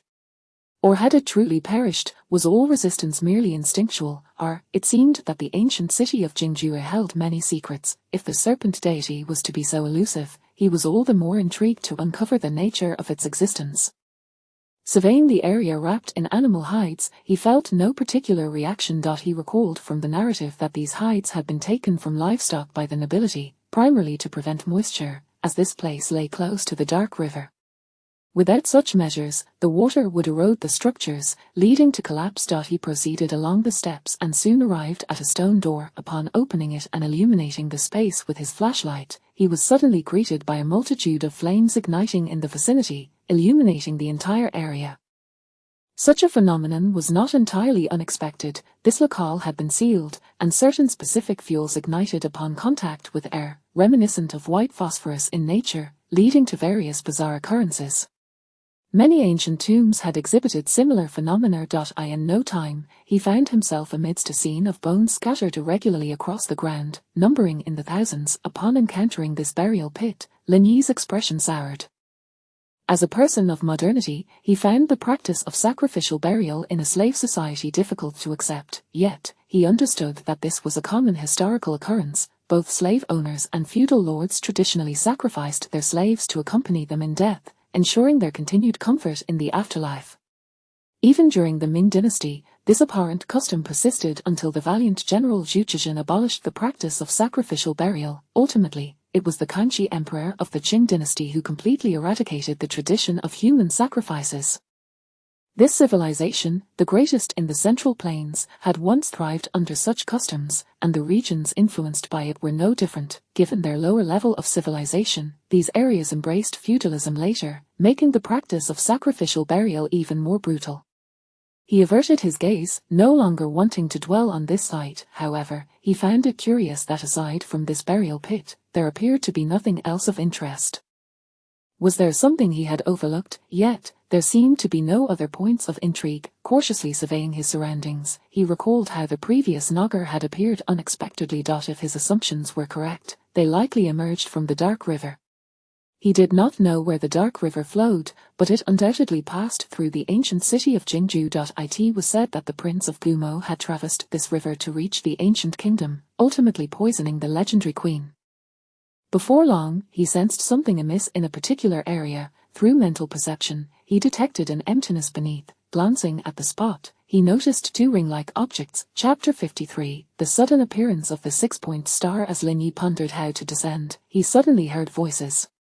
Shortly thereafter, he spotted the silhouettes of Hu Bae and Fatty. The two, wielding flashlights, were equally delighted upon seeing Lin Yi. It turned out that just moments ago, upon encountering the venomous black snake, Hu Bae felt it was unwise to let Lin Yi venture down alone. Thus, he decided to bring Fatty along for a closer inspection. Descending quickly, they soon came upon the snake carcass, firmly pinned to the ground. The black snakes had met their demise. Spotting Lin Yi not far off, they made their way over. "Brother Lin Yi, how are you? Have you discovered anything?" Fatty approached excitedly. The past few days in the desert had been exceedingly dull. It had been nothing but travel after travel, and finally reaching this ancient tomb, it would be a shame not to explore it. "Fatty, Brother Hu, your timing is impeccable. I sense that this place harbors some mysteries. If we all pitch in, we should be able to lift this object and unveil what lies beneath." Lin Yi gestured toward the item he had just discovered, contemplating how he might manage to maneuver it alone when the two arrived. Slowly, the object yielded, revealing a square opening that, indeed, resembled the tomb of the Jin dynasty general they had encountered previously. "Lo and behold, a tomb! Har har har!" Fatty exclaimed, peering into the dark recess. Instead of fear, he felt a surge of excitement. A tomb meant treasures aplenty within. "All right, Fatty, I'll descend first to ascertain whether any dangers lurk inside." Lin Yi glanced at the opening. If memory served, the characters in the narrative had not opened the coffin within, leaving its contents shrouded in mystery. Without further ado, he leaped down, illuminating the space with his flashlight, revealing an interior akin to a palace, hewn from stone, complete with stone steps. Before long, he spotted ancient murals adorning the tomb walls. Just as in the story, this place was likely the so-called prince's tomb of the ancient city of Gumo. Observing the murals, he found them quite intriguing. It appeared the Gumo prince fancied himself the incarnation of the sun god. Soon, Fatty and Hu Bae followed suit, approaching Lin Yi as he studied the murals. "What is this? Let us proceed to examine that coffin. If my conjecture is correct, this should be the tomb of the Gumo prince. I wonder how he managed to escape," Lin Yi remarked with a smile. He found the Gumo prince's narrative rather curious. He had located the underground entrance to the ancient city of Jingzhou, an almost inexplicable occurrence, and had even spied on the queen of Jingzhou. Most remarkably, he had sent a poisoned lamb that directly led to her demise. The 36 nations of the western regions launched an assault on the ancient city of Jingzhou, resulting in the obliteration of all 36 states, transforming the entire region into a desert. The Gumo prince, it was said, succumbed to exhaustion from overwork. However, when Lin Yi laid eyes on a 6-point star, he was momentarily stunned. It was a magical array. How could it be that, within the Gumo prince's tomb, there existed a magical array? Even after 2 millennia, such a thing should not persist in this location. Though the western regions were, in theory, connected to the Western world, they were predominantly associated with Central Asia, the Middle East, and South Asian countries. During the Han dynasty, a faction of the Dayuan entered India, establishing the Kushan Empire, which dominated South Asia and Central Asia, bridging Persia and becoming one of the 4 great empires of the Western world at that time. However, the records in the Hanshu regarding this empire diverged from those of the Western world. The Hanshu noted that this territory was substantial, yet its military prowess was lacking. Of course, the Hanshu was not a mere compilation of random notes. The account of Banchao provided more detailed records. The Kushan Empire conquered India, seizing vast lands in Central Asia, and sought to test the waters of the Eastern Han regime by sending a diplomatic letter proposing a marriage alliance with the Han princess.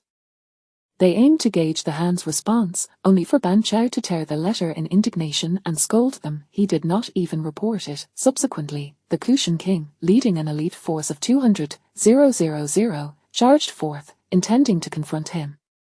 Utilizing merely a few thousand troops, alongside around 10,000 from the Western Protectorate, he utterly dismantled the Kushan army of 200,000. Fearing reprisal from the Han, the Kushan hastily sent word of contrition, pleading not to be attacked, and began paying tribute to the Han annually. Even during the Three Kingdoms period, when Cao Cao rose to prominence in the north, they dared not harbor ambitions toward the western regions. Thus, following the Han dynasty, the western regions were profoundly even in later years, many cultures assimilated influences from Persia and other regions, largely due to the Mongol conquests, which traversed nearly half the world, disseminating local civilizations to the northwestern territories. This resulted in a cultural affinity between the northwestern regions and Central Asia. Could it be that this phenomenon dates back even further? Historically, there existed a nomadic group in the north known as the Gui Fang, believed to be descended from Aryans who migrated down from the Alps. They were known for their brutality, often annihilating civilized nations, with 3 out of the 4 ancient civilizations purportedly falling to their destruction. The institutional frameworks in India were said to have been established by them. They had once invaded the Central Plains, only to encounter a formidable woman from the Shang dynasty named Fu Hao. Excavations of her tomb in later years revealed numerous remains of Caucasians, who were sacrificial offerings. This group was the Gui Fang, the Aryans who had embarked on eastward expeditions. As Lin Yi approached the 6-point star, intending to touch it, he observed it crumble to dust upon contact. Could it be that he had misjudged? Was it not a magical array? Or had this magical array long since lost its power, its presence here solely due to the sealed environment? His entrance had disrupted the equilibrium, altering the soil composition of the area.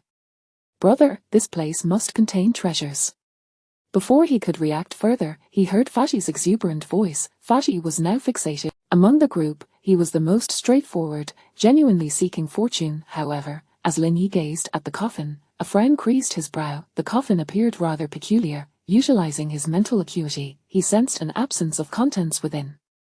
As a mage, his perception should be infallible. This implied that the coffin was indeed empty. A coffin without anything inside, yet purported to be the Gumo prince's tomb, claimed to be a joint burial with his wife. Therein lay a contradiction.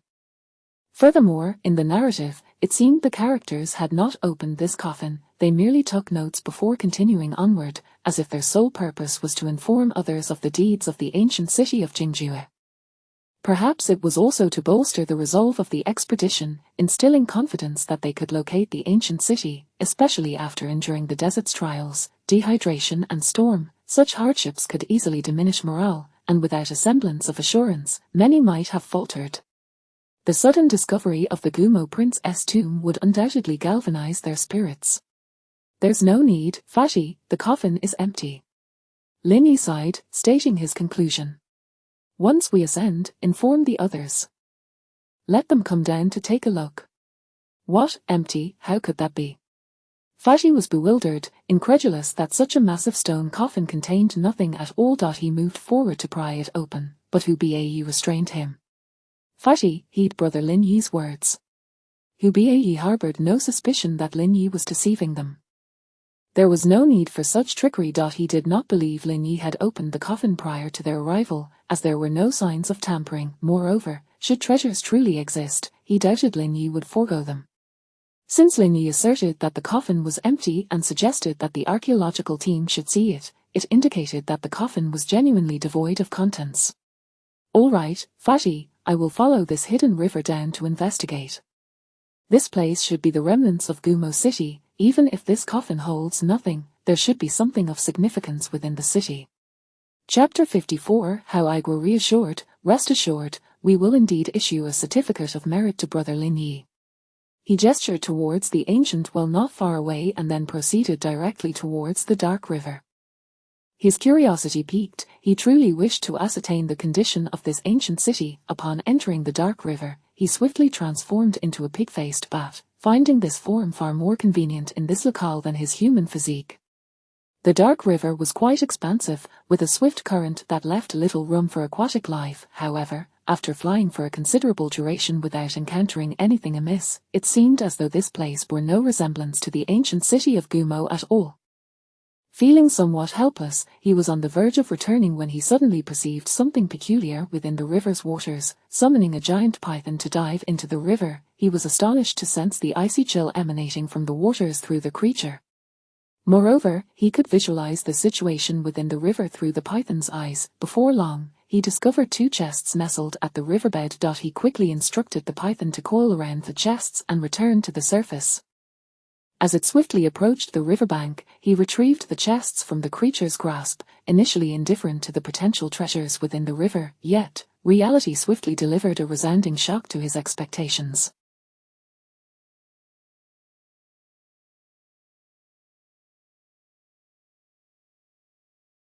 The golden gleam nearly blinded him. At least dozens of gold ingots appeared within the chest. Indeed, they were unmistakably gold ingots. In ancient times, gold was not presented in the form of bars. During the Han Dynasty, it was referred to as merhoof gold, while in the Tang Dynasty, the remnants found in museums were predominantly gold ingots. Each era showcased distinct forms of gold. These ingots likely boasted a history of at least a millennium. To his astonishment, he had uncovered a trove of gold ingots at the bottom of this dark river. With this cash, he had certainly struck a fortune. Each ingot weighed approximately 1 pound, and at present, the domestic price of gold hovered around 28 renminbi per gram. Even if the purity of these ingots was less than ideal, it would still exceed 70. Thus, each ingot could potentially fetch around 10,000 RMB, and with dozens of them in this chest, the total value surpassed several 100,000 RMB. Upon opening another chest, he felt a twinge of disappointment as he discovered over 100 dark, lump-like objects within it. If his suspicions were correct, these were likely oxidized silver. Originally, they should have been distinct pieces of silver ingots, but due to oxidation, they had transformed into this state. In ancient times, silver consistently served as a hard currency. In the central plains of antiquity, silver was relatively scarce, thus elevating its status as a precious metal.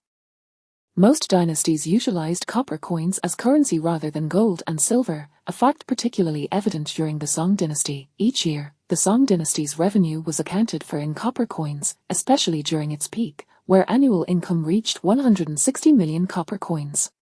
Silver became a common currency only during the Ming dynasty, as trade flourished with the world, generating annual trade volumes that exceeded many people's imaginations. Consequently, it became impractical to conduct transactions using copper coins. For instance, a ship laden with porcelain could be exchanged for an equivalent ship of gold and several ships of silver. If these items were to be traded using copper coins, the quantity would be astronomical. 1 copper coin equated to 1 tael of silver, and a single copper coin weighed approximately 5 to 6 kilograms. Thus, a single ship of porcelain could be bartered for hundreds, if not thousands, of copper coins, which, quite frankly, raises questions about the availability of such coins. Even if they did exist, the sheer effort required for production would be exhausting. Therefore, silver supplanted copper. As for the scarcity of silver domestically, not to worry, there are numerous silver-producing regions worldwide. For instance, Japan annually produced millions of taels of silver, which were then transported to the Ming dynasty. alongside vast quantities of silver plundered from the Americas, exchanged for exquisite items such as porcelain, tea, and silk from the Central Plains. The influx of silver into the Central Plains facilitated the widespread use of silver during the Ming and Qing dynasties. The government began utilizing silver for transactions. By the late Qing and early Republican eras, due to the increasing demand. During the warlord era, the international silver market collapsed, causing significant issues for many countries' silver systems. Naturally, the warlords were hesitant to continue using silver as the primary currency, thus introducing paper currency. However, with the outbreak of war and the subsequent collapse of paper currency, the affluent still preferred to settle transactions using silver dollars. With the establishment of the new republic, silver and the dollar were ultimately phased out of the monetary system. From that point onward, silver became merely an ornamental commodity, with its price rarely experiencing significant increases, even in later times. As for its status as an antique, numerous silver ingots remain in museums. Nevertheless, he had already achieved a bounty and chose not to dwell on the other chest. Cautiously, he secured the gold ingots and returned the silver chest to its previous location. The clamorous sounds from outside filled his ears. My goodness, this place is truly a divine blessing to us, how extraordinary. Upon his return, he heard Chen Juren's voice resonate nearby. To his surprise, this individual had also descended. Were these people not inclined to sleep at such a late hour? Xiao Hu, you all have accomplished a tremendous feat this time. Hao Igwer's face radiated excitement. The murals and remnants of Gumo's ancient ghostly caves were treasures they had never encountered before, priceless gifts from the heavens to the nation. Indeed, he had come to regard this place as a divine endowment. As for Hubei and the others discovering it, they were merely tools in the grand design. Who could have imagined that beneath this ancient well lay a tomb of significant importance to the culture of Jingjue? This is undoubtedly divine guidance leading us into the ancient city of Jingjue. Chen Juren exclaimed with fervor. The plump man gazed at the frenzied group with a sense of apathy. What was so remarkable about this? What priceless treasures? Merely a mural. It was not as impressive as the artworks created by him, so what use was it? It was neither edible nor visually appealing. Alas, how regrettable. If only he could open it for inspection. Did they not wish for him to strike it rich? However, after suggesting this, he was met with resistance from the others, leading him to abandon the idea. At that moment, he noticed Lin Yi approaching from a distance. Brother Lin, how did your exploration go? Upon seeing Lin Yi carrying a large chest, his eyes brightened, and he hurried over. The others, hearing the plump man's inquiry, curiously turned their gazes toward the chest in Lin Yi's hands. When they had descended, they had heard that Lin Yi was exploring the Dark River. For this group, the Dark River was of little consequence compared to the murals within the tomb of the Gumo prince. Their harvest was modest. I merely discovered this chest. Lin Yi gestured towards the chest, letting out a sigh. Oh, it must contain some treasures, right? The plump man's eye sparkled at the sight of the large chest, genuinely eager to know if it held any valuables. Well, it's decent, just some silver ingots. Lin Yi remarked, seemingly unconcerned. Silver ingots. Upon hearing this term, the plump man's eyes gleamed with excitement. As a descendant of the Rabbit clan, he held a special sentiment towards both gold and silver.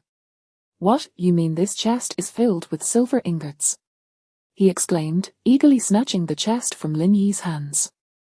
Before he could utter another word, he saw Chen Juren and Hao Igwer hastily approaching, their excitement palpable.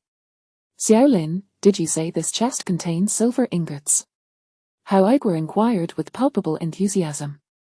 Lin Yi nodded, and before he knew it, the plump man was shoved aside as several individuals excitedly opened the chest. Upon seeing the dark oxidized silver within, their faces lit up with elation.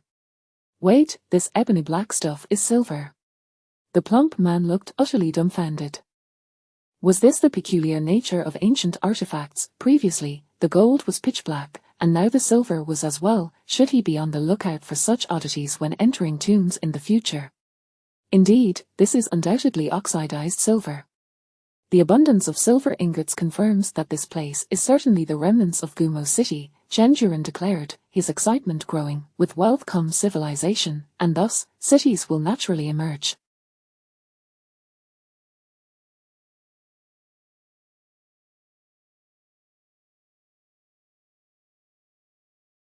This was of paramount importance to their archaeological team. At this moment, the group no longer cared about who had brought back the silver ingots, they merely recognized that these treasures belonged to the nation. Professor, judging by the style, these silver ingots appear to be at least a millennium old.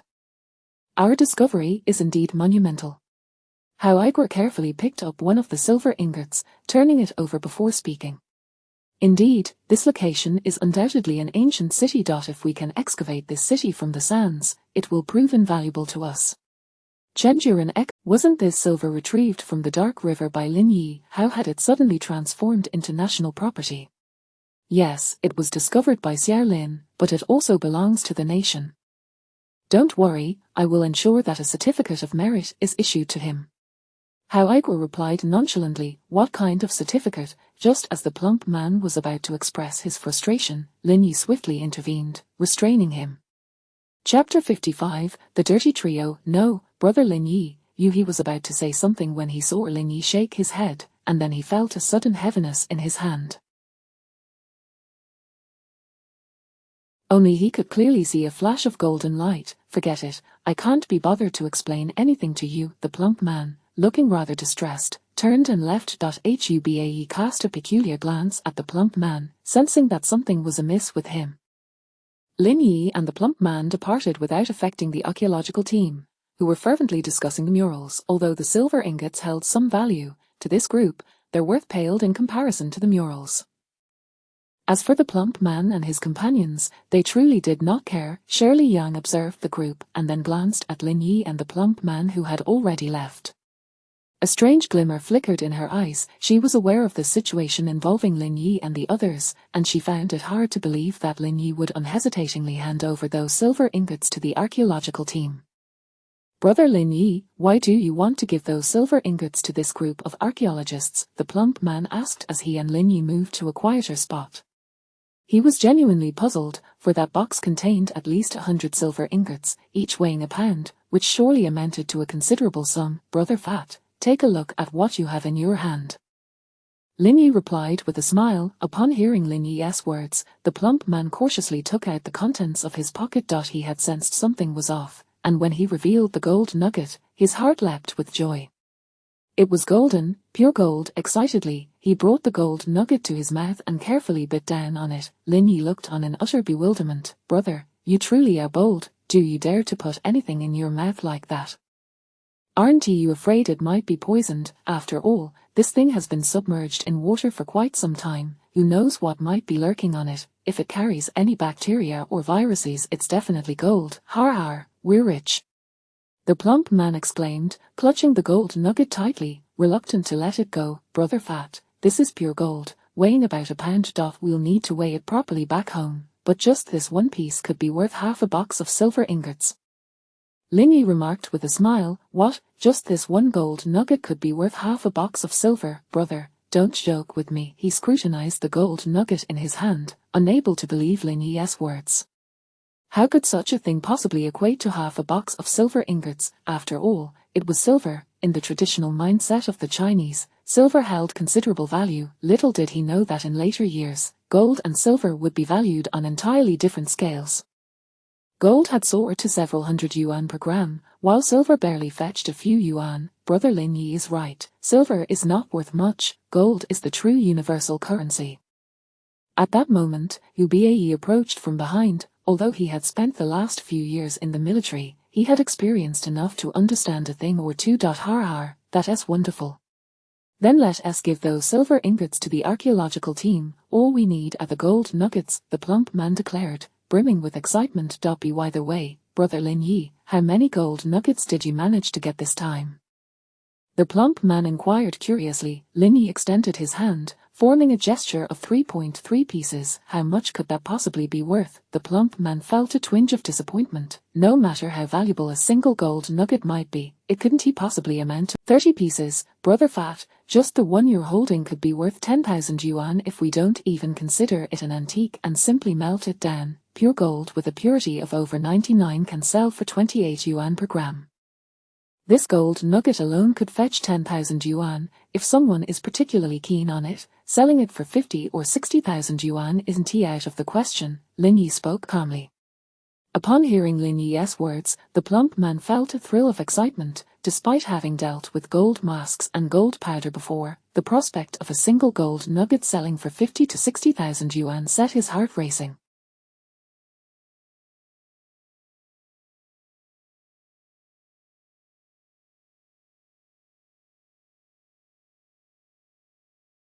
$50 or 60,000, how much would 30 pieces amount to? His mind struggled to keep up. Har, does that mean this time, even without that foreign lady's $100,000, we've struck it rich?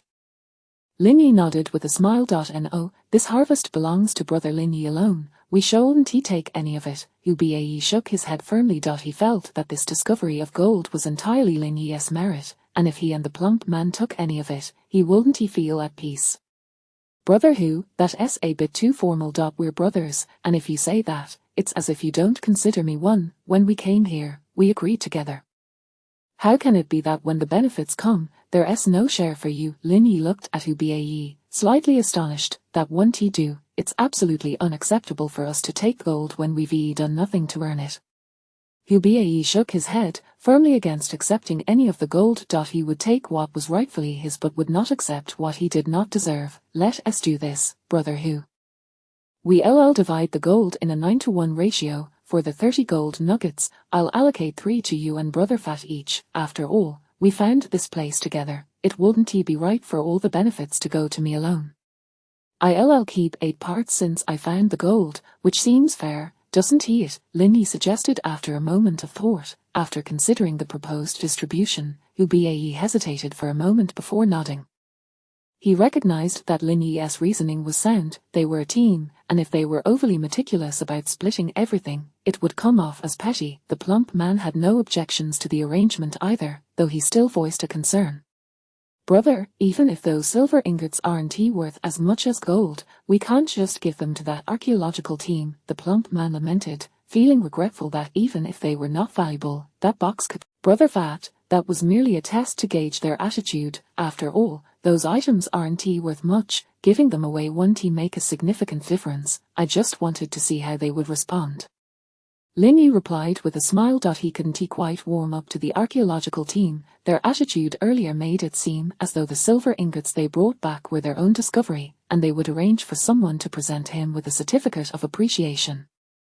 Was he someone in need of accolades? At the very least, a simple thank you would suffice. However, this group treated everything as if it were their due, and he, the one who discovered the murals and the silver ingots, was regarded as inferior to a mere tool. It was as if all these treasures were theirs to claim. However, he refrained from arguing with them, as he already knew much about their situation from the show. They were a group entirely unacquainted with the ways of the world. There was no need to engage them in such discussions, as it would only dampen his spirits. Moreover, to be fair, they likely held no ulterior motives. They wouldn't pocket the treasures for themselves. Perhaps their greatest desire was merely to achieve recognition. If they excavated a tomb and their names weren't mentioned, they would certainly be furious. Brother Lin Yi is correct. Bae had no qualms about surrendering the silver ingots. After so many years in the military, he had developed a certain sense of propriety. However, he felt discomfort regarding the group's attitude. Regardless, those silver ingots were brought out by Lin Yi, and yet this group hadn't even offered a word of thanks. He was at a loss for words. Yes, this time, they didn't even express a hint of gratitude. So next time, don't blame me, Brother Fat, for keeping some valuable items for myself.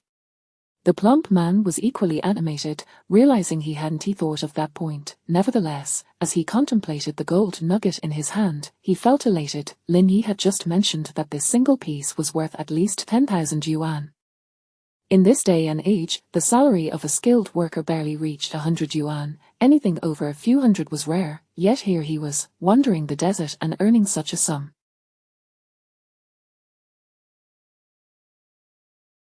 From now on, who would dare to call him Brother Fat, a poor man? Meanwhile, the archaeological team, having endured a sleepless night, still wore expressions of excitement the following day. This place was one they could protect, and in the future, when they had the means, they would certainly return to excavate it properly. However, they could never have guessed that the true worth of this place was quite minimal, and even the coffin contained nothing of value. Of course, this was also due to the heavy losses the archaeological team had suffered during this expedition. In the show, Professor Chen had gone mad, his mental state deteriorating, and Yisun didn't seem to be doing any better either. As for how he had met his end, he couldn't quite recall. Thanks to all the esteemed readers for the encouragement and comments. This chapter is a special update for you all. I have been reading your comments. Some things will unfold later on, and it's impossible to reveal everything at once. The first and second volumes are nearly complete, and I am currently constructing the third volume. So, as long as there are no issues, I aim for daily updates of around 20,000 words. I also hope for your continued encouragement, comments, and perhaps a few humble gifts. Here, I shamelessly ask for a wave of support. Chapter 56, and Li Man, this is the breath of the divine, you are the messenger of God. Meanwhile, Zhu Jian and Sa Diapeng engaged in a deadly conflict near the coffin of the Queen of Jingjue. Hao Igor, upon entering, was directly bitten to death by the Jingjian Ahan. It can be said that the archaeological team has suffered a complete annihilation this time. The only survivors among them are Sherry Yang, Hu Bie, and the Fatty. However, all of them have fallen under a curse, and they must assist the serpent god in retrieving the Miao Chen pearl to lift this curse. At this moment, with Lin Yi's involvement, Sa Diapeng suddenly withdrew. Although some of the plot had shifted, the number of those entering the desert remained unchanged. On the contrary, throughout this process, Lin Yi felt a peculiar presence constantly observing their movements, and the appearance of the Jingjian Ahan was certainly not a mere coincidence in the desert. When Li Man learned that this group had discovered an ancient tomb beneath the well the previous night, his displeasure was apparent. However, upon seeing that they had not caused any destruction nor opened the coffin, but instead took measures to protect certain areas, he dispelled his malice. As a denizen of the desert, he harbored a profound hatred for tomb raiders, having previously left a group of grave robbers to their fate at the gates of the ancient city of Jingjue. Of course, he would not voice such sentiments directly. After all, their demise was a result of greed. This group, however, bore some distinction from those grave robbers. After traveling with them for so many days, the expedition pressed on, traversing the desert for several more days. The only notable change was that each day, Sherry Yang joined the ranks of those seeking provisions from Lin Yi. Upon discovering that Lin Yi possessed fruits and vegetables, she was determined not to miss the opportunity. Each day, she would come to request an apple or a persimmon. Lin Yi, having ample supplies, did not mind accommodating her. Coupled with the fresh water he had replenished earlier, he could be said to be living the most carefree life among the group. Meanwhile, Yisun continued to suffer from illness, just as portrayed in the drama.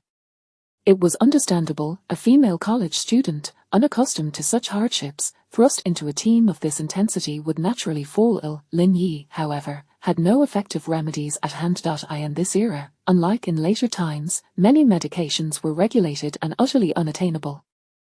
His grandfather had once recounted to him tales of a time in the late 20th century when he dealt in painkillers, only for his uncle to become overly conspicuous, leading to the exposure of their supplier, who was subsequently executed.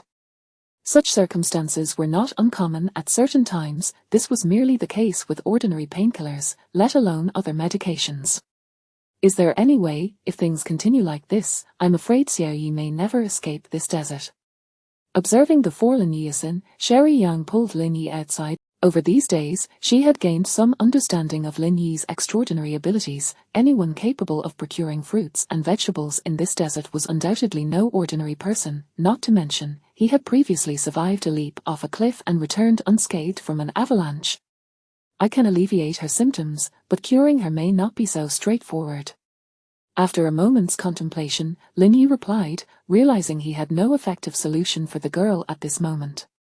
His healing arts, while capable of restoring energy, were not sufficient to address such ailments easily. Then let us try. Xiao Yi cannot perish here. Sherry Yang exclaimed excitedly. They had come this far, and they absolutely could not afford any mishaps before reaching the ancient city of Jingjue. Lin Yi nodded and approached Yisun. When his hand touched her forehead, an intense heat surprised him. This girl was burning with fever. Xiao Lin, do you have any effective measures? Xiao Yi's fever is severe, and we lack spare medications. This is quite troublesome. Zhen Juren expressed his distress, worried for his students. I can certainly give it a try. He refrained from elaborating further, silently reciting the incantation. Having attained the rank of intermediate mage, he had begun to study the essence of magic and had gained a sufficient understanding of incantations. They merely served as a means to communicate with magical elements, whether vocalized or not. One could still connect with them. Constructing a magic circle was simply a matter of time when a mage's mental fortitude was weak. When Xu Jian saw Lin Yi place his hand on the girl's forehead without any further action, he felt compelled to step forward and question what Lin Yi was doing. In an era where even a handshake could be misconstrued as inappropriate, this was indeed excessive, yet he was restrained by Hao Igor. Although he was unsure of Lin Yi's intentions, he had no choice but to trust that Lin Yi could save Yisun. This group, aside from their knowledge of archaeology, possessed little else. If it weren't for Lin Yi and his companions, they would likely have perished multiple times by now. Since Lin Yi claimed he had a way to try, they ought to allow him that opportunity, right? Meanwhile, Li Man regarded this with some disdain. He had just seen the girl. At this point, she should have returned to the county town. Perhaps treatment at a hospital could save her. Surviving in this desert was no easy feat, however. Just as he was about to voice his thoughts, he noticed a strange light emanating from Lin Yi's hand, accompanied by a natural aura radiating from him. As a desert dweller, he was well acquainted with various energies. What is this? Upon observing Lin Yi, he realized the latter was silent, focusing intently. Indeed, there was no mistaking it, the breath of the divine. He was a messenger of God. No wonder Lin Yi could effortlessly command his camels, no wonder he could easily fend off the wild goats, and no wonder he could capture live rabbits in the desert. Good heavens, he had encountered a divine messenger. With this revelation, he was filled with excitement and knelt before Lin Yi, uttering incomprehensible words. Soon, Lin Yi withdrew his hand, having expended almost half of his mental energy in the casting of an intermediate spell. The exertion weighed heavily upon him. For Yisun, however, the change was remarkable. The previously relentless fever had subsided, and her body gradually stabilized. Yet, she remained somewhat weak, and there was little that could be done about that. Although magic could alleviate her symptoms, it could not restore her bodily functions. Of course, should he continue to advance and attain the rank of a grand mage, a qualitative transformation would occur, but at this moment, he had no means to achieve that. Everyone gazed at Lin Yi in astonishment, including Hu Bae and the Fatty, neither of whom had anticipated that Lin Yi's mystical arts could also bring down a fever. Just moments ago, Yisun appeared as if on the brink of death, her complexion sallow and her eyes sunken. Now, she seemed rejuvenated, her complexion rosy, as though she had transformed into an entirely different person. After accomplishing this feat, Lin Yi said nothing and simply stood up. Several members of the archaeological team quickly gathered around. Yisun slowly opened her eyes. Moments ago, it seemed as if she had been dreaming, a dream in which she returned to her mother's embrace, feeling comforted and warm, a sensation that was utterly delightful. Xiao Yi, are you all right? I'm fine. I feel much better. What on earth just happened? She inquired curiously, having distinctly felt her impending demise moments before, yet now experiencing a remarkable recovery. The others eagerly recounted the miraculous event to her, and upon learning that Lin Yi had placed his hand on her forehead to quell her fever, she was left speechless, unsure of what to say. Brother Lin Yi, was that just now also a mystical art? The Fatty, having followed Lin Yi, questioned eagerly. Indeed, Fatty, if your mental energy could reach 10 times that of an ordinary person, then you too could achieve this.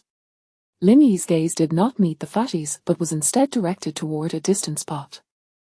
Becoming a mage is no simple feat. Many believe that merely obtaining meditation techniques guarantees success in cultivation.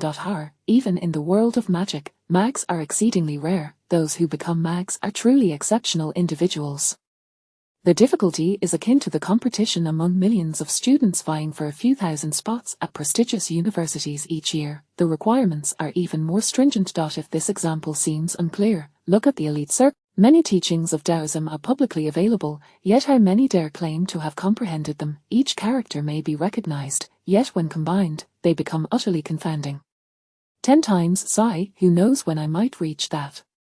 The Fatty chuckled awkwardly, only to pause as he noticed Lin Yi's gaze. What is it? Is there something over there? He looked curiously in that direction, seeing nothing but sand. Fatty, there should be a stone tomb over there, but if I'm not mistaken, it appears to have been looted. Go notify the professors, I will investigate. Lin Yi pointed to a nearby sand pit and declared. Upon hearing Lin Yi's words, the fatty was taken aback. Wait, if there's a tomb, why should we tell them? We could go check it out ourselves and perhaps find something valuable. The fatty exclaimed, puzzled. Har fatty, do you really believe tomb raiders would leave anything of value for you? Chapter 57, The Reappearance of the Pure Vision of a Han. Casting a sidelong glance at the other party, it was evident that they were the same group brought by Lyman earlier, who had plundered this place. Any treasures that might have existed here were likely taken by them. Upon hearing this, the stout man finally grasped the situation, realizing that since everything had already been stolen, there was nothing left behind. If it were him, he would have taken anything of value from within the cave. Quickly notifying the others, the stout man was soon joined by Lin Yi, who approached with hurried steps. Using a spell, he cautiously pushed aside the sand. It was clear that this site had not been looted. Moreover, it appeared that it had been violently breached, with a tunnel blasted open, likely using military-grade explosives. Carefully descending into the tomb, Lin Yi indeed discovered a stone coffin, its lid already removed, with nothing left inside. At that moment, his expression shifted as he glanced toward another direction, sensing something amiss. Slowly advancing, a vine appeared in his hand, swiftly sweeping away the sand to reveal a patch of stone flooring. Once exposed, he promptly pried open the flooring, revealing numerous weapons, all encrusted with black rust. It was nearly impossible to discern their original forms, covered in dark stains of rust. Yet, among them, his gaze was drawn to a relatively short, dagger-like object. In his perception, this dagger emanated an unusual aura, akin to a sharp sword that could be drawn at any moment, igniting his curiosity. Xiaolin, I heard you discovered a stone tomb here. At that moment, several members of the archaeological team swiftly descended. The speaker was Hao Igor. After Lin Yi had saved Jiasin, the attitude of the archaeological team toward him had significantly improved. Yes, but it seems this place has already been ransacked by... Upon seeing the damaged sarcophagus and the scattered relics, the group wore expressions of deep sorrow. Damn those tomb raiders, to destroy the structure of the tomb in such a manner. If I ever encounter them, I will fight them to the death. Hao Igor exclaimed, visibly pained. However, even the stout man rolled his eyes at his words. Who were tomb raiders? They were typically ruthless individuals, known for their mercilessness, much like the leader of Changshan Mountain, Chen Yulo, who commanded thousands of outlaws. For such people, taking a life was as trivial as stepping on grass. Moreover, these tomb raiders employed military explosives and automatic rifles. As an unarmed scholar, how could one possibly confront them? It was laughable, and they were not inclined to believe it. Professor Hao, could you take a look at these weapons? Are they beyond repair? Lin Yi suddenly spoke, catching Hao Igor off guard, who then approached. Upon seeing the rusty weapons Lin Yi pointed out, he shook his head in regret. Having rusted to this extent, they are likely useless. If only we knew who the tomb owner was, they might have some value, but as it stands, it is meaningless. He sighed. Then, if I choose one as a keepsake, would that be considered a violation? Lin Yi inquired once more. No problem. You have helped us numerous times on this journey, taking one as a memento is entirely acceptable. He smiled, recognizing Lin Yi's significant contributions, such as directly handing over the silver artifacts they found. Thank you, Professor Hao. Seemingly nonchalant, Lin Yi rummaged through the debris and retrieved the dagger he had sensed. Upon seeing Lin Yi pick up the rust-covered object, Hao Igor said nothing. He could tell at a glance that this weapon was indeed a dagger, its rust indicating it was mostly beyond salvaging. Even if the outer rust were removed, it would likely be pockmarked, lacking any aesthetic value. As for selling it, that was even more absurd. Throughout history, while other artifacts may be scarce, weapons were often unearthed in large quantities. Discovering a battlefield could yield thousands, even tens of thousands of weapon fragments. In the Central Plains civilization, warfare was ever abundant, with historical records of over several thousand conflicts. Many places frequently yielded pieces of armor or weaponry. Such items were far more valuable than this one. The stout man cast a peculiar glance at Lin Yi, sensing that this fellow was not merely chasing shadows. He knew Lin Yi too well. When had he ever suffered a loss? Professor Hao, may I also have one of those? The stout man approached curiously, his eyes darting around the pit filled with weapons. Of course. Professor Howe smiled again, and the stout man eagerly reached for one of the long swords. However, upon grasping it, he felt it crumble in his hands, revealing only a decayed hilt. Seeing this, everyone burst into laughter. Looking at his soot-stained hands, the stout man felt utterly embarrassed. How on earth had Lin Yi managed to take his weapon? Lin Yi, however, paid no heed. He had secured the most significant treasure of the tomb. Surely, nothing could surpass this dagger in value compared to what had been in the coffin. This tomb lacked murals or sacrificial pits, indicating it was merely the resting place of a local wealthy individual, devoid of any truly valuable artifacts.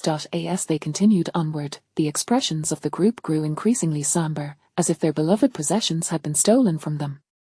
Indeed, perhaps they were right, the treasures of the tomb had been taken. Lin Yi, however, remained unfazed. If memory served, upon entering the ancient city of Jingjue, they would encounter those tomb raiders, and the items they had stolen would likely be in the possession of this group, though the specifics remained uncertain. The narrative did not elaborate on this, as they were about to enter the ancient city of Jingjue, leaving the treasures under Lyman's watch. After their exit, the group first traversed the desert, almost succumbing to dehydration before encountering a white camel, which led them to a convoy and ensured their safe return. If those items had indeed been taken, they would likely have ended up in some museum. Another possibility was that during their tumultuous journey, Xia Liang and a few others might not have managed to carry them away. After all, they had faced various calamities upon their return, and it was conceivable that they had not had the opportunity to take everything. Perhaps, in that case, Lin Yi might still strike it lucky. Big brother Lin, thank you for saving me earlier. Yiasin, now much improved, managed to ride a camel with relative ease. Don't mention it. We are teammates, you need to recover quickly, your condition will make entering the ancient city of Jingjue quite challenging. Lin Yi observed Yiasin and, seeing her improved state, felt a sense of relief. In such a desert environment, even a minor ailment could escalate into a grave situation, leading to disastrous consequences. He did not concern himself with what this young girl might be thinking. His primary focus was on entering the ancient city of Jingjue and obtaining the coffin of the Queen of Jingjue. If he could find the Tree of Heaven, that would be even better. Yiasin's cheeks flushed, and her heart swelled with admiration, nearly overwhelming her composure, causing discomfort to the nearby Xia Liang. What did this woman intend to do? An archaeologist casting flirtatious glances at a tomb raider was simply outrageous. Yet, she chose to remain silent. Everyone, we cannot proceed any further, we have reached the desert's end. Beyond this point, not even grass will grow. At that moment, Lyman spoke up. The area they had arrived at no longer bore the occasional green plants that had been visible in the ancient riverbed. Lyman appeared tense. His camels had traversed the desert many times, but this was the furthest they could go. Venturing deeper made him uneasy. No, Uncle Lyman, we must continue onward. Lin Yi interjected suddenly. Brother Lin Yi, while you may be a messenger of the divine, this area is exceedingly perilous. One misstep could lead to death. Had anyone else uttered these words, Lyman would have likely exploded in fury. However, whenever he looked at Lin Yi, he recalled the day Lin Yi had emitted a radiant glow, saving that young girl from peril. Do not worry, Uncle Lyman. I assure you and your camels will be safe. Lin Yi understood that Lyman's concerns were not for the lives of the group, but for his camels. Upon hearing Lin Yi's words, Lyman was at a loss for words. Suddenly, his brows furrowed. Not far away, he sensed countless creatures writhing beneath the sands of the desert, the pure vision of a Han. Chapter 58. What does this mean? Before he could react, a jet-black serpent's head suddenly darted forth from a short distance, charging directly at him. Damn it, and these snakes supposed to be afraid of light. How could one possibly appear during the day? He had not anticipated that the snake would dare to ambush him in broad daylight at noon. However, he did not remain idle. A glimmering cold light materialized in his hand and shot toward the dark serpent. With a thud, just as his dagger pierced the serpent, it emitted a plume of black smoke when illuminated by the light. He had sensed something amiss with the dagger while in the tomb. Under his mental perception, he could feel a chilling aura emanating from it. When he used magic to cleanse the rust from the dagger, he indeed discovered its extraordinary quality. The dagger measured about a foot in length, and its age was unknown to him, yet it bore no signs of damage. The rust was merely residue left by the surrounding weapons, accumulated over countless years. Remarkably, after all this time, the dagger remained incredibly sharp, and even the handle showed no signs of wear. The only pity was that the dagger bore no name of its own. This was not surprising, as many renowned blades from the Central Plains dynasty had long been lost to the annals of history. Just like the treasured sword of King Gojin of Yu, which remained sharp and immortal after over 2 millennia, yet this dagger had never even made it into the top 20 of famous weapons. He didn't dwell on this. As long as it was a fortuitous find, that was enough. At this moment, the dagger pinned the dark serpent, yet the creature continued to writhe as if intent on charging at him. It was a desperate struggle for mutual destruction, heedless of the consequences as it lunged toward him, willing to perish in the light just to take a bite. That's the kind of black serpent. Everyone, be cautious. Hubei exclaimed, his face pale with shock. Previously, they had encountered black serpents in the tomb of Prince Gumo, and he had seen one that day. Its triangular head was unmistakable, clearly indicating it was venomous. You all go ahead. If I'm not mistaken, the ancient city of Jingjue should be nearby. Lin Yi instructed Hubei and the others, and then the dagger reappeared in his hand, swiftly stabbing downwards again. Thud! A serpent indeed emerged from the swirling sands. No, if we leave, what will you do? Upon hearing Lin Yi's words, Hubei shook his head vigorously. As a soldier, no, as a former soldier, how could he abandon his companions and flee alone? Rest assured, these black serpents can't harm me. I will catch up with you soon. Lin Yi declared loudly. At that moment, he truly wished to avoid burdening this group. He had several ways to leave, but if the serpents turned their aggression toward the others, he would be at a loss. In his memory, it seemed unlikely that the serpents would attack them, thus, it became evident that they were targeting him instead. Before long, the others vanished from Lin Yi's sight, and as he watched them depart, he let out a sigh of relief. He genuinely feared that the serpents would indiscriminately assault his companions. Even with his abilities to protect them, he couldn't manage everything. As he witnessed their departure, he began to loosen up. In the days following his acquisition of the dagger, his thoughts had shifted in an entirely new direction. Mental energy, known as thought power in the Central Plains, had been something he had encountered in numerous novels from later generations, where it was wielded to control weapons and engage in battles against foes.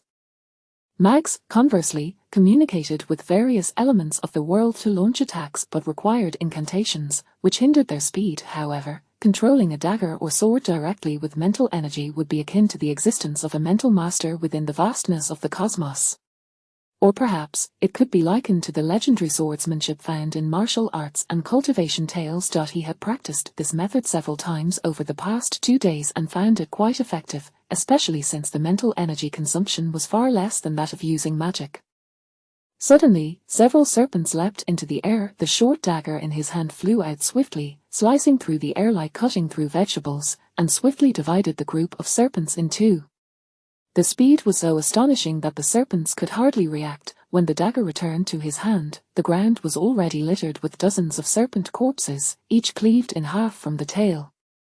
Cautiously, he retrieved a piece of cloth from his spatial storage and wiped the blood off the dagger. One had to admit that ancient technology was indeed remarkable. It was not surprising, as such craftsmanship might not be replicated even in later generations.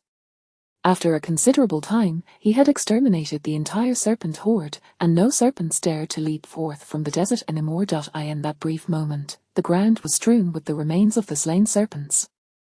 Yet, his brow furrowed, sensing something was amiss. Observing the vanished teammates, he realized that the serpent horde had been a means to delay him, but that didn't seem right. If it were merely to buy time, they could have sent more serpents to ensure the group entered safely without needing to send a large number. What, then, was their true intention? He resolved to pursue them first. Unbeknownst to him, his companions had already reached the entrance of the ancient city of Jingjue. The sky gradually darkened, and the entire team fell into a profound silence. Though they were initially unclear about the nature of the serpent horde, they all sensed that someone was orchestrating events from behind the scenes, particularly after they had separated from Lin Yi. The serpents had vanished, heightening their unease. Soon, they arrived at the entrance to Jingjue ancient city. "Look, what is that?" Just as they contemplated taking a moment to rest, they spotted a campfire not far away, beside which sat a figure. "Is that a person?" Hubei furrowed his brow, surprised to see someone after having encountered no signs of life throughout their journey. "Friend ahead, who are you?" he called out, yet received no response. The stout man cautiously raised his shotgun, and several of them approached the figure with care. Hubei moved closer and, upon noticing the weapon in the stranger's hand, kicked it away.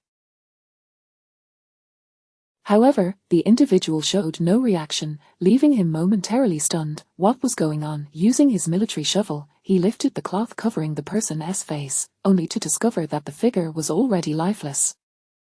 Moreover, the complexion was a ghastly shade of dark blue, clearly indicating a death that was anything but peaceful. "Recently deceased, look at that face, it appears he was poisoned," Hubei remarked, pointing to the man's visage. At that moment, his expression was far from pleasant. If he was not mistaken, this individual was likely part of the previous group of tomb raiders. After all, the stone tomb they had just discovered was unmistakably linked to them. The man's weapon was an AK-47, and if he was not mistaken, the explosives at his waist appeared to be military-grade TNT. With such deadly armaments, it was hard to fathom how he had met his demise here. What on earth was going on? Before long, they discovered several more corpses scattered around the campfire. These individuals seemed to have suffered an assault of some kind. Hubei cautiously picked up an AK-47 and opened the magazine. This appears to be a makeshift rifle. The ammunition is low, indicating it has been fired. After stowing the rifle away, he felt a measure of relief now that he possessed a firearm. As a soldier, having a gun was an entirely different concept for. With this weapon, he felt emboldened even in the face of formidable foes. Over there are bullet casings, they must have encountered something. Shuiliang nudged the ground with her foot, revealing numerous bullet casings scattered about. However, it left her puzzled as to what they had been fired upon. Indeed, what exactly happened here remains unclear, but these individuals certainly do not appear to be upstanding citizens. Hubei pondered momentarily, recalling Enliman's earlier words, suggesting that the group he had led previously was indeed left here. "Old man Enliman, come over and take a look. Is this the group you brought before?" Enliman approached, scrutinizing the scene and nodding in acknowledgement. "Indeed, it is them, I can recognize their faces." Enliman confirmed quickly, astonished that in less than half a month, these individuals had succumbed to death in the desert. However, he felt no sorrow. After all, they were tomb raiders trying to plunder treasures from the desert, and perishing there was not unusual. Yet, the bizarre manner of their demise was something he had never witnessed before. "It seems we cannot linger here. Let us gather our things and leave quickly." Hubei carefully stashed some bullets into his waist pouch, instructing the stout man and Chujian to each take a firearm and some ammunition. They prepared to depart. This place was far too eerie, and he had no idea what had transpired, but it certainly could not bode well. Without Lin Yi, he felt uncertain. At that moment, however, Hao Aigua's eyes caught sight of a water bottle. Chapter 59, Discovering the Ancient City of Jingjue. Upon encountering the water bottle, his eye sparkled with excitement. "Har har, here is a water bottle, it should contain water, just what Xiao Yi needs, a sip will replenish her hydration." After several days of arduous travel, their water supply had once again run dry. Yiasin, whose health was already frail, was at risk of falling back into a dire state without water. As their teacher, Hao Aigua was indeed commendable. "Do not disturb the corpse," Hubei shouted loudly. However, it was somewhat too late. Just as his voice echoed, he noticed a dark figure emerging from the corpse nearby, a figure he recognized all too well, the black snake, and this serpent radiated a peculiar glow. Damn it, Hao Aigua seemed to sense the danger and was about to retreat when the black snake lunged at him. Just as he thought he could not evade, a military shovel fell from the sky, cleaving the snake in two. It was Hubei who had swiftly thrown the shovel, severing the serpent. Witnessing this scene, Hao Aigua's face turned pale with terror. He had not anticipated the appearance of such a black snake before them. That was close. Thank goodness. He barely began to speak when, suddenly, the severed snake head lunged at him, swiftly biting into his neck. A searing pain shot through him as he grasped at the snake, but it was already too late. He collapsed to the ground. Igor! Professor How! Several voices cried out, but it was of no avail. We must leave this place swiftly. Hubei disregarded the sobbing members of the archaeological team. This was not the time for grief. They had to make haste. No one knew how many snakes lurked here. He recognized that the snake was the same as the one encountered in the tomb of Prince Gumo, and the serpentine horde that had attacked Lin Yi earlier appeared to be of the same ilk.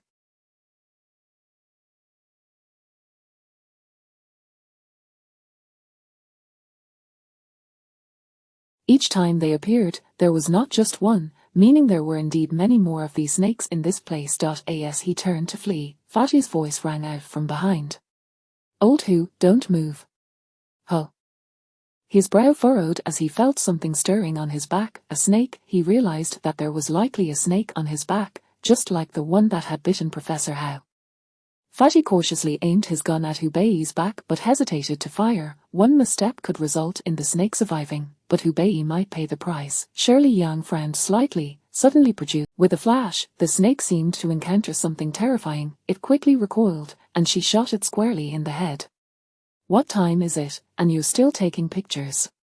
Fatty scoffed, mocking Hubei once the immediate danger had passed. Hey, there is a type of snake in the desert that fears bright light. Shirley Yang explained without acknowledging Fatty's jibe. The others finally comprehended that the momentary flash had indeed startled the black snake. Alas, it was too late for How Igor. Quickly, let us leave this place, it is too cursed. Hubei breathed a sigh of relief. Having narrowly escaped death, fortune surely awaited him. Yes, we should hasten our departure. None can ascertain how many of these snakes lurk in this area. Shirley Yang nodded, her face reflecting her lingering fear. These snakes, completely black, would be exceedingly difficult to spot in the darkness. Meanwhile, Lin Yi and their party was also ensnared by these snakes. Remaining here, they risked further casualties. If that were to happen, it would be dire indeed. Thinking of Lin Yi, she felt a pang of distress. Previously, in the tomb of Prince Gumo, they had witnessed numerous black snake corpses, all dispatched by Lin Yi. During the day, they had seen the black snakes attack him, yet they could not approach him at all. As it turned out, shortly after they had left Lin Yi, one individual had already fallen prey to the snakes. Should they label themselves as incompetent, or how should they explain this predicament? While the group hastily departed, Lin Yi had also realized the issue. Each time he drew near the distant crowd, he was suddenly besieged by dozens, even hundreds, of snakes, their assault seemingly designed to delay him. No matter what, he could not catch up to the group, which left him quite irked. Despite having ample provisions and riding a camel, one well versed in the desert, he could not close the gap.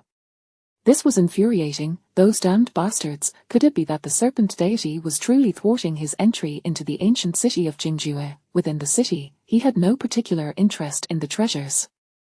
They were said to be cursed and thus of little use. However, the coffin of the Queen of Jingjue was his true objective. As a mage, his greatest desire was for magical artifacts. He possessed nothing of worth, and ordinary plants could not serve as magical equipment. Only the towering tree of heaven might become a wand, and he was uncertain about the nature of the corpse flower.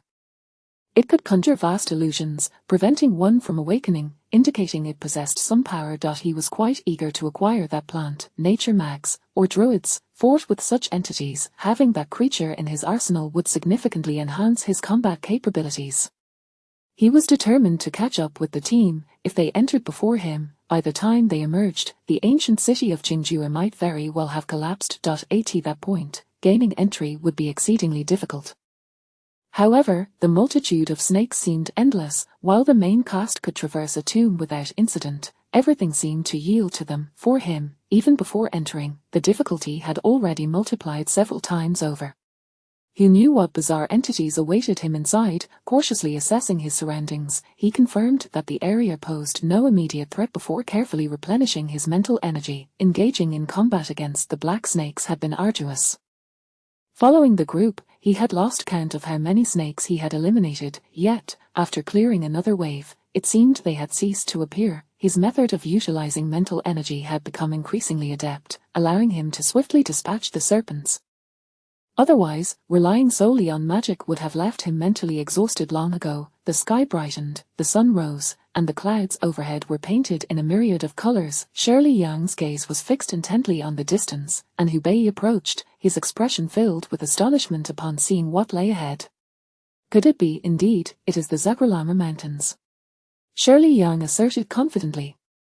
After enduring countless hardships and traveling thousands of miles from Ming's abode back to the western regions, she finally located the ancient city of Jingjue. Tears streamed down her cheeks, and she made no effort to wipe them away. Hubei also sighed in relief. They had finally arrived, finding the Zagralama Mountains equated to having located the ancient city of Jingjue, meaning they had accomplished a significant portion of their mission. However, Anlaman, at this moment, resolutely refused to proceed further. Hubei and the others felt helpless. They could not force him to enter with them, so they agreed to let him remain behind alone.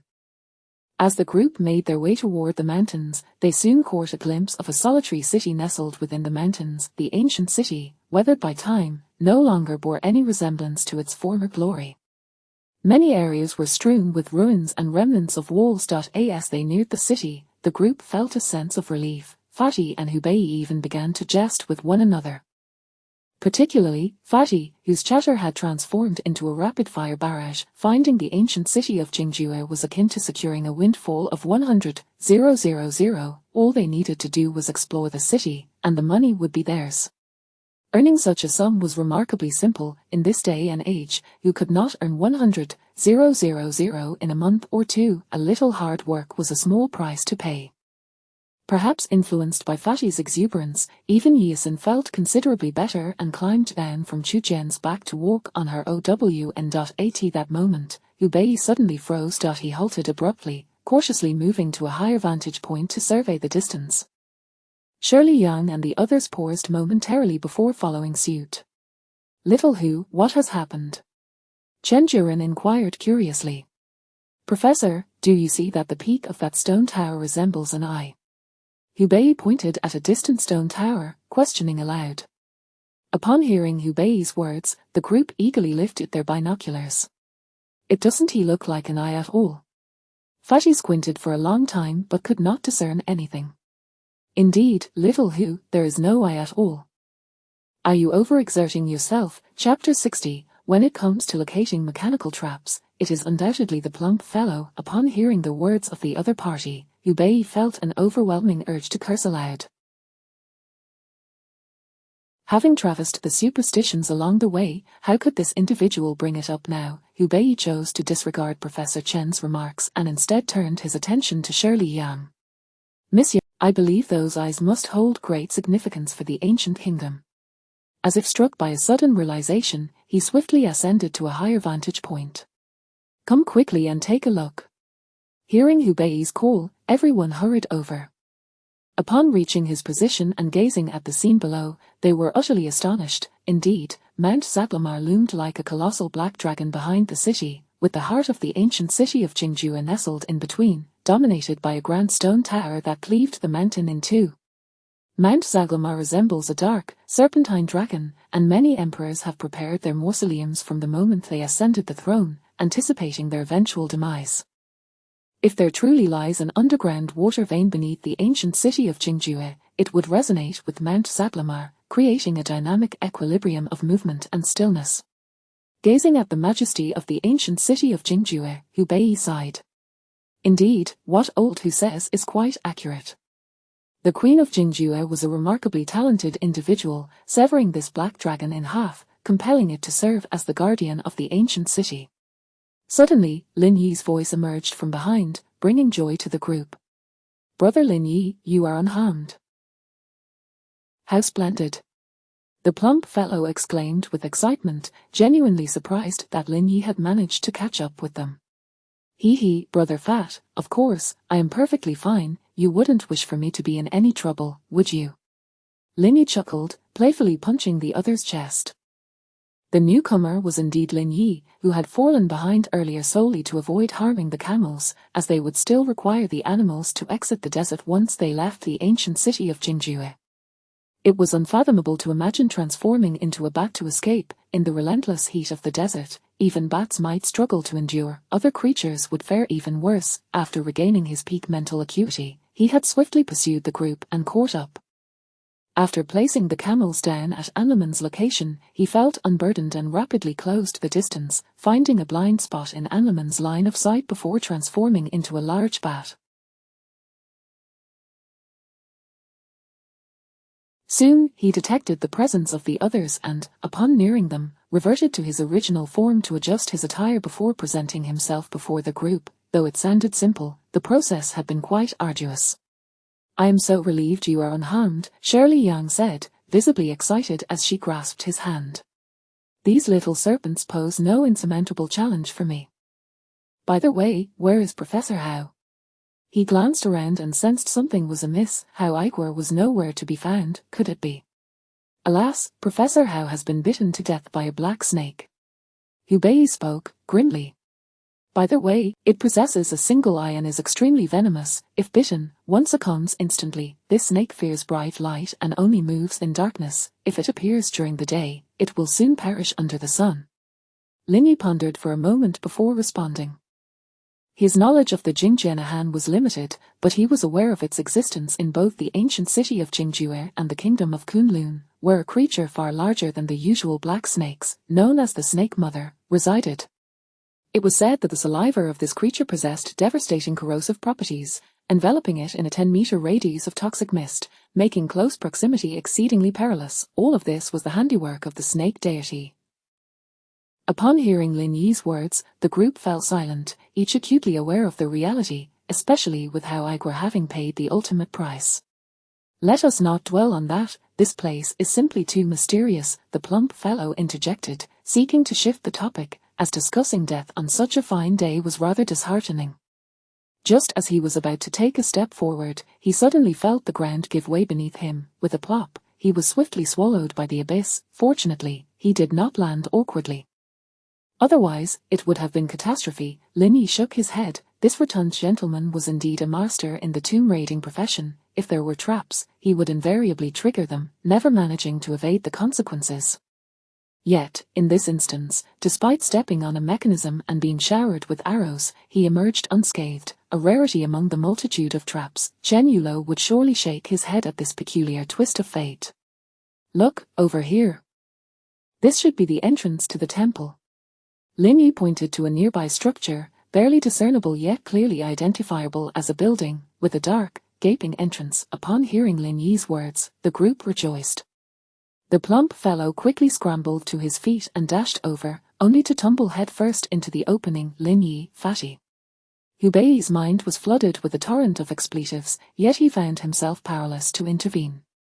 His brother truly was a fool. Hadn't Howe Igor's demise imparted any lessons? Lin Yi cautiously approached the entrance, descending carefully. Unlike the plump fellow, he harbored a degree of trepidation regarding the ancient city of Jingjue, especially given the abundance of Jingjianahan encountered along the way.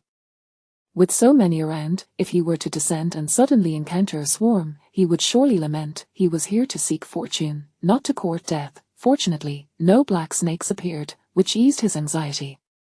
Upon seeing Lin Yi descend, the others followed suit. Inside the structure, darkness enveloped them, leaving not a glimmer of light visible. The group produced flashlights, illuminating their surroundings, but their beams barely pierced the gloom. Soon, they arrived at a chamber filled with stone pillars. Chen Juren scrutinized the row of pillars and remarked, "Behold, these are the Cyclopes. Indeed, these one-eyed creatures must have originated from the ancient kingdom of Jingjue." Moreover, the arrangement here is quite deliberate. Typically, temples are guarded by spirits. However, this place is entirely distinct. I surmise that these stone pillars symbolize the psyche, reflecting a severe hierarchy, ascending from the base to the pinnacle, from the lowly to the exalted. The foremost row represents livestock, the second row ordinary people, whose status in the ancient societies of the western regions barely surpassed that of cattle and sheep, akin to slaves. The next row comprises the statues with gigantic eyes. According to this arrangement, the higher one ascends, the greater the rank. Chen Juren spoke passionately. This was his first encounter with such an ancient tomb, and naturally, he was thrilled. Brother Lin Yi, come quickly.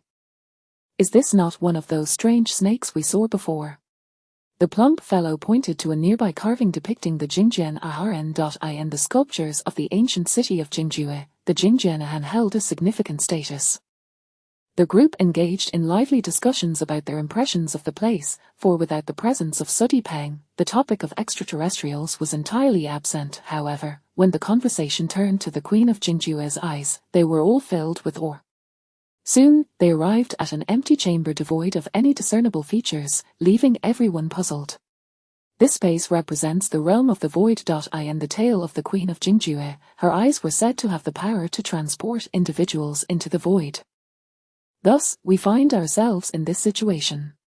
As Lin Yi spoke, Hubei cast a peculiar glance in his direction. Among the group, he and the plump fellow were acutely aware of Lin Yi's capabilities. This fellow could manipulate plants, conjuring spears, and even resurrecting slain wild boars to fight for him.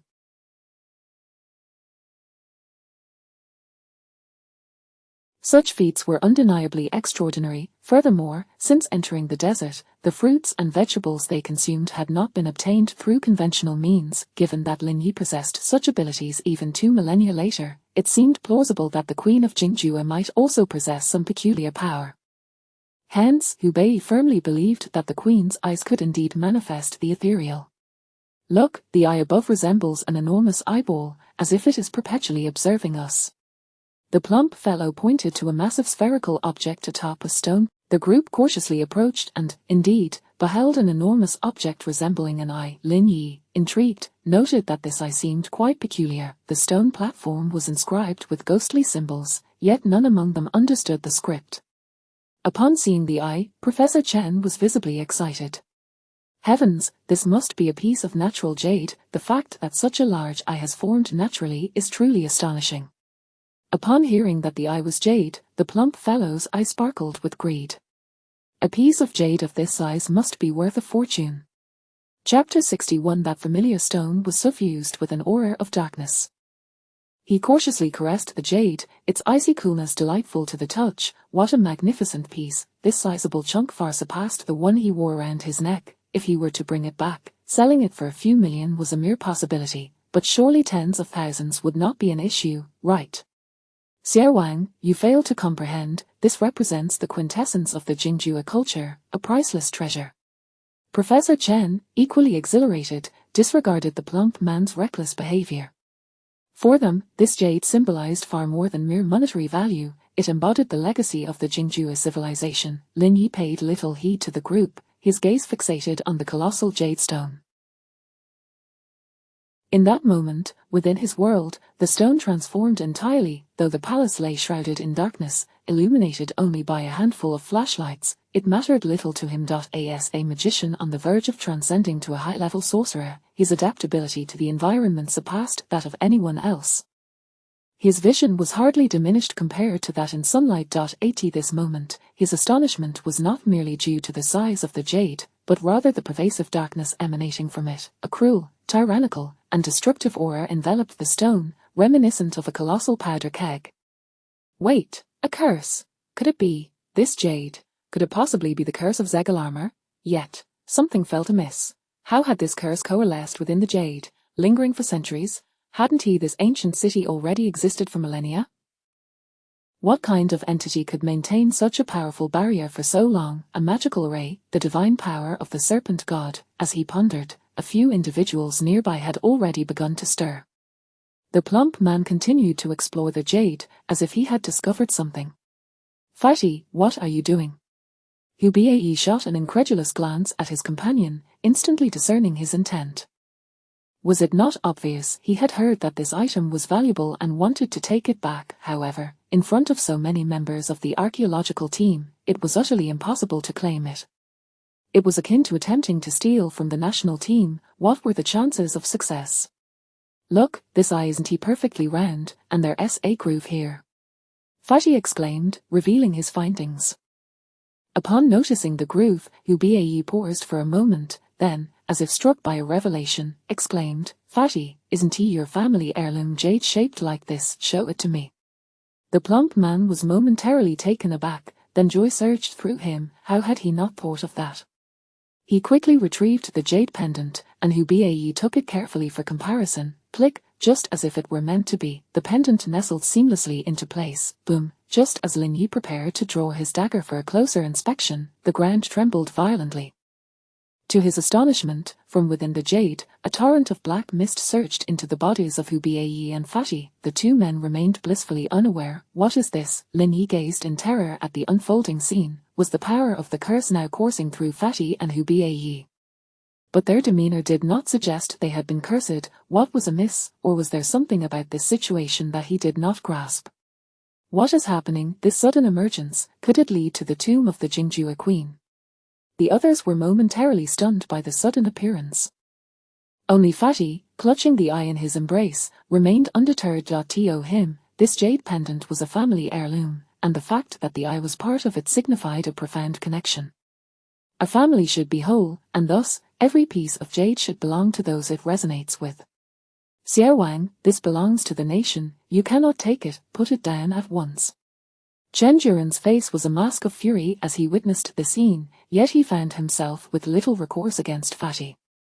The complexities of their relationships were evident. Without Lin Yi and his companion's protection, they would never have reached this point. However, that was no justification for anyone to claim national treasures. He was resolutely opposed to letting them take it. No way. This item has always been connected to my pendant, it rightfully belongs to me. Fatty huffed defiantly. Was it not the case that whoever discovered something had a bond with it? Why should he discuss ownership with anyone? What he found was his, plain and simple. After all, when they had stolen from tombs, had they returned any of it? Fatty! Hubae shot a disapproving glance at him. If he truly desired it, he should have waited for an opportune moment. With so many eyes upon them, even if he managed to take it, it likely wouldn't truly belong to him. Brother Lin Yi, what do you think? Who should this belong to? Fatty turned to Lin Yi, hoping he would speak justly. Fatty, it would be wise to return it for now. Something feels off about this place. The overwhelming darkness was nearly absorbed by him, yet he still clung to it. Lin Yi was not concerned with the jade's ownership, rather, he sought to unravel the mystery behind the dark energy at play. What do you mean? Fatty appeared puzzled, sensing something was amiss in Lin Yi's tone. Enough questioning. Just return it for the time being. Hubae glared at him, snatching the jade from his grasp. He handled the stone with utmost care, as if it might shatter upon hitting the ground. Just as he prepared to set it down, a black serpent suddenly erupted from the pedestal where the jade had been resting, lunging toward him. Watch out, Lao Hu! Fatty cried out, drenched in cold sweat upon witnessing the serpent's emergence. Lin Yi reacted swiftly, his dagger flying forth to pin the black serpent into the stone nearby. Damn it, not this black serpent again! Fatty exclaimed, startled by the creature's persistence even in such a sacred space. Lin Yi approached, retrieving his dagger. Thank you, brother Lin Yi, you've saved my life once more. Hubae said, casting a cautious glance at the now lifeless serpent. It was truly terrifying. This black serpent seemed to infiltrate any space without restraint. Not a problem, this place is likely perilous. Hubae, put down the jade, we should leave at once. He remained wary of the serpent swarm above. For reasons unknown, they had been relentlessly pursuing him, and he had no desire to confront them all at once. After all, just how many more could be lurking here? He could handle a few, but if thousands were to swarm him, he would soon find himself a helpless target. Moreover, he was eager to uncover the nature of the black mist. If it was indeed a curse, why could he not sense it on either of them? Conversely, if it was not, the dark aura surrounding them was unmistakable. What did it all signify? Ultimately, he needed to find a tranquil place to thoroughly investigate. Exhausting mental energy in this environment was exceedingly dangerous, especially with the impending appearance of the corpse-scenting magic yam and the queen's coffin.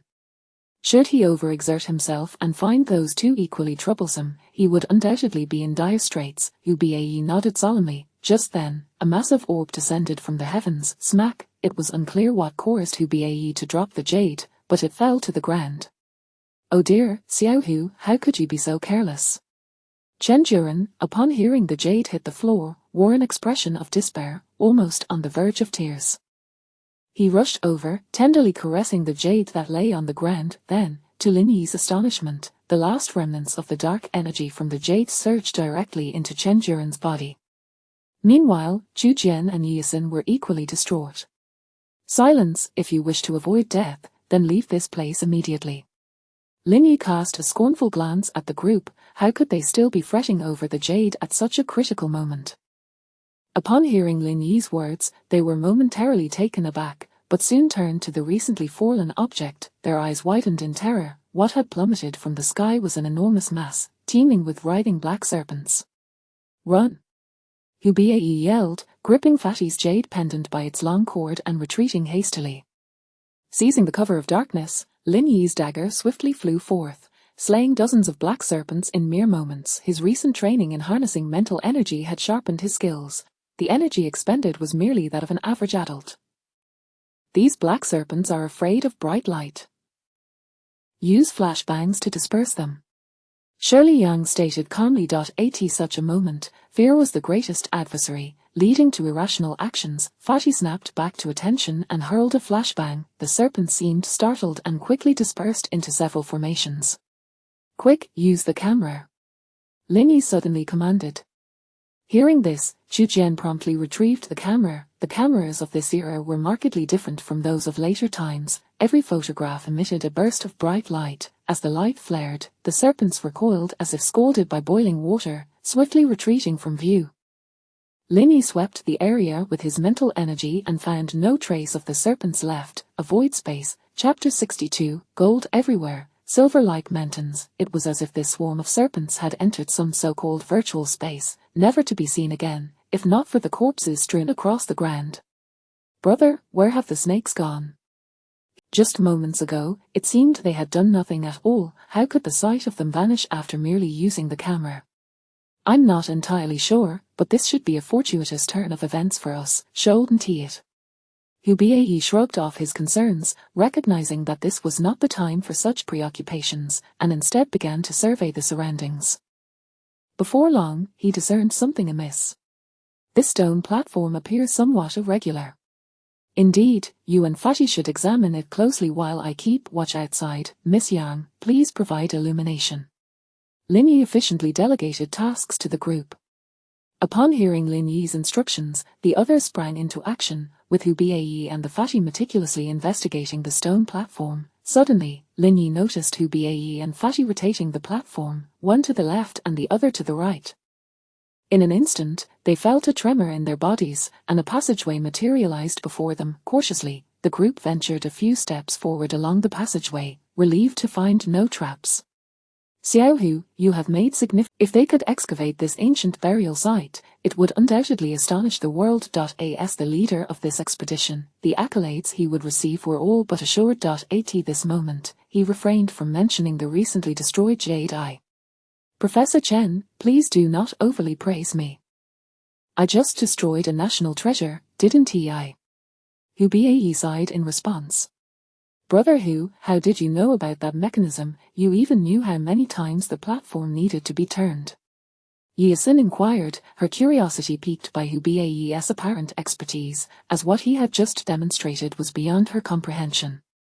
"This is a Long-Liu to a mechanism. The related constructs are remnants of ancient formations known as the Great Gate Array. It is named so because they are situated along pathways." As Hu Biayi elucidated, the group felt enlightened, as if a veil had been lifted.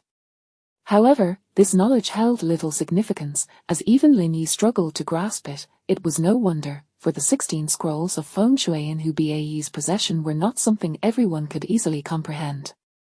Even Hu Biayi himself only had a superficial understanding. To claim expertise would be an exaggeration. "Enough with the chatter, we are parched, let us descend and find water," Fatty interjected, growing impatient with the endless discussion. Without water, their lives were at stake, and yet they were still dilly-dallying. "Listen, it sounds like water." After a short distance, the group heard the unmistakable sound of flowing water, prompting them to quicken their pace. When they finally beheld the water, their composure faltered. They rushed over, eager to drink. "Everyone, stop!" Lin Yi shouted. If memory served him correctly, The water in this area was not potable. It was teeming with microorganisms. Why can't we drink it? Lin Yi, this is fresh water, isn't that precisely what we lack? Fatty struggled to contain his frustration. At that moment, he even yearned to jump in and bathe, improving his dire condition. Yet Lin Yi insisted the water was unsafe to drink. Look closely, this water is clearly stagnant and filled with microorganisms. If I'm not mistaken, consuming this water would undoubtedly lead to problems. Lin Yi said coldly. Upon hearing this, Fatty remained unconvinced. Just as he was about to defy Lin Yi and take a sip from the water, a multitude of microorganisms suddenly erupted from the pool, emitting a dazzling glow. As the group was about to voice their concerns, they were startled to see a horde of large rats appearing from a distance, rushing past them and leaping into the water in pursuit of the microorganisms. The sight left everyone nearly paralyzed with fear, casting apprehensive glances at Lin Yi. Had it not been for him, they would have unwittingly consumed the water moments ago. Following the sound of the river, Lin Yi led the group along the path, encountering countless rats and their droppings along the way. How many rats are there in this place? My goodness, it feels like we've entered a rat kingdom, exclaimed Shui Yang, astonished by the sheer number of rats, particularly their lack of fear towards humans. That is to be expected. The black snakes here likely feed on these rats. The microorganisms serve as their food source, thus creating a small food chain. Otherwise, how would the black snakes survive? Lin Yi speculated, uncertain if his reasoning was accurate. He was not a biologist. After all, after traversing nearly 1,000 meters, they finally arrived at a location where a large river flowed swiftly, its waters crystal clear. This river should be devoid of any harmful organisms. After all, such a vast body of water would deter even these rats. Lin Yi pointed at the river, explaining. Upon hearing this, the others nodded in agreement and hastily began to drink and collect water. Lin Yi cautiously filled his own container with nearly 2 tons of river water. With this, their departure from the desert should pose no significant issues. Once everyone had quenched their thirst and filled their flasks, they began to retrace their steps. And over there, it seemed something was pried open. Hubei pointed towards a nearby spot. Indeed, it must have been opened by tomb raiders. Could it be that the ancient kingdom of Jingjue has already been looted? Upon witnessing this, Shui Yang felt a heavy weight in her heart. Could it be that someone had come here before, especially since explosives and pry bars were modern inventions? Could it be that the ancient city of Jingjue had already been plundered? That isn't surprising. The kingdom of Jingjue has always been a significant power in the western regions, so it's only natural that it would attract attention. A place that once flourished so magnificently could hardly be forgotten. Lin Yi remarked as he approached. He understood well that despite the stone door having been destroyed, the treasures within remained untouched. Gold and silver sparkled brilliantly, littering the entirety of the pit. According to the records in Ghost Blows Out the Light, Jingjue was the dominant force among the 36 nations of the western regions, and it was not impossible to amass such wealth under harsh oppression. However, whether these treasures were genuine or merely illusions conjured by the serpent deity remained a mystery. It was also plausible that the queen of Jingjue or the serpent god had cursed these treasures, ensuring that anyone who sought to claim them would fall victim to the curse. The notion that entering the ancient city of Jingjue could lead to a curse was not without merit, as evidenced by Fatty, Hubei, and Chen Juren, who had seemingly already been ensnared. Upon hearing this, the group pressed onward, and soon they reached a narrow passage. Just as they were about to advance, they discovered a large pit not far ahead. When they shone their flashlights down into the abyss, they were left utterly astounded. Even Lin Yi, in that moment, felt a sense of disorientation. The ground was paved with gold, silver piled high like mountains, and everywhere one looked, there were treasures, gems, jade, and agate. How utterly breathtaking the opulence depicted in the Name of the People, where entire walls were adorned with riches, seemed trivial in comparison. My heavens, we've struck it rich. Fatty is destined to prosper. Fatty exclaimed, nearly delirious with excitement.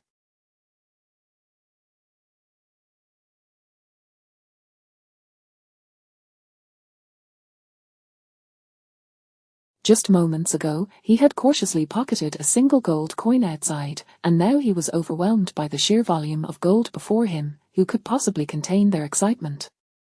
He made to descend, but was promptly restrained by Lin Yi.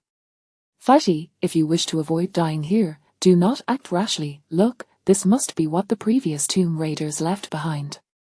If such an abundance of genuine gold and silver was discovered, why hasn't it been taken? Let us not assume those raiders were naive enough to leave the treasure for you. Lin Yi cautioned after a moment of contemplation. Indeed, Brother Lin Yi is correct. There is an undeniable air of strangeness about this place. Uncle and Lyman had also mentioned that no one could ever carry a single gold coin out of the Black Desert. Those who laid claim to the treasures would be consumed by it. Hubei concurred, feeling an unsettling sense of unease wash over him, though he could not articulate why. Xiao Wang, these treasures belong to the state.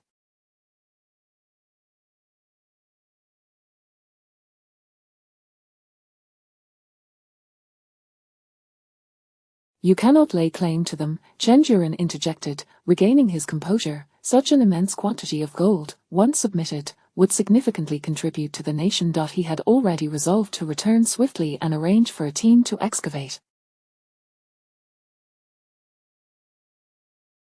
Possessing such wealth left him with an inexplicable sense of unease. It was imperative that they did not allow anyone else to reach it first. Chapter 63, Lin Yi, who is calling me. Although Sherry Yang was taken aback, she harbored no thoughts of claiming the treasures for herself.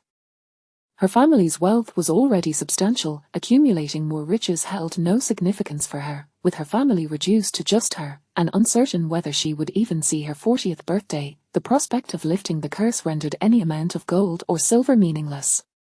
The group cautiously descended the ladders left by the tomb raiders, and upon witnessing the vast array of gold and various artifacts below, the rotund man's eye sparkled with excitement.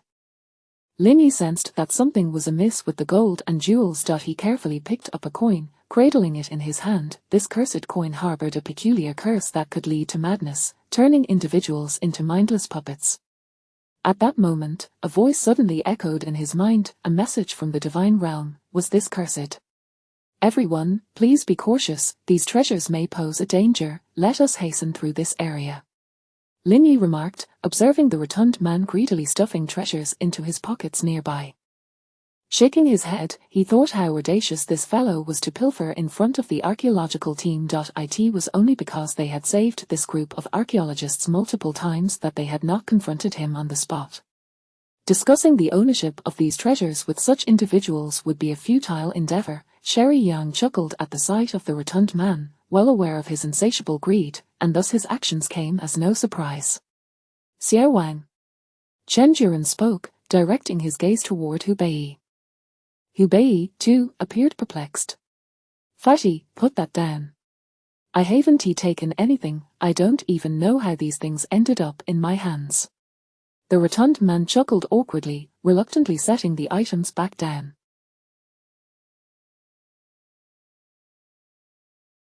As everyone continued to scrutinize one another, Hubei urged, let us check your pockets to see if there's anything else. Upon hearing this, the rotund man looked astonished.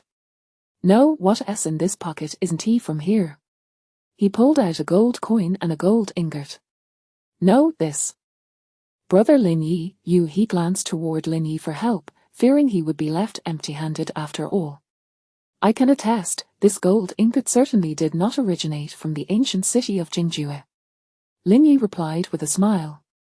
Hearing his words, the others remained silent, tacitly allowing the rotund man to keep the ingot, as it was undoubtedly his. However, regarding the gold coin, the rotund man sighed, never anticipating such an outcome.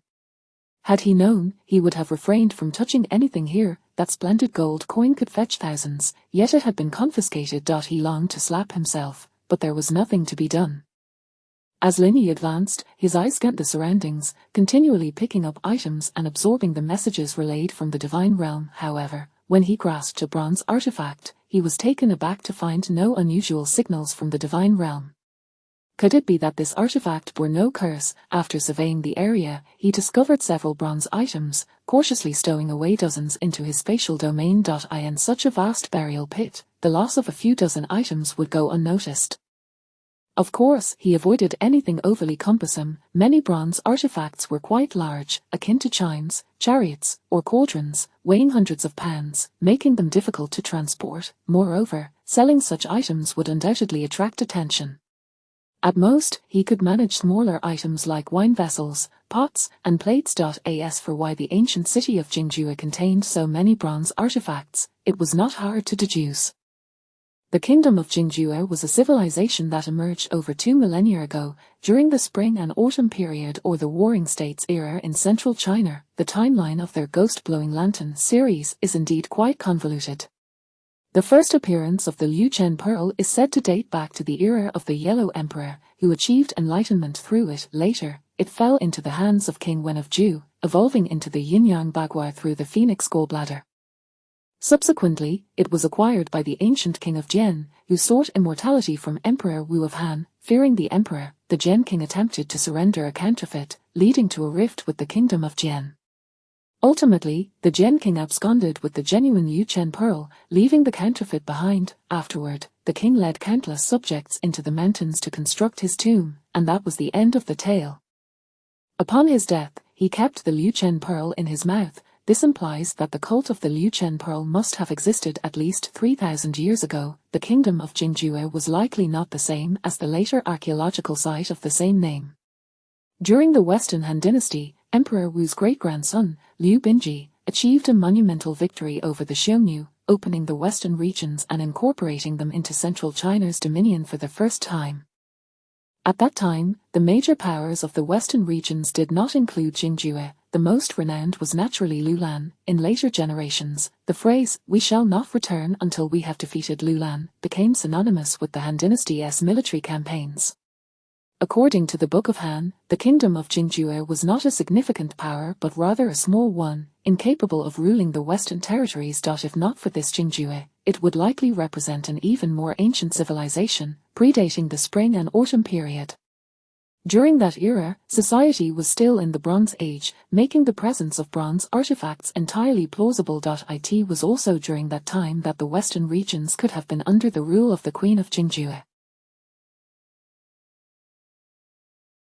Of course, many texts are based on fictional histories, differing from actual events, which is entirely normal. He would not dwell on the existence of this dynasty. Within this treasure trove, there were not just bronze artifacts and precious metals, but also an abundance of jade. Here, he discreetly stashed away more than 10 fist-sized pieces of sheep-fat white jade, along with some exquisite jade ornaments, all quietly tucked away. After all, no one else could see. He had no qualms about what to write or how to search himself upon exiting. He felt no fear. His spatial capacity was ample, and should he elevate his status to that of a high-level mage, his divine space could expand further. Regardless, this expedition into the ancient city of Jingjue had proven immensely profitable for him. Just a single piece of that sheep-fat jade could easily fetch hundreds of thousands in this era. The great Eastern nation had cherished jade for millennia, and with the relentless mining of jade deposits over the centuries, finding quality jade in later generations had become exceedingly rare. This was one of the reasons why, during the mid to late Qing dynasty, rulers shifted their focus from jade to jadeite. Jade is a non-renewable resource. No one could coax jade to grow anew in the mines. As the group moved forward, frequently glancing back, even Chen Juren could not resist the allure of so many treasures. While they could not take anything away, they could still feast their eyes upon the bounty. Though the area was filled with treasures, it was not particularly vast, merely a few hundred meters in radius. Of course, the treasures could not be quantified in such a manner. Shortly after they exited the treasure, when confronted with such a wealth of riches, even the most steadfast among them could not withstand the temptation for long. This is human nature, an unchangeable fact. Just as they stepped out, he felt a curious sound beckoning him, as if something were calling him, peeking. It seemed there were no peculiar creatures within the ancient city of Jingjue, so what could be summoning him? He followed the sound, with the others cautiously trailing behind. After passing through a narrow passage, they soon arrived at a relatively spacious area. As the group entered, they beheld a large wooden structure suspended in mid-air. "What is this, a coffin?" The rotund man gazed in astonishment at the extraordinary sight, inquiring aloud. "It seems so. The wood used for this structure must be exceptionally rare. If I'm not mistaken, it could be the legendary Jianmu." Hubei speculated, though he remained uncertain about the current circumstances. Nevertheless, this did not hinder his conjecture. Meanwhile, Linyi surveyed the area surrounding the coffin with an odd expression, for he had come specifically for it. If it truly was the legendary Jianmu, it would undoubtedly serve him well, yet, he could distinctly feel that whatever was calling him was not the wood itself, but rather something nearby. That luminous object, resembling a giant taro, with its fiery red petals, if he remembered correctly, it must be the corpse fragrance taro. Could this thing be summoning him? Was it attempting to entice him, leading him to consume it? That seemed unlikely. Even plants, as with animals, could only sense his presence and approach him. In the forest, plants would draw near without hostility. However, plants could not convey consciousness. Something felt amiss, very amiss. Heavens! This place is breathtaking. What manner of being could have created such a tomb? Chen Juren exclaimed, utterly awestruck by the scene before him. Chapter 64. The Corpse Fragrance Taro, indeed a beast of magic. This aerial sepulchre undoubtedly surpasses the imagination of many. The pathway, resembling a celestial ladder, alongside the vibrant, crimson flower blooming not far away, reveals an array of extraordinary sights that could have been conjured millennia ago. Such phenomena are far beyond the reach of ordinary minds. This must be the coffin of the Queen of the Undead. Sherry Yarn gazed at the coffin in the distance, feeling an inexplicable voice calling out to her from within. It struck her as odd. She had never been here before, yet it felt as though this place was inherently familiar to her. What could this possibly mean? Meanwhile, Zhu Jian appeared to be entranced, moving towards the coffin with an almost hypnotic pull. Before anyone could react, he raised his entrenching tool and struck his own head with a brutal blow, as if to ensure his demise was thorough. After the initial strike, he dealt himself another blow, and then he plunged into the abyss below. What on earth was happening? Zhu Jian. Witnessing this tragic scene, Chen Juren collapsed to the ground, overwhelmed with grief. This child was the best, the very best. He then succumbed to the heat of despair and fainted. Professor, are you all right? Upon seeing Chen Juren fall unconscious, Hu Baiyi and Yisun were taken aback. This is dire. If my suspicions are correct, that plant must be the legendary corpse fragrance taro. There are records of such a plant in the western regions. According to legend, this plant has the power to bewitch the hearts of men.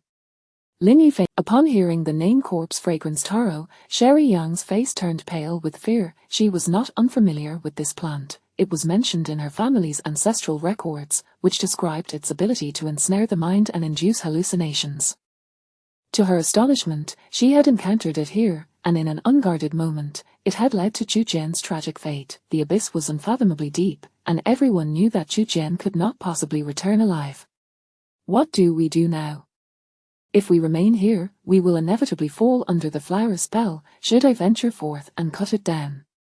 Hu Baiyi inquired, aware that in this relatively enclosed environment, the appearance of such a wondrous flower posed a significant threat. If they could not eliminate it, they might all be entranced and ultimately leap into the abyss, leading to disastrous consequences. I shall go, Lin Yi declared, sensing that the entity seemed to be beckoning him, despite not fully understanding its intentions. He believed he had a better chance than Hu Baiyi, who, if memory served, would likely succumb to the flower's enchantment and nearly meet his demise. Upon hearing Lin Yi's words, Hu Baiyi did not contest the opportunity. He was well aware of Lin Yi's remarkable abilities, and perhaps he possessed a means to vanquish this flower. Lin Yi disregarded the others and proceeded along the pathway towards the corpse fragrance taro, acutely aware that the flower was swaying in excitement, almost as if it were alive with emotion. Cautiously advancing, Lin Yi noted that the aerial pathway appeared to be a precarious construction of ropes and stone steps. He remained vigilant. Who could say if ancient craftsmanship was reliable? A misstep could lead to an embarrassing fall. Yet, ancient artisans had indeed created marvels beyond modern imagination, akin to the enduring Jiao Jiao Bridge, which had withstood the test of time without issue. Many ancient relics had survived millennia unscathed, only to be damaged by so-called experts.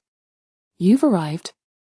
This is splendid. I never thought I would encounter a wizard here.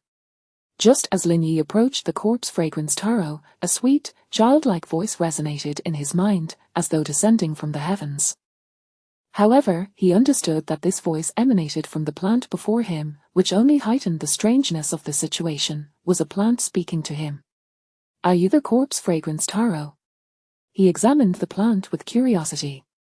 Its appearance mirrored the exquisite portrayal seen in television dramas, resembling a mythical botanical entity. If it had any flaw, it was perhaps its fragility, as Hubae could easily destroy it with a few blows.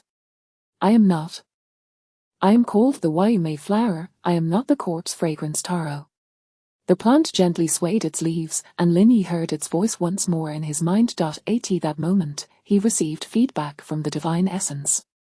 Wayume flower, a magical being that thrives at the edge of the underworld, its flowers core exuding an aura that can entice the souls of men. When one inhales its pollen, they are plunged into a realm of mental illusions.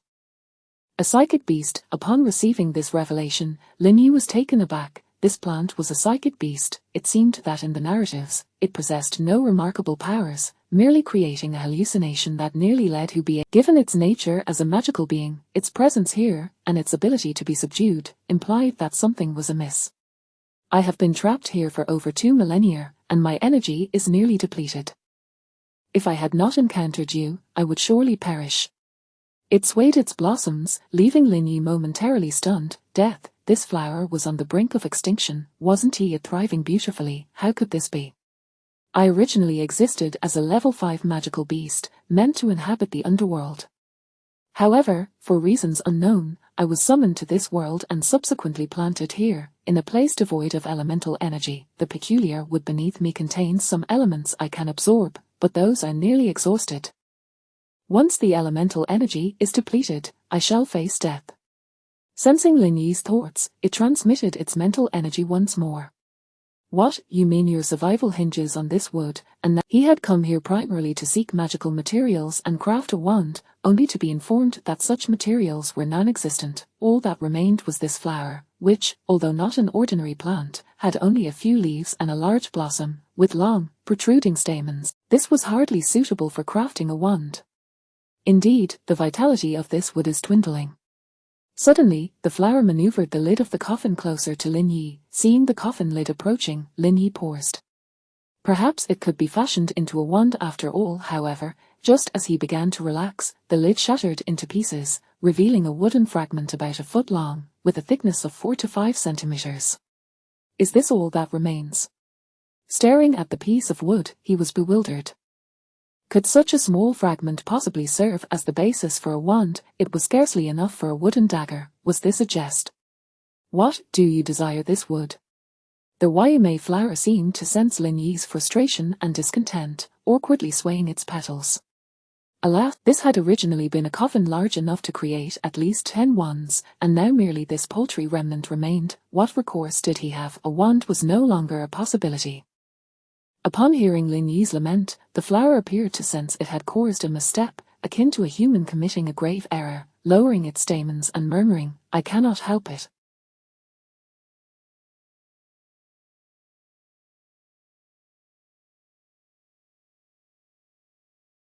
This is the only source of sustenance here. If I do not consume this wood, I may not survive.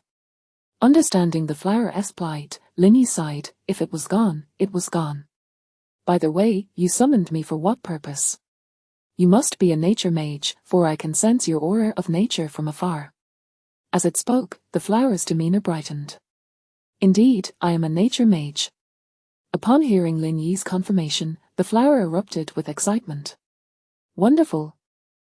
I am finally saved. Come, wizard, form a pact with me and allow me to become your contracted beast, and I shall be able to escape this wretched place. It swayed in exhilaration, despite the stillness of the underground chamber. A pact? That seems inappropriate. Shouldn't you exude a deathly aura? Nature and death have never been harmonious. Should I bind you as my contracted beast, it may not bode well for me. Lin Yi regarded the Wayume flower, recalling the divine essence's earlier transmission that indicated its origins from the underworld. Even if it were a psychic entity, its nature as a denizen of the underworld remained unchanged. As a nature mage, such a mismatch would not serve him well. Young one, who taught you to be a mage? Though we are creatures of the underworld, we merely thrive through the yellow springs. The Wayume flower does not embody darkness. The voice of the Wayume flower resounded once again. Even so, why should I trust you? Lin Yi remained composed, observing the flower.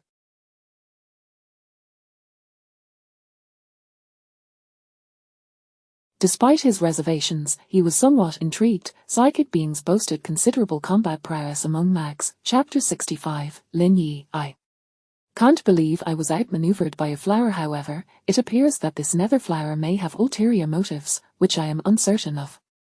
Would it be wise to rashly enter into a contract? His magical abilities were inherited, unlike those individuals who had diligently studied magic from a young age, thereby establishing a solid foundation.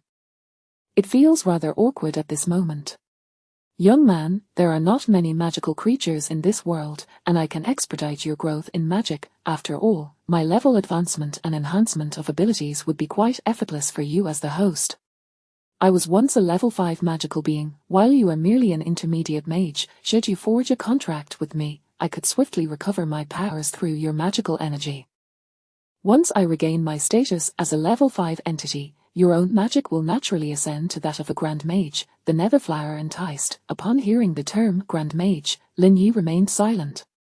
He was on the verge of becoming a high-level mage, yet the path to Grand Mage would undoubtedly be far more challenging. The earlier ranks of mags merely represented a process of accumulation and advancement. However, transitioning from high-level mage to Grand Mage is no trivial feat. If what this nether flower claims is true, then forming a contract with it might not be out of the question. Nevertheless, he harbored no trust for this magical creature that sought to bind itself to him upon their first encounter. Young man, do you truly believe I would deceive you? Come forth and establish a contract with me. The voice echoed once more, yet this time, Lin Yi distinctly sensed a peculiar fragrance wafting into his nostrils. What is this scent? He soon felt a heaviness in his head, and before he could react, that entity suddenly climbed onto his finger and made a swift incision. By the time he regained his wits, he discovered a 6-point star magic circle had formed above their heads. Damn it, this scoundrel dared to scheme against me. Har har, from this day forth, you shall be my servant, and you must contribute your magical energy to me daily.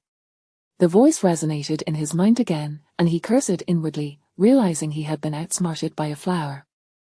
It had been plotting against him since its arrival. He vividly recalled the strange floral scent permeating the air, and despite his caution in not inhaling, some of it had unwittingly entered his mouth and nose. These were the pollen of the nether flower. The creature had sought to lower his defenses during their communication, allowing it to introduce more pollen into his system. In that final moment, it had inundated him with a significant amount of pollen, resulting in a sudden onset of a euphoric fragrance. At that point, he found himself immobilized, and the nether flower had swiftly invoked a master-servant magical contract, which favored its own dominance. There are many forms of magical contracts: master-servant, equal, and mental contracts, among others.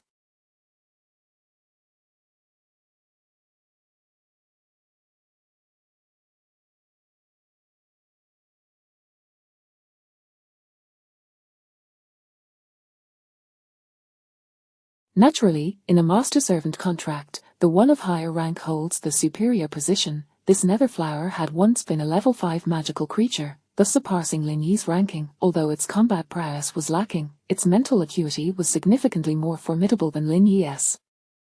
Seizing the opportunity while he was unguarded, it had diminished his resistance, and by the time he responded, it had already initiated the contract. How humiliating it was to be outmaneuvered by a flower. Yet, he had taken no protective measures, allowing the flower to proceed unabated. As the nether flower eagerly finalized the contract, Lin Yi suddenly chuckled. Hey, so you are the nether flower, are you? A master-servant magical contract, you say? Do you truly believe you are the only one with cunning? I have long suspected your untrustworthiness. Just as the magical contract reached its critical juncture, Lin Yi made a sudden move, causing the nether flower's magical incantation to falter for half a second. How could he possibly be unaffected, not ensnared by his own skills? Impossible. I forgot to mention, although I am merely an intermediate mage, I possess a hidden trump card. In a master-servant contract, it is only natural that the high-ranked individual assumes the role of the master. He suddenly turned to the nether flower with a smile.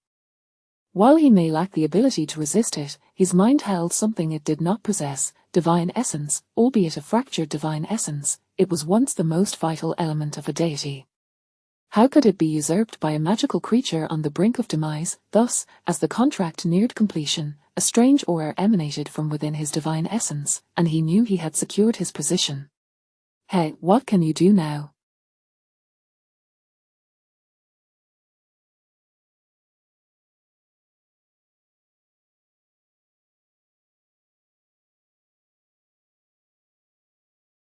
My magical contract is already complete, young man. You shall obediently serve as my servant. Wait, what is this? What is happening? Damn it, this is a divine aura. How can there be a divine? No, in this master-servant contract, how have I become the servant? Damn it, what is going on? The Netherflower was now utterly bewildered. It had clearly sensed that its magic was successfully completed and had proceeded without a hitch. How could such a drastic change occur at the moment the contract was finalized? It had unwittingly become someone else's pet. What was even more disconcerting was the aura emanating from the young mage, which filled it with dread.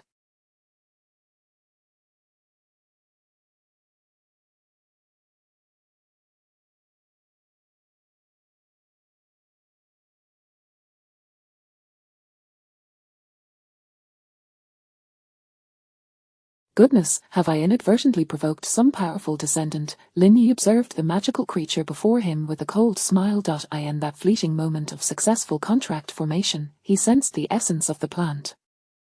As the Netherflower had claimed, it had once been a creature of Grand Mage caliber, and it possessed the potential for growth and evolution. Unfortunately, the Netherflower had been brought from the Netherworld to this place, where magical energy was severely restricted. Were it not for the ancient Queen's wooden coffin, it would have likely withered and perished long ago. For millennia, it had been sustained by absorbing the magical energy contained within the ancient wood, just to survive to the present day. Yet, even so, it had suffered significant depletion of its original essence, merely surviving by a thread. It was no wonder it had summoned him. Now, the magical energy within it was nearly dissipated, leaving only the remaining pollen with any semblance of power. No wonder it had been defeated by Hubei and his companions in the plot. A magical flower devoid of power is hardly more formidable than an ordinary plant. Nonetheless, forming a contract with this magical being was still a fortuitous development for him. As a nature mage, he could channel his magical energy to restore its vitality through the contract. It was akin to a long-starved individual suddenly receiving ample food. If utilized wisely, recovery was achievable. It would be able to grow alongside him, potentially evolving into a level 7 magical being. With such an outcome, he would hardly consider himself at a disadvantage. In that brief moment, he felt his mental power surge, propelling him to the rank of high-level mage. His mental acuity had reached 100-fold that of an ordinary person, sharpening his clarity of thought. This was one of the benefits of forming a contract. He had absorbed a portion of the Netherflower's mental energy. Although it was currently in a weakened state, a starving camel is still larger than a horse. Acquiring even a fraction of its mental energy was sufficient for his breakthrough. Now, gather your pollen.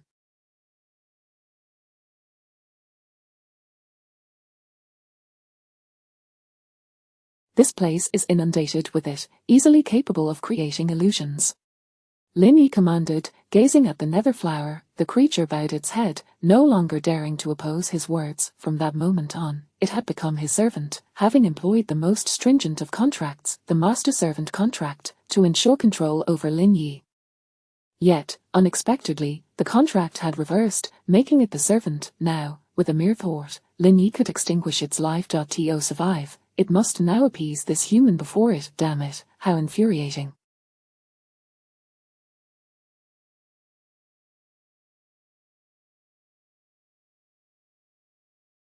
Realizing this, it felt dejected and reluctantly began to gather its pollen. Lin Yi paid little heed to the creature's plight. Once it had cleaned up the pollen, he collected the Netherflower into his possession. Upon the completion of the contract, he sensed a shift within the divine essence, revealing a small space where he could contain the Netherflower. After all, they were still within the ancient city of the Queen, a setting ill-suited for a deeper understanding of the Netherflower's nature. Upon entering the divine essence, the flower was instantly dumbfounded. What manner of existence is this? Why does it instill in me an overwhelming sense of majesty and terror? My heavens, what is this? At this moment, it dared not make any sudden movements. Shirley Yang had been observing the situation from afar, and upon witnessing the sudden disappearance of the peculiar large flower before Lin Yi, she approached along the pathway. Lin Yi, are you all right? Where did that large flower go? She scanned the surroundings but found no trace of the flower. Oh, that large flower, it just vanished suddenly. I'm not quite sure what happened, Lin Yi replied, pondering how to explain to her that it was a magical being he had taken with him. Chapter 66, Lin Yi is cast out. Oh, well, this place must be the tomb of the Queen of Jingjue, right? Observing the open coffin not far away, Shirley Yang felt a tinge of curiosity. For many days now, a woman had been calling to her in her dreams. Now that she had arrived here, it must be this Queen of Jingjue summoning her. With that thought, she approached the Queen's coffin. The portly man and Hubei followed suit, both equally intrigued by the mysteries that lay before them. Is this truly the Queen of Jingjue? Something feels amiss. It has been over 2,000 years. How is it that this person seems unchanged? Gazing at the figure within the coffin, adorned with a golden mask, they could not discern her true visage, yet the pristine whiteness of her skin remained untouched by time's passage, as if it had defied. The portly man felt an overwhelming urge to remove the mask and see her face. From her skin, attire, and figure, she undeniably appeared to be a breathtaking beauty. Portly one, do not act recklessly. If by chance she transforms into a corpse monster, we may find ourselves facing a 2,000-year-old behemoth. At that point, we might not stand a chance. Hubei admonished, gripping the portly man's arm. The aura surrounding this place was fraught with danger, their previous encounter with Chu Jian's sudden demise and now the uncorrupted remains of the Queen signified that something sinister was afoot. It was prudent to avoid provoking the Queen for the time being, however. Before he could utter more words of caution, Shirley Yang had already lifted the mask. When the true face of the woman was revealed, it left them all in stunned silence. The woman resembled a slumbering beauty, as if she had just fallen into a peaceful sleep, her form unchanged, her features exquisitely enchanting. Upon seeing this woman, tears welled in Shirley Yang's eyes. Yes, this was the figure that had haunted her dreams. She could not be mistaken. She is breathtakingly beautiful. The portly man gazed at the Queen of Jingjue with unabashed desire, inexplicably yearning to kiss her. He found himself bewildered by these feelings directed towards a woman who had been dead for over 2 millennia. Lin Yi's entire focus was on the woman, sensing that something was not quite right. Everyone, be cautious. Just as Lin Yi cried out, the woman suddenly opened her eyes. In that moment, darkness enveloped him. When he opened his eyes again, he found himself outside the ancient city. This was a place he could not forget. It was the very entrance through which he had entered the Jingjue ancient city. Looking around, he realized he was utterly alone. This indicated that an inexplicable force had expelled him from the city. What kind of power could do such a thing? It felt utterly irresistible. Observing his body closely, he found no signs of a curse. It appeared he had not been afflicted. The snake god, perhaps. He solemnly regarded the entrance of the ancient city. Just as he was about to step back inside, he felt an invisible force restraining him. He could not proceed any further. So it was indeed the handiwork of the snake god. How intriguing, truly fascinating. If his speculations were correct, the snake god must be either dead or gravely injured. At this moment, the objective seemed straightforward, to guide the main characters in their quest for the Merchant Pearl. The act of casting him out likely stemmed from the snake god's understanding that his curses could not ensnare him, a druid. Moreover, should a curse be cast upon him, he could effortlessly unravel it, thereby assisting the main characters in dispelling their own curses. Quite astute in assessing one's capabilities. At this juncture, he felt no trepidation. None of the group would face mortal peril. At most, they might encounter a curse, but one that was resolvable. What on earth is happening? Where has Lin Yi gone? Inside the tomb, Shirley Yang and Hubei exchanged alarmed glances as they witnessed the sudden transformation. Moments ago, the Queen had opened her eyes, shocking them all. More astonishingly, her gaze had seemingly caused Lin Yi to vanish. they were left in a state of confusion, unsure of how. As they contemplated their next move, the entire environment shifted dramatically. The queen's sarcophagus and the queen herself had vanished. The surroundings morphed into an entirely different stone chamber. They all stared blankly at their transformed surroundings, bewildered. Moments ago, they had been beside the queen's coffin, gazing upon her visage, only to find themselves in an alternate stone room, with the queen now absent. I don't know. We must find an exit. This place is perilous and lacks sufficient air. If the oxygen runs out, we might perish here. Hubei declared. The group resumed their search for an exit, soon discovering a peculiar ancient scroll. With the corpse odor-producing plant gone, they had not blown it up, yet now they were transported to another realm by the queen's eyes. This new place was shrouded in darkness, forcing them to cautiously navigate using the beams of their flashlights. This place feels decidedly ominous. Shirley Yang suddenly noticed a figure seated in the distance. The individual's attire appeared out of place for this era. Beside this person was a massive stone chest, standing over half a meter tall and more than a meter long, exquisitely crafted and adorned with countless intricate carvings. Is that a corpse? The portly man inquired cautiously, eyeing the strange setting. As they approached, they realized there were indeed two figures, previously obscured by the stone chest. They had not been visible. The bodies were deep brown, their age indeterminate. They were clad in sheepskin, sitting protectively around the stone chest.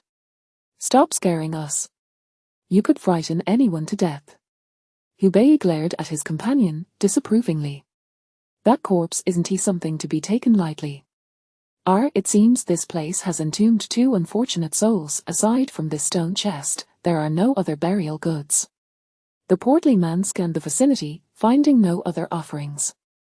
He dismissed the sheepskin on the bodies, deeming it likely too fragile for any practical use. This must be a seer, and this stone chest likely contains a prophecy, foretelling that four individuals would one day open it. Shirley Yang interjected suddenly. What nonsense!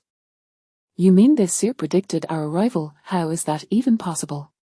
Hubei gazed incredulously at the stone chest, attempting to decipher the wall carvings but failing to comprehend their meaning. Isn't it strange? If it truly foretold our coming, shouldn't there be 5 of us? Though Chen Juren had fainted, he did not display any signs of distress. Yisin, though weak, remained conscious. Just then, as doubts lingered among them, Yisin abruptly opened her eyes, letting out a pained wail. She turned and collapsed to the ground, convulsing before lying still. Now, only 4 remained. The sight sent a chill coursing through them, as if icy fingers had gripped their spines. How terrifying! Just as they had questioned Yisin's fate, she had been taken from them. They were left bewildered, unable to comprehend how she had perished. As Hubei turned to the stone chest, he was suddenly struck by the vision of a malevolent spirit. Yes, one among them was a harbinger of doom. It felt as though he were caught in a hallucination. The situation was utterly incomprehensible. Meanwhile, Lin Yi had been waiting nearby. Suddenly sensing something, he moved toward the source. Indeed, he soon spotted Shirley Yang, Hubei, the portly man, and Professor Chen. However, Yisin was conspicuously absent. If his deductions were correct, she had met her end within the Jingjuer ancient city. The group had materialized unexpectedly, appearing beneath a lofty mountain. What struck Lin Yi as particularly eerie was that they materialized right beside Enliman's caravan, startling him considerably. As they reunited, the sky above began to churn violently, reminiscent of the storm they had encountered before, unleashing a tempest of swirling sands. Chapter 67, The Elusive Serpent God. Does it recognize me? By the grace of the Almighty, I never anticipated that we would encounter each other here. It seems you are indeed favored by the divine. Anaman exclaimed upon seeing the sudden appearance of a group of individuals. Although taken aback, he felt a flicker of joy. When the sandstorm had begun to rise, he had prepared to depart, and the initial consensus among the group had been that he would wait for their return. However, as the storm intensified, he realized he lacked the capacity to wait for a handful of people amidst the tempest. Thus, he resolved to leave, only to be surprised by the sudden emergence of several figures before him, evidently blessed by fate. What nonsense about divine favor, old man! Did you not assure the gods that you would wait for us? Is the divine presence here merely a farce? The rotund man, sensing the others' intent to flee, was visibly enraged. This fellow was actually attempting to escape. Enough, Uncle Anlaman, can you lead us away from this storm? Hubashi grasped the rotund man, emphasizing the urgency of their situation. If they were not cautious, they could easily be buried by the raging sands. Anlaman nodded. He understood that their survival depended entirely on his camels. At that moment, Lin Yi cast a serious gaze toward the distant Jingjue ancient city, a place shrouded in mystery. He resolved to return when the opportunity arose, yet, as he turned to leave, he beheld a peculiar colossal serpent's apparition hovering above Jingjue ancient city. The serpent was immense, its body enveloped in darkness, crowned with a single enormous eye. Curiously, the eye appeared as a mere void, devoid of any discernible pupil. Nonetheless, an enigmatic power emanated from the serpent, a noble aura that permeated its form, sacred and inviolable. A deity, could this be the serpent god? Lin Yi's brow furrowed at this sight. Was this entity the one orchestrating their current predicament? Was there such a scene in the narrative? It seemed not. What could this mean? Did the appearance of the serpent god's apparition signify something profound? Regardless of its implications, it mattered little to him. Since the entity had not taken action against him, it indicated that it was presently in a weakened state. Moreover, he felt as though the being had gazed deeply at him before vanishing into the sky, as if it had never existed. Did it recognize him? Lin Yi mused, shaking his head in disbelief. It was impossible, utterly inconceivable. Why would he entertain such thoughts? The sky dimmed, enveloped in swirling yellow sands, the tempest howling as if it sought to entomb them all. Even with their faces covered by scarves, the relentless sand infiltrated their mouths and nostrils. Time passed unmeasured. The camels had grown increasingly unruly. In exasperation, Anlaman could only soothe them continually to maintain order. The group, resigned, formed a circle with the camels, seeking refuge behind their sturdy bodies. None could ascertain when the storm would cease. The camels, seasoned veterans of the desert under Anlaman's guidance, had far more experience than the rest. Lin Yi felt the tension of the woman in his arms, bewildered by her sudden retreat into his embrace. He found himself in a precarious situation. As a mage, he held no advantage against such weather. At best, he could ensure that sand did not invade his mouth or nose. The following morning, the dust began to settle, as if everything were reverting to its former course. The boundless yellow sands obscured all, the Zaglamar Mountains and Jingjue ancient city seemingly erased from existence. All that remained was an endless expanse of golden hue. Truly terrifying. Fat man, do you have any water left? Hubashi's voice broke the silence, prompting Sherry Yang, who had been nestled in Lin Yi's embrace, to spring up, her face flushed. She had not realized she had fallen asleep amidst the storm, and even more so, in that man's arms. What if he— well, never mind, she decided to dismiss such thoughts. Shooting Lin Yi a glare, she felt parched and began to search for water. None left, we have exhausted our supplies. The group turned to Anlaman, who could only shake his head in despair. By this point, many essentials had been lost, and the 2 water flasks he had carried were nearly empty. Despair washed over them, yet their gaze turned expectantly toward Lin Yi. Brother, do you have any water? The rotund man asked with hopeful anticipation. Hubashi echoed him. They knew that without water in the desert, survival was impossible. The searing heat would quickly deplete their moisture, and in such dire straits, they would have no choice but to resort to slaughtering the camels for their blood. Yet, camel blood was hardly a palatable option. Hand me the water flask. Lin Yi produced one from his belongings and offered it to Hubashi, addressing the others. When Hubashi received the flask and discovered it was brimming with fresh water, he nearly leaped for joy. He eagerly uncorked it and took a deep swig, feeling revitalized as if his life had been restored. Remarkable, brother, I never expected you to have fresh water. Hooray, we are saved. The rotund man exclaimed, equally elated as he handed his own flask to Lin Yi.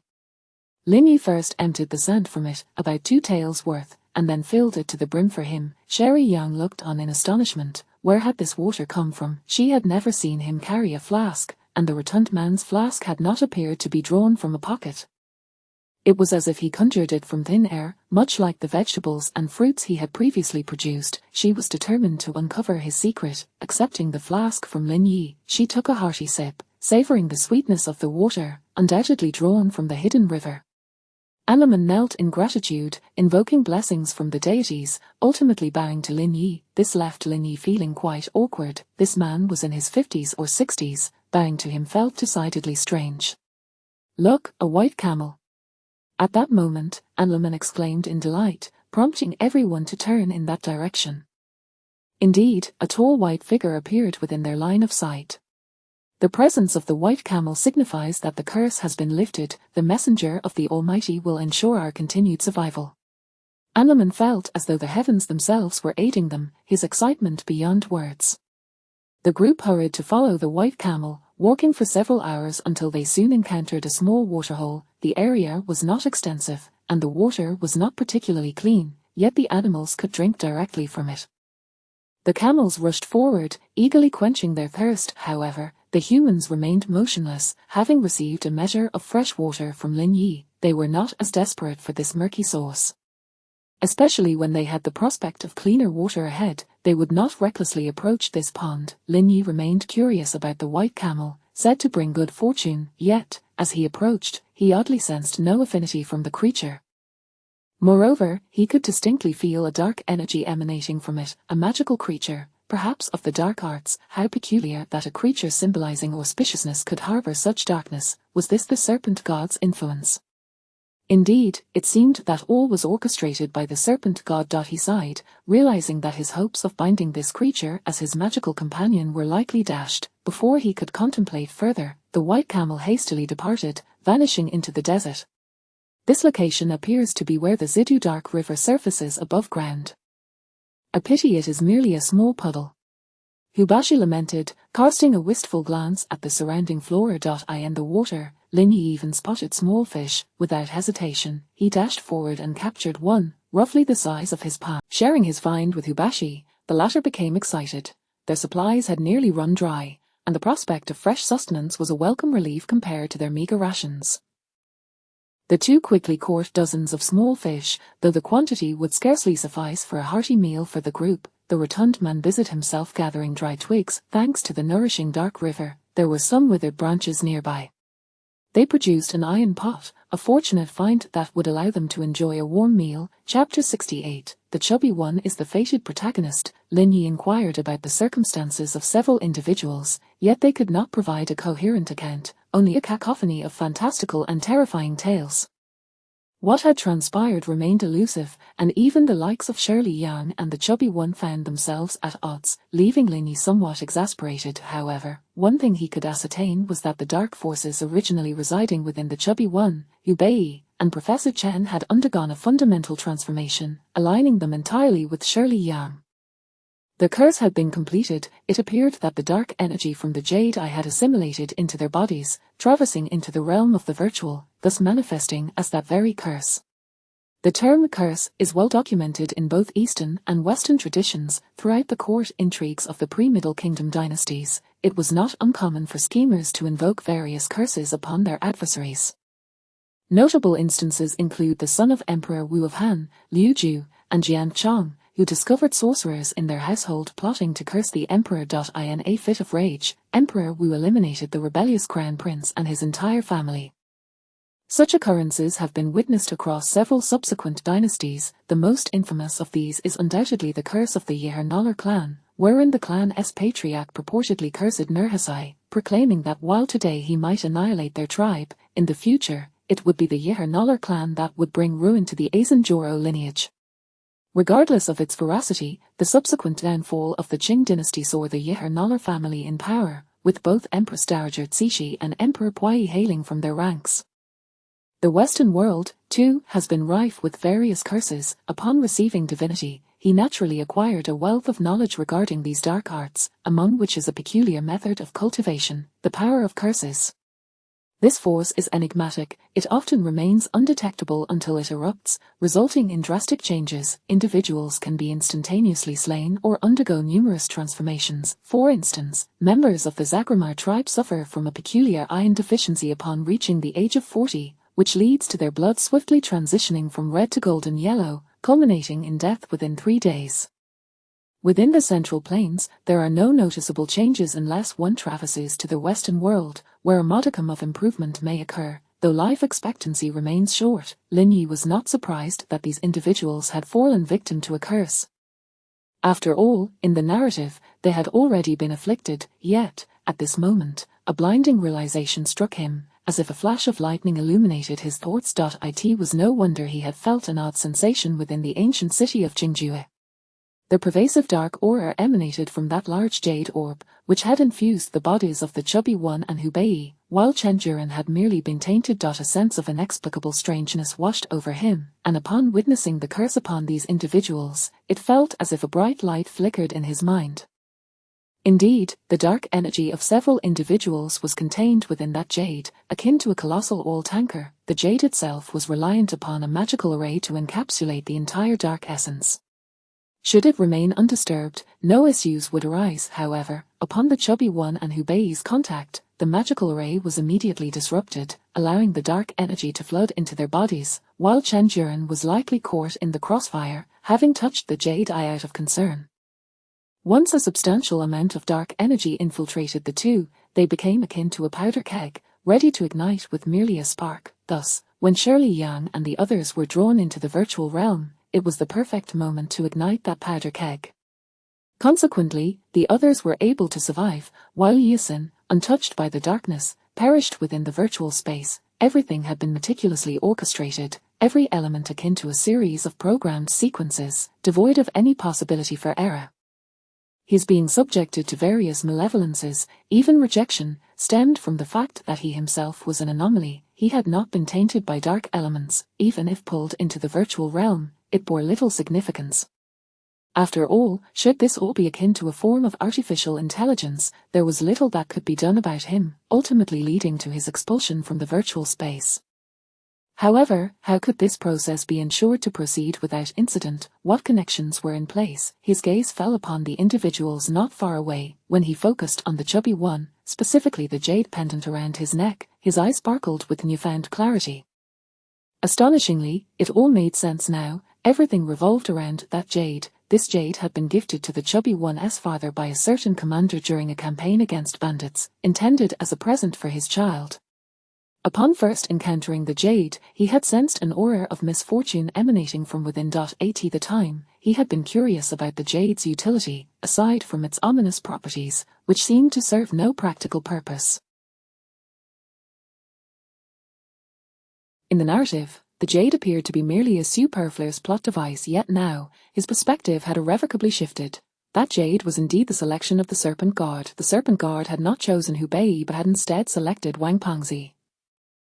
In simpler terms, the Serpent God chose the individual who possessed that jade. Whoever bore the jade would inevitably be ensnared by misfortune, forever deprived of wealth, while the dark energy would amplify their darker inclinations exponentially. Thus, the chubby one's greed and lust were particularly pronounced. This was precisely the influence of the jade. As long as the individual harbored an obsessive fixation on wealth, upon discovering the profession of tomb raiding, they would be unable to resist. The news of the ancient city of Jingjue would undoubtedly draw them in. With this realization, many things in his mind seemed to crystallize. No wonder Hubei, the male protagonist, faced near-death experiences multiple times in the narrative, while the chubby one, the trigger for the traps, emerged unscathed each time. It turned out that everything originated from here. That jade pendant was the crux of it all. Throughout the entire process, the rapid triggering of events by these individuals was orchestrated by the chubby one. Moreover, he effortlessly navigated all the various traps. It was nothing short of miraculous. If the jade pendant were infused with the Serpent Guard's peculiar powers, it would be easy to comprehend. With this hypothesis in mind, the subsequent conjectures became more straightforward. The chubby one first befriended Da Jr., who then introduced him to Shirley Yang. The two formed a team to venture into the ancient city of Jingjue. When the bearer of the jade entered the ancient city and placed the pendant into the heart of the jade orb, it signified that he had been chosen by the Serpent God. In other words, the chubby one's jade pendant was indeed the true key to the ancient city of Jingjue. Thus, when Hubei and the chubby one inserted the jade pendant into the large jade orb, they were instantly inundated with dark energy, becoming the chosen laboris of the Serpent God. Chen Juren, having been tainted by dark energy when the jade shattered, did not perish upon entry but was similarly cursed. The sole individual untouched by the jade, Yisin, met her demise within the virtual space. In light of this, the fated child was not Lao Hu but rather the chubby one. As for Shirley Yang, she was essentially the serpent god's representative on Earth, a free laborer, and surely the serpent god would not wish to eliminate her, having expended such effort to bring her from the eagle's den. Who else would serve its purpose, who else would inform the chubby one and Hubei that they had been cursed, or, indeed, this was a colossal trap revolving around the jade orb. The serpent god had anticipated nearly every conceivable scenario. From this, it became evident that the serpent god must have encountered some formidable challenge, or perhaps, as the texts suggest, the serpent god was already deceased. Everything seemed to be orchestrated by an artificial intelligence, with a singular goal, to reclaim the jade orb. With this thought, he felt a sense of relief. Should the serpent god truly be dead, he need not harbor such dread. Now his greatest curiosity lay in the true nature of the jade orb. As for whether Lin Yi could unravel its mysteries, he truly could not. To dispel dark magic, one would require a pure light-based priest, who could negate the dark magic through the opposition of light and darkness. However, this approach carried inherent risks. The struggle between light and darkness was primarily a contest of power. The one with the greater strength would ultimately prevail. The battleground for both sides manifested within the bodies of those cursed. The clash between light and darkness did not imply that one could simply enter and expel the other. Rather, the battle unfolded within the afflicted individual, akin to the struggle between white blood cells and viruses, which can lead to symptoms such as high fever, pharyngitis, pneumonia, and more. Should the white blood cells become excessively aggressive, the body temperature could rapidly soar beyond 40 degrees. Such instances are not rare. Individuals often suffer from fevers exceeding 40 degrees due to various ailments. The body would be on the verge of combustion. If no medication or physical cooling measures like for fluids were administered, it was likely that the white blood cells would triumph, ultimately leading to the individual's demise. The principles of magical power operate similarly. To briefly summarize the current situation, as the first volume nears its conclusion, many comments pertain to the serpent god. Thus, I will simply state that the serpent god's characterization will be elaborated upon later. It encompasses a comprehensive narrative involving lines, Taoist practices, and sorcery. The earlier chapters contained elements that were not applicable. In the forthcoming second volume, Raging Clouds over Shangji, several concepts will be integrated, and I will continually monitor everyone's comments, hoping for your abundant feedback. Thank you all. Chapter 69, Return to the Capital. The body will be affected. Should the forces of darkness ultimately prevail, the one cursed will undoubtedly face dire consequences. It is only natural for the dark powers to erupt violently, extinguishing the vitality of humanity.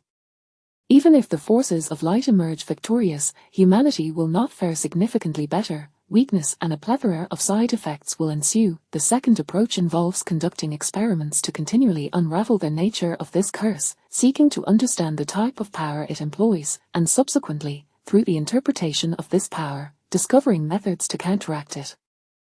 However, this method necessitates multiple subjects, ongoing experimentation, and meticulous data recording, akin to the trials performed on laboratory mice. The outcome of this process is beyond his capacity to predict. He certainly does not wish to use the likes of Fatty and Hubei as human test subjects, as such actions feel reminiscent of the deeds of the enemy.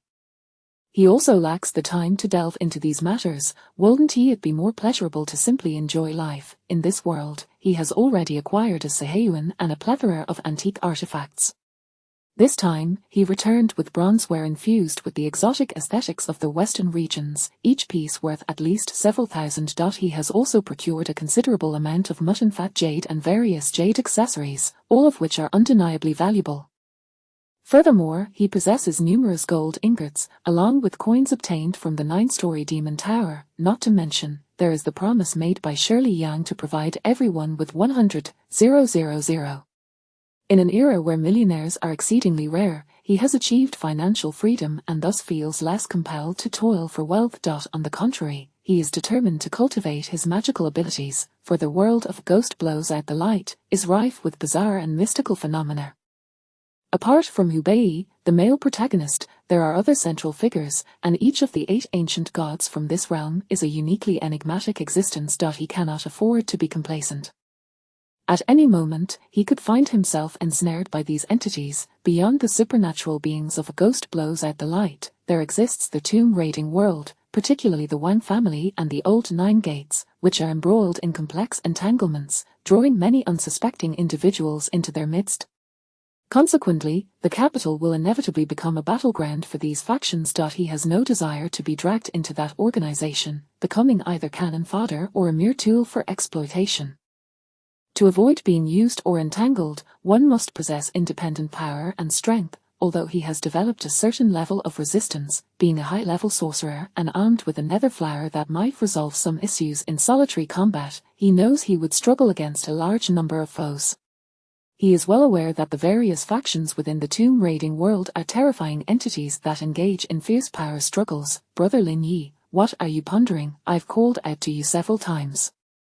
At that moment, Faji approached, wearing a lewd expression. Oh, what is the matter? Coming to his senses, Lin Yi realized he had been lost in thought, momentarily forgetting they were still in the desert, yet to exit. Their goal was to enter the Tarim River, replenish their fresh water supply, and then leave the desert. This was indeed the most direct route. Brother, what's on your mind? You've ignored me when I called. Are you daydreaming about that girl from Eagle's home? Faji teased with a mischievous grin. Lin Yi shot him a glare, recalling that during this mission, he had inadvertently caused Hu's wife to be lost. Shirley Yang had shown no interest in Hubei and instead developed a closer relationship with him. Each glance she cast in his direction held a certain peculiarity. In his past life, although he excelled academically, he was no fool. Cough, Faji, that's not the case at all. I'm not thinking about that. There's no need to explain. Faji knows, you two are from Eagle's family and England, perfectly matched. What a pity for Hu and me, such handsome fellows, yet you found a partner before us, Faji lamented theatrically. Come now, Faji, you jest. Miss Yang is the daughter of a magnate. I could never catch up. This time, our cooperation in locating the ancient city of Jingjue earns us 100,000. With such wealth, we could do anything we desire. You could purchase several Seheyuans. When the time comes, marrying a few wives would be entirely up to you, Lin Yi jested, noting that 100,000 was no small sum in this era. It could buy dozens of Seheyuans in the capital, where the average income was remarkably low.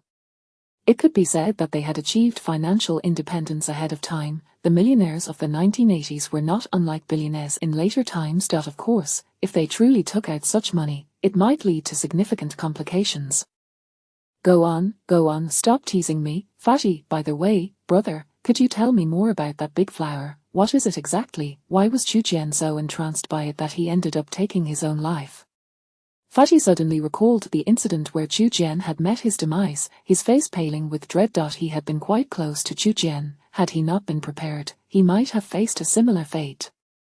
That flower is documented in the western regions. It has appeared in many noble tombs and is known as the corpse fragrance devil's tongue. It isn't particularly powerful, but its pollen can permeate the air, and once inhaled, it induces hallucinations that awaken the darkest corners of one's heart. Lin Yi explained thoughtfully. However, he refrained from disclosing that it was a magical creature. Some things were better left undisclosed. Such a plant exists. My goodness, Faji has learned something new, but I wonder what was going through that kid Chu's mind to lead him to such a tragic end. Upon hearing Lin Yi's explanation, Faji was struck by the terrifying nature of the flower, which could stir the shadows of the soul. Do you wish to see it as well, Faji?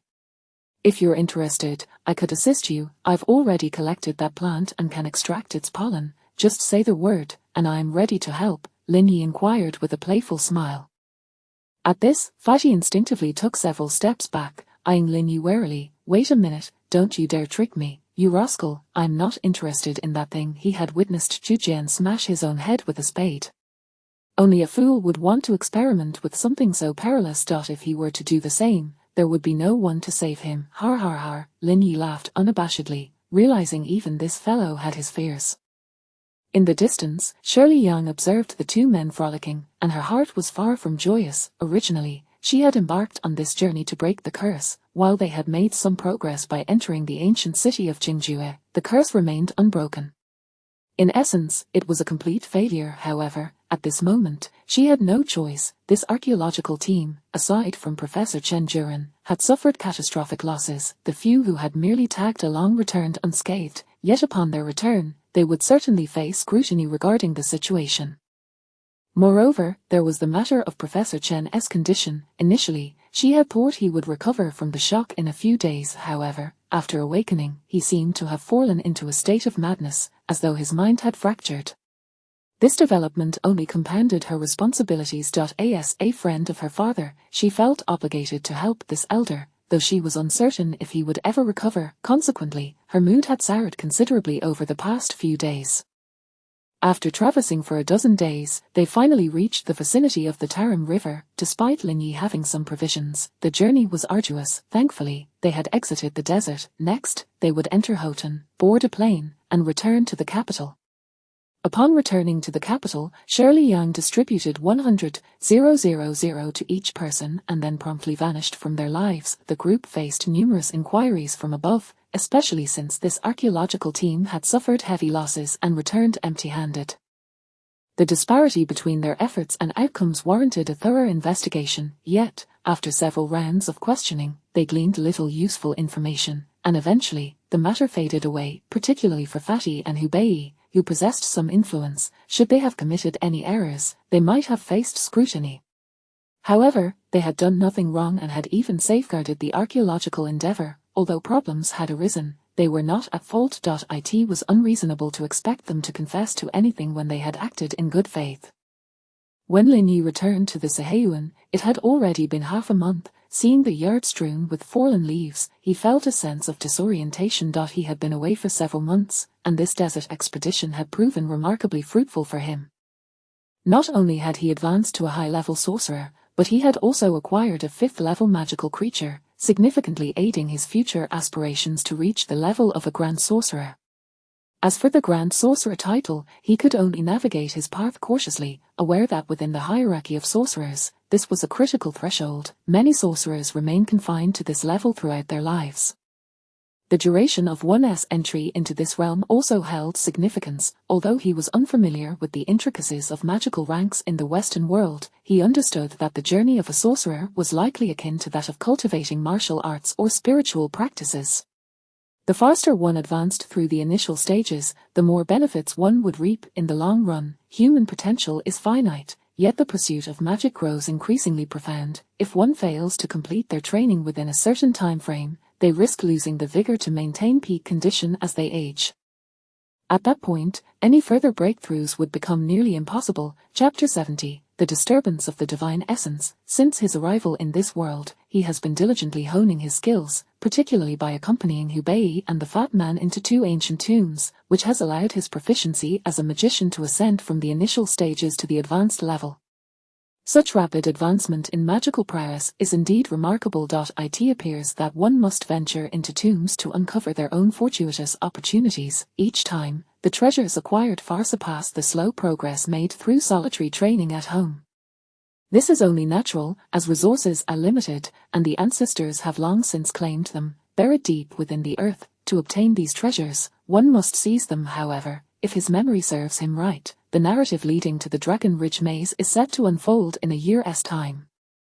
The prospect of waiting an entire year is not something he relishes. In the realm of tomb raiding, if he recalls correctly, the inception of this world, particularly the 7-star Luang Palace, commenced post-1990s.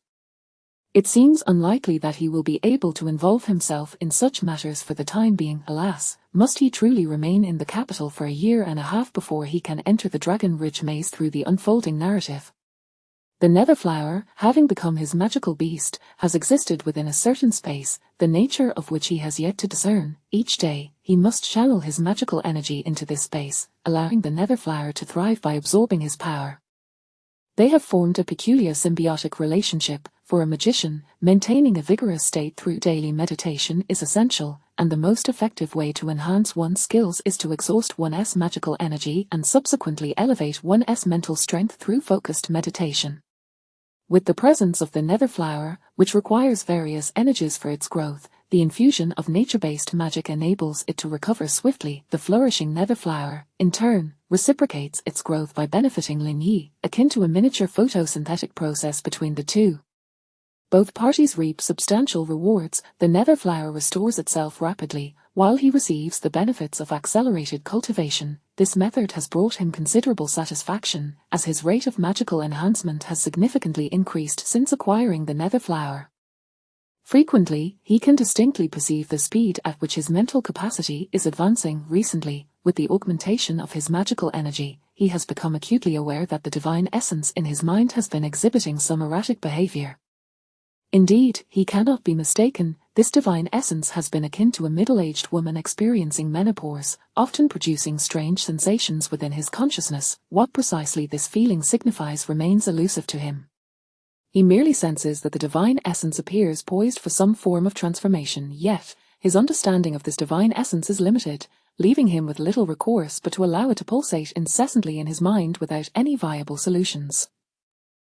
In recent days, the Fat Man and Hubei have frequently visited him, and their bond has strengthened considerably following their experiences in the ancient city of Jingjue. Notably, Hubei's attitude towards him has markedly improved.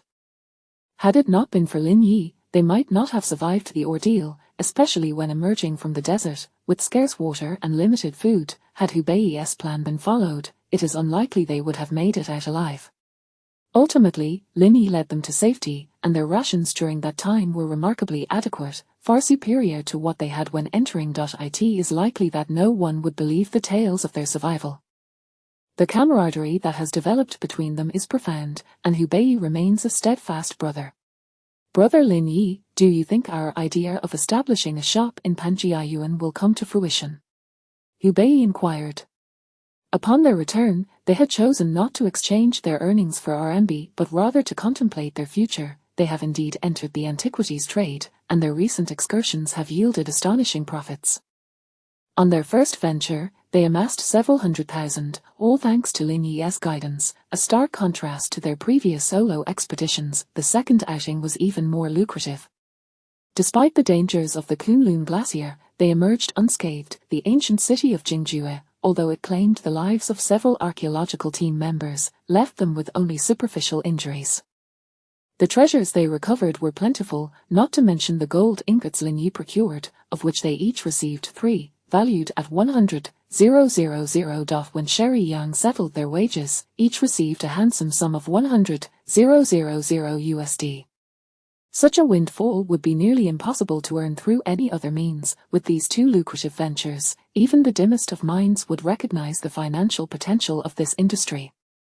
Naturally, both were inspired to delve deeper into this field. Of course, being the astute individual he is, Hubei understood that constantly raiding tombs was not a sustainable approach. Thus, he envisioned establishing a shop in Panjiayuan to engage in this business without the need to scavenge for treasures in the tombs, allowing them to earn a steady income each month. That is a reasonable plan. However, Brother Hu and Fat Man, it would be wise for you both to acquire more specialized knowledge in this field and familiarize yourselves with the rules of the trade through your dealings with Da Jinier. Entering this market without preparation may leave you with insufficient funds. Lin Yi remarked after observing the two. The antiquities trade is not one to be entered lightly. There is a saying, 3 years without opening shop. As novices, their discernment is lacking. For instance, the Fat Man often dismisses genuine treasures in favor of gaudy trinkets like jade and gold, displaying an alarming lack of judgment when it comes to true valuables. It is unlikely they would avoid losses in their initial endeavors, particularly, at the outset, they might find themselves plagued by ill fortune. Indeed, I have already discussed this with Da Jinier, but there is still you, Brother Lin Yi, the Fat Man replied nonchalantly, his envy of Lin Yi's discerning eyes evident. Each time they ventured to Panjiayuan, he was envious of the speed with which Lin Yi procured items. After returning, Lin Yi consistently arrived home laden with goods, a veritable trove of treasures, as if they were strewn about for the taking. The ease with which he acquired them was even faster than their earnings from tomb raiding. If only he, the Fat Man, possessed such prowess, he would soar to new heights without the need for tomb exploration. Lin Yi remained unfazed by the Fat Man's envy, recognizing that he was merely capitalizing on the temporal disparity of the era. although the antiquities market was on the rise, many items had yet to reach exorbitant prices. For instance, he recently purchased a painting by Tang Yin for a mere $100. In later years, that same painting would likely command a price that one could only dream of, with a single fan potentially fetching hundreds of thousands, and the masterpiece, Viewing Waterfalls at Mount Lu, being no exception. In the year 2013, an astonishing sum of $590 million was directly bid, a figure that is truly terrifying to contemplate. Among the top 10, even the least expensive items fetch tens of millions. Yet, one could acquire something for merely $100, a price that, in this era, far exceeds the imagination of many. A television set, for instance, is likely to cost around this amount. Indeed, an 80s television. If individuals of this time were presented with a choice between a painting by Tang Bohu and a television, a staggering 99% would undoubtedly opt for the television rather than the artwork of Tang Yin. This reflects the essence of the era, where citizens, having just emerged from a challenging past, linger on the precipice of poverty. To expect them to pursue art would elicit nothing short of disdain. "All right, with your assurance, Brother Lin, we can proceed with confidence," Hu Bei remarked with a chuckle. "Otherwise, relying solely on the portly fellow here, I would indeed feel quite uncertain." Hu Bei was candid. If Lin Yi were not permitted to invest, he would genuinely harbor concerns about their partnership. He was well aware of their respective capabilities. "Rest assured, Brother Hu, I will make time to visit. Should any issues arise, simply inform me," Lin Yi responded after a moment of contemplation. The two of them aspired to establish an antique shop, which seemed entirely feasible. Recently, he had acquired a considerable number of items, even going so far as to purchase a courtyard of over 4,000 square meters nearby, larger than the one he currently occupied, to accommodate his collection. Consequently, he had expended a significant portion of his funds. Money often appears plentiful, yet there were no enterprises worthy of investment at this juncture. The domestic economy had yet to take off. It would be imprudent to spend his resources on a fertilizer plant or a steel mill, particularly since these were state-owned enterprises that would hardly entertain his interest. Moreover, given his status as a quasi-ghost citizen, he could not afford to be conspicuous.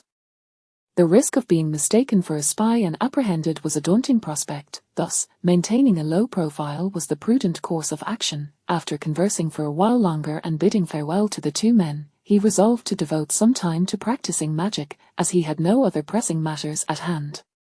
In recent days, due to his magical nourishment, the recovery rate of the Nether Flower had been notably swift, now having attained the status of a level 3 magical creature, equivalent to that of a mid-level mage. The circumstances surrounding magical beasts differ significantly from those of humans. Chapter 71, In the Wilderness. Due to its inherently robust foundation, the restoration of this nether flower requires merely an Through Lin Yi's consistent infusions, its recovery has been remarkably swift. Moreover, through the course of these days, he has gained a certain understanding of mental magic. In the Western world, the classification of magic is rather ambiguous. Conversely, in Eastern novels and literature, the distinctions are often more pronounced. Elements such as earth, fire, water, wind, and light, as well as darkness, are all referred to as elemental mags. Nature mags, by classification, should also fall under the elemental category. They utilize magic for offense, defense, or healing. The higher the level, the more potent the attacks. The second category encompasses summoning magic, which involves invoking creatures or magical entities to fight on one's behalf through contracts or various mediums.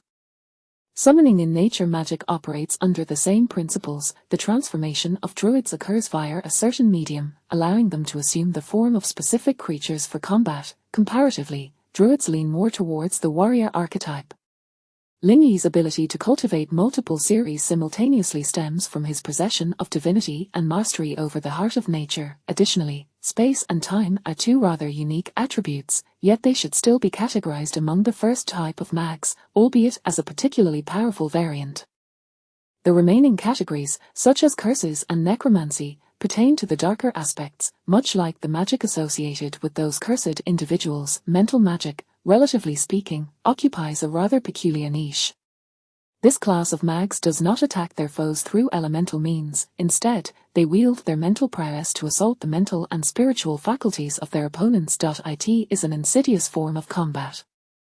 The nether flower in his possession exemplifies this. Its offensive technique involves assaulting the opponent's soul and manipulating it within specific environments. Should one's mental fortitude prove insufficient to dismantle the magical array of the nether flower, they may succumb to unending terror, potentially even to the point of death by fright. This is the perverse nature of mental magic. Perhaps in direct confrontation, they may not necessarily triumph over their elemental counterparts, for elemental mags, given time to unleash their spells, can inflict widespread devastation. However, in moments of surprise, mental mags hold an undeniable advantage, as few maintain constant vigilance when venturing forth. Furthermore, mental magic possesses the capacity for deception. Once an ambush is executed, few can withstand the magical onslaught.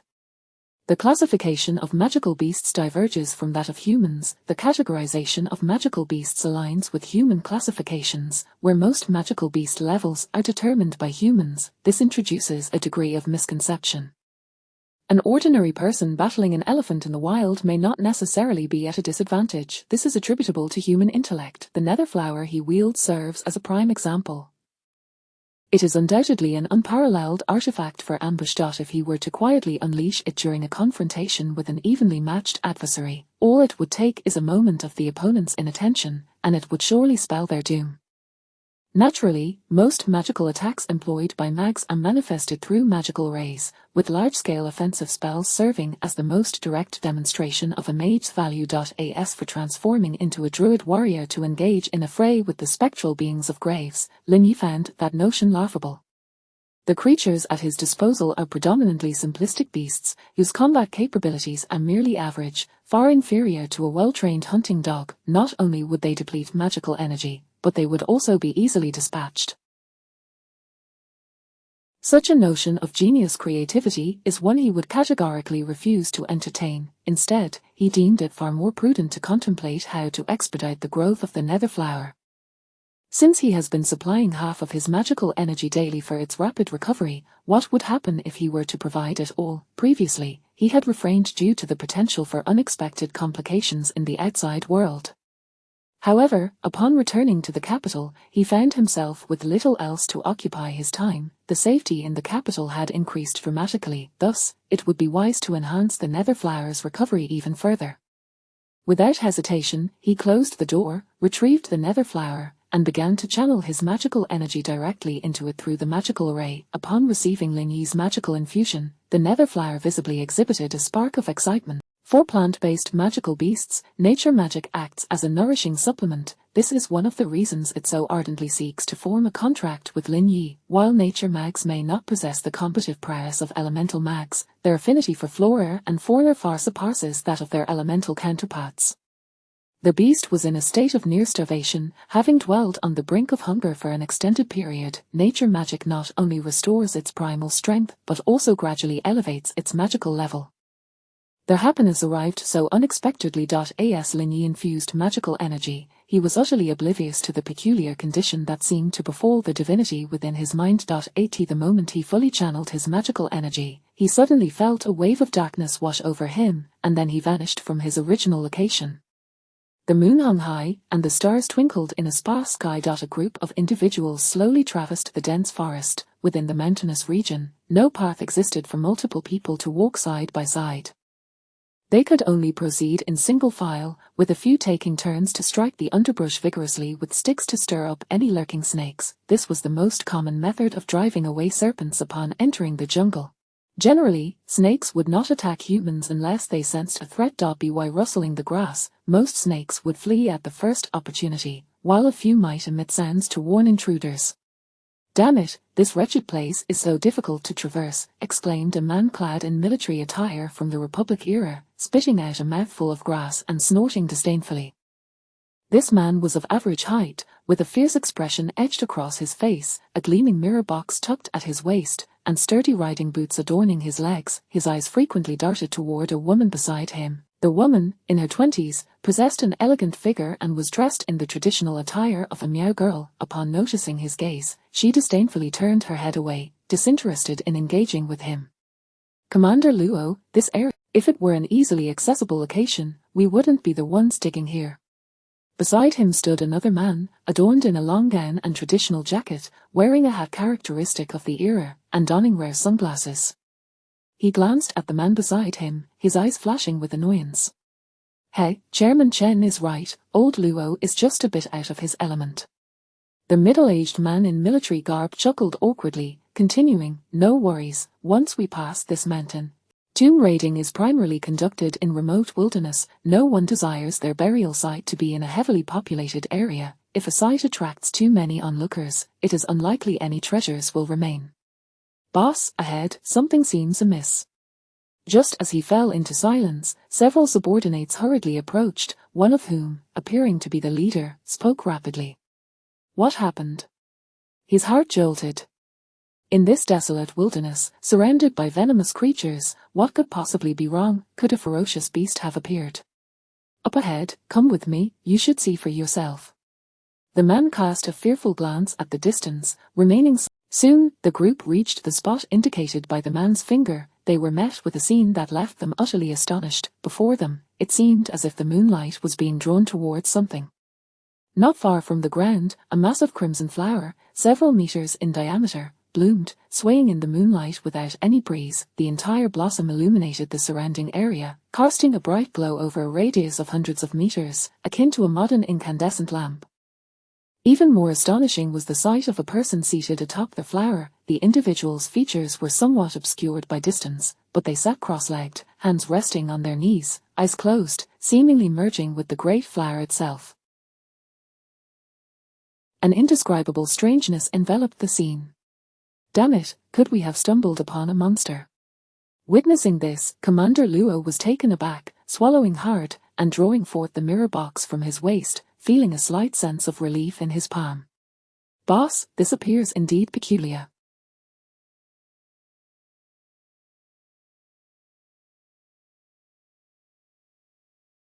This person suddenly manifested in this wilderness, and they hardly seem benign, remarked a shorter man beside him cautiously to the leader, Chairman Chen. Indeed. Chairman Chen nodded, a flicker. He had never anticipated such an entity existing in this desolate wilderness. Were this an ordinary person, he might not have believed it. Nevertheless, his primary objective was to explore the tomb at Mount Ping, not to provoke anything unwarranted. Tell the brothers to exercise caution. Let us circumvent this individual and avoid any unnecessary confrontation.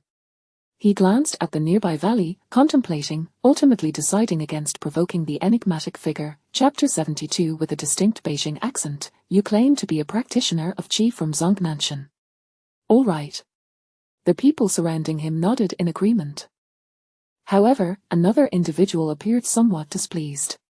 Is it really necessary to keep the leader here? Our weapons are formidable enough. Why fear a mere demon? Allow me, old Luo, to deal with that brat, and we can simply proceed from this place.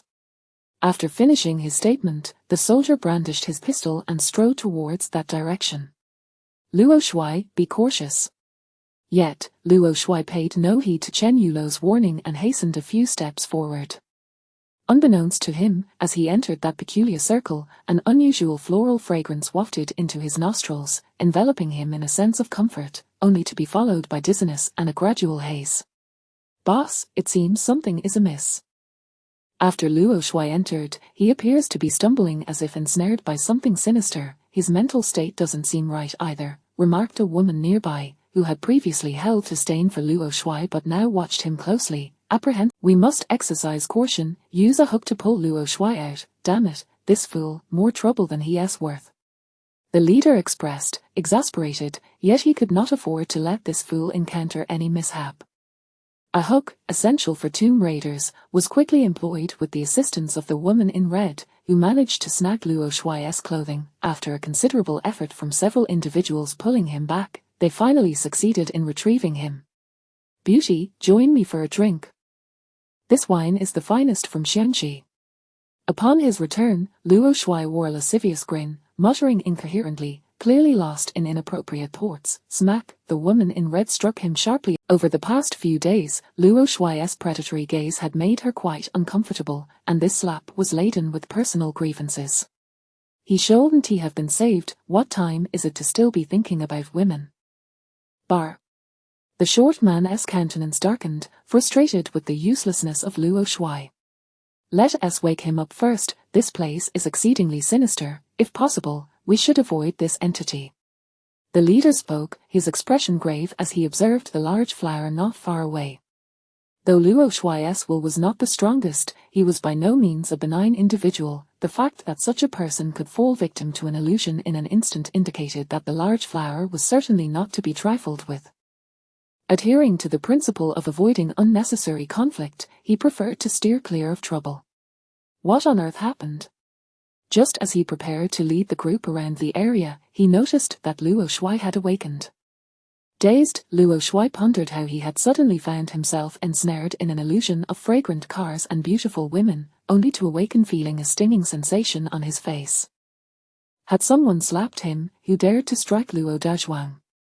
You're awake, that's good. Do you remember what you were doing just now? The woman in red said coldly. What happened? Wasn't I with you?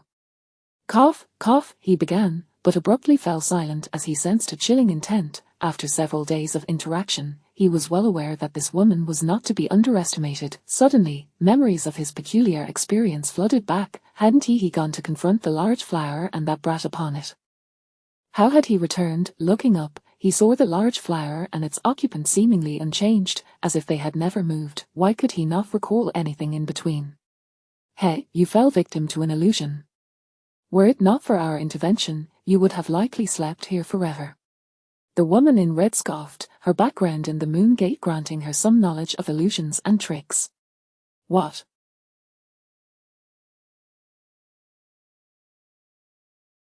I fell victim to an illusion, damn it, I knew that brat was no good. He sprang to his feet, drawing his Browning pistol. Before anyone could stop him, he fired. Bang, bang, a cacophony of gunfire shattered the night, startling birds into flight. Yet the large flower continued to sway in the wind, astonishingly evading the bullets as they whizzed past, leaving many in disbelief. Who could have imagined that a handgun could fail to hit a flower several meters in size at such close range? This is bizarre. Damn it, did you think I couldn't handle you? Luo Shuai exclaimed, producing a detonator from who knows where. In this day and age, they certainly lacked grenades. At most, they had some wrapped explosives. The power of this makeshift device paled in comparison to modern grenades. Just as he was about to ignite it, he suddenly noticed the person seated atop the large flower open their eyes and gaze in their direction. Who goes there? Even Luo Shuai felt a shiver run from his crown to his heels. The tone was devoid of any emotion, as if it emanated from beyond the heavens. I'm Chen Yulo of the Exorcist clan, honored to meet you, my friend. The leader, unexpectedly, cupped his hands and addressed the figure.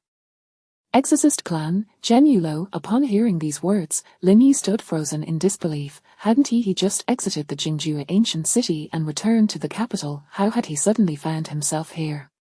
Wait, something felt off. Glancing around, he realized that moments ago, he had been in his courtyard home. How had he arrived in these desolate mountains? Was he being transported again? Contemplating this, he couldn't help but feel a mix of amusement and frustration. If he were to be transported, a hint would be nice.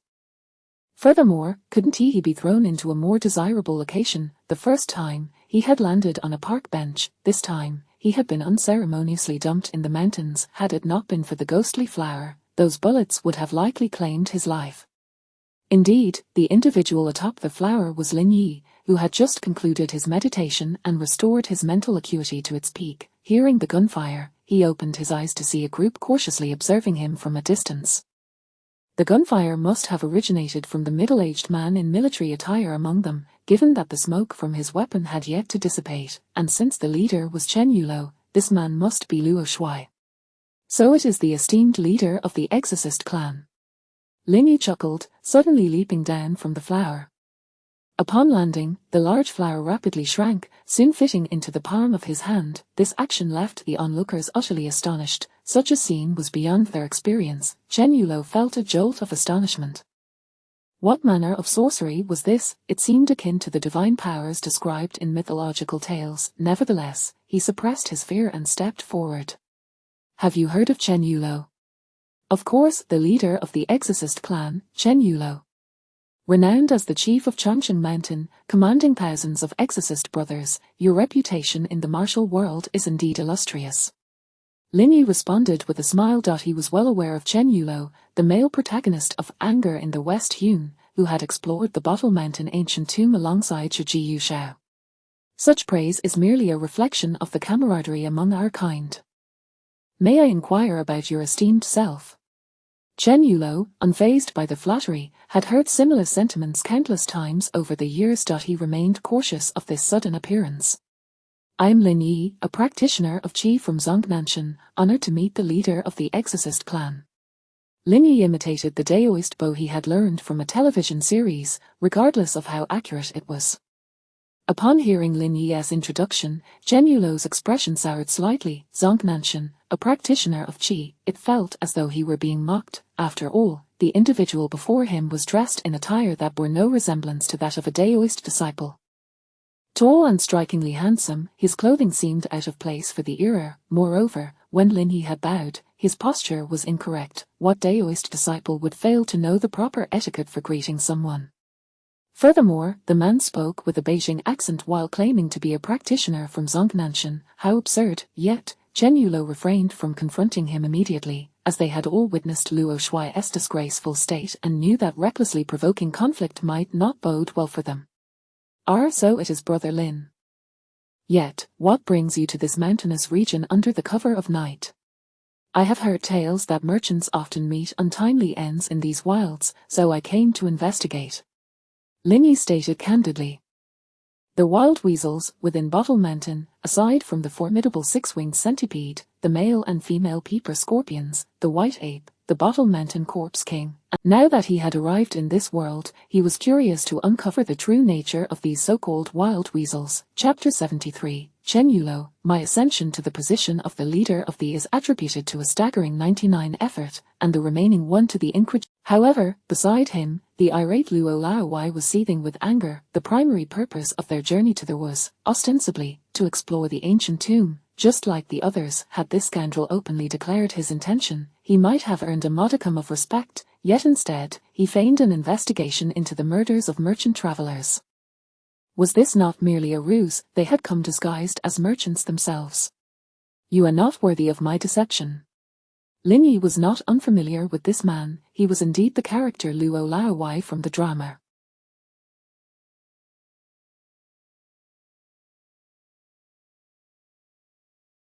Upon hearing this, Luo Laowai's fury intensified, and he drew his pistol, aiming it at Lin Yi, ready to fire. However, this time, fortune did not favor him. Just moments ago, when he had shot at Lin Yi, the latter had been oblivious to the unfolding chaos, merely startled awake by the gunfire, only to find himself amidst this group. Now, witnessing Luo Laowai brandish his weapon in a fit of rage, Lin Yi's expression turned icy. Suddenly, everyone felt a flash of cold light. Before they could comprehend the situation, a scream akin to that of a slaughtered pig pierced the air. The onlookers turned to see the once arrogant Luo Laowai clutching his hand, howling in agony. His gun had fallen to the ground, shattered into 2 pieces, accompanied by a severed finger. Blood dripped onto the earth, creating an eerie spectacle. Chen Yulo's heart plummeted as if plunged into an icy abyss. He had not initially believed that Lin Yi was a practitioner of the Qi cultivation of Zhongnan Mountain. He had observed Luo Laowai prepare to strike, without considering intervention. The presence of this enigmatic individual raised suspicions. No one could ascertain whether he was indeed here for the ancient tomb of their. Thus, they decided to test this stranger's capabilities, leading to a shocking turn of events. Before Luo Laowai could take aim, a flash of cold light sliced through the night like lightning. Then came the agonizing scream, followed by the sight of Luo Laowai's right index finger, severed along with the gun, now lying on the ground in 2 parts. The speed of it all was beyond the grasp of his eyes. What manner of technique was this? It was terrifying. In contrast, Hong Jiyu, who had always revered the strong, now gazed at Lin Yi with shining eyes. This display of skill was akin to the legendary flying sword techniques of celestial beings. At a distance of over 100 meters, she could not discern the method employed, yet it had effortlessly severed Luo Laowai's finger at the base. Truly impressive. I apologize, my brother here was a bit hasty.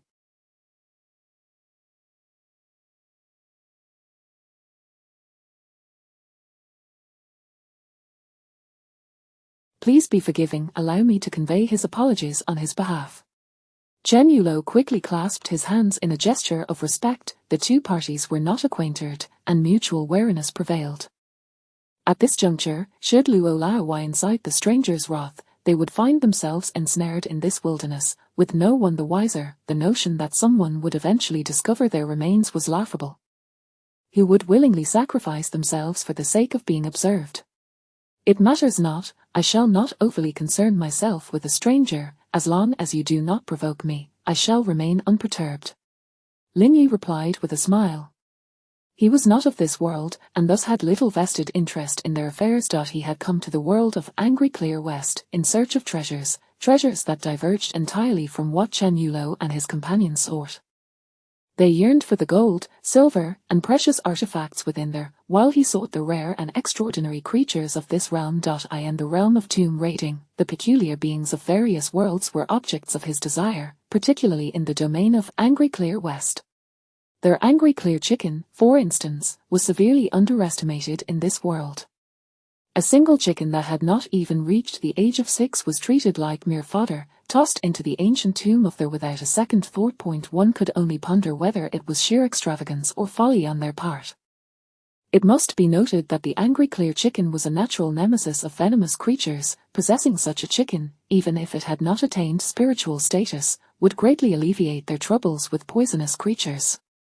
Neither the individuals accompanying him nor the partridge whistle paid this chicken any heed. They possessed treasures yet lacked the knowledge of how to utilize them, which was indeed a pity. Furthermore, the six-winged centipede, a centuries-old beast, remained a mystery in terms of its origin, though it was undeniably valuable. Creatures like the old ape, the peeper scorpion king, and the corpse king held a far greater allure for him than the treasures within. Even the wild weasels near the ancestral hole appeared far more appealing than the stagnant assets of there. That is well, we were actually en route to a nearby ancestral hole, and with nightfall approaching, rain is imminent. We seek a place to rest. Our earlier intrusion was merely due to the fact that, with Brother Lin Yi in the center, we intended to circumvent him. Chen Yulo quickly explained. Initially, they had no desire to engage with Lin Yi, but since he had obstructed their path, they had no choice but to wake him or take a detour. The dense forest was overgrown with wild grass, making navigation a cumbersome ordeal. It seems I am at fault. I shall clear the path for you all. Lin Yi replied with a chuckle, showing no sign of concern. This forest did not belong to him, and he had no intention of becoming a tyrant of the wilderness. Moreover, upon hearing Chen Yulo mention a nearby ancestral hole, his eyes sparkled with intrigue. If an ancestral hole lay in proximity, it suggested he was not far from the two wild weasels. Although he referred to two, one was simply an older weasel, while the younger one, whether in drama or literature, was deemed insignificant. After the partridge whistle and his companions dispatched the older weasel, it had been left terrified. Only the elder weasel, presumably possessing some knowledge of the Tao, managed to escape the encounter. If he surmised correctly, this creature was likely the deity worshipped within the ancestral hole, the White Old Lady. Historical texts had recorded little about this deity, except that the local mountain folk venerated her. If Lin Yi's intuition served him right, this elder weasel was the very one, having transformed into a spirit after attaining enlightenment, capable of conjuring illusions through spiritual magic, misleading mortals into believing in divine beings. The centuries of offerings from common folk might have granted the elder weasel certain benefits. After all, this realm was one of immortals and heroes, vastly distinct from the ordinary world. I am honored. Thank you, Tao brother. Chen Yulo, upon hearing Lin Yi's words, did not dare to act carelessly, promptly expressing his gratitude. He then gestured to several of his companions, two of whom assisted the injured Luo Laowai as they hurried forward. As they passed Lin Yi, each kept their hands on their weapons, yet none dared to act impulsively. Despite their numbers, the solitary figure before them did not inspire confidence that Lin Yi would recklessly attack them in this desolate wilderness. Nonetheless, one must always be cautious. The relationship between the two parties was fraught with tension. After all, Luo Laowai had just lost a finger to Lin Yi's blade. Avoiding enmity was already a significant achievement. As for fostering goodwill, it was likely that Luo Laowai would vehemently oppose such an idea. Their alliance with Luo Laowai stemmed from the latter's backing of thousands of elite soldiers. Lin Yi, despite his formidable prowess, was but a single individual. As he watched the band of tomb raiders swiftly pass by, he noticed the venomous glare from Luo Laowai, as if he wished to kill him with his eyes. "Keep glaring, and I'll put a bullet in those eyes." Lin Yi's voice rang out, prompting Luo Laowai to immediately shut his eyes, hastily joining the others in their departure, not daring to lift his head. It was somewhat amusing, yet Lin Yi paid it no mind. This group of individuals would prove useful in the quest for the ancient tomb of their. Within those tombs lay not only the six-winged centipede but also countless smaller centipedes. For now, he would play the role of an unassuming ally, awaiting the moment when they would seek his assistance. After all, tomb raiding often required manpower. Whether it was Chen Yulo or Luo Laowai, a team of thousands would accomplish tasks far more swiftly than he could alone. As for Chen Yulo, he was not without merit. It was just a shame that his ambition outstripped his means. Ever since he assumed the role of the leader, he had grown somewhat conceited. Had he not been so overly presumptuous, his subordinates could have avoided unnecessary fatalities, including the tragic death of Hoa Ling by his own hand. Never mind, such thoughts could wait. For now, he would follow this group and ascertain the true nature of the elder weasel. He stealthily trailed behind them, keeping a safe distance, for they were seasoned veterans, while he was but a novice. Unbeknownst to him, as he fell in line, Chen Yulo's expression shifted dramatically. A glimmer of rage flickered in his eyes. Indeed, he had recognized Lin Yi's presence, the very individual trailing behind his group. He was a proud man. His ascension to the position of leader was a result of an unwavering 99 effort, with the remaining one owing to his lineage, his father being the previous leader of. Chapter 74, Within the Ancestral Hall. Moreover, at the very least, when I descended into the tomb, I possessed a pair of extraordinary night vision, enabling me to see as clearly in the darkness as one would in daylight. Even at hundreds of meters away, everything remained distinctly visible. Just moments ago, I turned to glance back and spotted Lin Yi, who had been trailing us not far behind. Despite the considerable distance separating us, I could see him with remarkable clarity in the night.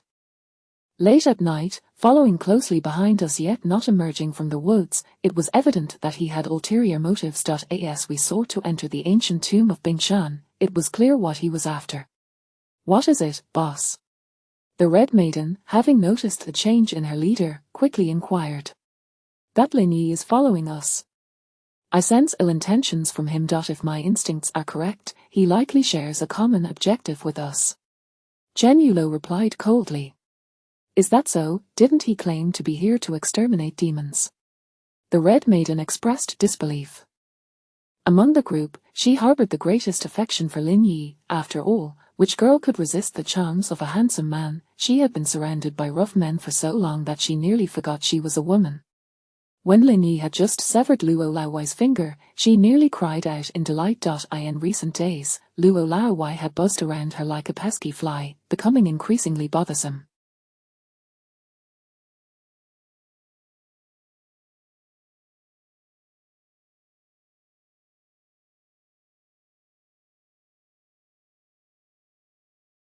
However, for the sake of the Bingshan ancient tomb, they were allies, and she could not drive him away. She had to ignore him as best as she could and keep her distance. Yet the effect was less than satisfactory. After all, expecting a dog to change its ways is hardly realistic. She had longed to give him a thrashing, but Chen Yulo had dissuaded her at every turn. Nevertheless, it was quite a struggle to endure. Just now, when Lin Yi had chopped off that finger, she felt a rush of exhilaration, particularly when she passed by Lin Yi. His striking features and exceptional aura left her utterly captivated. What a dashing young man, more handsome than anyone she had ever encountered. Exterminate demons, have you ever seen one in all these years?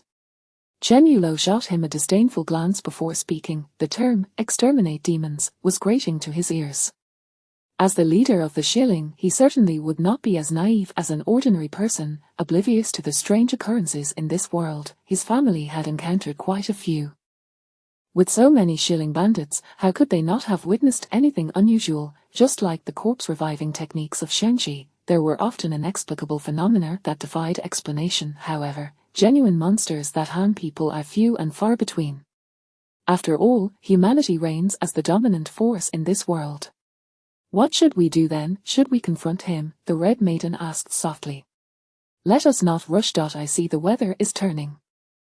Rain is likely on the way. We should find shelter first. After all, we are not descending into the tomb today, are we? Their resolve to explore the Bingshan was unwavering. With their combined forces numbering in the tens of thousands, they need not fear a mere so-called chi practitioner like Lin Yi.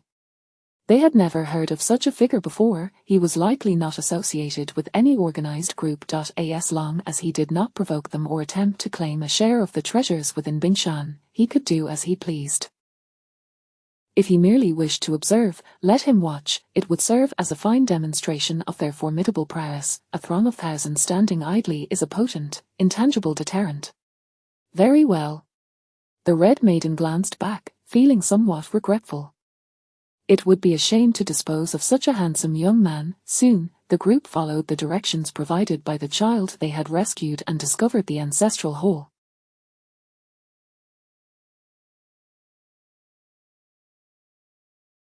This place was not difficult to find, situated deep within the mountains, known as Old Bear Ridge. The forest was adorned with the distinctive biennial flowers of Shangxi. Surrounding this area were several villages, and beyond Old Bear Ridge lay untamed wilderness, where few dared to tread. The ancestral hall was built in this location as the local villagers preferred not to have such places constructed within their own villages. Thus, it was placed centrally within Old Bear Ridge. Further in lay dense forests teeming with venomous creatures. The locals spoke of this place with palpable fear. When they announced their intention to come here, the villagers had tried to dissuade them, warning of the numerous dangers. Little did they know, this group was driven by the allure of treasure hidden within Bingshan. Upon arriving at the ancestral hall, the group breathed a sigh of relief. Traversing through the dense forest had been physically taxing. In later times, many so-called wilderness survival shows were nothing but staged antics. Only by truly entering the wild could one grasp the arduous nature of it. Like this place, where human presence was rare, not to mention the great beasts lurking about, the abundance of venomous creatures was nearly unbearable. Even the mosquitoes were unusually large and swarmed in droves. A single bite could lead to myriad issues: malaria, encephalitis, filariasis, yellow fever, and black fever, among others. In an era lacking effective medicines, these ailments were virtually insurmountable. This was akin to the tens of thousands of bald-headed expeditionary troops who were forced to retreat from Wild Man Mountain, with fewer than 10,000 emerging alive. The rest perished in the wilderness. Having a refuge at least spared them many troubles. As for the dilapidated state of the ancestral hall, with some areas already caved in and weeds overgrowing the roof, these were trifling matters.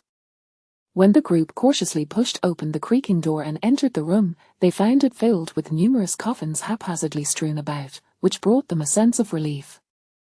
As grave robbers, they feared naught but the coffins. In their line of work, there existed a saying: wealth comes from the coffin. Most of these coffins were meticulously arranged, though the majority contained nothing but emptiness. The coffins within the ancestral hall served as a makeshift inn for the deceased. However, unlike an inn for the living, these coffins were prepared for the departed. Shangxi frequently welcomed merchants from distant lands, and when someone died far from home, arrangements were made for their return to be interred in their homeland. However, immediate arrangements were impossible. They had to wait for a corpse handler to pass through before the deceased could be transported home. During this waiting period, they could not simply leave the body exposed to the elements in the wilderness. Instead, it was placed within the ancestral hall. The original caretaker of the hall, affectionately referred to as Old Rat Auntie, had passed away, and the hall was on the brink of abandonment. Unless someone took up the mantle of the caretaker, corpse handlers would cease to return. Houar Margwari, being of coroner descent, was rather superstitious. Upon entering, he immediately began burning paper offerings before the multitude of coffins, muttering incantations under his breath. Chen Yulo, however, paid him no mind. His thoughts were still consumed by the peculiar methods Lin Yi had employed earlier. He had encountered countless, extraordinary individuals in his lifetime, but had never witnessed anyone quite like Lin Yi, who could swiftly sever Luo Laowai's finger from 100 meters away. How was such a feat accomplished? The term, Chi practitioner of Zhongnan Mountain, was something he could not accept. The man's accent was clearly that of the vicinity around Beijing, albeit tinged with a hint of northeastern dialect. It was implausible for someone who traversed the land as he did to be deceived by such petty tricks. Did he truly believe that all genuine practitioners of the Dao were akin to Zhang Sanfeng of Wudang, who enjoyed wandering about? Suddenly, a chilling breeze swept through, and the candles held by the group flickered ominously. Not far away, a coffin emitted strange rustling sounds, reminiscent of the friction between a coffin lid and fingernails. The group exchanged cautious glances. They were all seasoned members of the shilling, accustomed to tomb raiding and unperturbed by the presence of zombies or corpse transformations. Even Luo Laowai had once borne the title of a corpse-bearer in his youth. Their nerves were far more resilient than those of ordinary folk. Chen Yulo's hand rested on his trusty dagger, the Xiaoshenfeng, which had been his steadfast companion for many years. In close combat, this weapon was more agile and convenient than a short firearm. Thus, among them, while everyone else was armed with long weapons and pistols, only he wielded a blade glinting with cold light. The Red Maiden, too, held a slender leaf-shaped flying knife, poised for action at any moment. As the group approached the coffin in a fan formation and prepared to lift the lid, the strange sounds from within suddenly ceased, leaving them momentarily bewildered. The mountain wind continued to howl, and one of the shilling bandits forcefully shut the door, diminishing the wind's intensity. With renewed resolve, they opened the coffin lid. Bang! A gunshot rang out as Hoa Margwari fired a round into the coffin to prevent any unforeseen incidents. After a tense moment, they found no unusual manifestations within the coffin. As the group began to breathe more easily, a wildcat suddenly sprang forth from the depths of the coffin. Upon seeing the feline, their tension dissipated further. Chapter 75, The Sudden Downpour. Look at this little creature. It has frightened you all to such an extent. In truth, Chen Yulo was inwardly quite unsettled, yet he felt considerably more at ease at this moment. Har, indeed, just such a small thing has given us quite a scare. Luo Laowai also managed a sheepish smile. This fellow had hidden himself rather deeply. Hoa Magwai, take a look. The corpse within this coffin, a wretched body bestowed by its parents, has been shattered by you. Please, mend it. The people of this place are all souls that have perished far from home, and the corpse carriers typically come only once every 6 months. It is unlikely they will be sent away anytime soon. Let us not leave the body incomplete. Chen Yulo glanced at Hoa Magwai and spoke. Don't speak so lightly, I will tidy this up right away. Not only did this little beast give us a fright, but it also subjected this gentleman to such torment.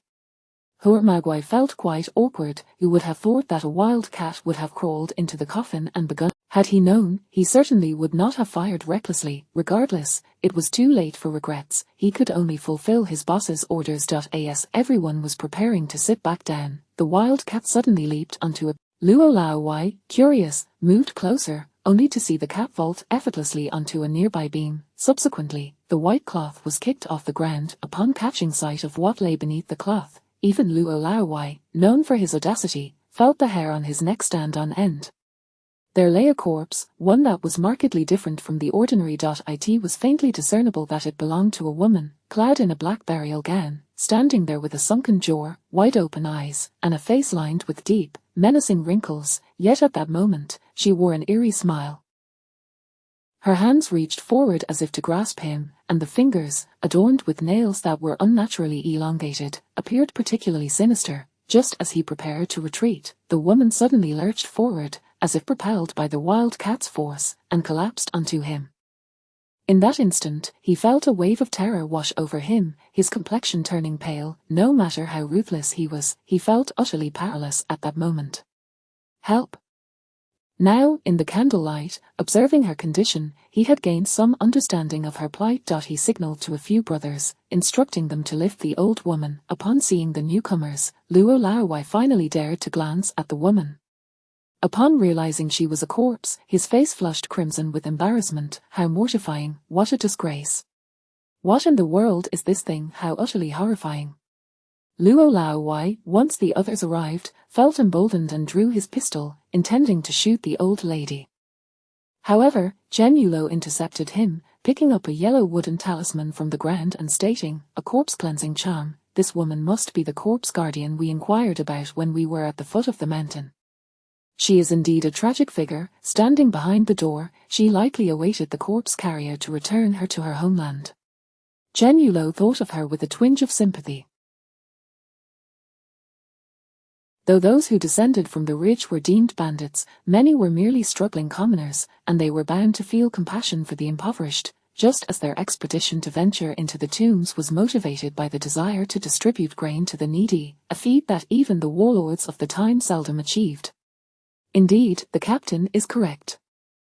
We all hail from humble origins and have been driven to this path. There is no need to torment this unfortunate soul. Hormagwai and others nodded in agreement, though Luo Laowai remained unconvinced but chose not to clash with them. Despite being frightened by the old woman's corpse and wanting to incinerate it, he lacked any loyal supporters and feared that a confrontation would cost him his life. As everyone began to prepare, night was drawing near, and they would need ample rest for the journey into the mountains the following day. Just as they were about to tidy up and retire for the night, they noticed that the wildcat that had leapt onto the beam had not left. It appeared at the window.